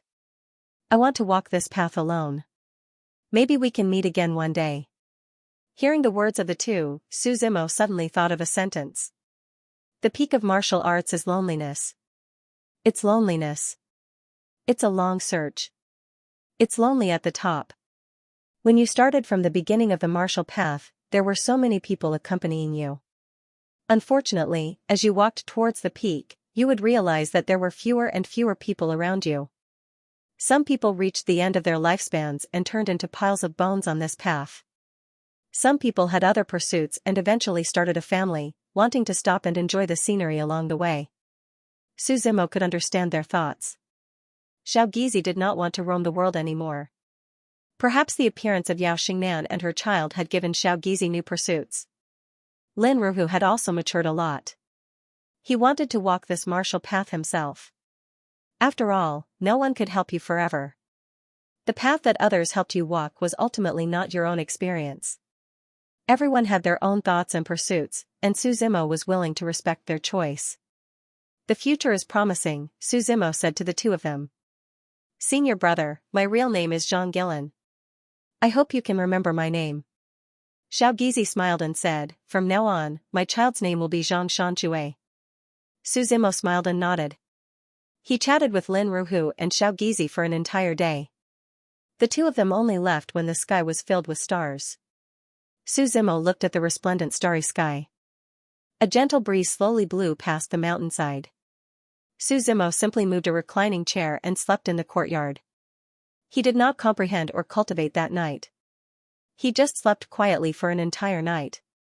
After a silent night, no one came to disturb Su Zimo the next day. Su Zimo woke up naturally and prepared to go to Zhenwu Xingzong Sutra Depository to see if there were any records about the blood race. With the saint's token, Su Zimo went all the way to the top floor of the Sutra Depository without any obstructions. This was where he had searched for information about the demon-slaying clan and the myriad Tao Red Lotus. After searching through a few shelves, Su Zimo found a book titled Legends of All Clans. The book contained the secrets of almost all the races on the Yuanyang continent since its inception. The content of the book was recorded on a piece of paper condensed from spatial energy. After all, there was too much content. If they were to use ordinary methods to record, the books would probably be piled up like a mountain. Su Zimo slowly flipped through the books. For the entire day, he had been reading in the scripture pavilion. It was as if the thousands of races had jumped out of a book, and a magnificent story unfolded in front of him.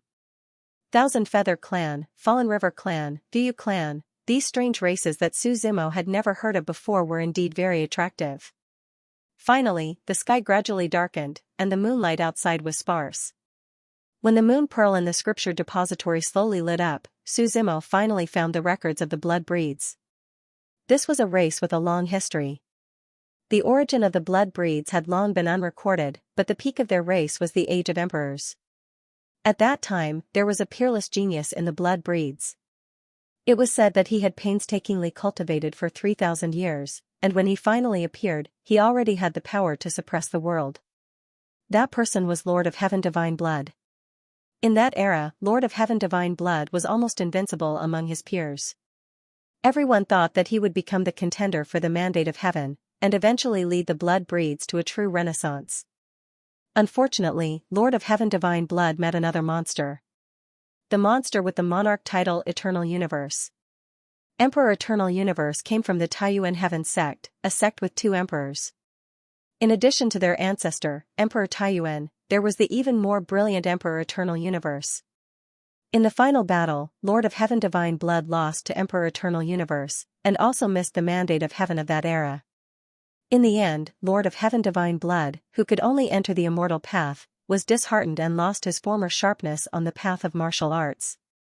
He devoted his life to reviving the blood breeds and cultivating a new generation of emperors. Unfortunately, from beginning to end, the blood breeds never had an emperor. People thought that Lord of Heaven Divine Blood's appearance would be the beginning of the blood breeds' revival.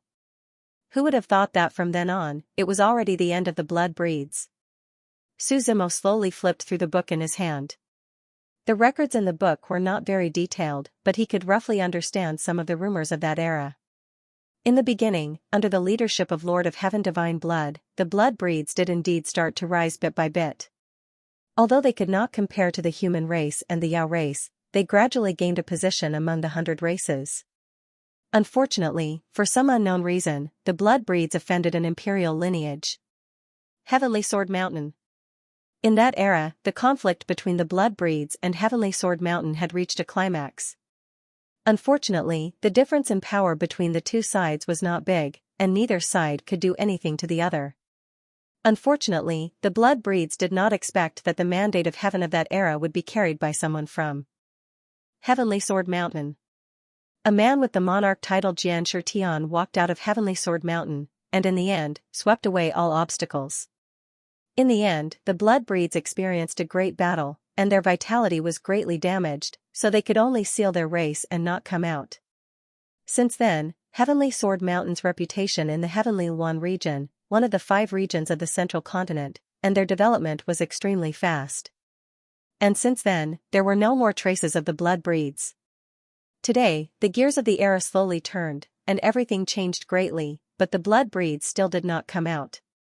Su Zimo looked at the information in his hand and slightly frowned. He continued to flip through. According to some uncertain information, it is said that the blood breeds appeared the most in the netherworld blood sea. Because the blood breeds food is fresh blood, if they want to live, they must absorb enough fresh blood. And the purer the fresh blood, the greater the benefits of absorbing it. Therefore, the blood breeds not only need a large amount of fresh blood, but also have high requirements for the quality. There were many cases that showed that there were many corpses around the netherworld blood sea that died in the hands of the blood breeds. Therefore, some people suspected that the blood breeds sealed their race in the netherworld blood sea. But there is not enough evidence to prove this guess, so it can only be said that it is true or false. This information was collected by Zhenwu Xingzong from other places, so even Zhenwu Xingzong only suspected it, but did not dare to be sure. After all, no one has really seen the blood breed's nest. Su Zimo felt that no matter whether it is true or not, he should at least go and take a look. Maybe he will meet them. He put the book away and left the sutra pavilion. The blood breeds had extremely long lives, and even if they were ordinary people who did not cultivate, they could still maintain their youthful appearance for a long time. According to their characteristics of longevity, Su Zimo even guessed that their Laozu divine blood lord of heaven was still alive. Back then, after Empress Hong Tian separated the myriad Tao lotus, the red lotus had been in the hands of the blood breeds, and it had disappeared along with their sealed race for a long time. After leaving the sutra pavilion, the sky was completely dark. Su Zimo planned to rest for a while in Zhenwu Xingzong and spend some time with his parents before going to the old territory to find the god emperor. Meanwhile, in the Divine Sun clan, after the old man had brought Luo Chongfeng's group back to the clan. Within the great hall of the Divine Sun clan, many of the core elders had ugly looks on their faces. Even the current chief of the Divine Sun clan, Song Songlin, had an enraged look on his face. The atmosphere within the great hall was somewhat stifling. The Divine Sun clan's grand elder was the first to speak. "Chief, we cannot just let this matter go like this. Zhenwu Xingzong is the strongest, but our Divine Sun clan is also of the imperial lineage. If this matter is left unsettled, where will the dignity of our Divine Sun clan be in the future? Won't we be bullied by others?" "I know that even without you saying it," Song Songlin nodded in response. "However, there should be a standard for how this matter should be handled. Should we go and seek justice? Or should we truly go to war?" Hearing Song Songlin's words, the Grand Elder fell silent for a moment. Go to war? That being said, compared to that colossus of a clan with 4 emperors like Zhenwu Xingzong, they were indeed somewhat lacking. Could it be that they really want to go to war with our Divine Sun clan over a single sacred child? The second elder narrowed his eyes, saying, "They were the ones who broke the rules this time in the first place. It would be fine if it really was just a sacred child, but the key is that Su Zimo's father is the vice chief," Song Songlin replied. "This matter will definitely have to be handled. It's just that I'm thinking, how should we control this?" After saying this, Song Songlin looked at the 2 elders seated at the head of the hall. One of them was precisely Luo Chongfeng's master, Elder Thundercloud, who had just broken through into the immortal realm. The other elder was seated at the head of the hall with his eyes closed, wearing a long golden robe. His head was bald, and his 2 earlobes were extremely large. The old man's aura of authority was extremely dense. Standing close to him, one would even feel stifled to the point of being unable to breathe. There was a blazing sun within the old man's mind, its radiance so bright that no one would be able to ignore it. This old man was none other than the Divine Sun clan's strongest expert, Laozu, who had also been a general of the Divine Sun Emperor back then. Old Man Chi Wu. Song Songlin looked at Old Man Chi Wu. While he was the chief of the Divine Sun sacred clan, he still had to seek the other party's opinion on such a major matter. "You can decide for yourself. I believe that many people will be interested in the weak water bead," Old Man Chi Wu said calmly. Song Songlin was slightly stunned when he heard Old Man Chi Wu's words. He understood what Laozu meant. This weak water bead was one of the 5 spirit beads. Since ancient times, there had been many legends about the 5 spirit beads. It was said that the reason why the Yuanyang continent could be divided into 5 continents was related to the 5 spirit pearls. The appearance of any weak water pearl would cause a bloodbath on the Yuanyang continent. If anyone knew that the weak water pearl was in Su Zimo's possession, they would be killed instantly. It was impossible to say that he didn't have any thoughts about it. Laozu, I understand, Song Songlin hurriedly nodded his head. He looked at the few core elders below him and said softly, Elders, are you willing to make a trip to the sects of the Eastern Continent? Where? The Grand Elder asked doubtfully. The Purgatory Sacred Clan, the Extreme Origin Heavenly Sect, the Blood Underworld Sacred Clan, the Qi Clan, the Dan Clan, and the Taoist Clan, Song Songlin said word by word. Chief, what are you planning to do? The Grand Elder asked, a little stunned. Borrow, Song Songlin said with a smile, are you willing to persuade me? We will do our best, the few elders hurriedly replied. During his time in Jinwu Xingzong, Su Zimo also had a rare few days of rest. No one disturbed him, and he didn't have to think about anything. Other than comprehending the 10 devil styles and observing the movements of his true fate world, he was basically happy and relaxed. The current true fate world could be said to be growing very quickly. Although there was still a long way to go before the great era of immortal cultivation, human life was getting better and better. Gradually, from the bottom of the food chain, they started to climb towards the top of the food chain.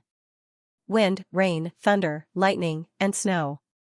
All these natural elements caused the creatures to slowly adapt from their initial fear to now.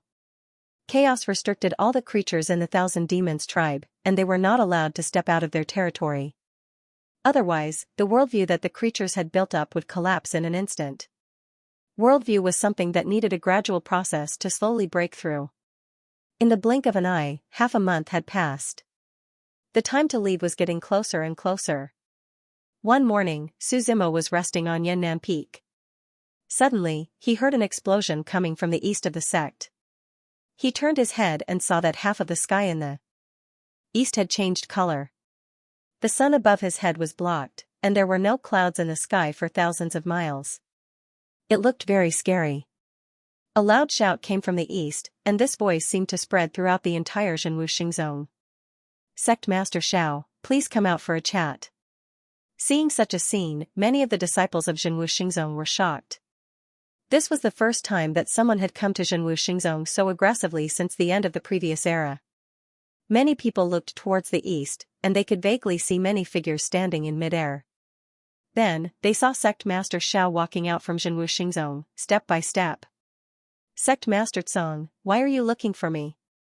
Sect Master Xiao looked around and said calmly. Since everyone is here, there is no need to hide. Come out.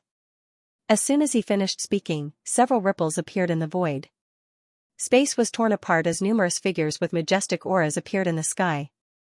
The disciples of Jinwu Xingzong took a closer look and realized that these people were the leaders of the various imperial lineage in the Eastern Continent. Among them were the 4 imperial lineage, the Blood Abyss Holy Clan, the Purgatory Holy Clan, the Dan Clan, and the Divine Sun Holy Clan.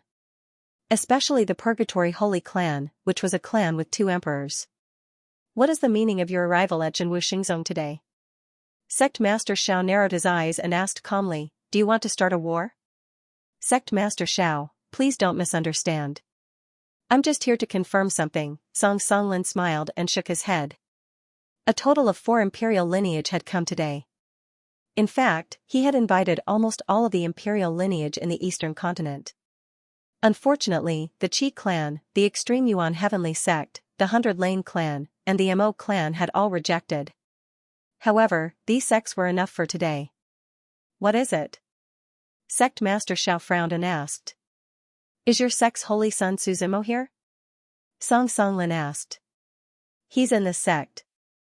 Why? What is it, Sect Master Tsong? Sect Master Xiao asked.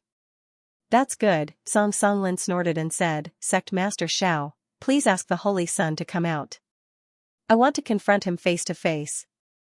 At this moment, Su Zimo was still on Yannan Peak. Some disciples came to his courtyard in a panic. Holy Son, it's bad, the disciple shouted in panic. What are you panicking about? Su Zimo sat up and smiled. The Divine Sun clan is here, the disciple hurriedly said, the clan master wants you to go over. Looks like it's because of the drowning orb, Su Zimo murmured. He stood up and looked at the eastern skyline with a deep gaze. Then, he followed the disciple to the eastern side of the sect.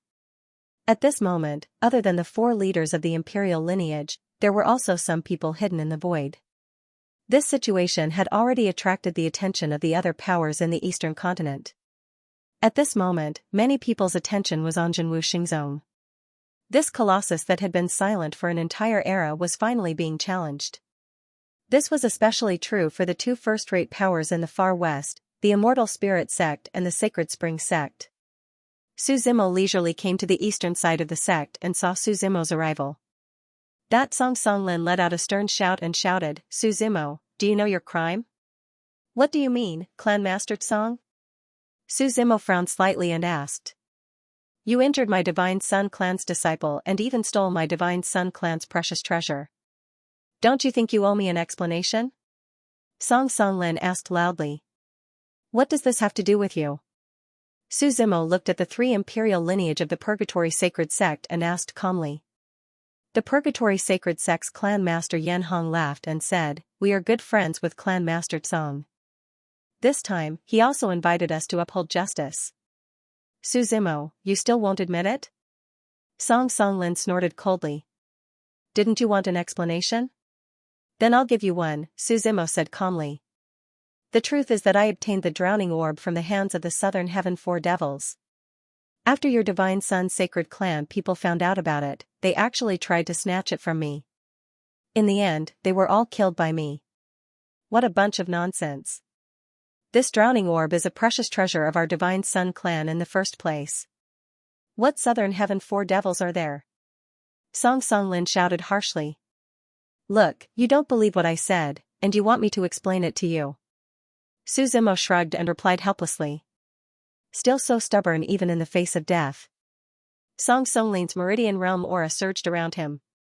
Although he had just stepped into the Divine Vein Realm, he had truly opened his 8th meridian.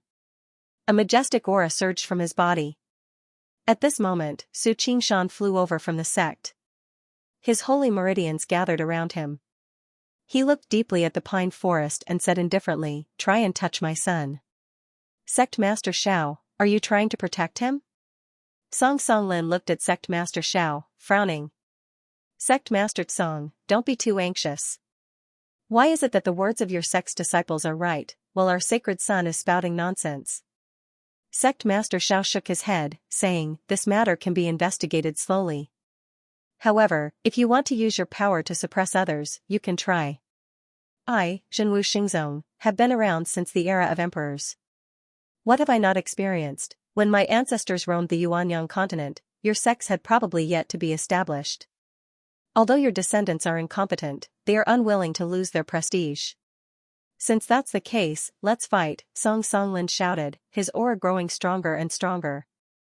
The other three leaders of the imperial lineage beside him also exuded a majestic aura. The entire sky was split apart. Their auras were faintly connected and condensed together. Behind them, a large part of the sky collapsed. Boundless spiritual energy surged in all directions. Su Zimo slowly raised his head, looked at Song Songlin, and asked, "You want to kill me?"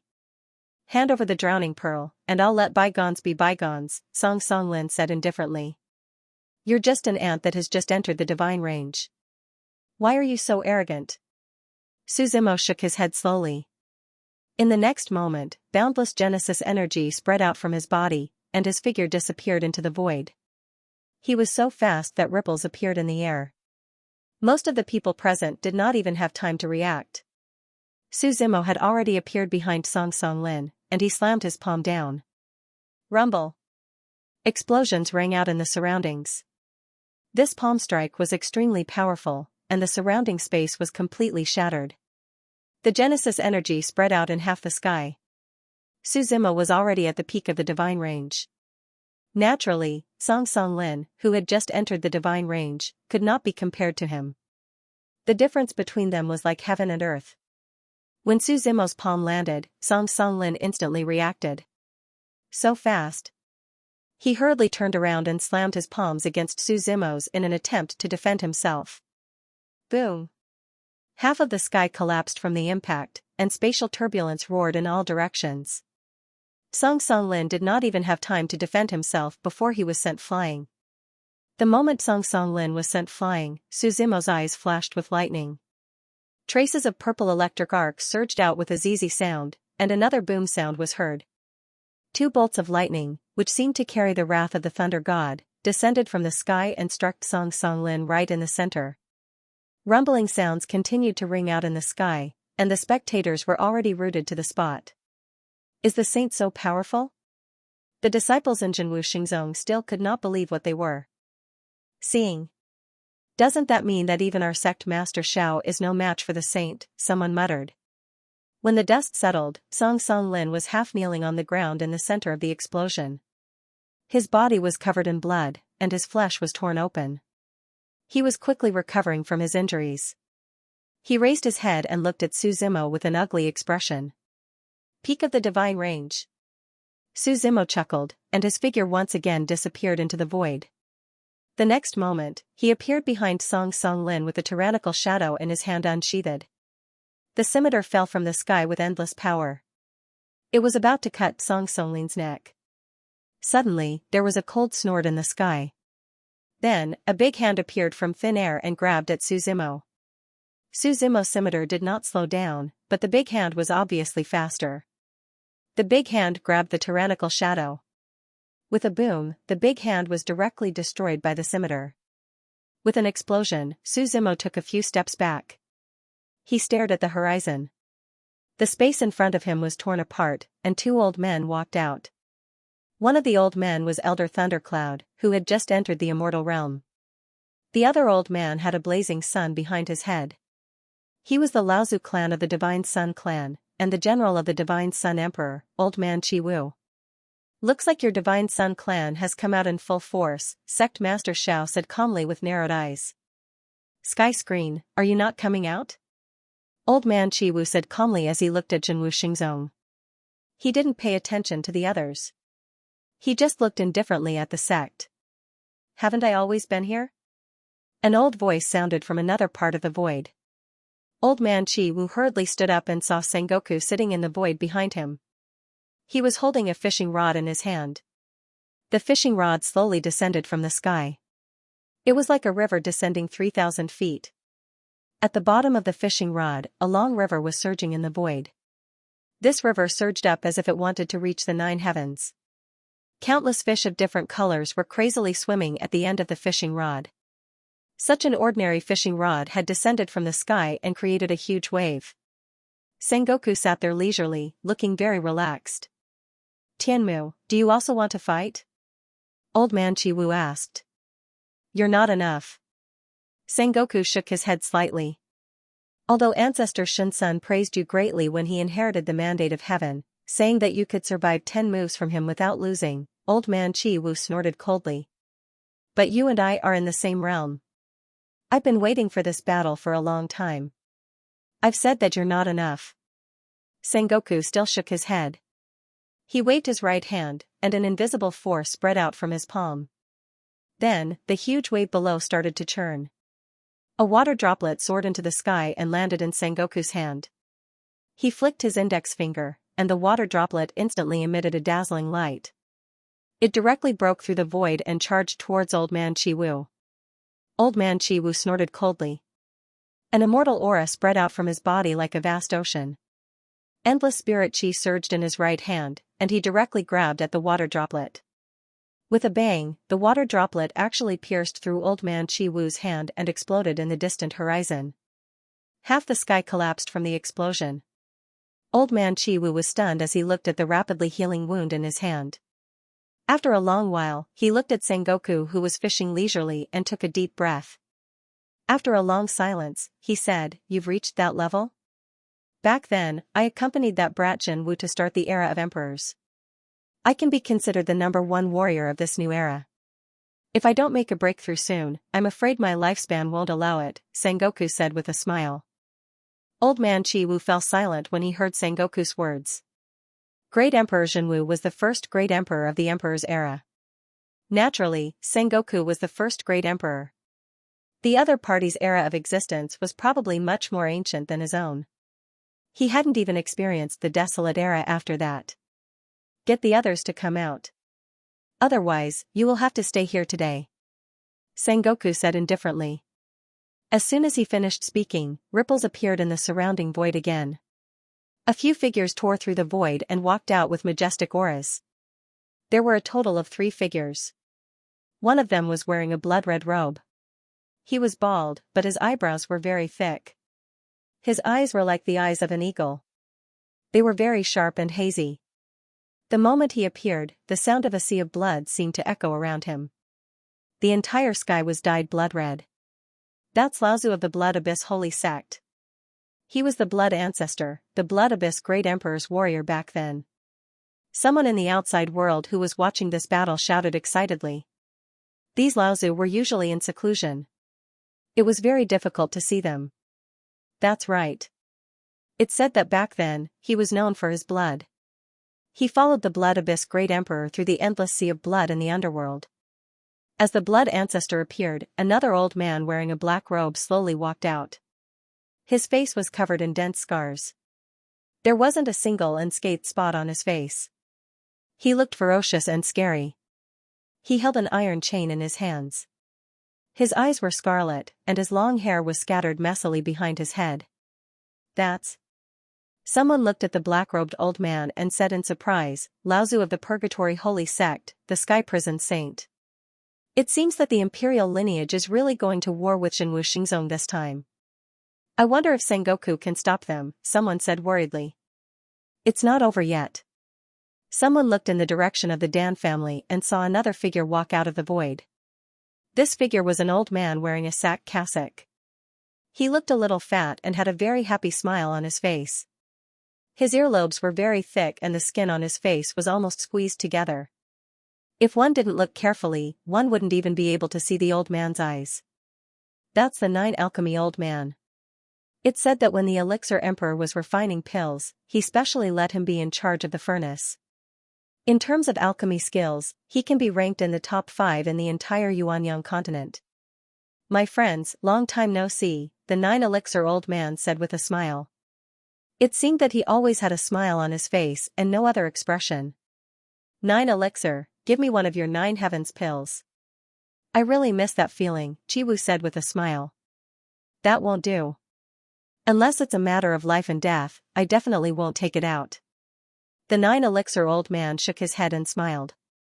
Fellow Taoists, I have full confidence in your strength. Sky Screen, although it's a little unfair for us to team up against you today, there's only one outcome. There's only victory and defeat in a battle.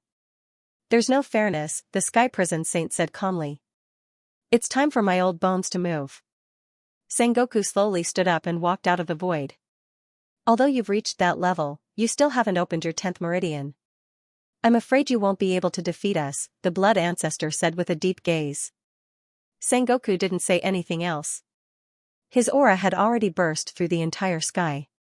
The endless void shattered in front of him. His aura grew stronger and stronger, and it was already slightly suppressing the others. He waved his hands, and a light blue divine sword that looked like an ice spirit broke through the layers of the void and flew out. There were many patterns carved on the blade of the divine sword. At that moment, these patterns were emitting a golden light that shot into the sky. Sengoku slowly picked up the divine sword and said with emotion, "Old friend, we're going to fight side by side again." At that moment, in Jinwu Xingzong, there was a mountain hidden in the void. No one in Jinwu Xingzong had ever been to this mountain. Many people didn't even know where it was. At that moment, the autumn wind blew the purple and red flowers on both sides of the mountain. An old man was sitting on a huge rock at the top of the mountain, carefully wiping the long sword in his hand. His movements were very gentle. As he wiped, the long sword in his hand looked even sharper. The old man wore a light blue satin robe, and his long hair swayed in the wind. Although he was already in his 60s, one could still tell that he was handsome when he was young based on his appearance. His eyes were like 2 scimitars, carrying traces of sharp cold light. The long saber in his hand hummed softly. As he wiped it, a saber light filled the entire sky. The old man's eyes were deep. He slowly stood up and walked toward the north. To the east of Jinwu Xingzong, Su Zimo looked at Elder Ryan and smiled. Fight me. I also want to know how strong an ascended immortal is. Kid, let your vain beast come out, Elder Ryan said in a low voice. I don't need a vain beast to fight you. Su Zimo shook his head slightly. The tyrannical shadow in his hand emitted a saber light that reached the sky, as if it was going to split the entire sky. He directly activated the 9 transformations of the god of war, and an aura that could destroy everything spread around him. He charged toward Elder Ryan. Shameless boasting. Elder Ryan frowned slightly. His immortal aura suppressed Suzumo and clashed with him. On the other side, Sengoku was fighting 4 generals alone. The 4 of them, whether it was the Blood Ancestor, the Sky Prison Sage, Elder Jodan, or Old Man Chi Wu, were all ascended immortals. When the Blood Ancestor attacked, a bloody aura filled the sky and dyed half the sky red. The Sky Prison Sage held a chain in his hand. It was unknown what this chain was made of, but once it was bound, it was very difficult to break free. Every time the chain was swung, it would leave a clear mark in the sky. Meanwhile, Elder Jodan held a walking stick in his hand. This walking stick was wrapped with countless pills, and each pill had a different effect. There were blazing flame pills, freezing ice pills, earth dragon pills, flying phoenix pills. Each pill was able to transform into a different concept. As for Old Man Chi Wu, the blazing sun behind him emitted a dazzling light, as if it was a real sun. With a sharp cry, Old Man Chi Wu actually transformed into a golden crow. His entire body burned with raging flames as he charged towards Sengoku. Sengoku waved his hand, and a mighty aura of immortals surged out from his body. He held an icy blue longsword that resembled an ice soul. Soaring sword intent lingered around him. His expression did not change in the face of the attacks of the 4 great generals. The long sword in his hand descended rapidly with boundless sword momentum. Even though he was fighting the 4 great battle generals alone, he was still at ease. Their battle was world-shaking. The sun and moon rotated, and the river of stars was cut off. The sky above had completely collapsed. Rumbling sounds of explosions continued to ring out in all directions. There was almost no place in the sky that was undamaged. It was difficult for ordinary people to get close to such a powerful battle. Suzumo looked at Elder Ryan. His opponent was not as powerful as he had imagined. His armor formed from the 9 transformations of the god of war exuded a majestic aura. The tyrannical shadow in his hand was imbued with unrivaled saber intent. Coupled with a few consecutive moves of the 19 Dao querying forms, the 2 of them were evenly matched. Elder Ryan frowned slightly as he looked at Suzumo. Logically speaking, there was an insurmountable gap between the immortal initiation stage and the divine vein stage. The saying that immortals and mortals were separated was not something that could be casually said.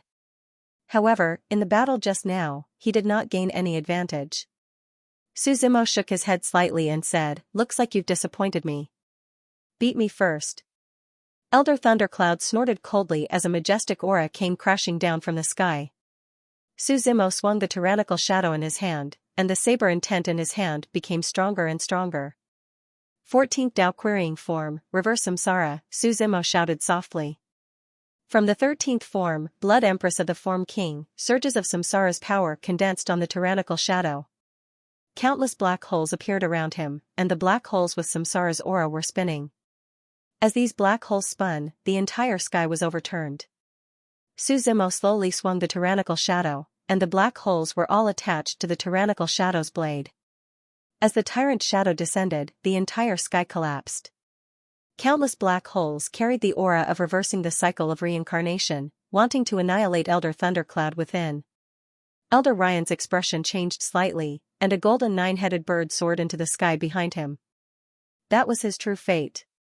The 9-headed bird's entire body was burning with raging flames, and the endless flames were accompanied by the cries of the 9 heads. When the saber landed, the 9-headed bird wailed, and one of its heads was directly chopped off. Suzumo sheathed the tyrannical shadow and looked at the 9-headed bird that had condensed into a human form. He grabbed the remaining head with both hands and tore it off forcefully. Every head that fell off was accompanied by Elder Ryan's painful roar. It was a heart-wrenching roar. I admit defeat, Elder Ryan roared. However, Suzumo still ignored him and continued to tear his true fate. When Sect Master Xiao saw this, he stared at the side for a long time. In the end, he said to the sect, "Activate the sect protection formation." As his voice fell, the spiritual energy in the world rapidly surged and condensed. A faint blue barrier appeared in the sky above the true martial sacred sect, enveloping thousands of miles of mountains and rivers. After the nine-headed bird's 9 heads were all torn off by Suzimo, Elder Ryan roared in pain and fell from the sky. The pain of having his true fate destroyed was not only physical, but also a pain that reached the soul. It would take a very long time to recover, and the true fate was the most troublesome thing. Sengoku's battle was still inseparable, and none of them could do anything to each other. Suzimo looked at Sengoku. If the other generals were all at the pinnacle immortal realm, then they would be at the peak of the immortal realm. This was also the peak of the first step on the path of immortality. Sengoku should have broken through to another level. Opened the bridge of life and death. Of course, this was still a bit far for Suzimo. This level of battle was still too strong for Suzimo. He could fight against opponents who had just entered the immortal realm, but he was still far from being able to fight against pinnacle immortals. Zhenwu Xingzong's old man walked straight towards the north, his speed very fast. His figure traversed through space, almost crossing the heavens and earth with each step. In just a few incense sticks worth of time, he had already arrived at the Divine Sun clan's location. The old man held a long saber in his hand, which emitted a shocking might. It directly chopped down towards the Divine Sun clan. With a boom, the Divine Sun clan's location was split into two by the saber. Untouched saber chi lingered in the sky. Who is it? Shocked and furious voices resounded from within the Divine Sun clan. Who dares to offend my Divine Sun clan? Several figures flew out from the Divine Sun clan, each of them full of power, their majestic aura suppressing. Over. The old man wielding the saber had a calm expression on his face from beginning to end. He looked in the direction of the Divine Sun clan, his gaze deep and profound. Who are you? An elder of the Divine Sun clan looked solemnly at the old man, asking. His gaze was vigilant, because this saber-wielding old man's aura was so majestic that his perception felt like it had sunk into a quagmire, unable to extricate itself from it. I've already forgotten my name, too much time has passed, the old man shook his head, saying mildly. Just call me Skyblade. Skyblade, could it be?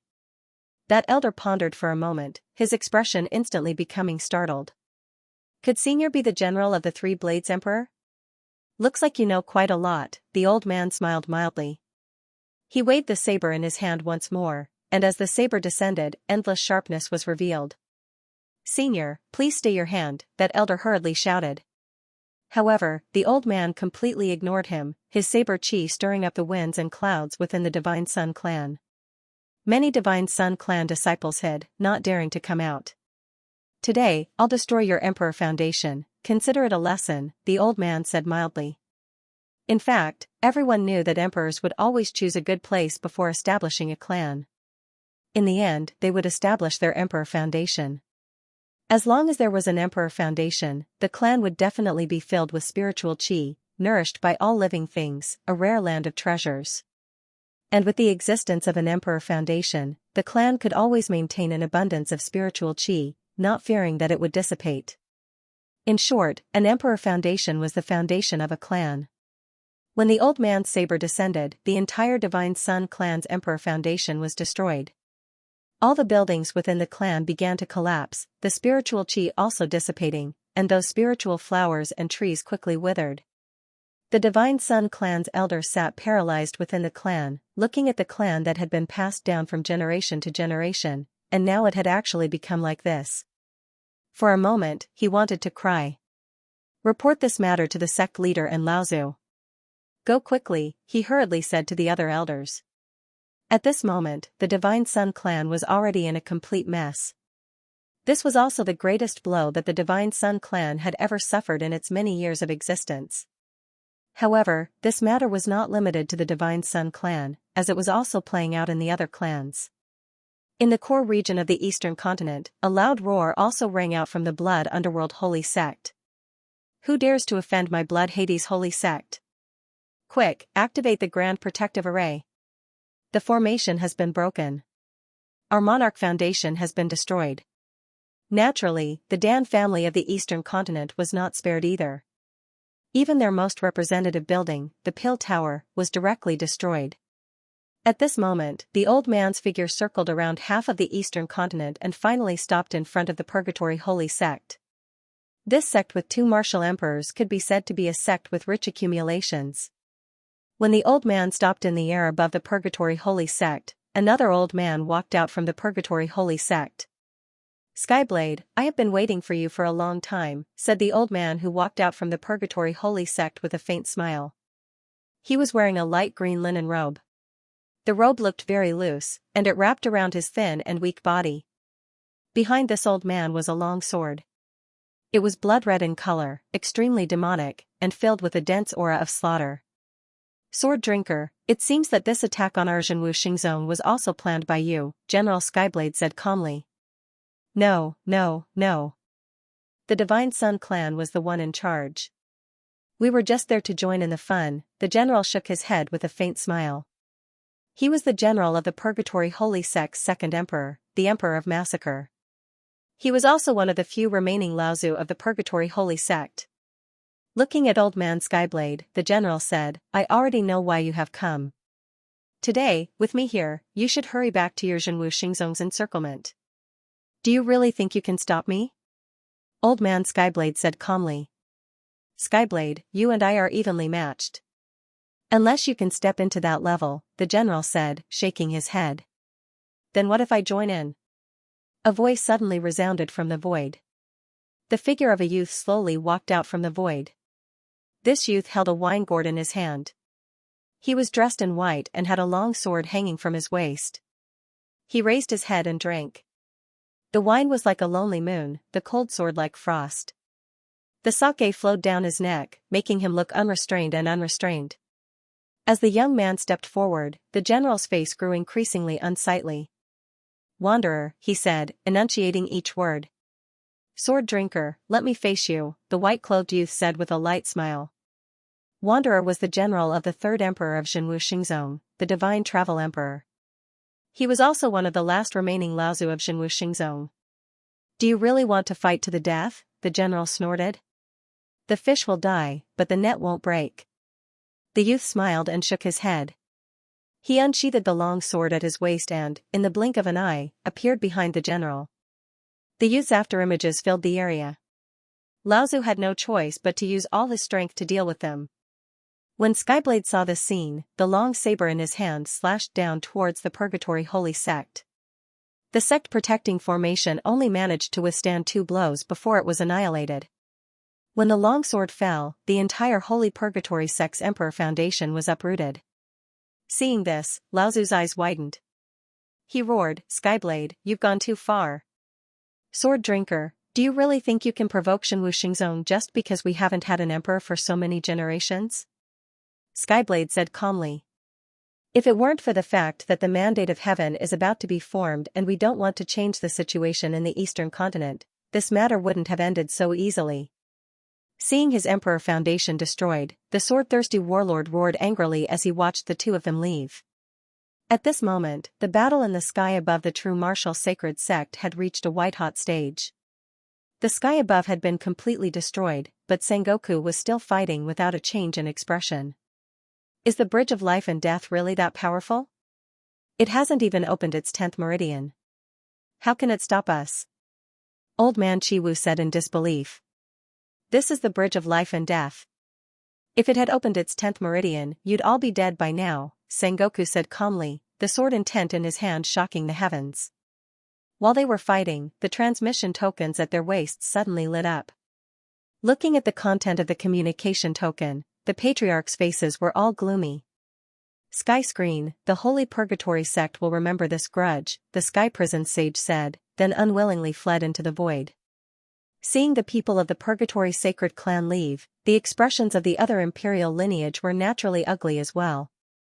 The people of the Dan family and the blood-profound Sacred Clan also left after saying a few words. Over at the Divine Sun Sacred Clan's side, Old Man Chiwu's gaze was grave as he looked at Suzumo and said, You should know what the 5 spirit pearls are. If this news spreads, I believe that countless people will be interested. You'd better take care of yourself first, Suzumo replied mildly. Old Man Chiwu snorted coldly before leading the others into the void. They all knew that the Sky Screen War God alone could take on all of them. If the two generals, the Walker and Skyblade, returned, a fierce battle would probably ensue. Moreover, now that the emperor foundations of their respective clans had been destroyed, it would probably take a very long time for them to rebuild their clans. Moreover, as long as an emperor could condense an emperor foundation, they would only be able to make copies of it. Seeing that everyone had left, Sect Master Xiao ordered people to deactivate the sect-protecting Grand Formation. Sengoku turned around and smiled at Suzumo. "You're not bad." Suzumo nodded slightly. "If there's anything you need my help with in the future, you can directly come to the Celestial Qilin Valley to find me." Sengoku handed a token to Suzumo. He said, "This is the key to the entrance of the Celestial Qilin Valley." "Thank you, Laozu." Suzumo expressed his gratitude. The Celestial Qilin Valley was Zhenwu Xingzong's forbidden ground, as well as the place where Laozu stayed. Other disciples were unable to enter at all. Even the core elders of the clan did not have the qualifications to enter. It was said that only the sect master of each generation could enter. Now that Sengoku had given the entrance token to Suzumo, it meant that he had truly acknowledged Suzumo's identity as the sacred son. "We didn't expect this incident either. We'll have to trouble Laozu to come out of seclusion," Sect Master Xiao said from the side. "If not for the sake of preventing unrest in the eastern continent, we would definitely have exterminated their divine son clan this time," Sengoku said with a cold snort. "Ju Yun, you must remember that no one on the Yuanyang continent dares to bully us." Zhenwu Xingzong sect was called Xiao Jueyun. Of course, it was likely that many people had already forgotten this name, because ever since he became the sect master, very few people dared to call him that. Sect Master Xiao hurriedly nodded. In the end, Sengoku disappeared into the void. Only then did everyone heave a sigh of relief. "Are you alright?" Su Qingshan immediately looked at Suzumo and asked. "I'm fine. They can't hurt me yet." Suzumo shook his head slightly. Sect Master Xiao looked at Suzumo and pondered for a while before asking, "Tell me, what's the deal with the drowning orb?" "I explained earlier that they were trying to steal the Southern Sky 4 demons. In the end, I discovered them and stole it," Suzumo said. "This thing is related to too many things. When the news spreads, it might even cause a commotion in the entire Yuanyang continent," Sect Master Xiao said. "You can choose to keep it within the sect. That way, it will be much safer for you." "Thank you for your concern, Sect Master Xiao. However, I feel that I can still protect it." Suzumo shook his head and smiled. "Up to you." Sect Master Xiao didn't force him and returned to the sect in the end. Probably the sect would have to discuss the effects of this matter in the future. Suzumo returned to South Swallow Peak alone. He decided to depart tomorrow and leave Zhenwu Xingzong for the old territory. He didn't want to think too much about other things. After leaving Bloody Massacre City, Tanjiolin returned to the desolate ancient forest where she used to cultivate. She had cultivated with her master, the sage, for a period of time there. She knew that her master's true body wasn't there. However, he had left a doppelganger there to help her.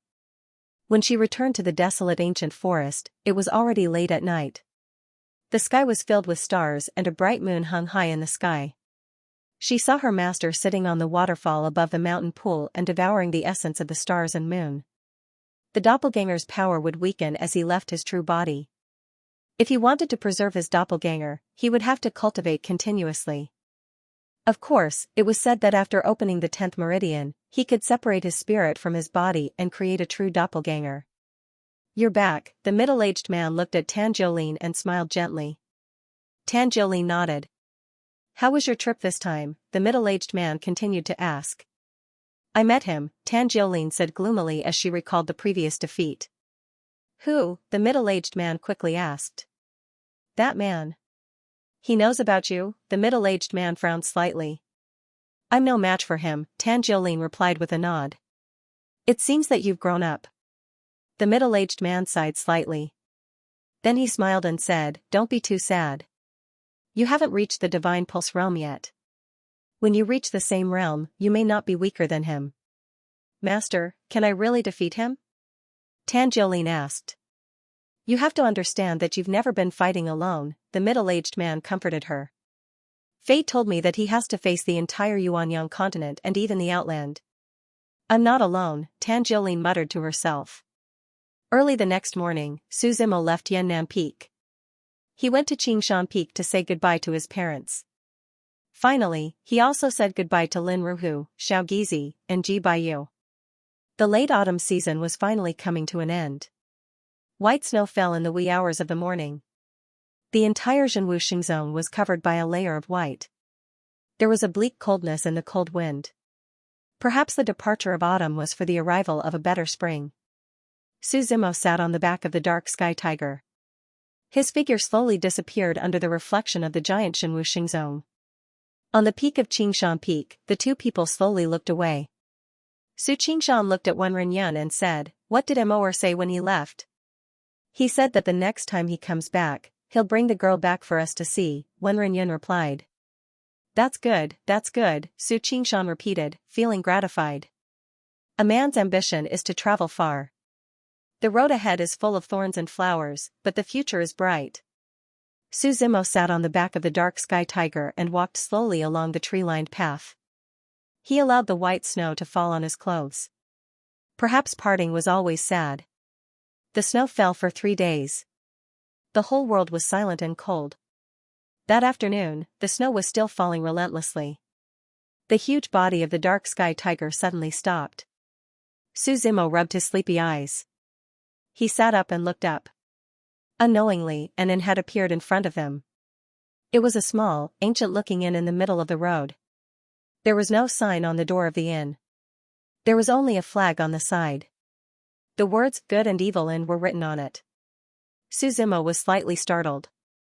The door of the inn opened, but from the outside, it seemed to be a void, and nothing could be seen. Su Zimo thought of an ancient legend. It was the legend of the Good and Evil Inn. It was said that there was a monster in this world called the Good and Evil Beast.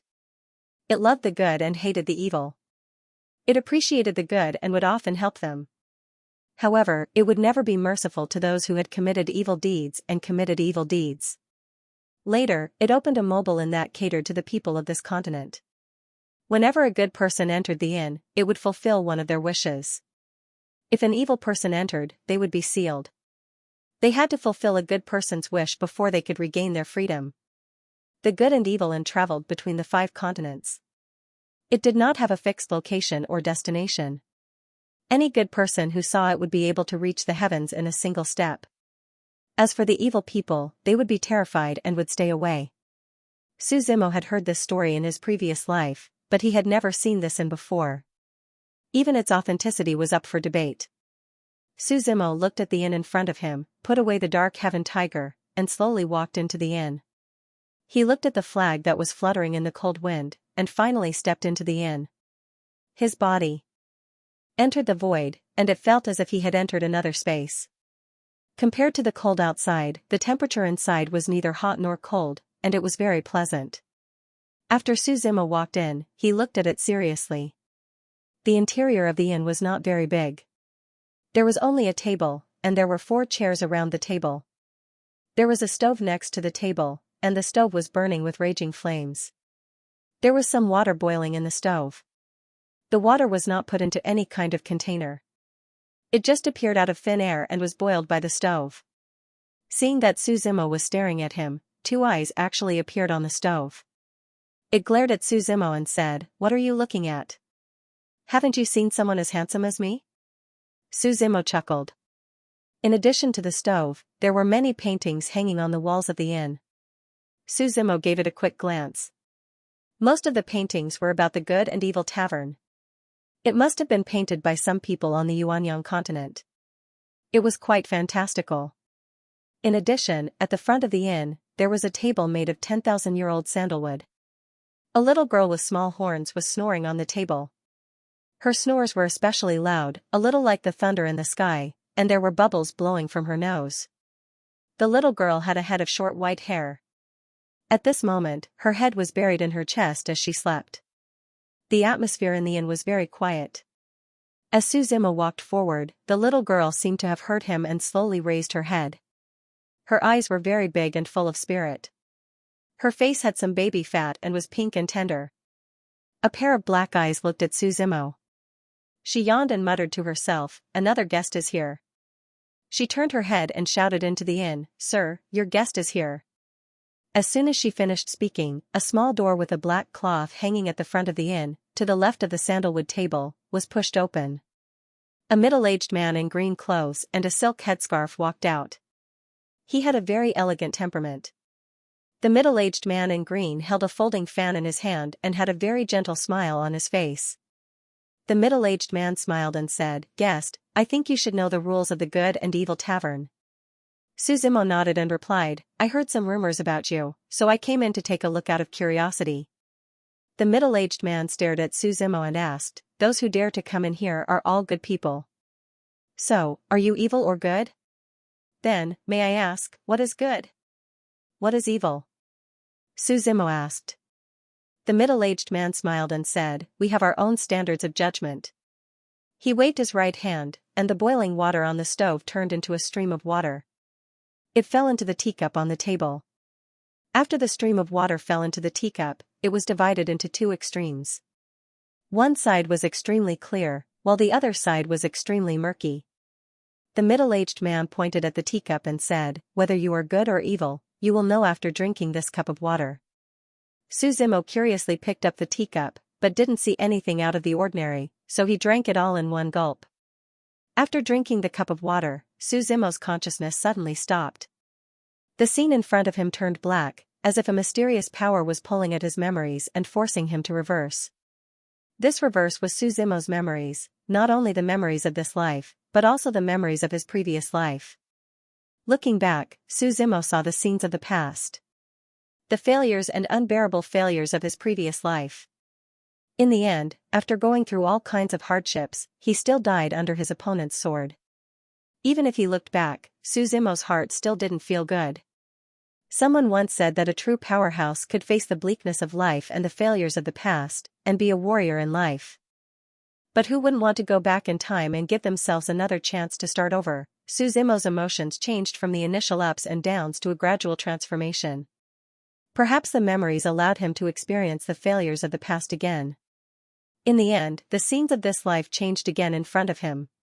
His emotions also calmed down. Perhaps this could also be considered a transformation of his state of mind. After the scenes and the images ended, Suzumo opened his eyes and his consciousness began to operate. He looked at the middle-aged man, who was sitting at a table on the side, calmly drinking water. "You can call me old mister," the middle-aged man said. "Am I a good person?" Suzumo asked with a smile. "At first, your expression was very ferocious, but then it gradually returned to normal. You can be considered to have broken through the state of mind and passed the test." The middle-aged man called Old Mister said, "This is good and evil tea. Any creature that drinks it will become evil. All memories will be reflected in front of it. My standard of good and evil is very simple. Those who can look at their own lives and have a clear conscience are good." Suzumo smiled and slowly sat down on a chair at the side. "According to the rules, you can choose an evil person to fulfill a wish for you. In the end, you can return that evil person to freedom," the old mister said. "Evil person," Suzumo chuckled. The old mister nodded. Then, he waved his right hand again, and a cloud of fog enveloped the entire inn. Then, Suzumo's vision changed. He found himself in the depths of the fog. And countless cages appeared around the fog. There was a creature in each cage. Among these creatures, there were humans, demons, and people from all kinds of races. Some had faces of hatred, and some were sleeping peacefully. There were roughly a few hundred creatures here, and each of them was very powerful and extraordinary. Some seemed to have been locked up for a long time and were already used to life here. Some were still struggling and roaring. Especially when they saw Suzumo's arrival, their roars were so loud that they almost shook the sky. "Are there no rules?" Suzumo asked. "Can I choose anyone here?" "You can choose anyone, but there's one thing you have to pay attention to. You can only ask them to fulfill one wish, and the wish can't be beyond their abilities," the old man reminded him.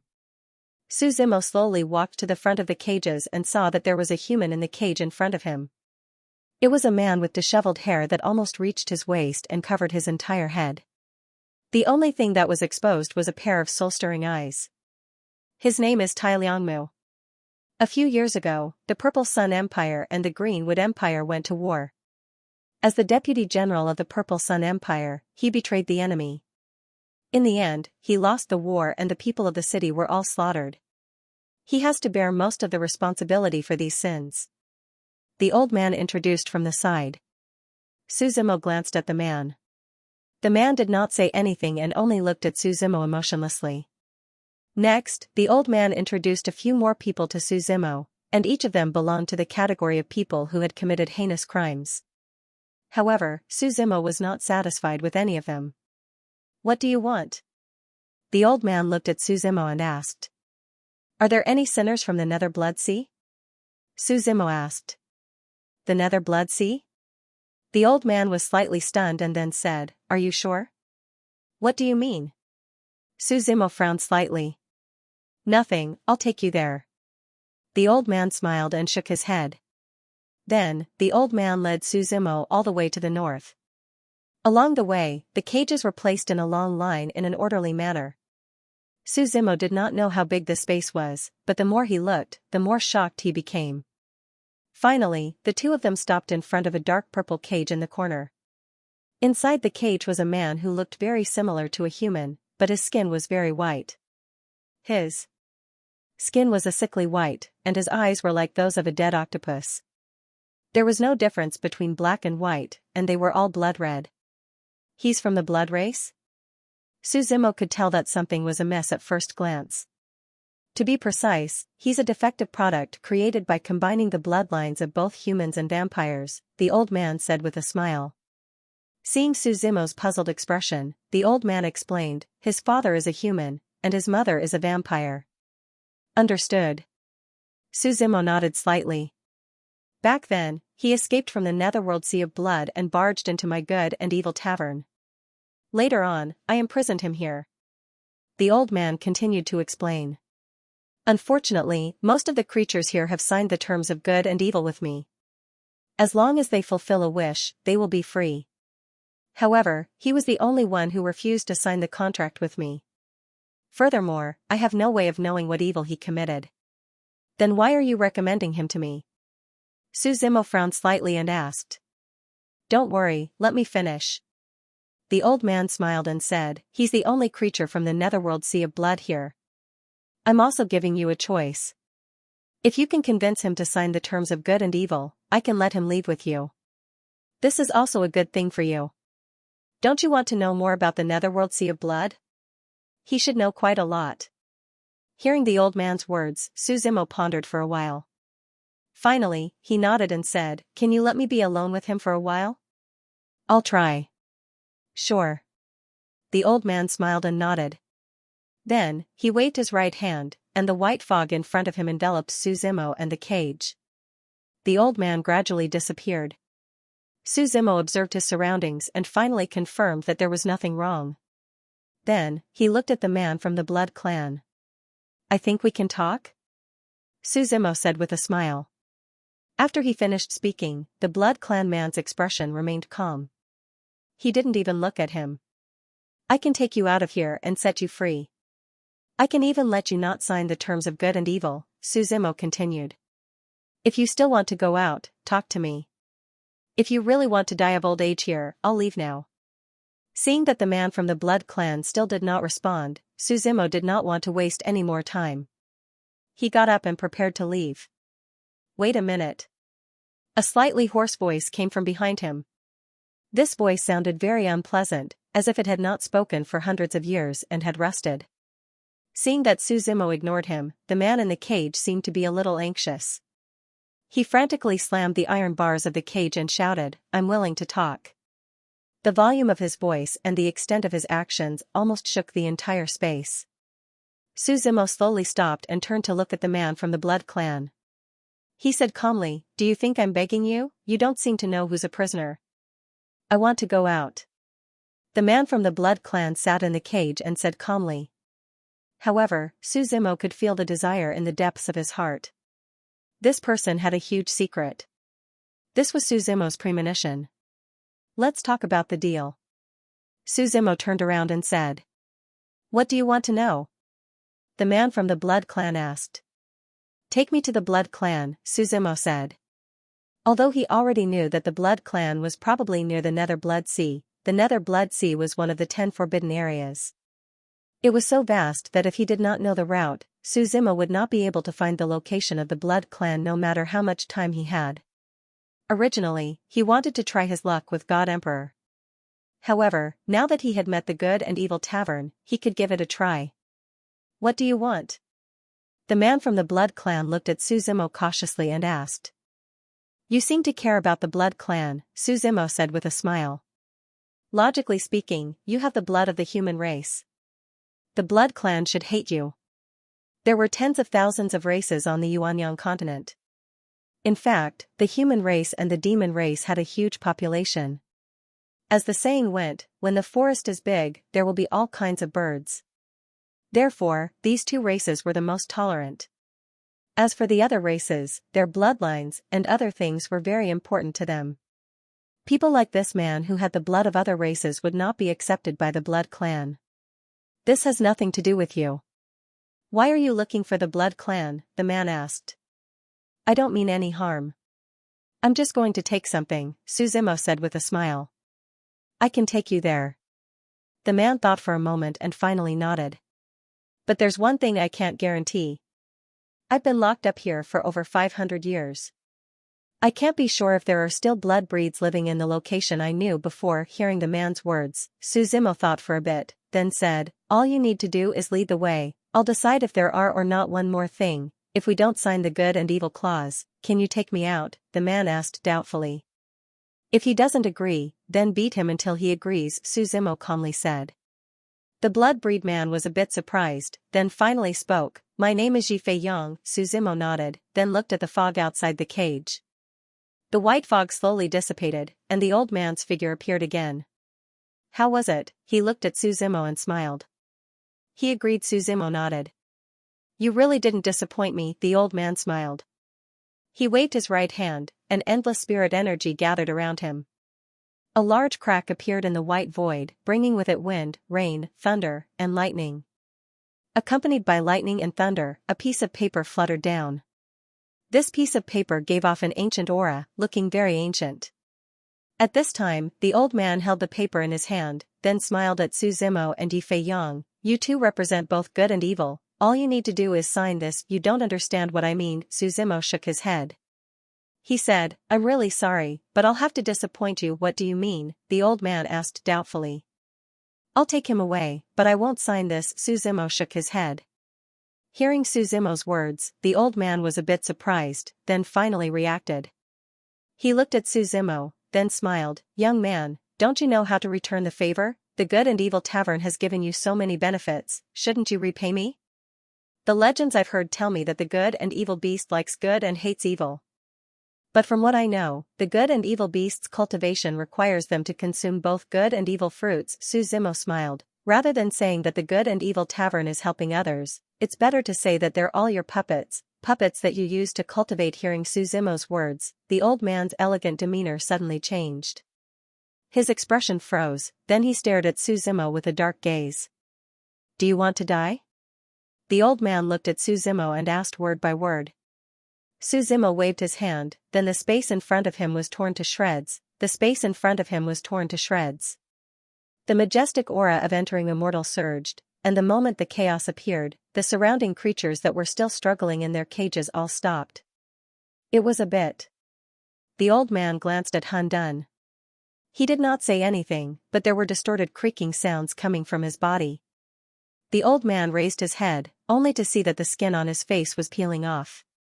The surface of his body was covered with scales, which were lifelike like dragon scales, and the beard on his nose was growing longer. Especially his mouth, which was getting bigger and bigger. His lips were thick and red. The most eye-catching feature was his eyes. His left eye was clear and bright, like a transparent amber. It was very beautiful. His right eye, on the other hand, was red and murky. It looked like it was filled with evil and sin. "Young man, you've sinned," the old man said in a low voice. His arms and legs were like spiders, turning into dozens of claws. These claws scratched the ground at the same time. The old man looked at Suzimo with a dark gaze. "So this is the Good and Evil Beast," Suzimo murmured. He felt that it was much weaker than he imagined. Chaos, deal with it first. I'll see if I can open the cage, Suzumo said. Chaos roared at the sky and pounced on the old man. It opened its bloody mouth and fought with the monster that the old man had transformed into. This old man was also very powerful. He was almost on par with Chaos, and there was probably no winner between the two of them in a short time. The entire space was silent because of the fight. The creatures in the cage looked at the battle outside numbly. There was deep sorrow and despair in the depths of their eyes. Angry roars sounded all around, followed by the sound of explosions. Only then did Suzumo arrive in front of the purple cage. He looked at the lock on the cage. This was a seal that Suzumo had never seen before. He tried to hit the cage with his palm, but the cage was not damaged at all. Instead, a rebounding force of the same level rebounded towards Suzumo. This is the power of good and evil. Yi Feiyang sat in the cage and smiled bitterly. Unless the good and evil beast touches the seal personally, it will be very difficult for others to break it. Not to mention breaking it by force. The power of good and evil, you believe in that too? Suzumo chuckled. All living beings had 7 emotions and 6 desires, and he himself did not believe in the so-called good and evil. Suzumo gently placed his hand on the seal to feel this power. He then transferred this power into his own natal world to dissolve it. After a long time, Suzumo opened his eyes. As expected, he looked at the power in the seal and muttered. It's faith. Faith? Yi Feiyang looked at Suzumo with some confusion. Anyone who signs the good and evil contract with the good and evil beast agrees to sell their soul to it. In the end, they will believe in it forever and ever, Suzumo chuckled. In his impression, the people of the Supreme Buddhist Kingdom cultivated using the method of faith. He did not expect the good and evil beast's cultivation method to be faith, and it was so extreme. It kept all these people in captivity and gathered faith for itself in the end. It was not difficult to dissolve the power of faith, as long as your heart was strong enough to not believe in anyone and only believe in yourself. Suzumo looked up and saw that there were hundreds or even thousands of cages in this space. Instead of saying that the creatures here were imprisoned by seals and cages, it was more accurate to say that they were imprisoned by their own hearts. Can you dissolve it? Yi Feiyang looked hopefully at Suzumo and asked. The main thing is that your heart is strong enough, so you can come out by yourself. You don't need my help, Suzumo said with a chuckle. Big Brother really did notice. Suzumo had just finished speaking when a voice suddenly came from the side. Suzumo turned his head and saw a little girl sitting on a cage at the side with her legs drooping. She looked at Suzumo with a playful smile. Suzumo had seen this little girl before. It was the little girl who was sleeping soundly on the table when he first entered the Good and Evil Tavern. It was she who called the old mister out to him. Suzumo looked at her for a bit, then asked faintly, Good and Evil Beast? Suzumo had already felt that something was wrong. Although the old man was quite powerful, no matter how he looked at it, he shouldn't be the good evil beast. This was also because Suzumo had neglected the little girl in the inn. Big Brother, are you going to be locked in a cage like them? The little girl looked at Suzumo and asked innocently. Let me see how strong you are, Suzumo said. The spirit energy around him surged and he directly slapped the little girl with his palm. With a boom, the vast expanse of white space violently trembled. The little girl didn't seem to move at all. She just stood there without moving. Her figure had already moved to the side and dodged Suzumo's attack. Big Brother, you should stay.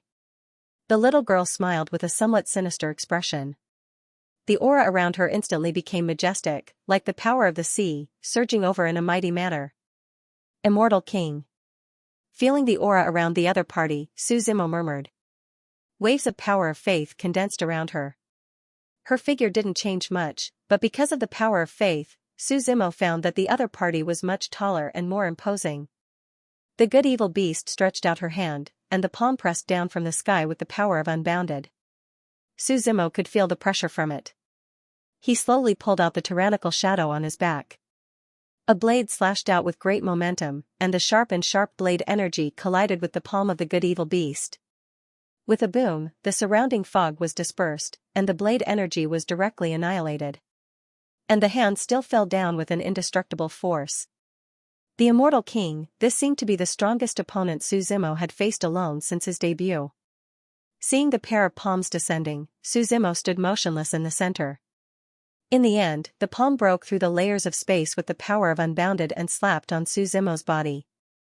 With a boom, the earth-shaking explosion was enough to make one imagine the strength of the palm.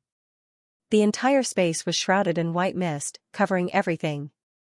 Hun Dun tore the legs of the monster that the old man had transformed into and tossed it aside. At this moment, even the creatures in the cages were looking at the center of the fog, wanting to know the result of this battle. The evil good beast frowned slightly as the fog in front of her began to disperse. She was certain that the palm had indeed hit Suzumo. Its power could almost directly destroy a divine vein realm existence.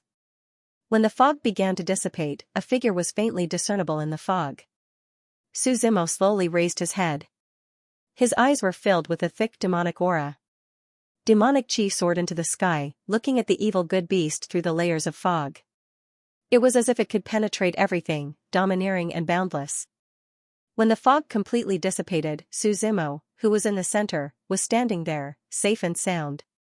He had already activated the devil body of purgatory, and the surface of his skin was covered in layers of dark purple. It looked demonic and mysterious. Strands of black demonic chi wrapped around his body and soared into the sky. It seemed to completely fuse with the white mist in the entire space, occupying the entire space. Suzumo stepped out of the fog like an ancient god-fiend. Power flowed on the surface of his skin. He slowly raised the tyrannical shadow in his hand, looked at the evil good beast, and said, "It's been a long time since I had such a satisfying battle." The evil good beast frowned and asked, "What kind of body is this?" "You don't need to know so much." Suzumo's figure flashed as he charged at the evil good beast. Meanwhile, Hun Dun Dun was helping Yi Feiyang escape from the cage. Saber chi streaked across the silent sky, mixed with the power of creation and overwhelming demonic chi. When he used the 19 forms of Dao querying, each move could be linked together. The saber aura was impenetrable, and together with his heavenly punishment god eye, he did not give his opponent any chance to resist. Of course, Suzumo also recognized the strength of an immortal king. Every late stage was indeed very powerful. Even under Suzumo's might, the other party was still able to hold on in a sorry state. "You can't defeat me," the evil good beast roared. "Why don't we make a deal?" "There's no need." Suzumo shook his head slightly. After fighting for a long time, the space was already turned upside down by the two of them. It seemed like it would collapse at any moment. Above the tyrannical shadow, lightning rumbled and torrents mixed with earth fire spewed out. At this moment, a mysterious power surged out of Suzumo's body. In his body, the 9-cycle palace physique that had been protecting his divine soul was activated. The 9-cycle palace physique was ranked in the top 10 of the 100 great physiques. Not only was it the strongest physique for defending the divine soul, but it was also one of the best for attacking the divine soul. There were 9 layers of defense in the 9-cycle palace physique, and each layer was protected by an ancient beast soul. In the outside world, after Suzumo activated the 9-cycle palace physique, he was in a fierce battle with the evil good beast. A wolf's shadow suddenly rushed out of his forehead and pounced directly at the evil good beast. This was an ancient beast soul, and also the monster of the first layer, Skyhowl Wolf. When the Skyhowl Wolf pounced, the evil good beast had no time to defend, and the beast soul directly attacked its consciousness. "You can even attack the divine soul," the evil good beast roared. At this moment, it was no longer in the mood to continue fighting. The pain in its mind was unbearable. In addition, it had been suppressed by Suzumo. The evil good beast could only keep running. The two of them chased and attacked. Not long after, the evil good beast was covered in injuries. "You're going too far," the evil good beast roared. "Are you human?" Suzumo asked with a chuckle. "I will remember today's humiliation," the evil good beast roared unwillingly after saying that. Then, its figure hid in the void and disappeared. Suzumo wanted to chase after it, but he found that the entire space was imprisoned. He could break open this space, but it would take some time. By then, the other party would have escaped. "In the end, it's the other party's base," Suzumo chuckled. However, although the evil good beast escaped, the entire independent space was left to Suzumo. He looked at the thousands of cages around him and the creatures imprisoned in each cage. Although the evil good beast was using others to cultivate and condense the power of faith, it was undeniable that the creatures imprisoned in these cages were all evil people. As for how to deal with these creatures, Su Zimo already had an idea. He definitely couldn't let them go. After all, these people were all extremely evil. He looked at Yi Feiyang and saw that Yi Feiyang was resisting the seal of faith on the cage. Without the control of the evil good beast, the seal of faith was already very weak. Now that Yi Feiyang had broken free, he grabbed the purple cage with both hands and tore it apart. Seeing Yi Feiyang's power, the other creatures in the cages also began to struggle. Even some of the creatures who were already in despair were trying. This time, the space was even noisier than before. Angry roars rang out one after another from the crowd. Some of the creatures had already broken free from the cage and were roaring at the sky to vent their anger. However, those creatures still looked at Su Zimo cautiously and didn't dare to be too presumptuous. After all, they had seen the scene of Su Zimo fighting the evil good beast just now. Everyone, don't be afraid. We might not be a match for him alone, but there are so many of us. Even if we use the human wave tactic, he can only run away. Some of the creatures shouted. Su Zimo looked at these creatures who were ready to make a move and chuckled, "Don't worry. When all of them come out, I will deal with all of you together." Hearing Su Zimo's words, some of the creatures were so angry that they wanted to kill him. When the creatures broke free from the cages one by one, the entire space was filled with hostility. At this moment, following the lead of a few creatures, these creatures who had been trapped for too long and urgently needed to vent their anger all swarmed towards Su Zimo. The momentum was so great that it almost deafened the entire space. Su Zimo shook his head slightly, and the aura behind him surged. A blue planet slowly rose into the sky. This planet represented the weight of a real world. At this moment, as the planet fell, these creatures who were still roaring were all swept into the divine land. Su Zimo didn't show any mercy. These creatures could be said to be extremely ferocious. When these creatures of the 100 races entered the divine land, Su Zimo didn't want to cause panic among the natives, so he killed all of them inside. These people had done many evil things when they were alive. After their deaths, their souls could be said to be filled with murderous intent. The sky was almost dyed black by the light. After their souls entered the underworld, Su Zimo first asked Mengpa to let everyone drink the water of the river of forgetfulness. It made them forget all the karmic memories of their previous lives. In the end, he looked at these murderous souls that were still in a daze. Su Zimo stood on top of the Hell Palace with an imposing aura as he shouted, "All of you have done many evil deeds in your lives, you are not from this world, you cannot enter the 6 paths of samsara of this world. Today, I shall establish the underworld. All of you shall be the Een soldiers and Een generals under Granny Meng's command. You shall govern this part of the underworld. If you perform well in the future, I will help you enter the divine land and the 6 realms of samsara. In the end, samsara will reincarnate and live another life." "Yes, your majesty." Upon hearing Su Zimo's words, the Een soldiers and generals all seemed to have a new goal in mind.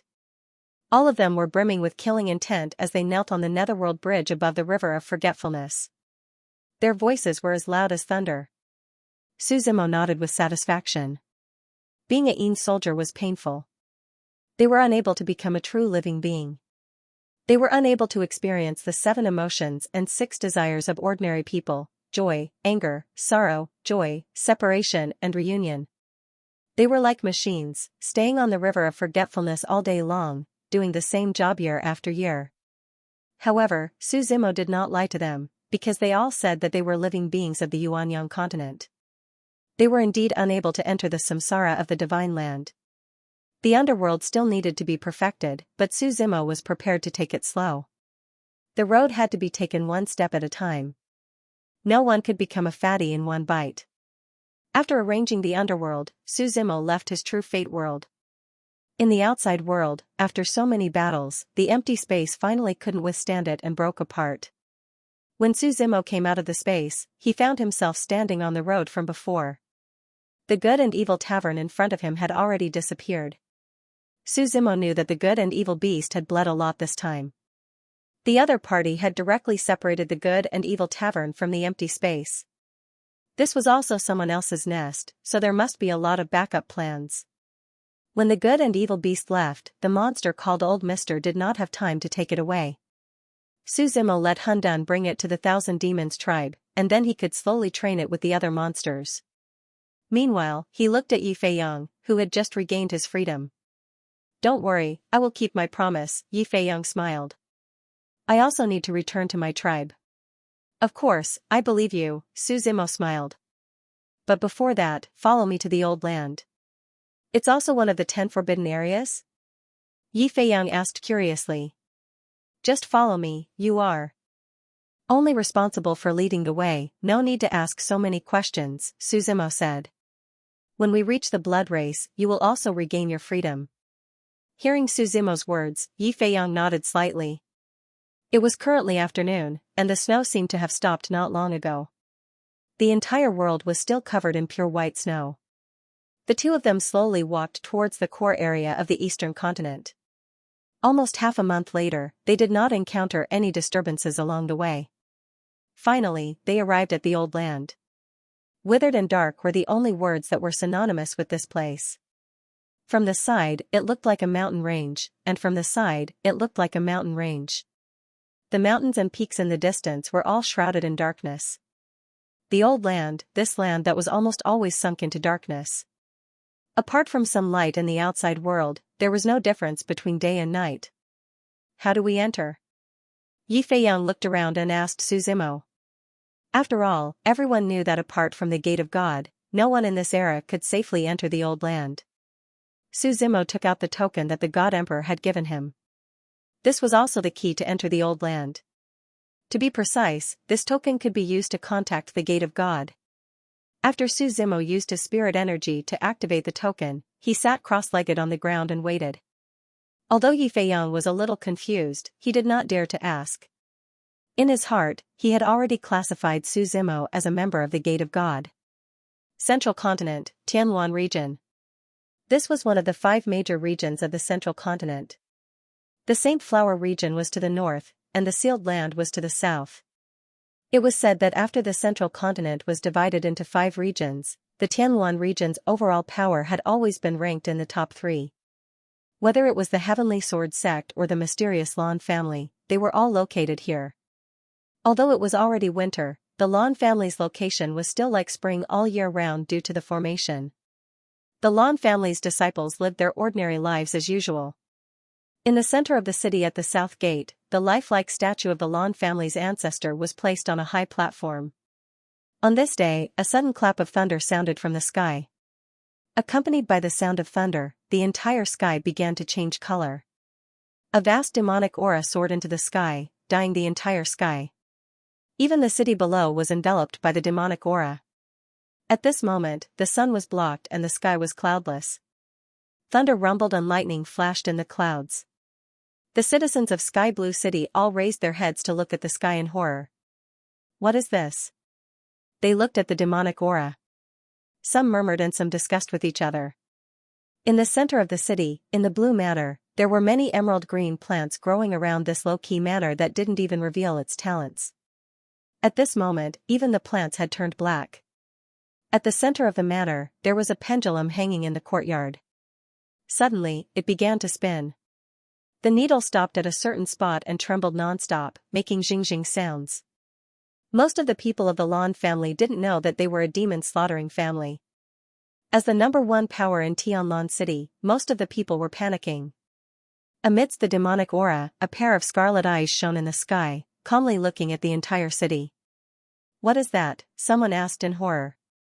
The head of the Lan family, Lan Juntian, hurriedly came to an unknown space in the family. This space wasn't big. There were 7 very ordinary thatched cottages inside.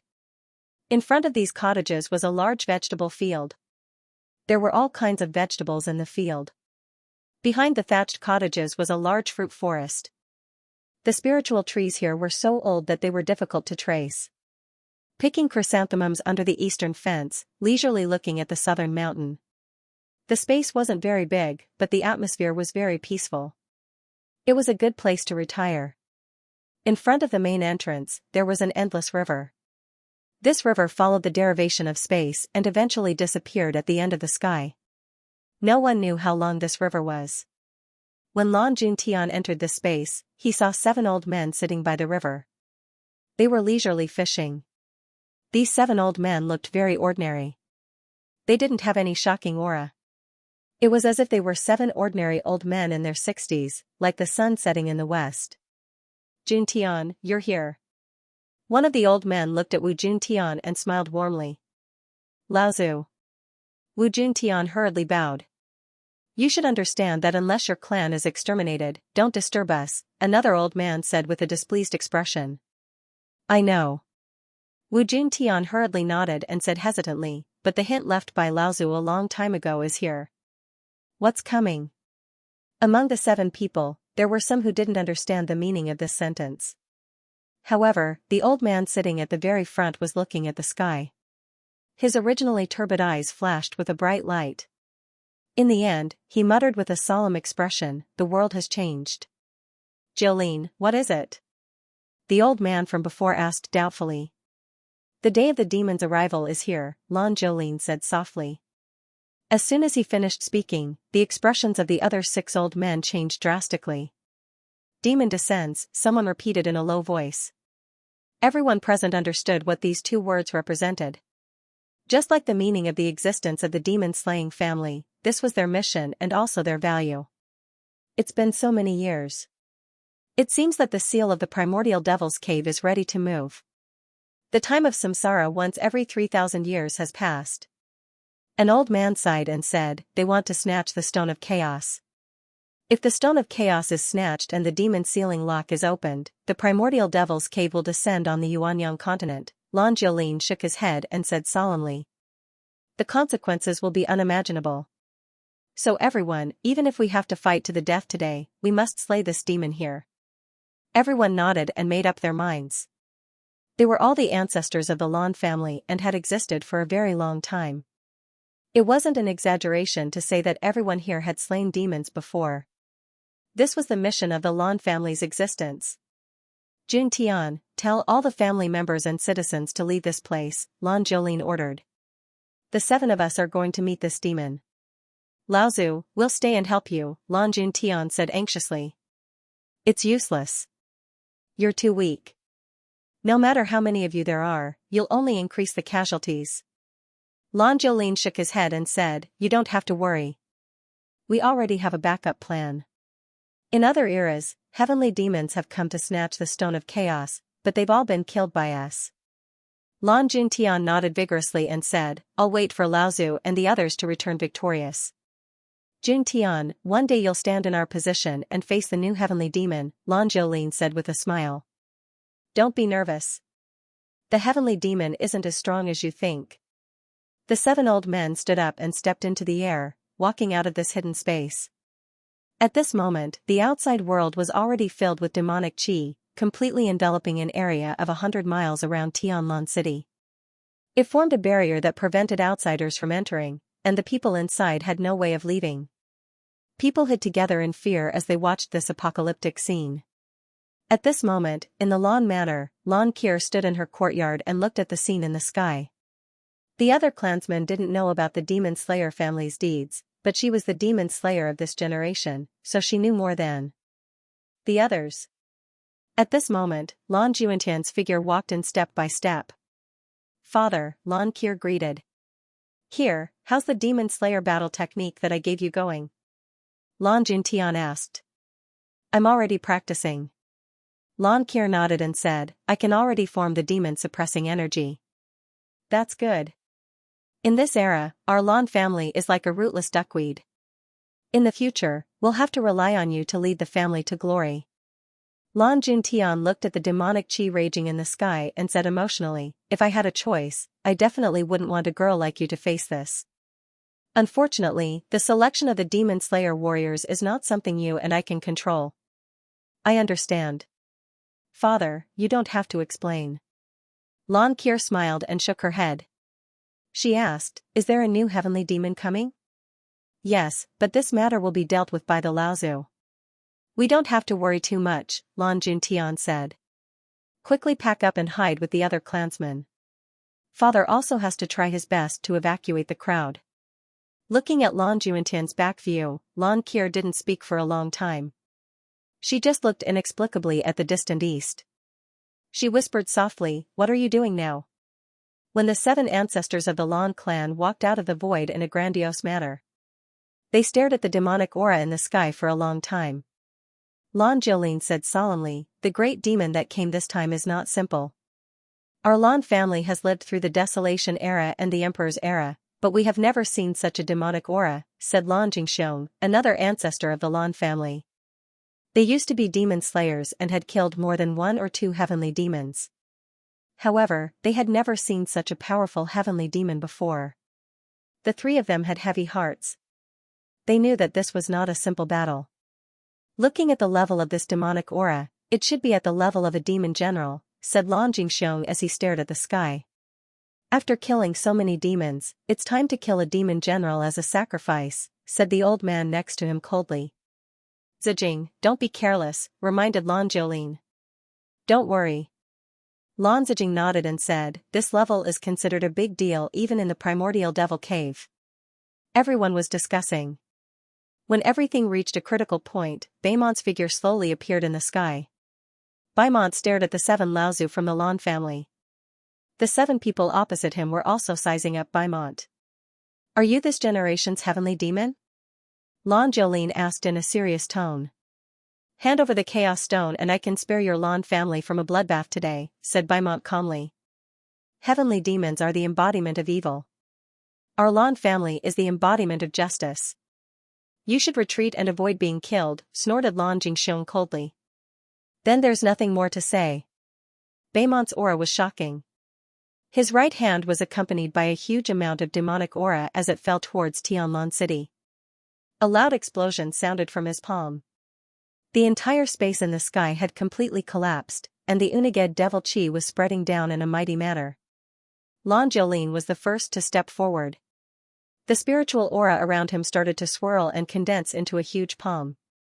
Boom!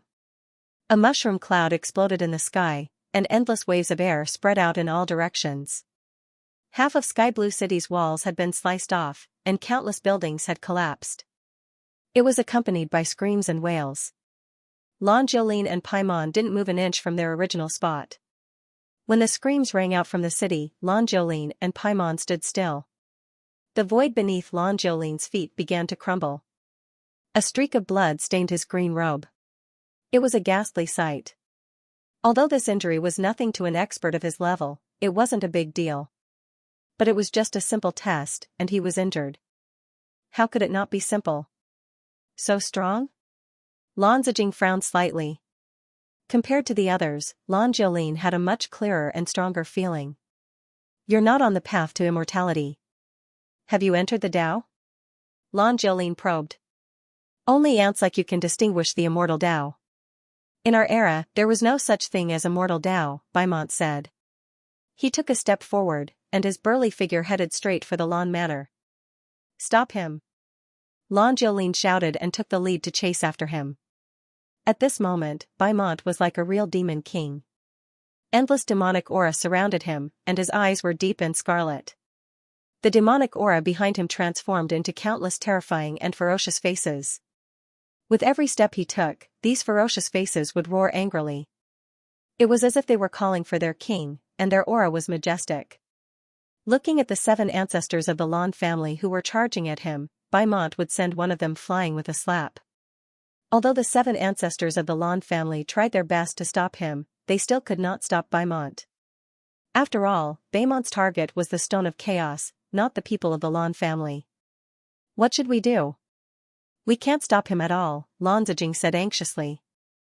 In fact, the 7 of them were not weak. Lan Jiulin and Lan Jingxiong were at the peak of Immortal Realm. The other 5 were also at the Immortal King Realm. No one would have thought that the Lan family, who usually kept a low profile and did not care about worldly affairs, would have such a powerful force. It was no exaggeration to say that this force could destroy an imperial lineage without much effort. However, in the Tianluan region, the Lan family gave people the impression of being mysterious. The other imperial lineage had also instructed their disciples not to be enemies with the Lan family. As a result, the Lan family rarely showed their strength to outsiders. When Baimont stood at the entrance of the Lan Manor, he closed his eyes slightly. Wisps of demonic aura drifted out from the Lan Manor as if they were looking for something. The demonic aura spread across the entire Lan Manor. Lan Jolene said anxiously, "He's looking for the Stone of Chaos. Stop him." Loud shouts could be heard all around. Seeing the 7 people charging at him again, destructive attacks fell one after another. Baimont's eyes narrowed slightly. The hair on top of his head fluttered, and the demonic aura behind him shot into the sky. The demonic clouds and demonic aura in the sky reflected each other. Thunder rumbled, and true darkness descended. A hopeless situation, Baimont muttered. When the entire city fell into a hopeless situation, all kinds of negative emotions began to wreak havoc in the city. The citizens who were hiding in the city became extremely violent when they came into contact with the hopeless aura. They killed each other. The originally collapsed city was now filled with more and more people killing each other. It became even more chaotic. Baimont's demonic aura wreaked havoc in the Lan Manor for a long time. Finally, it stopped in front of a room. The demonic aura surrounded the room and roared. "Found it." Baimont chuckled and walked into the Lan Manor. As the demonic aura surged into the room, the sealed room was destroyed. When the room collapsed, the scene inside was revealed. In the middle of the room was a high platform. The platform was surrounded by 18 pillars. These pearls were filled with runes. They were now dark gray in color. Chains were tied to the pillars. On the other side of the chains was the item on the high platform. On the high platform, there was a cloud of gray gas. The chains passed through the gray gas. It was unknown what was tied to the other side. The gray gas was very strange. There was almost no way to see the structure inside. Chaotic aura. That's right. It seems like the Stone of Chaos is inside. Baimont muttered. Then, he walked toward the high platform. The Stone of Chaos. The item of the demon race's revival. Baimont was emotional. At that moment, in the old land, Su Zimo did not wait for long before he saw a palanquin coming from afar. The leader was the current sect leader of the Holy Gate, Yin Wuhan. "Sect Master Yin, it's been a while," Su Zimo said with a smile. I wouldn't dare." "Child Su, please get on the palanquin," Yin Wuhan quickly replied. Although he didn't know the relationship between Su Zimo and Laozu, he didn't dare to neglect someone who was specially taken care of by Laozu. Then, Su Zimo got on the palanquin. For Yikshaws lifted the palanquin and moved forward quickly. The others followed around the palanquin and headed in the direction of the old territory. The environment around the old territory hadn't changed much. Darkness and dark elemental plants shrouded the area, and the whole world was silent. Halfway through the palanquin's journey, the sound of fighting suddenly came from outside. Su Zimo lifted the curtain to take a look and saw a group of dark creatures suddenly rushing out from the mountain slopes on both sides. These dark creatures weren't very tall, and they were similar to skeletons. They were lying on all fours on the ground. They were extremely fast and agile, and their entire bodies were pitch black. Their bodies emitted a thick dark aura. At this moment, with the arrival of the skeletons, Yin Wuhan frowned slightly. After all, he had just advanced to the Divine Pulse realm. With a wave of his hand, a vast palm slammed down and annihilated all the skeletons. Although there were many skeletons and they came one after another, their cultivation was still too weak. They couldn't stop Yin Wuhan's attack at all. When the palanquin slowly passed, it left behind a road of corpses. "What's going on?" Su Zimo asked Yin Wuhan. "Child Su, don't be offended," Yin Wuhan said with a smile. "Every year, there will be a few riots in the old territory. The undead here are very violent. It'll be fine after a while. With the riots in the old territory, it seems that your divine gate isn't peaceful either," Su Zimo said with a smile. "It'll be fine if you get used to it. At worst, we'll go into hiding," Yin Wuhan said. "None of the 10 great forbidden lands are simple." As the two spoke, the palanquin had already entered the divine gate. Yin Wuhan asked someone to take care of Yi Feiyong. As for Su Zimo, he went to look for the God Emperor alone. After passing through layers upon layers of protective formations, Su Zimo finally arrived at the palace where the God Emperor resided. At this moment, God Emperor seemed to have passed his life of seclusion. Without the mandate of heaven, it would be difficult for him to cultivate any further. Now, he was actually fishing, planting flowers, and living a relaxed and elegant life. "You sure are relaxed," Su Zimo said. "I suddenly realized something," the God Emperor replied with a smile. "Without the heavenly mandate, my mental state has improved quite a bit by staying here peacefully." "Sorry for disturbing you," Su Zimo said. Don't. "Have you found any clues?" God Emperor asked impatiently. "According to our clan's records, the vampires should be in the Nether Blood Sea," Su Zimo said. "Nether Blood Sea, one of the 10 great forbidden zones?" God Emperor frowned and pondered for a moment. He said, "Then it's going to be troublesome. Which of the 10 great forbidden zones wasn't extremely dangerous? When he first became emperor, he didn't need to be afraid. But with his current strength, entering one of the 10 great forbidden zones would most likely result in death. That's why he had such a headache. If the vampires can survive there must be a way to survive. Let's take it one step at a time," Su Zimo said. "But the Nether Blood Sea is so big, how are we going to find the vampires?" God Emperor said, "Not to mention, there are so many dangers inside, even I don't have a guarantee of success. You're lucky, I caught a vampire not too long ago, maybe he'll be useful," Su Zimo said. Really, God Emperor was a bit excited and smiled. "Why didn't you say so earlier?" "I've already made up my mind to never return until I step into the Blood Sea." "Is the Great Emperor really that important to you?" Su Zimo asked. "Even without the mandate of heaven, you can still become an immortal." "It's not the same. With the mandate of heaven, I can once again embark on the journey to the sky beyond heaven," God Emperor said with a serious expression. "I still remember the hatred of the mandate of heaven being destroyed back then. Isn't it because you were too crazy back then?" Su Zimo shook his head and smiled. After that, he chatted with God Emperor for a while, then prepared to rest here for the night and head to the Nether Blood Sea the next day. The Nether Blood Sea wasn't actually in the eastern continent. From the eastern continent to the southern continent, there was an endless sky sea. More accurately, the endless sky sea surrounded the central continent. The eastern, western, southern, northern, and southern continents were around the central continent. The Nether Blood Sea was in this endless sky sea. There were actually many versions of legends about the Nether Blood Sea, but no one was clear about its origin. It was said that a long time ago, during the mythological era, creatures were afraid of the sea. This was especially so for the endless celestial ocean, which stretched as far as the eye could see, with no end in sight. Very few people went near him. Later, when people began to explore the sea, they discovered the Nether Blood Sea in a certain part of the endless sky sea. It was said that no one who went into the Nether Blood Sea survived. At that time, the Nether Blood Sea was also classified as one of the 10 forbidden areas, which meant that it was the 10 most terrifying places on the central continent. Of course, as people's cultivation became higher and higher, these forbidden areas were no longer as dangerous to the great emperors and the people who stood at the peak of martial arts in this world. Although the Gate of God didn't see sunlight all year round, there was no distinction between day and night. But the people here still had a very strong sense of time. In the evening, Su Zimo didn't go to rest. Instead, he was comprehending his 10 devil styles. At this time, he suddenly heard an explosion outside.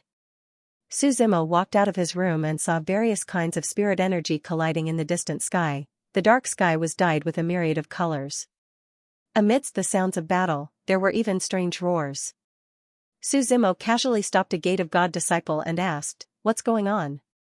"The monsters of the old territory are attacking our great sect guardian formation," the disciple hurriedly explained. "Recently, it's like they've gone crazy. They come almost every day. The previous explosions weren't so serious." Looking at the back of the disciple who hurried to support, Su Zimo shook his head slightly. The people of God Gate should be fine. He went back to sleep. The night was silent. When he woke up the next day, Su Zimo found that the battle outside had stopped.